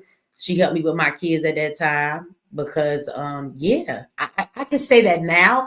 I didn't know that's what it was at the time, but because I felt guilty. That's not what I maybe would have called it then. It's like I fell into this deep ass depression, and I just, as his mother, I didn't feel it was right for me to move around the way that I could in life. And he's still in some little ass room that was probably smaller than my bathroom. And he hadn't left that place since then. So I kind of locked myself up in jail. I mean, I didn't call it that at that time, but yeah, I locked myself up too. He was locked up and I locked myself up. Yeah, but I would tell you when I came out of that room, I actually spent 2 years in that room in depression. Thank you, Mom, if you're watching from Africa, for helping me through that tough time with my kids.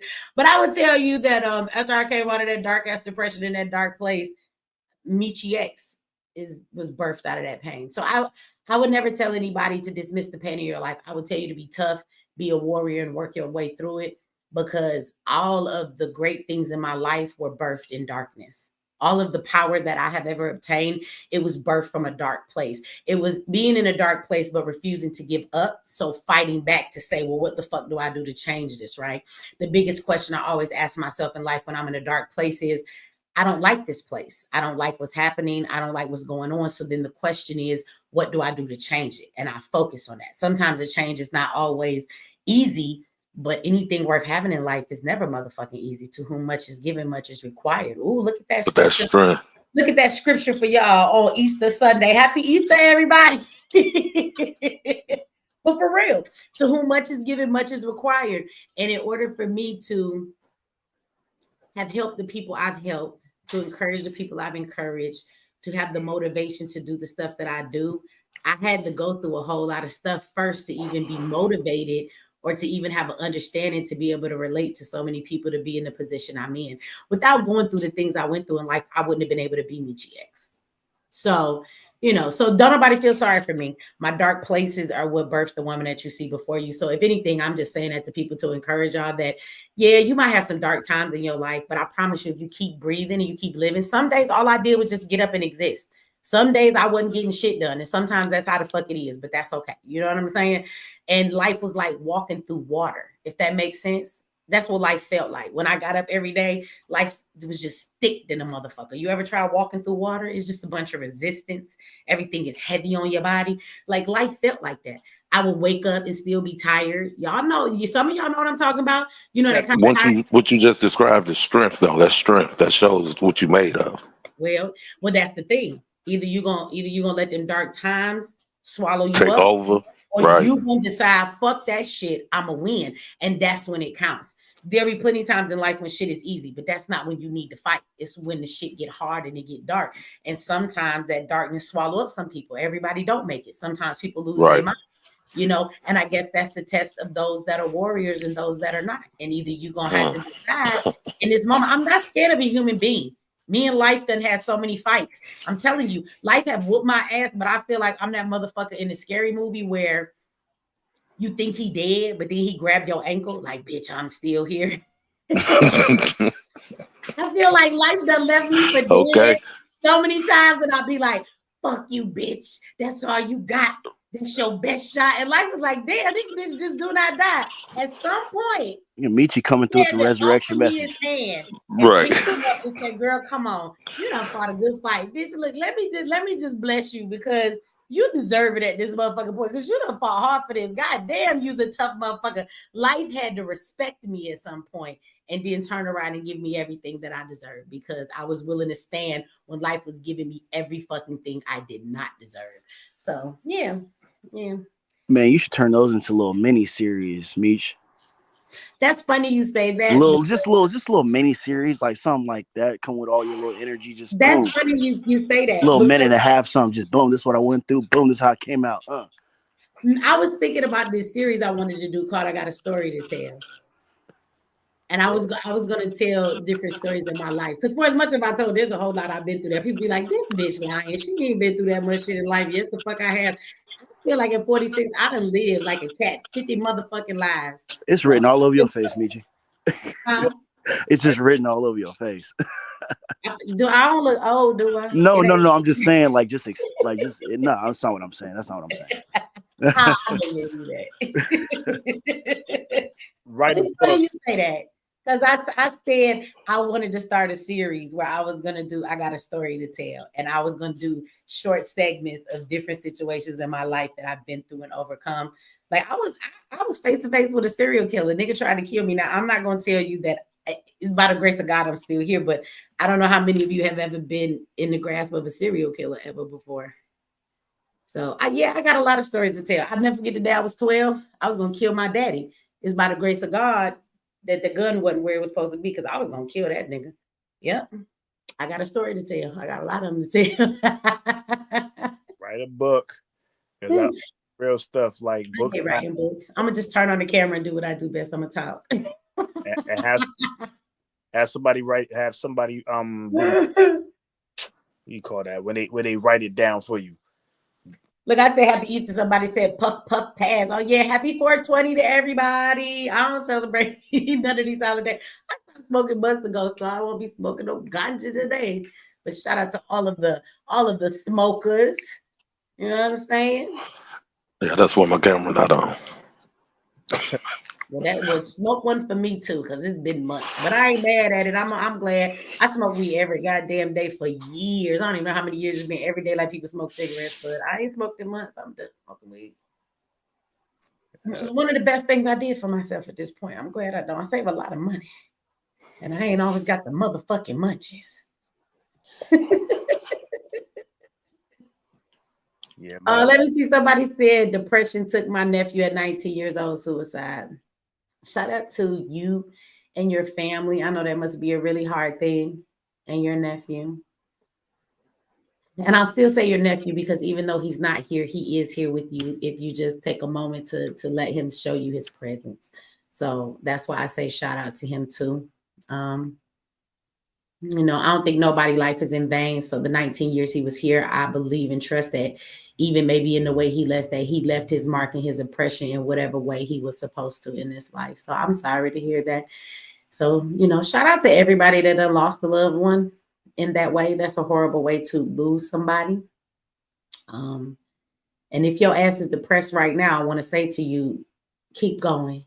Keep going. I promise you, if you just keep putting one foot in front of the other, I promise you that, and the sun keeps rising and it will get better. I know when people are depressed, they think it's never going to get better. I want to promise you that if you hold on, it will get better. Find your fight and get the fuck up, because whatever you need, you have it in you. You have it in you. Don't let people or let life or situations get the best of you. Things do change. Things change. I promise you they do. But the first thing you got to do is change your mindset and decide that everything is going to change. And it will. It will. So if anybody is sad right now, you watching this or you watch this later and you in a state of depression, don't be. Don't be. And I know that's easier said than done, but decide that you're going to get up starting tomorrow and you're going to stop letting life run you, and you going to run this motherfucker instead. Okay? So I just want to say that to somebody. It's a fight. You gotta fight, and that's it. You gotta fight. That's because that's how I get through. I fight. Fuck all this bullshit. Somebody said, how did I escape a serial killer? I actually didn't escape him. I was 15 years old. I was pregnant, and it's a longer story, so I won't tell it all here. But I was so sad. I caught myself being depressed. I wanted to die that day. I walked down dark alleys in the rain, and I was like, I'm going to teach a motherfucker a lesson. Somebody going to jump out and kill me. I hate my life. And when a nigga find out I'm dead, they going to feel sorry for how the fuck these people in my life keep treating me. I was 15. I was a hot mess. And guess what? Nobody killed me. I was begging. I wanted somebody to kill me. Funny thing is, I went home. Serial killer sat with me and talked to me for hours and told me not to be sad. He had been watching me for weeks. He had a chair in front of my window by my bed and would smoke cigarettes, and piles of cigarettes was there. And I'll tell y'all the rest when I tell the whole story. But it was only after that I knew it was him that put the chair by the window. I used to wonder, who the fuck be watching me while I sleep through this window? Tons of cigarette butts. They would sit there for hours and watch me while I was asleep. That shit scared the fuck out of me. I was in a basement apartment. I always tell my daughters, we never live in basement apartments no more. But that same man that had been watching me, he went to make his move that night, the night I claimed I wanted to die. And maybe he didn't want to kill me because I didn't want to live. Maybe he took the fun out of it. I don't know. But he had a moment. He had a moment where he looked me dead in my eye, looked him dead in his eye, and I was like, oh shit, this man about to kill me. And he didn't say anything, and I was terrified. And in that moment, I realized I didn't want to die, that I wanted to live. And he looked at me and he said, make sure you lock this door. It's crazy people out here, you know. Is that what he said? He told you? Hell yeah. And then he went and he removed the chair, and the chair was gone the next morning from my back window. But then he also got arrested 2 days later for killing a lady in an apartment complex next to me. Oh, no. I was his next prey, but something in that moment when we looked at each What? other, something said, "Don't kill her." I didn't do anything. He could have took my life, but Oh, damn. he just decided not to. He looked at me. We had a long pause, and I mean, I'll tell the whole story of how it all went I down. get But no, I feel that though. I Because was in my it's apartment, that's and crazy. he ended up in the doorway. And I remember going back outside to, he asked me if I had something he could borrow, a spatula or something. We sat on the steps. I was crying. I hate my life. Blah, blah, blah, blah, blah, blah, blah. We were sitting in the rain and he was just listening to me talk about my life. And I'm thinking he's this nice man because I'm stupid and immature and shit, you know? And I just want somebody to listen to me. And so I go in that apartment. He asked, do I have like a can opener or something? I don't remember what he asked for. So I go in the house and I live in the basement. So my door is at the end around this cut. You can't really see once I get to my door. It's covered up by cement and shit. And I go in the house. I go look through the drawer. I don't have what he's asking for. I can't find it. So I get ready to come back out to tell him on the steps it's not there. When I come back around the corner, he's standing in my doorway. And he looks at me and I'm looking at him. And in this moment, I'm terrified because everything in me says, bitch, this man finna come in here and kill you. It was the look he had in his face. He didn't say nothing to me. I didn't say nothing to him. We looked at each other and I was so nervous because it's like he followed me in the house. We was way outside. He wasn't supposed to come in my apartment. I closed the door behind me, but I didn't lock it. And when I got to the door, he was standing in the doorway like, bitch, what? And I'm thinking, I'm 5 months pregnant too. And I'm 15 years old. I'm like, this nigga is finna kill me. It was like in the air. And he looked at me, he stared at me real funny. And it might have only been 30 seconds, but I swear it seemed like 5 minutes. And I had to say something to break the silence because it was the nervousness. And Your baby might have saved your life. I said, no, because this man had a chair at my bedroom window. So we had this fence because we were the basement apartment. So it was like this fence that was along the side, but it was like this grassy path and it was a fence. So you couldn't see nobody on the side of it, but it was just enough room for people to walk by the windows. And I would tell my baby daddy at the time that there was a chair that was sitting right at our bedroom window. And if you close the blinds down, a nigga could look straight into your blinds and see you. And I was pregnant. I used to hibernate like a bear. He worked at night. So I would sleep all day, all night and wait for him to come home and stuff. And so I noticed that the chair was out there, but not only was it a chair sitting by the window looking in at us, it might have been watching me and him. He might have been watching me and him have sex. He was watching me sleep, but it made me feel uncomfortable. I'm like, nigga, somebody be sitting out here looking through this bedroom window watching me.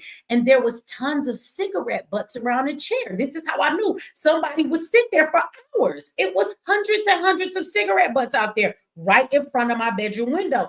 And I told this nigga about it, but he didn't care. He didn't care. And this is the crazy thing. So the whole scenario, the way that it worked out, when that man came up to me on the stairs, I'm not thinking this is the man that's been watching me. But when he stood in that doorway, he was finna come in there and do something to me. Like I said, he was out on the steps. I was going in. I closed my apartment door, but I didn't lock it. When I get back, he's in my house, standing in the doorway, just looking at me. Hey, and he has this real crazy look on his face. And I'm like, this motherfucker is about to attack me. And I want to break the monotony of us not talking. It's just weird. And we're just staring at each other. And I said, I didn't want to let him know I was scared, but I'm sure he could feel it. And I said, I'm sorry, but I don't have no can opener. I'm sorry, I couldn't find it. And he looks at me and he doesn't really say nothing right away. And he kind of tilts his head. I'll never forget. He smirks at me. He says, you make sure you lock this door. There's some crazy people out here. That way you make sure you're safe. And he closes the door and I lock that motherfucker. And I'm like, oh my God, that was a scary moment. Now for everybody to say, how was that scary? He didn't even do nothing to you. Well, it was the whole situation. So the next morning I wake up and the chair is gone. 2 days later, the woman in the apartment next door, he gets arrested for murdering her. Come to find out, this nigga had killed several women. So what I'm saying is, so the next day it really came off fold. When I'm standing in front of him, that was my spirit speaking to me. It wasn't until the next day that I realized and put everything together. Whatever happened that night on the steps, whatever he thought when he was looking dead at me, and he was like, I can't do nothing to this girl. I don't know what stopped him from doing it, but when he realized he couldn't, he said, okay, she's not my prey anymore. Let me move this chair and take it away from her window. I've decided to let this girl live. I'm not going to kill her. He moved the chair. And that's how I was like, damn, that was weirding me out. Like, the chair is gone now. Like, I bet it was that man that was at the door because he saw me crying on the steps. He came up to me and said he lived in an apartment complex. He had just moved in. But then when the nigga got arrested for murdering bitches, that's when I really put it all together. So yes, I didn't fight the nigga. If y'all want a fantastic story, like he took me in the basement and I survived and after 3 weeks bust out, that's not the story. Oh, you didn't have to do no fighting, Michi. No, I think You didn't light have to do skin, no you gotta fighting. leave You each was other alone already being because fought for. You we was got already being plans fought for her. for. You can't fuck with this one. I don't know what You was God already being did to fought make him for. leave me alone, but he wasn't allowed to do anything to me. Right. Yeah, no, you was already being fought for. You didn't have to Yeah, do nothing. yeah, that shit was crazy. But I also had three white men try to snatch me up in the suburbs. Them niggas tried to snatch me in their car, like, bitch, get in the car. I was like, what? No. Now I had to run from them. And then like 2 days later, they did find a lady's, this was in the suburbs. That's why I say people be acting like living in the suburbs so much better. White people crazy. 2 days later, I looked up and on the news, it was a lady who they found her body beaten and raped in a ditch, like 1.5 miles from my house. And in my spirit, I just felt like it was the men that I got away from. I was like, them niggas couldn't catch me. They went and got somebody else.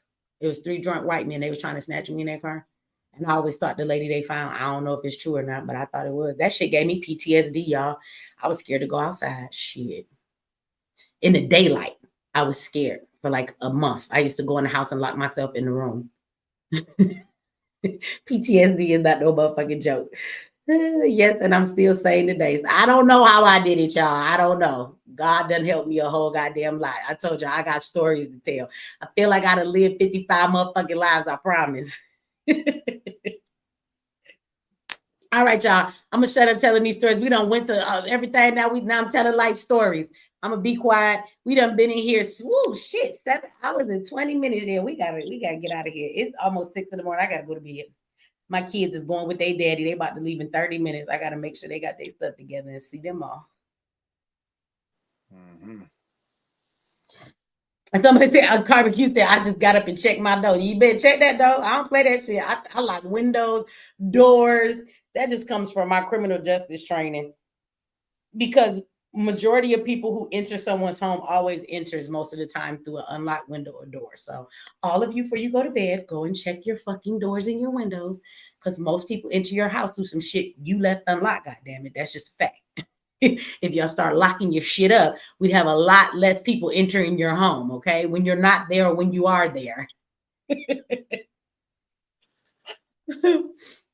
Man, what's Somebody said this is the longest stream I've ever been on. Okay, well, it ain't the longest stream I've been on. Shit, we got a record. We got one up here that's 8 hours. On Saturday, we here till the sun come up or the people on the panel said they ain't got nothing else to say. One or the other. And the sun coming up right here in 30 minutes, so we got to go. That's the rule.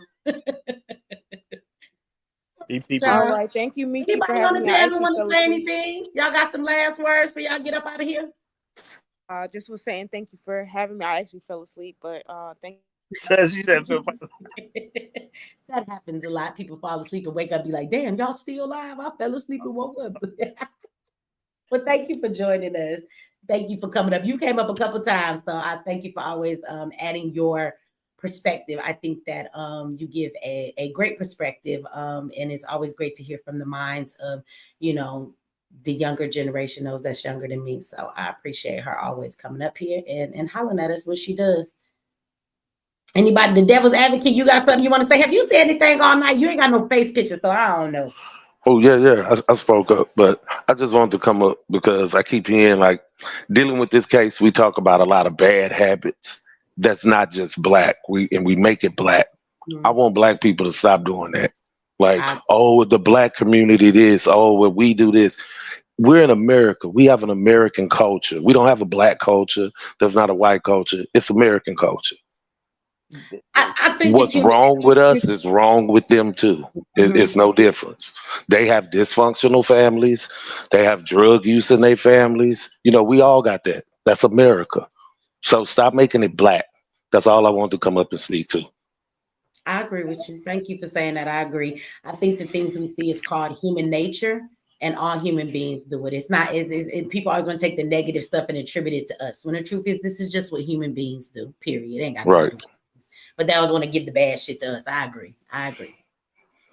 That's it. Good night, y'all. All right, you have a good night too, brother. Think or die. What you want? You want to say something? Go ahead. You got the flow. Ain't no rush.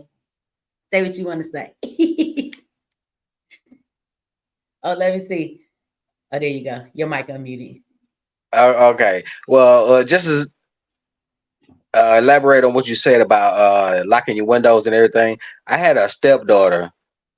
This girl I was messing with, she had 5 kids, and her first daughter got her first apartment. She was in her early 20s, and then I helped her move in and set up her beds and everything. And the second thing I did was go around and check all of her windows. And she had a window like it wouldn't lock, like anybody could come in the apartment. Like, but I just want to elaborate on that. But it's a lot of things that you say I want to elaborate on, but you finna get out of here. So, What? but Anything else you want to say? You got a few minutes. I ain't gonna rush y'all. It's fine. man, Let me like ask you, you wanted you to fix her. Did you put like a stick or something in the window? I be telling people that, if you can't, if it's one that slide this way or slide up, you could put something in it, y'all, at an angle, like a stick or some shit or something. But oh, back in the days, I wanted to come up with a bar, like, you know what I'm saying, to lock windows. But yeah, I gave it a little clamps, you know what I'm saying, the little screw clamps that you can put on the windows to where they can't raise it up. But yeah, I did all that. But man, a lot of things that you say are on point, especially with the case with the guy stabbing the boy, like fighting and everything. Like, I mean, you made a lot of great points.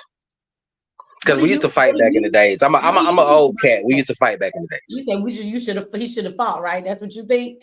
Yes, that like I'm not gonna. My grandma always told me if you can't beat somebody else, you know, saying you can pick up a weapon, but your first option is to pick up your hands. Yeah. Yeah.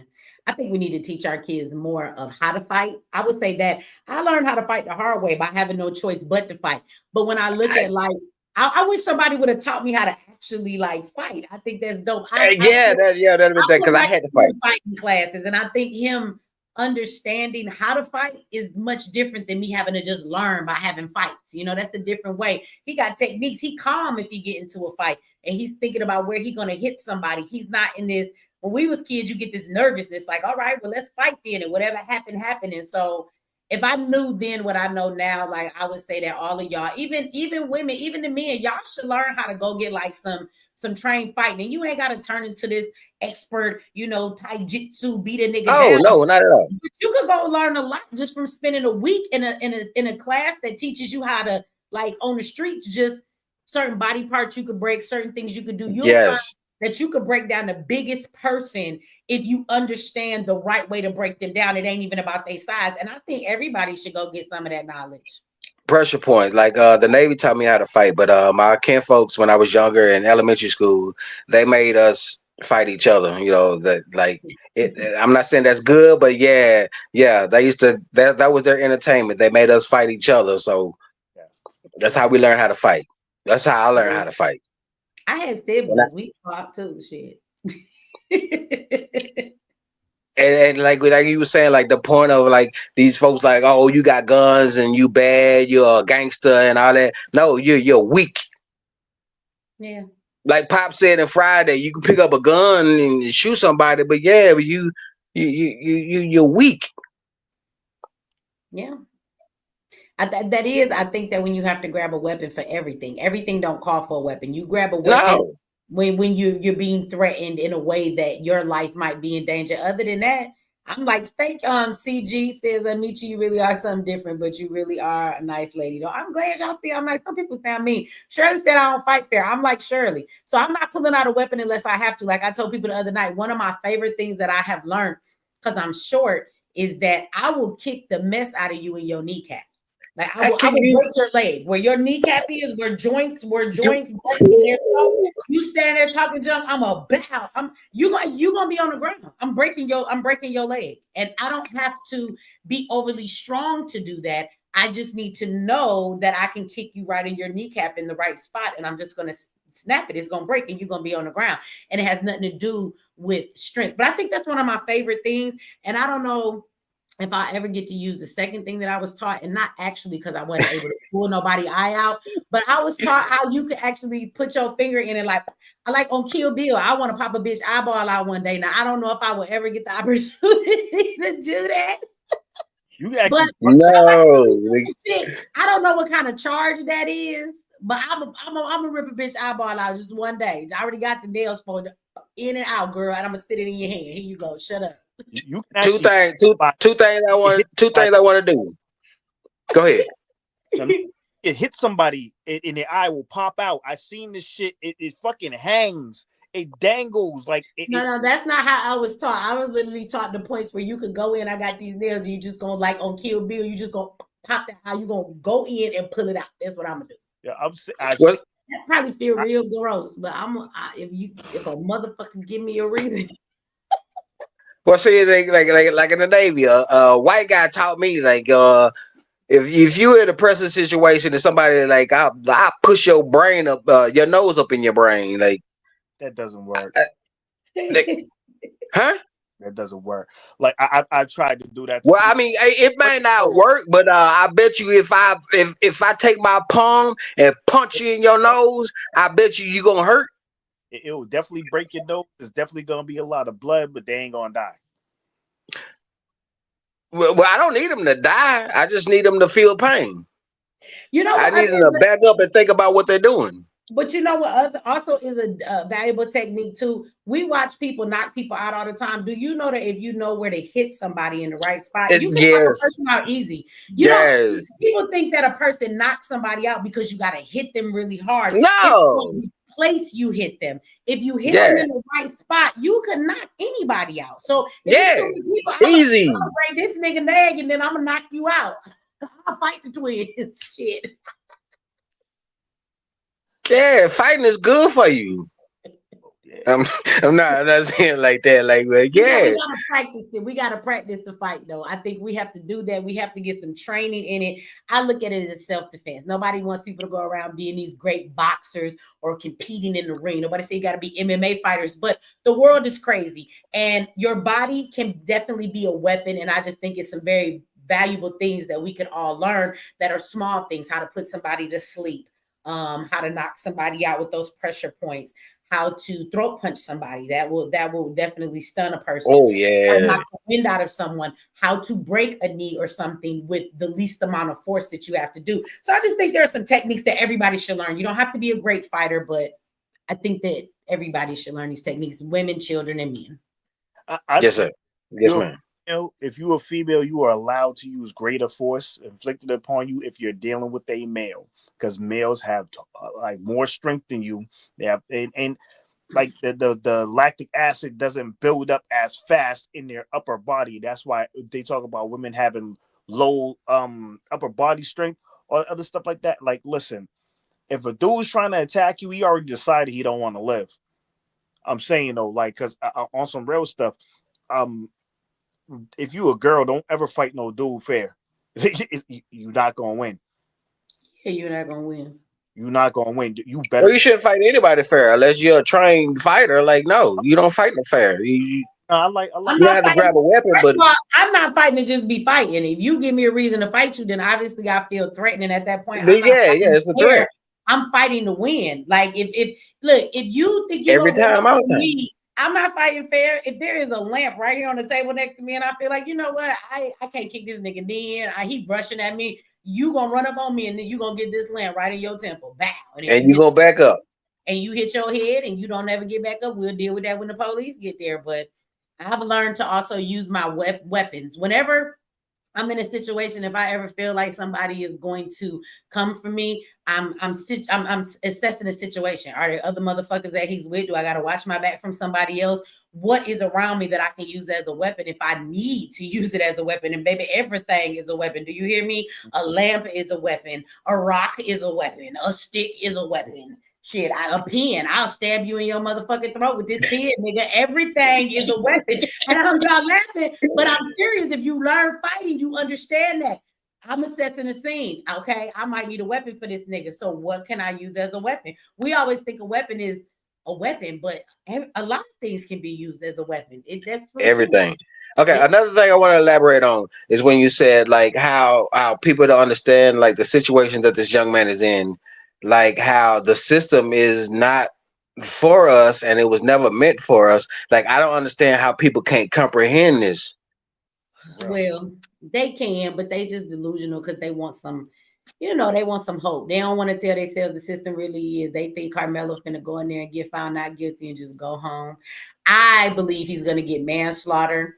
I believe Yeah, that. they're gonna give him some kind of case for doing this because like they're not gonna just like, oh well, it was self-defense. Like there's no possible way that they're gonna say like that was self-defense.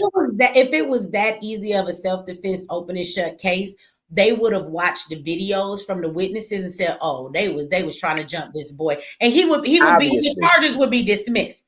The fact that the Obviously. charges have not been dismissed yet tells me that what they've seen on the video is enough to charge him, but it's not murder. So what they're going to do, they charged him with murder so they can play this game. They're going to come to him with a plea deal, and that plea deal is going to be manslaughter. The crazy part is that manslaughter is what the charge actually is. So if they charge him with manslaughter, then his plea deal will be less than manslaughter. The plea deal always come in less than what you've done. So what I am hoping that might happen is they do have to present this to a grand jury. The grand jury has to then look at the evidence and state if he should be tried with a crime. The grand jury then can state what the crime is he's being charged with. So maybe the grand jury will see this as manslaughter and not murder. So that's good, because if he's ultimately charged with manslaughter, that means when the district attorney and his attorney talk and they start talking about plea deals, that's going to lessen what he's dealing with even more. Do you get what I'm saying? If they leave it as murder, then they might offer him manslaughter. And I don't know, in Texas, manslaughter could carry 5 to 20 years. And the district attorney might be talking about give him 10 years.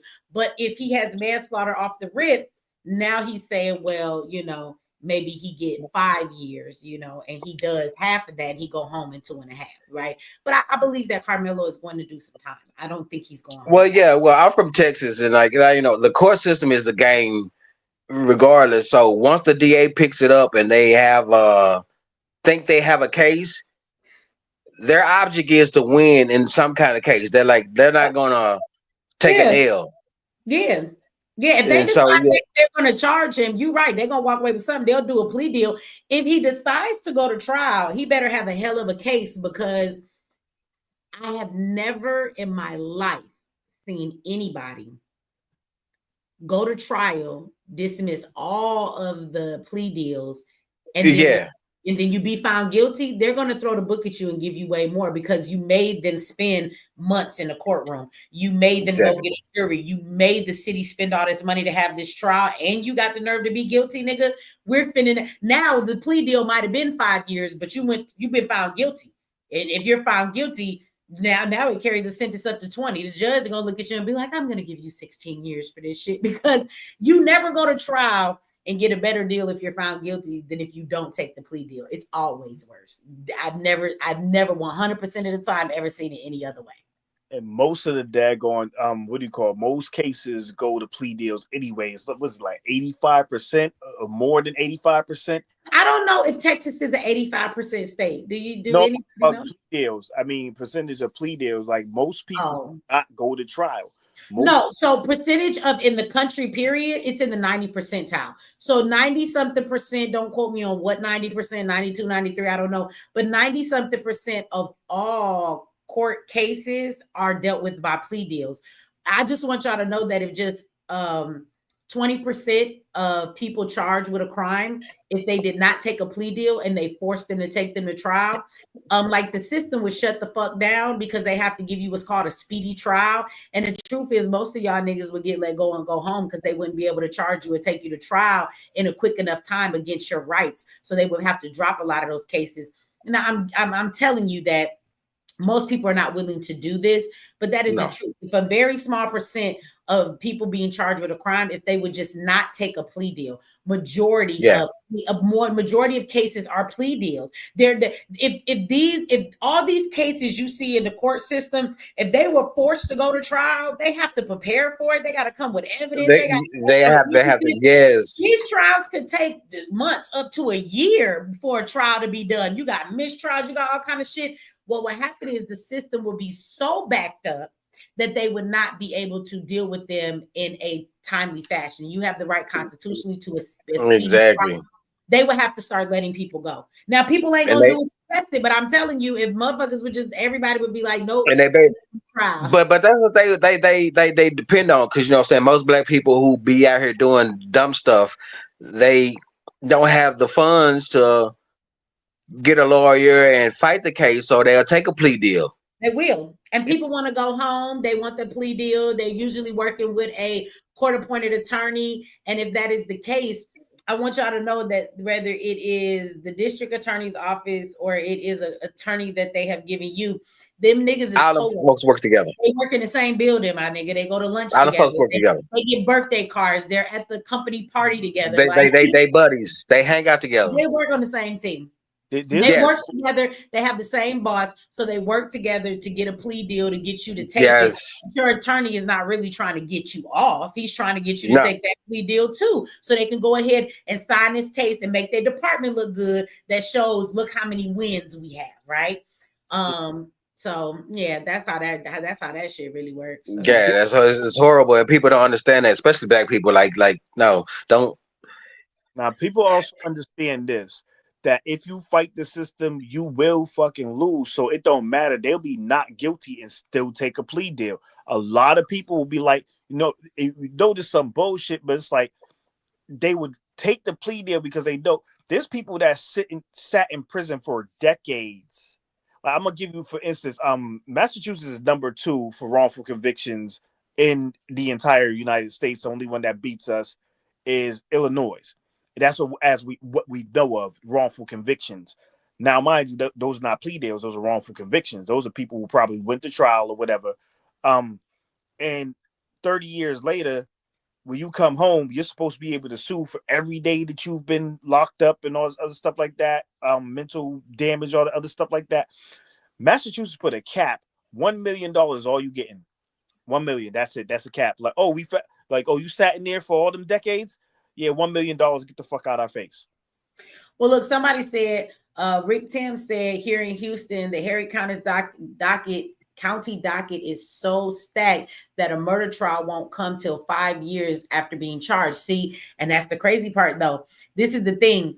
If a person understands their law, the law, they can, now they're probably not going to get a court appointed attorney who will do this for them, but 5 years, that is a violation of someone's right. You have the right to a speedy trial, because what if I get found not guilty? You haven't found me guilty of anything. You can't hold me for 5 fucking years without taking me to trial. So what happens is, if a nigga is sitting in there and that's the case, they need to go to learn to understand how to file certain paperwork on their own behalf and petition the court to say, nigga, habeas corpus, you got to bring me in this motherfucker, produce my body, and you got to charge me, or you got to let me go. And if you know what you're doing, guess what they got to do? Let you go. Not understanding the law. Not understanding that, like, because they are so backed up. Like the court system is so backed up, it's ridiculous. No, but bail is also abused. Bail is supposed to just be a surety to make sure that you come back for your court date. It's supposed to be something that's significant enough for you to not just be able to walk away. But even if you out on bail, they still got to give you a trial faster. But most of the niggas is not out on bail; they're in jail. And if you're in jail and you cannot make bail, and you are waiting 5 years to go to trial on something you ain't been convicted of, and they will let you sit there and rot. That's a problem. Well, the thing is, people let themselves sit there and rock because they don't have good representation, anything else. And let me tell you, the only people that take their ass to trial and should go to trial is if you have money for a good attorney. Now, if you have a good attorney, you can do anything in life and get away with it, okay? And what I mean by that is that some of the best criminal attorneys, in the movies, The Devil's Advocate, y'all ever watch that movie? I think it's a really great depiction. This man has this amazing life. He works for this law firm. His daddy actually is the devil, but it's really a representation to talk about. Like, they sell themselves out. Like, they're getting murderers off, child molesters, all kind of people. But a criminal attorney, they don't give a fuck about if their client is innocent or not. All they care about is how they can get them off. And let me tell you something. The difference between a good attorney and a bad attorney is only one thing. And if you pay your attorney enough money, then they do their job and they have other people to help them do their job, and they will make sure they get on your case. And it's 7 motherfuckers looking for laws. For every law there is a law that can overdo that law. There's a loophole in every law that there is. So the difference between a good attorney and a bad attorney is which attorney is going to take the time to look through all the laws to make sure they get shit dismissed, to make sure that they bring stuff to the forefront, to say, oh, nigga, you 5 minutes late on that ruling. So now the law says, and they go in. So a good attorney doesn't do anything but find all of the loopholes within the law they're trying to hold you to find a way to get them to dismiss all of those different laws. And if you understand law, know that there is a loophole to every motherfucking law there is. It's just a matter of you willing to sit back and pull out all them law books. But see, the people you pay money to, they have teams, they have firms, they have people who are going to sit there and prepare for this trial. And before they do, they're going to first get every piece of evidence that you thought you could use. We're gonna get as much of this shit thrown out as we can. So that's what you do. You could be guilty as fuck. But if they can find a way to get evidence thrown out, guess what? You don't have a case anymore. You might as well drop the charges. You know what I'm saying? That's like Puff Daddy. No, that's like Puff Daddy. How his lawyers like, hey, we gonna try to get this thrown out. We're gonna try to get this. You can't say this. You can't present this as evidence. Like, what do you mean? Like, it's evidence. Like, yeah, exactly, 100%. That's the funny thing about court, because when they say it's a fair trial, it's not always fair. Like, fair to who? Because again, there could be evidence, right, that you absolutely took this gun and murdered your wife and all your kids, and we all know that you killed everybody in the house, right? But something was not done right on the police behalf, or when they collected the crime scene. Let's say something happened, and the main evidence to show that you did this, right? Whether it be something about the alibi, or it be the murder weapon, or the one thing that sticks this shit to you, and you was like, nigga, it wasn't me, but you're able to get around it. Why do you think that sometimes, so many times in cases, people will have the witness killed? Sometimes the witness was the smoking gun. Without that witness, you ain't got nothing. You ain't got nothing. You don't have a case. There are attorneys that won't care. If they're a good attorney, now I'm not talking about morale, I'm talking about doing your motherfucking job. If they are a good attorney, they are definitely the devil's advocate, because they're going to do all they can, and they're going to get that shit thrown out. And they don't care if you murdered your wife and you murdered your children. You hired me to do this job, and we got that evidence thrown out. So talked to the judge, and they said, you know what? District attorney has decided to drop these charges. We'll be in court tomorrow morning. They're going to be dismissing everything. Make sure you wear your good suit. I'll see you there. And then they shake their hand and let them walk away, knowing damn well you just murdered your whole family, nigga. Congratulations, though. You will be serving no time for this. So again, that's really how this shit works. Real attorneys don't have a heart, because they have to know you're guilty as fuck and still fight for you to the end. You know, like I said, you know that there's a actually money amount sometimes that you can pay in lieu of doing some time. You can actually pay some money, be like, oh yeah, I did that. Here, take this money. And like, it's not like the case is gone. It just depends. Like I said, there are some cases that are not going to get around that easy, and your attorney will tell you, now you can pay me, but I'm gonna tell you this is gonna be a hard motherfucking case. Right? Do my best. But y'all ever notice how there are attorneys that never lose a case? Yeah, in Massachusetts, they actually the conviction rate is, I mean, laws next to laws tells immaculate. You how much time you would serve or a dollar amount. So sometimes, like, you could pay that dollar amount, and it depends on what you've done. It depends on what you've done. You can't. It depends on the crime. Pay that money. You pay that money. No more charge. It's gone. But that's only if it's a charge that's like a traffic ticket or things that every day you sit in jail, it pays it off. If it's a felony, you're not paying that. And getting out of jail. But again, like I said, there are some cases, but that's the thing. When you have enough money to afford whatever attorney you want, then you can have whatever you want, because that attorney makes sure the right judge is in the place. They know people. They're very wealthy. They have money. They rub hands with people. They make sure to get the right judge in the place. Real high attorneys you pay money for in high places, they don't always play fair. Sometimes they pay people. You'll never know that they pay people to be in certain places. They ask for favors. They make sure they get their case in front of a certain judge. I think that that's actually not in a bad way, but I think that that's what happened with Karmelo. Not that any bribery was going on, but you'll find that attorneys know certain judges. Now, the first judge that gave him that $1 million bond, he was on some bullshit. And I'm sure everybody in the courthouse already knows, that nigga is stickler. We already knew he was finna do that shit. They know these judges' personalities. And I'm gonna tell you right now, his new attorney, his new attorney, he got that bail hearing in front of that judge. He didn't give a fuck if they had to wait several days. We want this hearing in front of this judge because he knew her.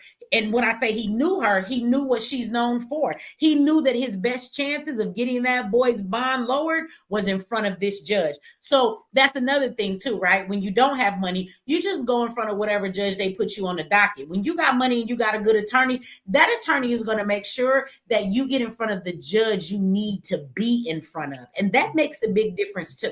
They know the reputation of all of these judges. They know who gonna give you a bond, who ain't gonna give you a bond. They know who gonna lower your shit, who ain't gonna lower your shit. They know what judges they can fuck with certain things and they can't. Judges build reputations for themselves. So they know who they can do with. Oh, we want to get it in front of so they can run for office later.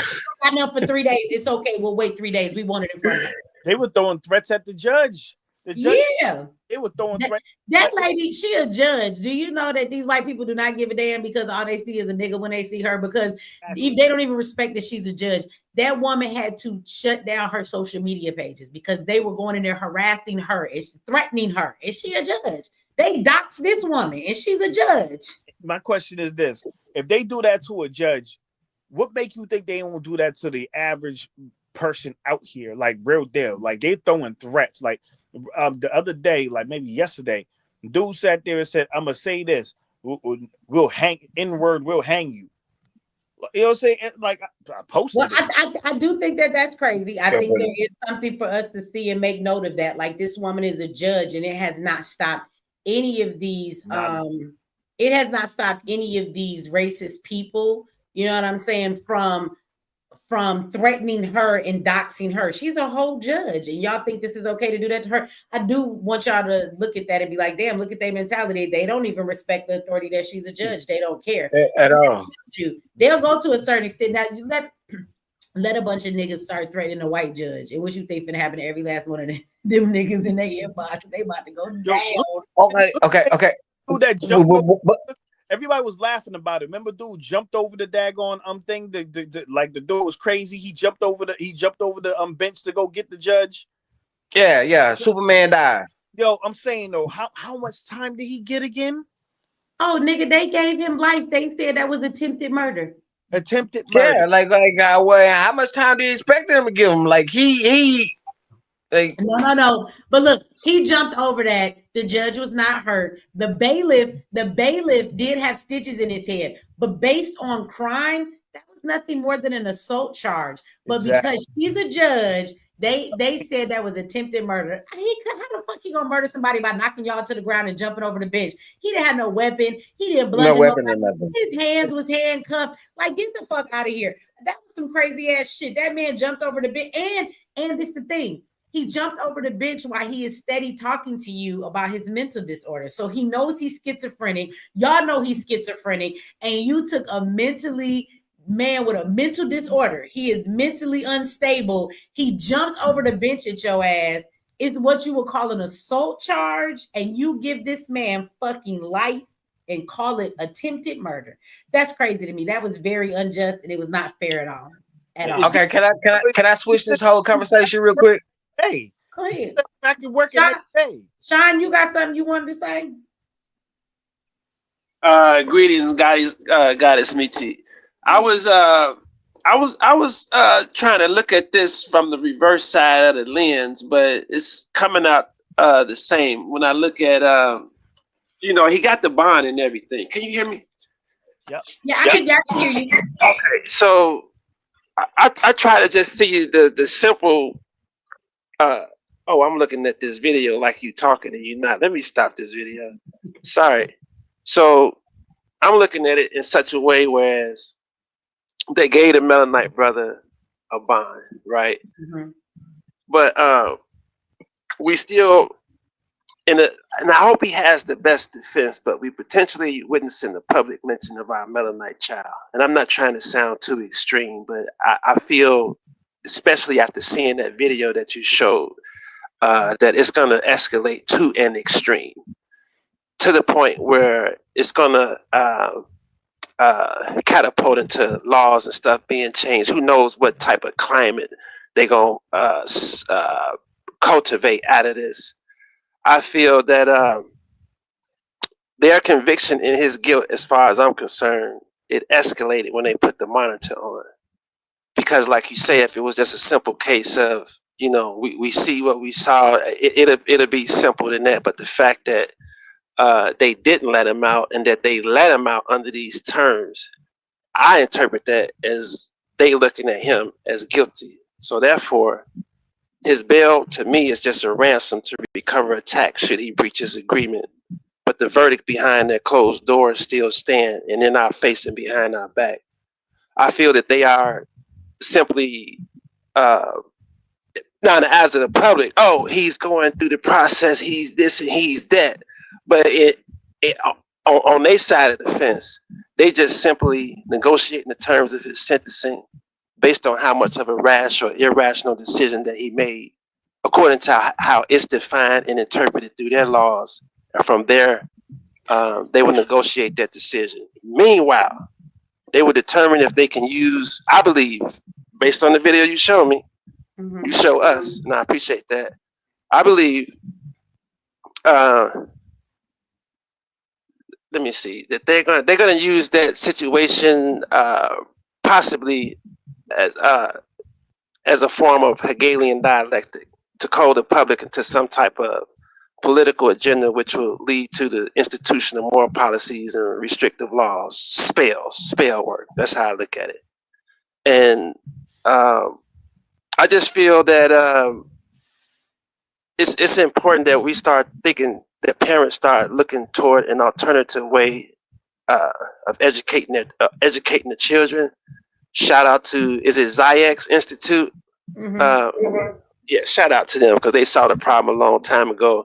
And unlike many parents on here, they did something about it. All these people up here complaining and shouting and hollering and this, that, and the third, but they still gonna wake up looking for their promise, and they gonna send them babies off to their school. Okay, we watched, I don't know how many school shootings take place. We watching freaks, geeks, and all type of people going to these schools doing splits, somersaults, all type of foolishness and folly in the eyes of our children. We do nothing about it but go to a damn what you call it, a town council meeting and complain, but send them right back to the school and make more demands on the teacher when she's basically there to institute the madness, right? So shout out to the Melaninite men and women, the Hispanics, and whoever else on here, because you're not going to do nothing about it until you do something about it. And for whatever reason, don't think that your child is safe. And when it happens to your child, not that I wish that it does, but every time we send our children to these schools, we begging for it. Period. So I just wanted to say that, Goddess, I'm finna look into those videos of those speeches that you showed, because I hadn't came across that. So that really is helping me to see a potential bigger picture that can take place here.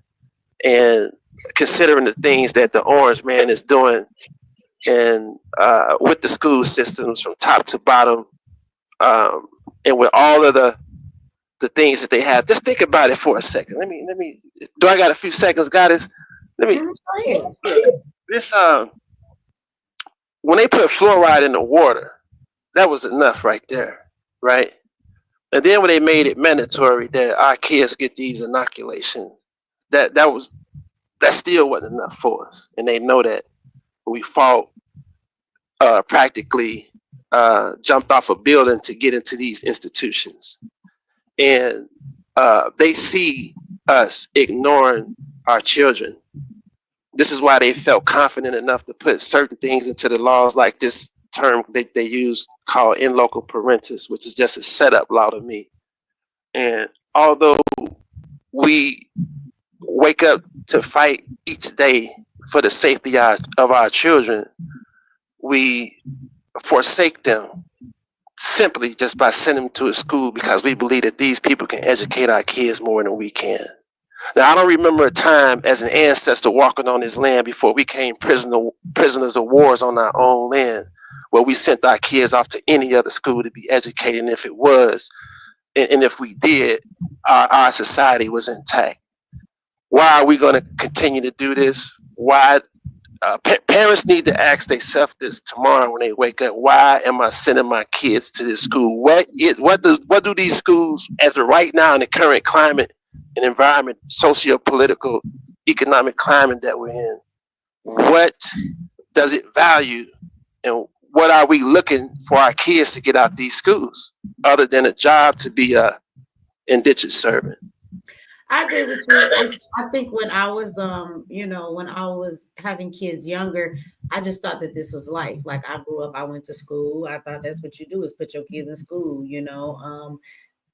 But I will say, knowing what I know now, and in homeschooling my children, but even all of the things we experienced while they were in school, from the racism, just the disregard, the schools that don't have the funds, not following IEPs, just it was ridiculous. And watching the school to prison pipeline unfold and understanding what it was and seeing how much it is prevalent in our schools, I agree with you. And what I would say is that one of the and people may not understand this because again, if you're not fully awake to receive what's being said, and sometimes people don't want to receive this information because they feel helpless, because they don't really have a choice. There are people that will listen to this and they got to go to work every day. They really can't stay home and homeschool their kids, so they feel helpless. So instead of feeling this way every day, they rather just tell themselves, you just talking that woke shit, and they don't want to receive it. And if that's what you need to do as a defense mechanism to be okay, then I mean, I get that that's what you're doing,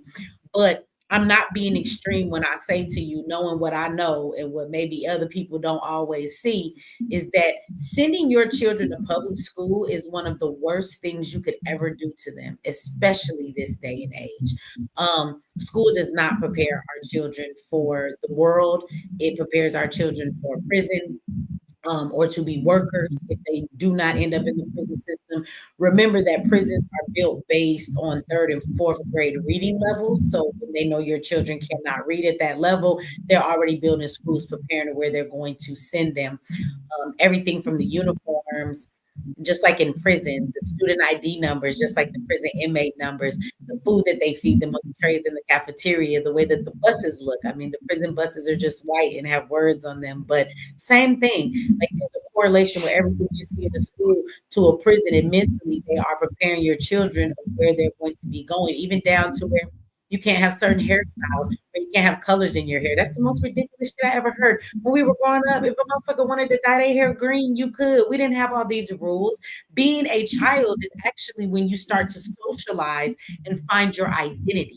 That's when a child in middle school and in high school starts to understand, well, what is my style? How do I like to dress? How do I want to wear my hair? They begin to start to build their own personal identity of who they are. That's a very important part of socialization. And so when the school removes that from them, it's the same thing as when you sit in a prison. Prisoners are not allowed to have personalities or things that they like or be called by their name. They're called by a number. This is why they wear the same thing. You'll think it's because it's easy in prison, but what if people were allowed to have their own clothes in prison? Like, as long as your family sent you, you can wear what the fuck you want. No, because they want you to not have any personality, to not be an individual, right? They want you to go along with the flow of what everything is. So in doing that, they don't want you to be individual.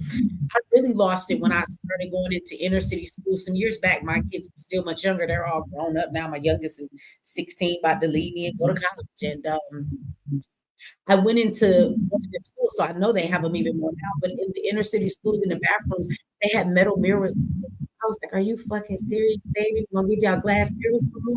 So now they give y'all the same fucking mirrors that be in jail cells. This is what we're doing. So the I want y'all to know that in the inner cities as well too, where Black kids are, more of our children are graduating illiterate, meaning they have high school diplomas, but they cannot read, right? There's something wrong with that. Your children have IEPs or the individual education plan is what that is, and teachers are supposed to help them in certain ways to learn. They're not following any of that shit. There's not enough teachers in the classroom to help them. School ends up just being a place where they train your children to listen, obey, right, and be ready to be a worker or go to prison, removing their identity, and they babysit them on it. They're not teaching your kids shit. They're not teaching your kids nothing. you know? And so I know people gonna be like, that's a bit extreme. But if you really want to see a difference in your child's life, and we talk about fuck this system and removing ourselves, the very first thing that you can do to remove yourself from the system is take your kids out of the public school. I know that some people think that they can't teach their children what they need to teach them at home, but that's not true. Even if you just teach how to read and write, and you teach your children how to read maps, and you spend a lot of time teaching your children how to be an adult, pay bills, right, and do all the different things they do, grocery shop, learn to have a budget. Your child would be better equipped for the world if you just sat at home and taught them real life shit and taught them to think, reading, writing. Like I want you to understand geometry, algebra. Nobody's used None of that shit. Nobody uses that shit in real life. Okay. Absolutely.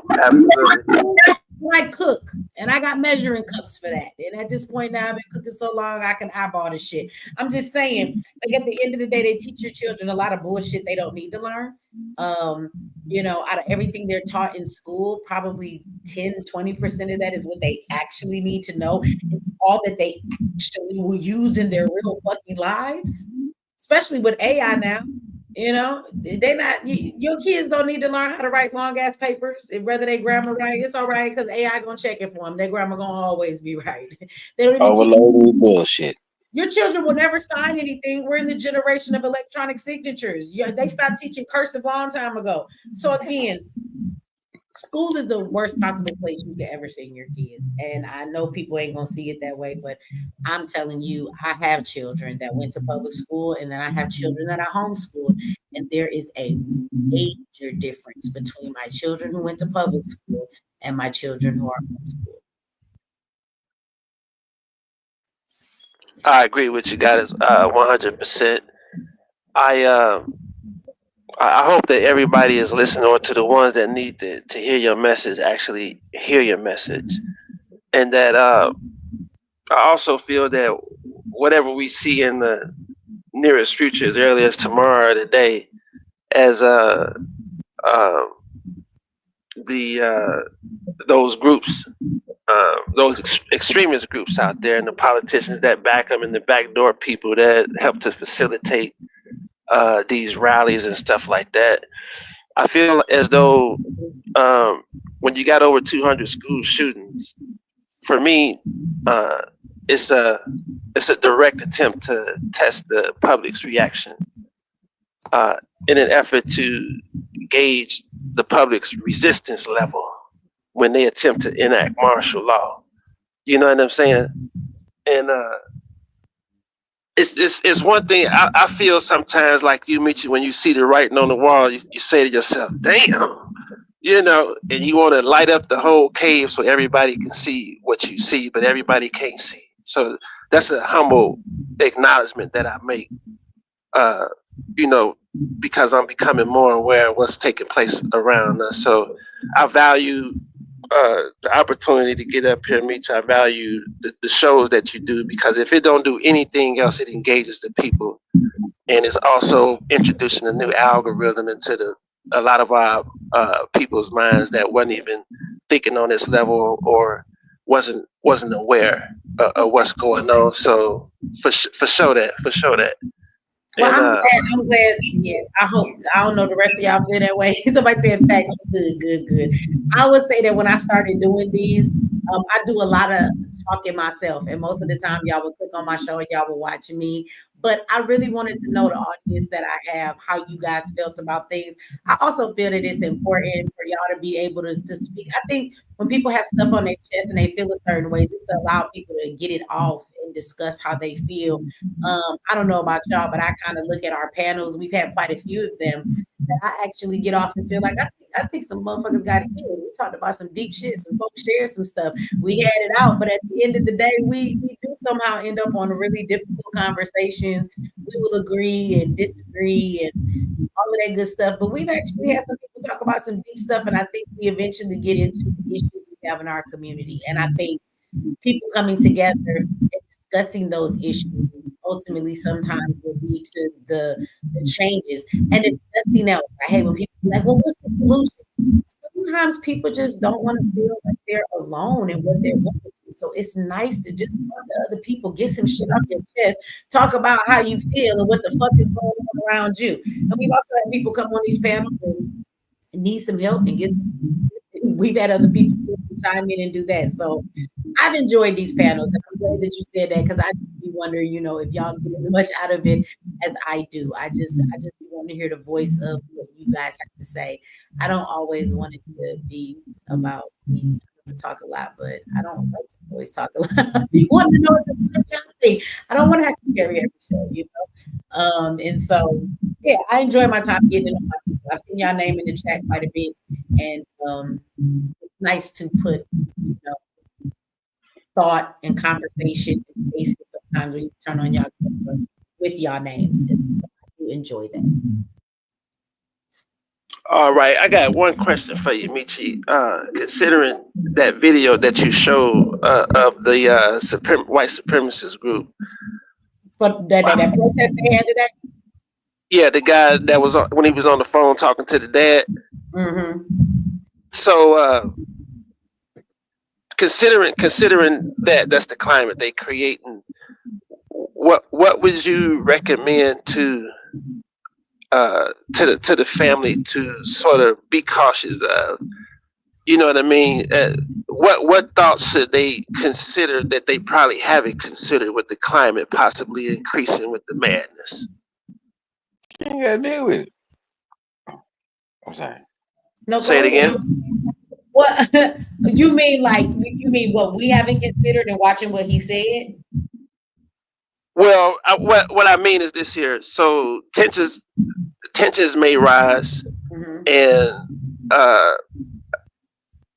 ultimately they're gonna retaliate. They may not retaliate, but I feel like some form of retaliation may occur, even if it's not from them. It can just be a planned, contrived thing, you know.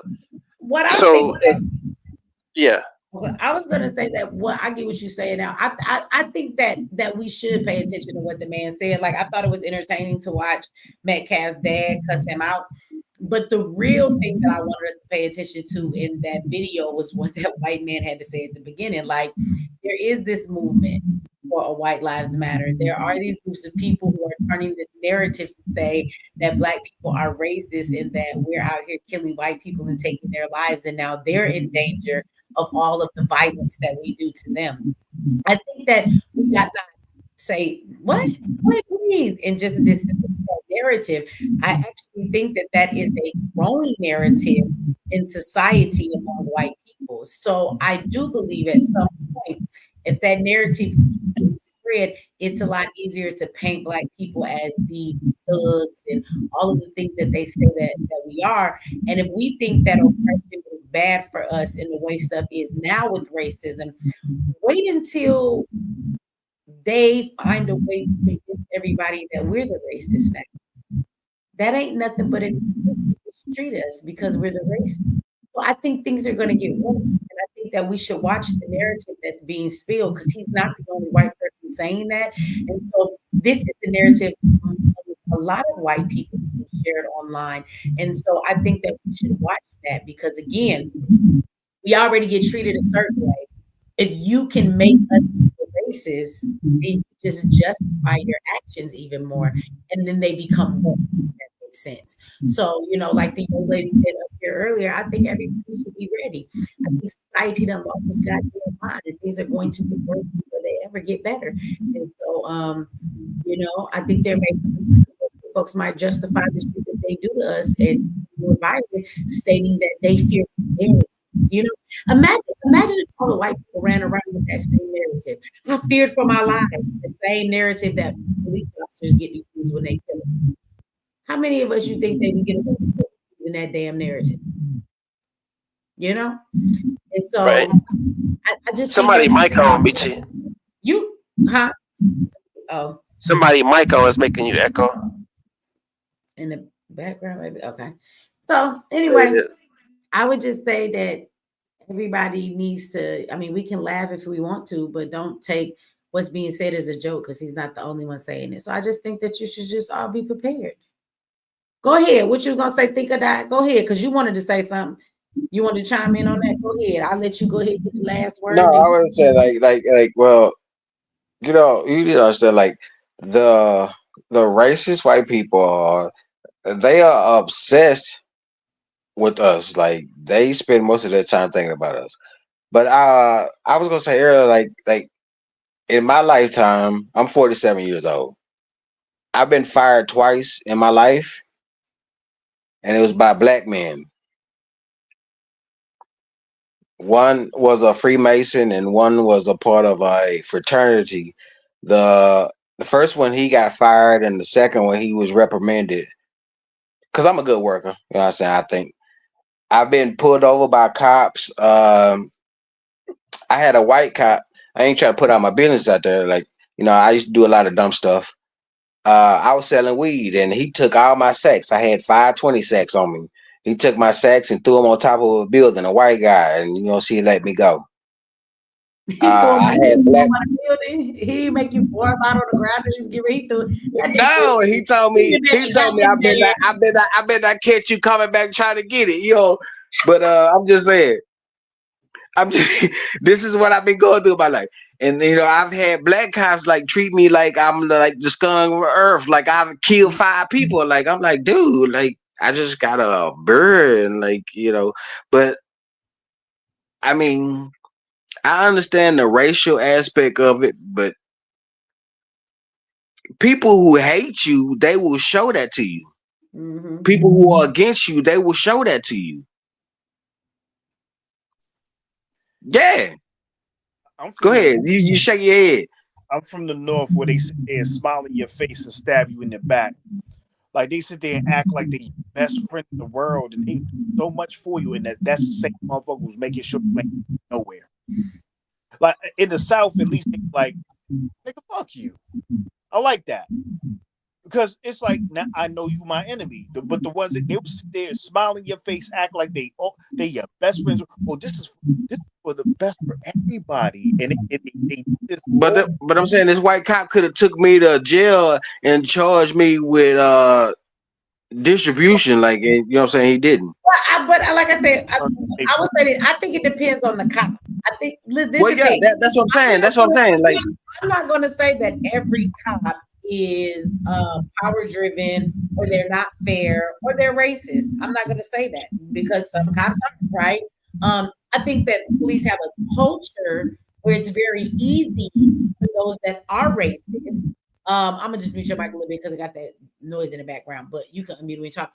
But they have this culture that if they want to be racist, they want to be power driven, and they want to do those things, there's a culture created for them to do that comfortably, right?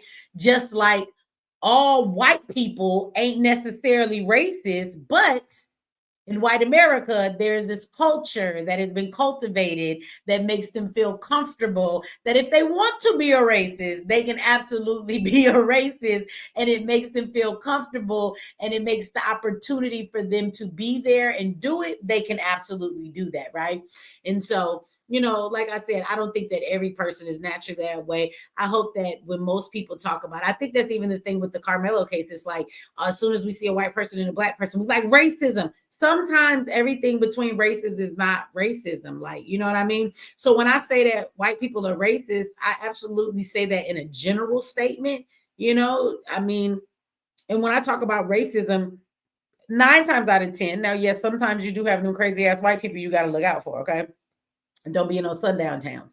But for the most part, most of the white people that I run into, I'm not thinking about them. I don't feel that they're racist in the sense that they're supreme over me or they're going to do something to me. When I think of racism and people who hold power to be superior than me and oppress me, I think of systems and I think of the people who run those systems, and then they can use their racism within those systems, judges, courts, schools, politicians, and nobody checks their racism. So then they can use it to have power over those that they want to be racist against and oppress them. You know what I'm saying? But the average white man, like there's a white man that lives in my community. He drives around here, but he the minority in this goddamn community. We all black. It's one Asian lady. It's a white man. You know what I'm saying? And he roll around here. He wave at us just like, he better wave, because if we have a race war, bro, it's only one of you. So he better be nice. But he waves. He's nice. When I see him, I don't be like, look at that racist ass white man. Like, he's my neighbor. Do some racist shit, then I might label you as that. But when I see him, he's not my worry. It ain't a motherfucking thing he finna do to oppress me. He's just a white man. You know what I'm saying? And so, you know, I think that has to be stated too, you know, that when we say that, it's said in general. I don't like police necessarily, but at the same time, I have a police friend who'll be like, oh, nigga, you don't like me. He ain't a police officer no more. But Nathan is cool with me. You know what I'm saying? We don't always agree, but he's not a bad person. You know what I'm saying? I don't think he was out there being racist. He was one of the good cops. Although I do think he have a little bit of a bias because he only policed black people. The thing is, I gotta say this. Oh, go ahead. You was gonna say something. Your mic was muted. Oh. Okay, I'm sorry. Yeah, my mic was muted. Okay, yeah, I understand that, but that's what I'm saying. Like, I mean, I already know how the system is and how it works and everything. But I'm just saying, like, us as black people, like, we are against each other too in certain institutions, to where, like, internalized racism. You're worse than they are because you are me. So you're doing worse than what they doing, trying to be a part of what they are.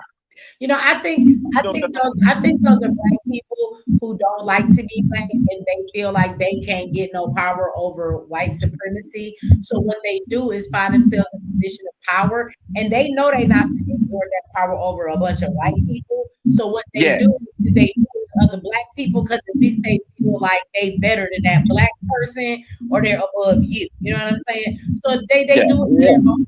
I do think that's something that we do to each other. That we talk about cultural stuff, right? That's something I will give to our black culture. There are some people within the black community, and I'm going to emphasize the word some, that get put into positions of power. And that power, they use it to step on other black people, because the truth is they can't use that power to step on white people. White people have usually given them that power. And if they try to use it to step on white people, they'll get that power taken away from them quickly. Let a bunch of black cops go around doing a bunch of shit to white people, they're not going to get the same outcome that the white officer did. You see what I'm saying? Let a politician try and really get in office and do some shit for their black people. Guess what? That next term, your ass won't be in office no more. So again, so when they do get these positions of power, the only people they can exert their power over is black people. So black folks put into positions of power, like long ago in this country, it has not changed. Their job is to police, control, and step on their own people. Because when they put them in positions to do that, it justifies it when a black person does it, and then they can stay away from that racism. Well, we didn't do that shit. Your black politicians did that shit. We didn't. That's not racism. A black officer did that shit to you. You see what I'm saying? So they do that for a reason. They only allow them to use their power against us, and they'll gladly do that shit to stay in a position of power. Because this is the thing: I'd rather be the nigga in the house than the field nigga. But guess what? I get clothes in the house. I get to wear shoes in the house. I get to eat better food in the house. So I'd rather be we both niggas, but I'm gonna be a house nigga than a field nigga. And if I got to talk down on you field niggas to do that, or if Master tell me to watch out, you get out of line to tell him. Or if y'all planning a revolt, I'm telling on your ass, because at the end of the day, guess what? I don't have no power, but at least I get to live in the house. And I feel inferior. So what little bit of power Master give me over y'all, I'm gonna use that shit because it make me feel good that I can then go to my power over somebody else, even if it's my own. And that mentality still sticks with us to this very day, because even though it's not the plantation, systems have set it up that way, that it still continues to work that way to this very day, whether people see it that way or not. It's plantation. Hold up a second. It's a new plantation. The word cracker is not a racist term. The word cracker comes from like the person who would crack the whip on you, like those things. So they would use, matter of fact, people like to use that Harry Beecher Stowe, that thing about what do you call it, Uncle Tom, and saying like, oh, Sambo was the real one, he was the real enemy because he was the one who beat him to death. He was the cracker, even though he was black. Like, listen, it ain't got nothing to do with. Well, that's the funny thing is that all the white people's terms like really are for them. But so like a cracker is a white person who will crack the whip on the plantation. A redneck is the white people who necks and really they really are rednecks. There are black people, white people who run around and call themselves rednecks. It's not a racist thing. It's a certain type of white people who be rednecks. No, but I'm saying like I promise you. Look, if Trump was not getting so many tans, he went from orange to brown now. He's a redneck, but when you first start getting them tans, you be red first before you get past the redness. Like a redneck is a real thing. They will tell you they rednecks. And a cracker, you're right. A cracker, if you call somebody a cracker, what you really say to them is stop trying to come in here and check me and tell me what to do or make me submit to you. So white people get mad when you say that, but we telling you to mind your business, stop coming in here trying to tell us what to do, thinking you're going to have some authority over somebody, because that's what the cracker did. He whipped the whip on your back to get you to be in line. Stop coming in here trying to check us. You ain't getting nobody in line over here. But when we call them that, they get mad like, and that's it's racist. And that's what the dead calf kids. It's just a historical term, I guess, just like nigga. It's a historical term. The dead calf kids was trying to crack a whip on what do you call it on Karmelo. They was trying to crack a whip on him, and he said, "Fuck that shit." On who? Oh, on Karmelo, you said? Yeah, they was trying to crack a whip on him. They was trying to tell him what to fucking do. Whatever, Will. Whatever. Under our tent. Who the fuck are you? You under our tent. But why it gotta be that? Like, what if they said it to a white boy? They still whoever is cracking a whip is people thinking a black person be a cracker. That's what they call being a Karen nowadays. I want to speak to your manager. You know what I'm saying? Like the ones they're trying to exert their authority where they don't have any at all whatsoever. Okay, y'all. Well, I'm about to go rule some authority over this pillow and this blanket in my bed. I hear my babies moving around. They getting ready. My youngest daughter, she just came back home. My kids is funny. Y'all kids do that shit. Why do kids always get grown and be like, I'm going to be grown? I mean, don't get me wrong. I know you're grown. But I tell all my kids, why don't you just sit your ass down, stack some money, and be grown? Like, my kids can leave home at 25 if they want to. I prefer if they leave grown, good credit, down payment on the house. Like, leave right so you don't got to come back. But they always be like, I'm grown. And I'll be like, all right, bye, go on here. You'll be back. And then they leave, and then they got to come back because they realize they're not really grown. I wait for that day where every last one of their asses. So my baby girl is home. But I hear them, they up. I told y'all, I think I told y'all earlier in the thing, their dad, he still go to church. He's a Christian. Y'all remember we was passing together. So it's fine. So they going to, he coming to get them. They going to so you subscribe them to torture. You're just gonna hand them over to go. They're going to visit some family today to go have Easter dinner with them. Oh man. And go to church. So they're gonna try to brainwash them. He can't brainwash these kids. Let me say something. Not reach kids. They're gonna try. They're gonna try. See, this is the thing. I think this is the best thing that you do in life and anything. Like with my children, I open them up to possibilities. And I let them choose whatever possibility works for them, right? And so my children understand my spirituality. My daughter that's going with him now, like she has her own altar and she understands spirituality, but she also understands that they grew up as preachers' kids. They know that that's what their dads still do. And I'll be honest with you, they're going out of respect for their father. He wants to spend time with them. That's the way he spends time. This is what he does on Easter Sunday. And so we understand in this household enough that we don't hold beliefs so strong that we have to dismiss other people's beliefs. And today for them is about spending time with their dad and getting to go with their family. And if what he does is celebrate Easter today, they're just honoring what their dad does to go have some fun with them, And at the end of the day, they get to hang out with their family, have a big old dinner, which mom is not cooking no motherfucking Easter dinner. They won't be getting that shit over here. Okay, not today. So, and like I said, just because I don't be in church don't mean we mad at church. Like I think, my daughter's probably looking forward to the choir. She hoped they had jam and choir.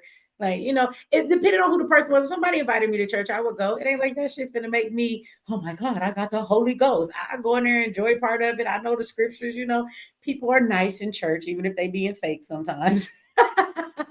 But let me tell you right now, ain't nothing like a good choir. If the choir can sing, boy, I will come. I might even put $2 in the plate. Yeah, I might. Listen, I might. my family mad at me because last time I was in church, it was my aunt's funeral. I don't even do funerals, and I said fuck church in church. Now my whole family mad at me for saying it.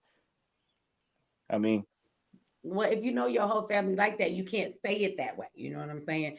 I say it on here. You know, it's funny, but I tease. I don't be like, fuck yo, Jesus. I be like, oh, you coming to take our kids to Jesus' house? And he be like, yeah. We laugh about it. He let me be me, and let him be him. You know what I'm saying? So yeah. But they'll have a good time. They'll go see their family. They'll get some good dinner. And I'm going to be here eating leftover Mexican food that I got from the Mexican restaurant today. I I refuse. wake up. I'm going to bed. It is 6:30. I was sleeping at least till 12. And I feel like I'm a Pisces. That is not long enough. I actually need to sleep till like 5:30 in the afternoon, but I cannot do that because I got shit to do. I'm a Pisces. If y'all let me sleep, I will go to bed now and wake up tomorrow, meaning sleep the whole day, wake up the next day. I like sleep. Sleep is amazing. When you have problems in your life, just go to sleep. When people piss you off, guess what you do? You go to sleep. When you hungry and ain't no food, nigga, go to sleep. Sleep fix a lot of shit. You get to go to sleep. You wake up, it's like a reset, and you just try all over again the next day. That's my motto. Is sleep that shit off. Now, when you fighting depression, you gotta move. You gotta move your body because laying down. No, I like to go to sleep. No. Come on, you depressed. You gotta move your body. I move my body all day. I go to sleep. When you go to sleep and wake up, it's another day. It's a reset. That means tomorrow is behind you. Today is a new day. Okay, I'm going to sleep. I'm telling you, that's how I face all my problems. I'm going to bed. I'll think about this shit tomorrow. Matter of fact, while I'm asleep, it might work itself out. Who knows? We'll figure it out when I wake up. But I'm going to bed. Good night. It works for me. Y'all should try it sometimes. You gotta free your mind, and the rest will follow. I'm going to bed, y'all. I'm tired. I'm being here being silly and shit. I get delusional. You know how people get. I get silly when I'm hungry. I get silly when I'm tired. I'm going to bed. All right, y'all. Well, I will ask y'all last words, but I'm not because it's 3 of y'all niggas and y'all gonna talk for 15 more minutes apiece, and then I'm gonna talk for 20 more minutes apiece. And it's gonna be 9:45 in the morning. Don't say nothing. Y'all just say good night, everybody. Good night, Michi. Appreciate it. Peace. Good night, brother. Gratitude, Michi. Have a good night. Thank you to everybody in the chat that hung out with us until all night long. Thank you for all the super chats. I love y'all. And you will not see me tomorrow unless you're in my camp. I'm not even lying, but maybe Monday. We need to talk about them correct offices. So I see you guys then. Y'all have a good night. Talk to y'all later. Peace.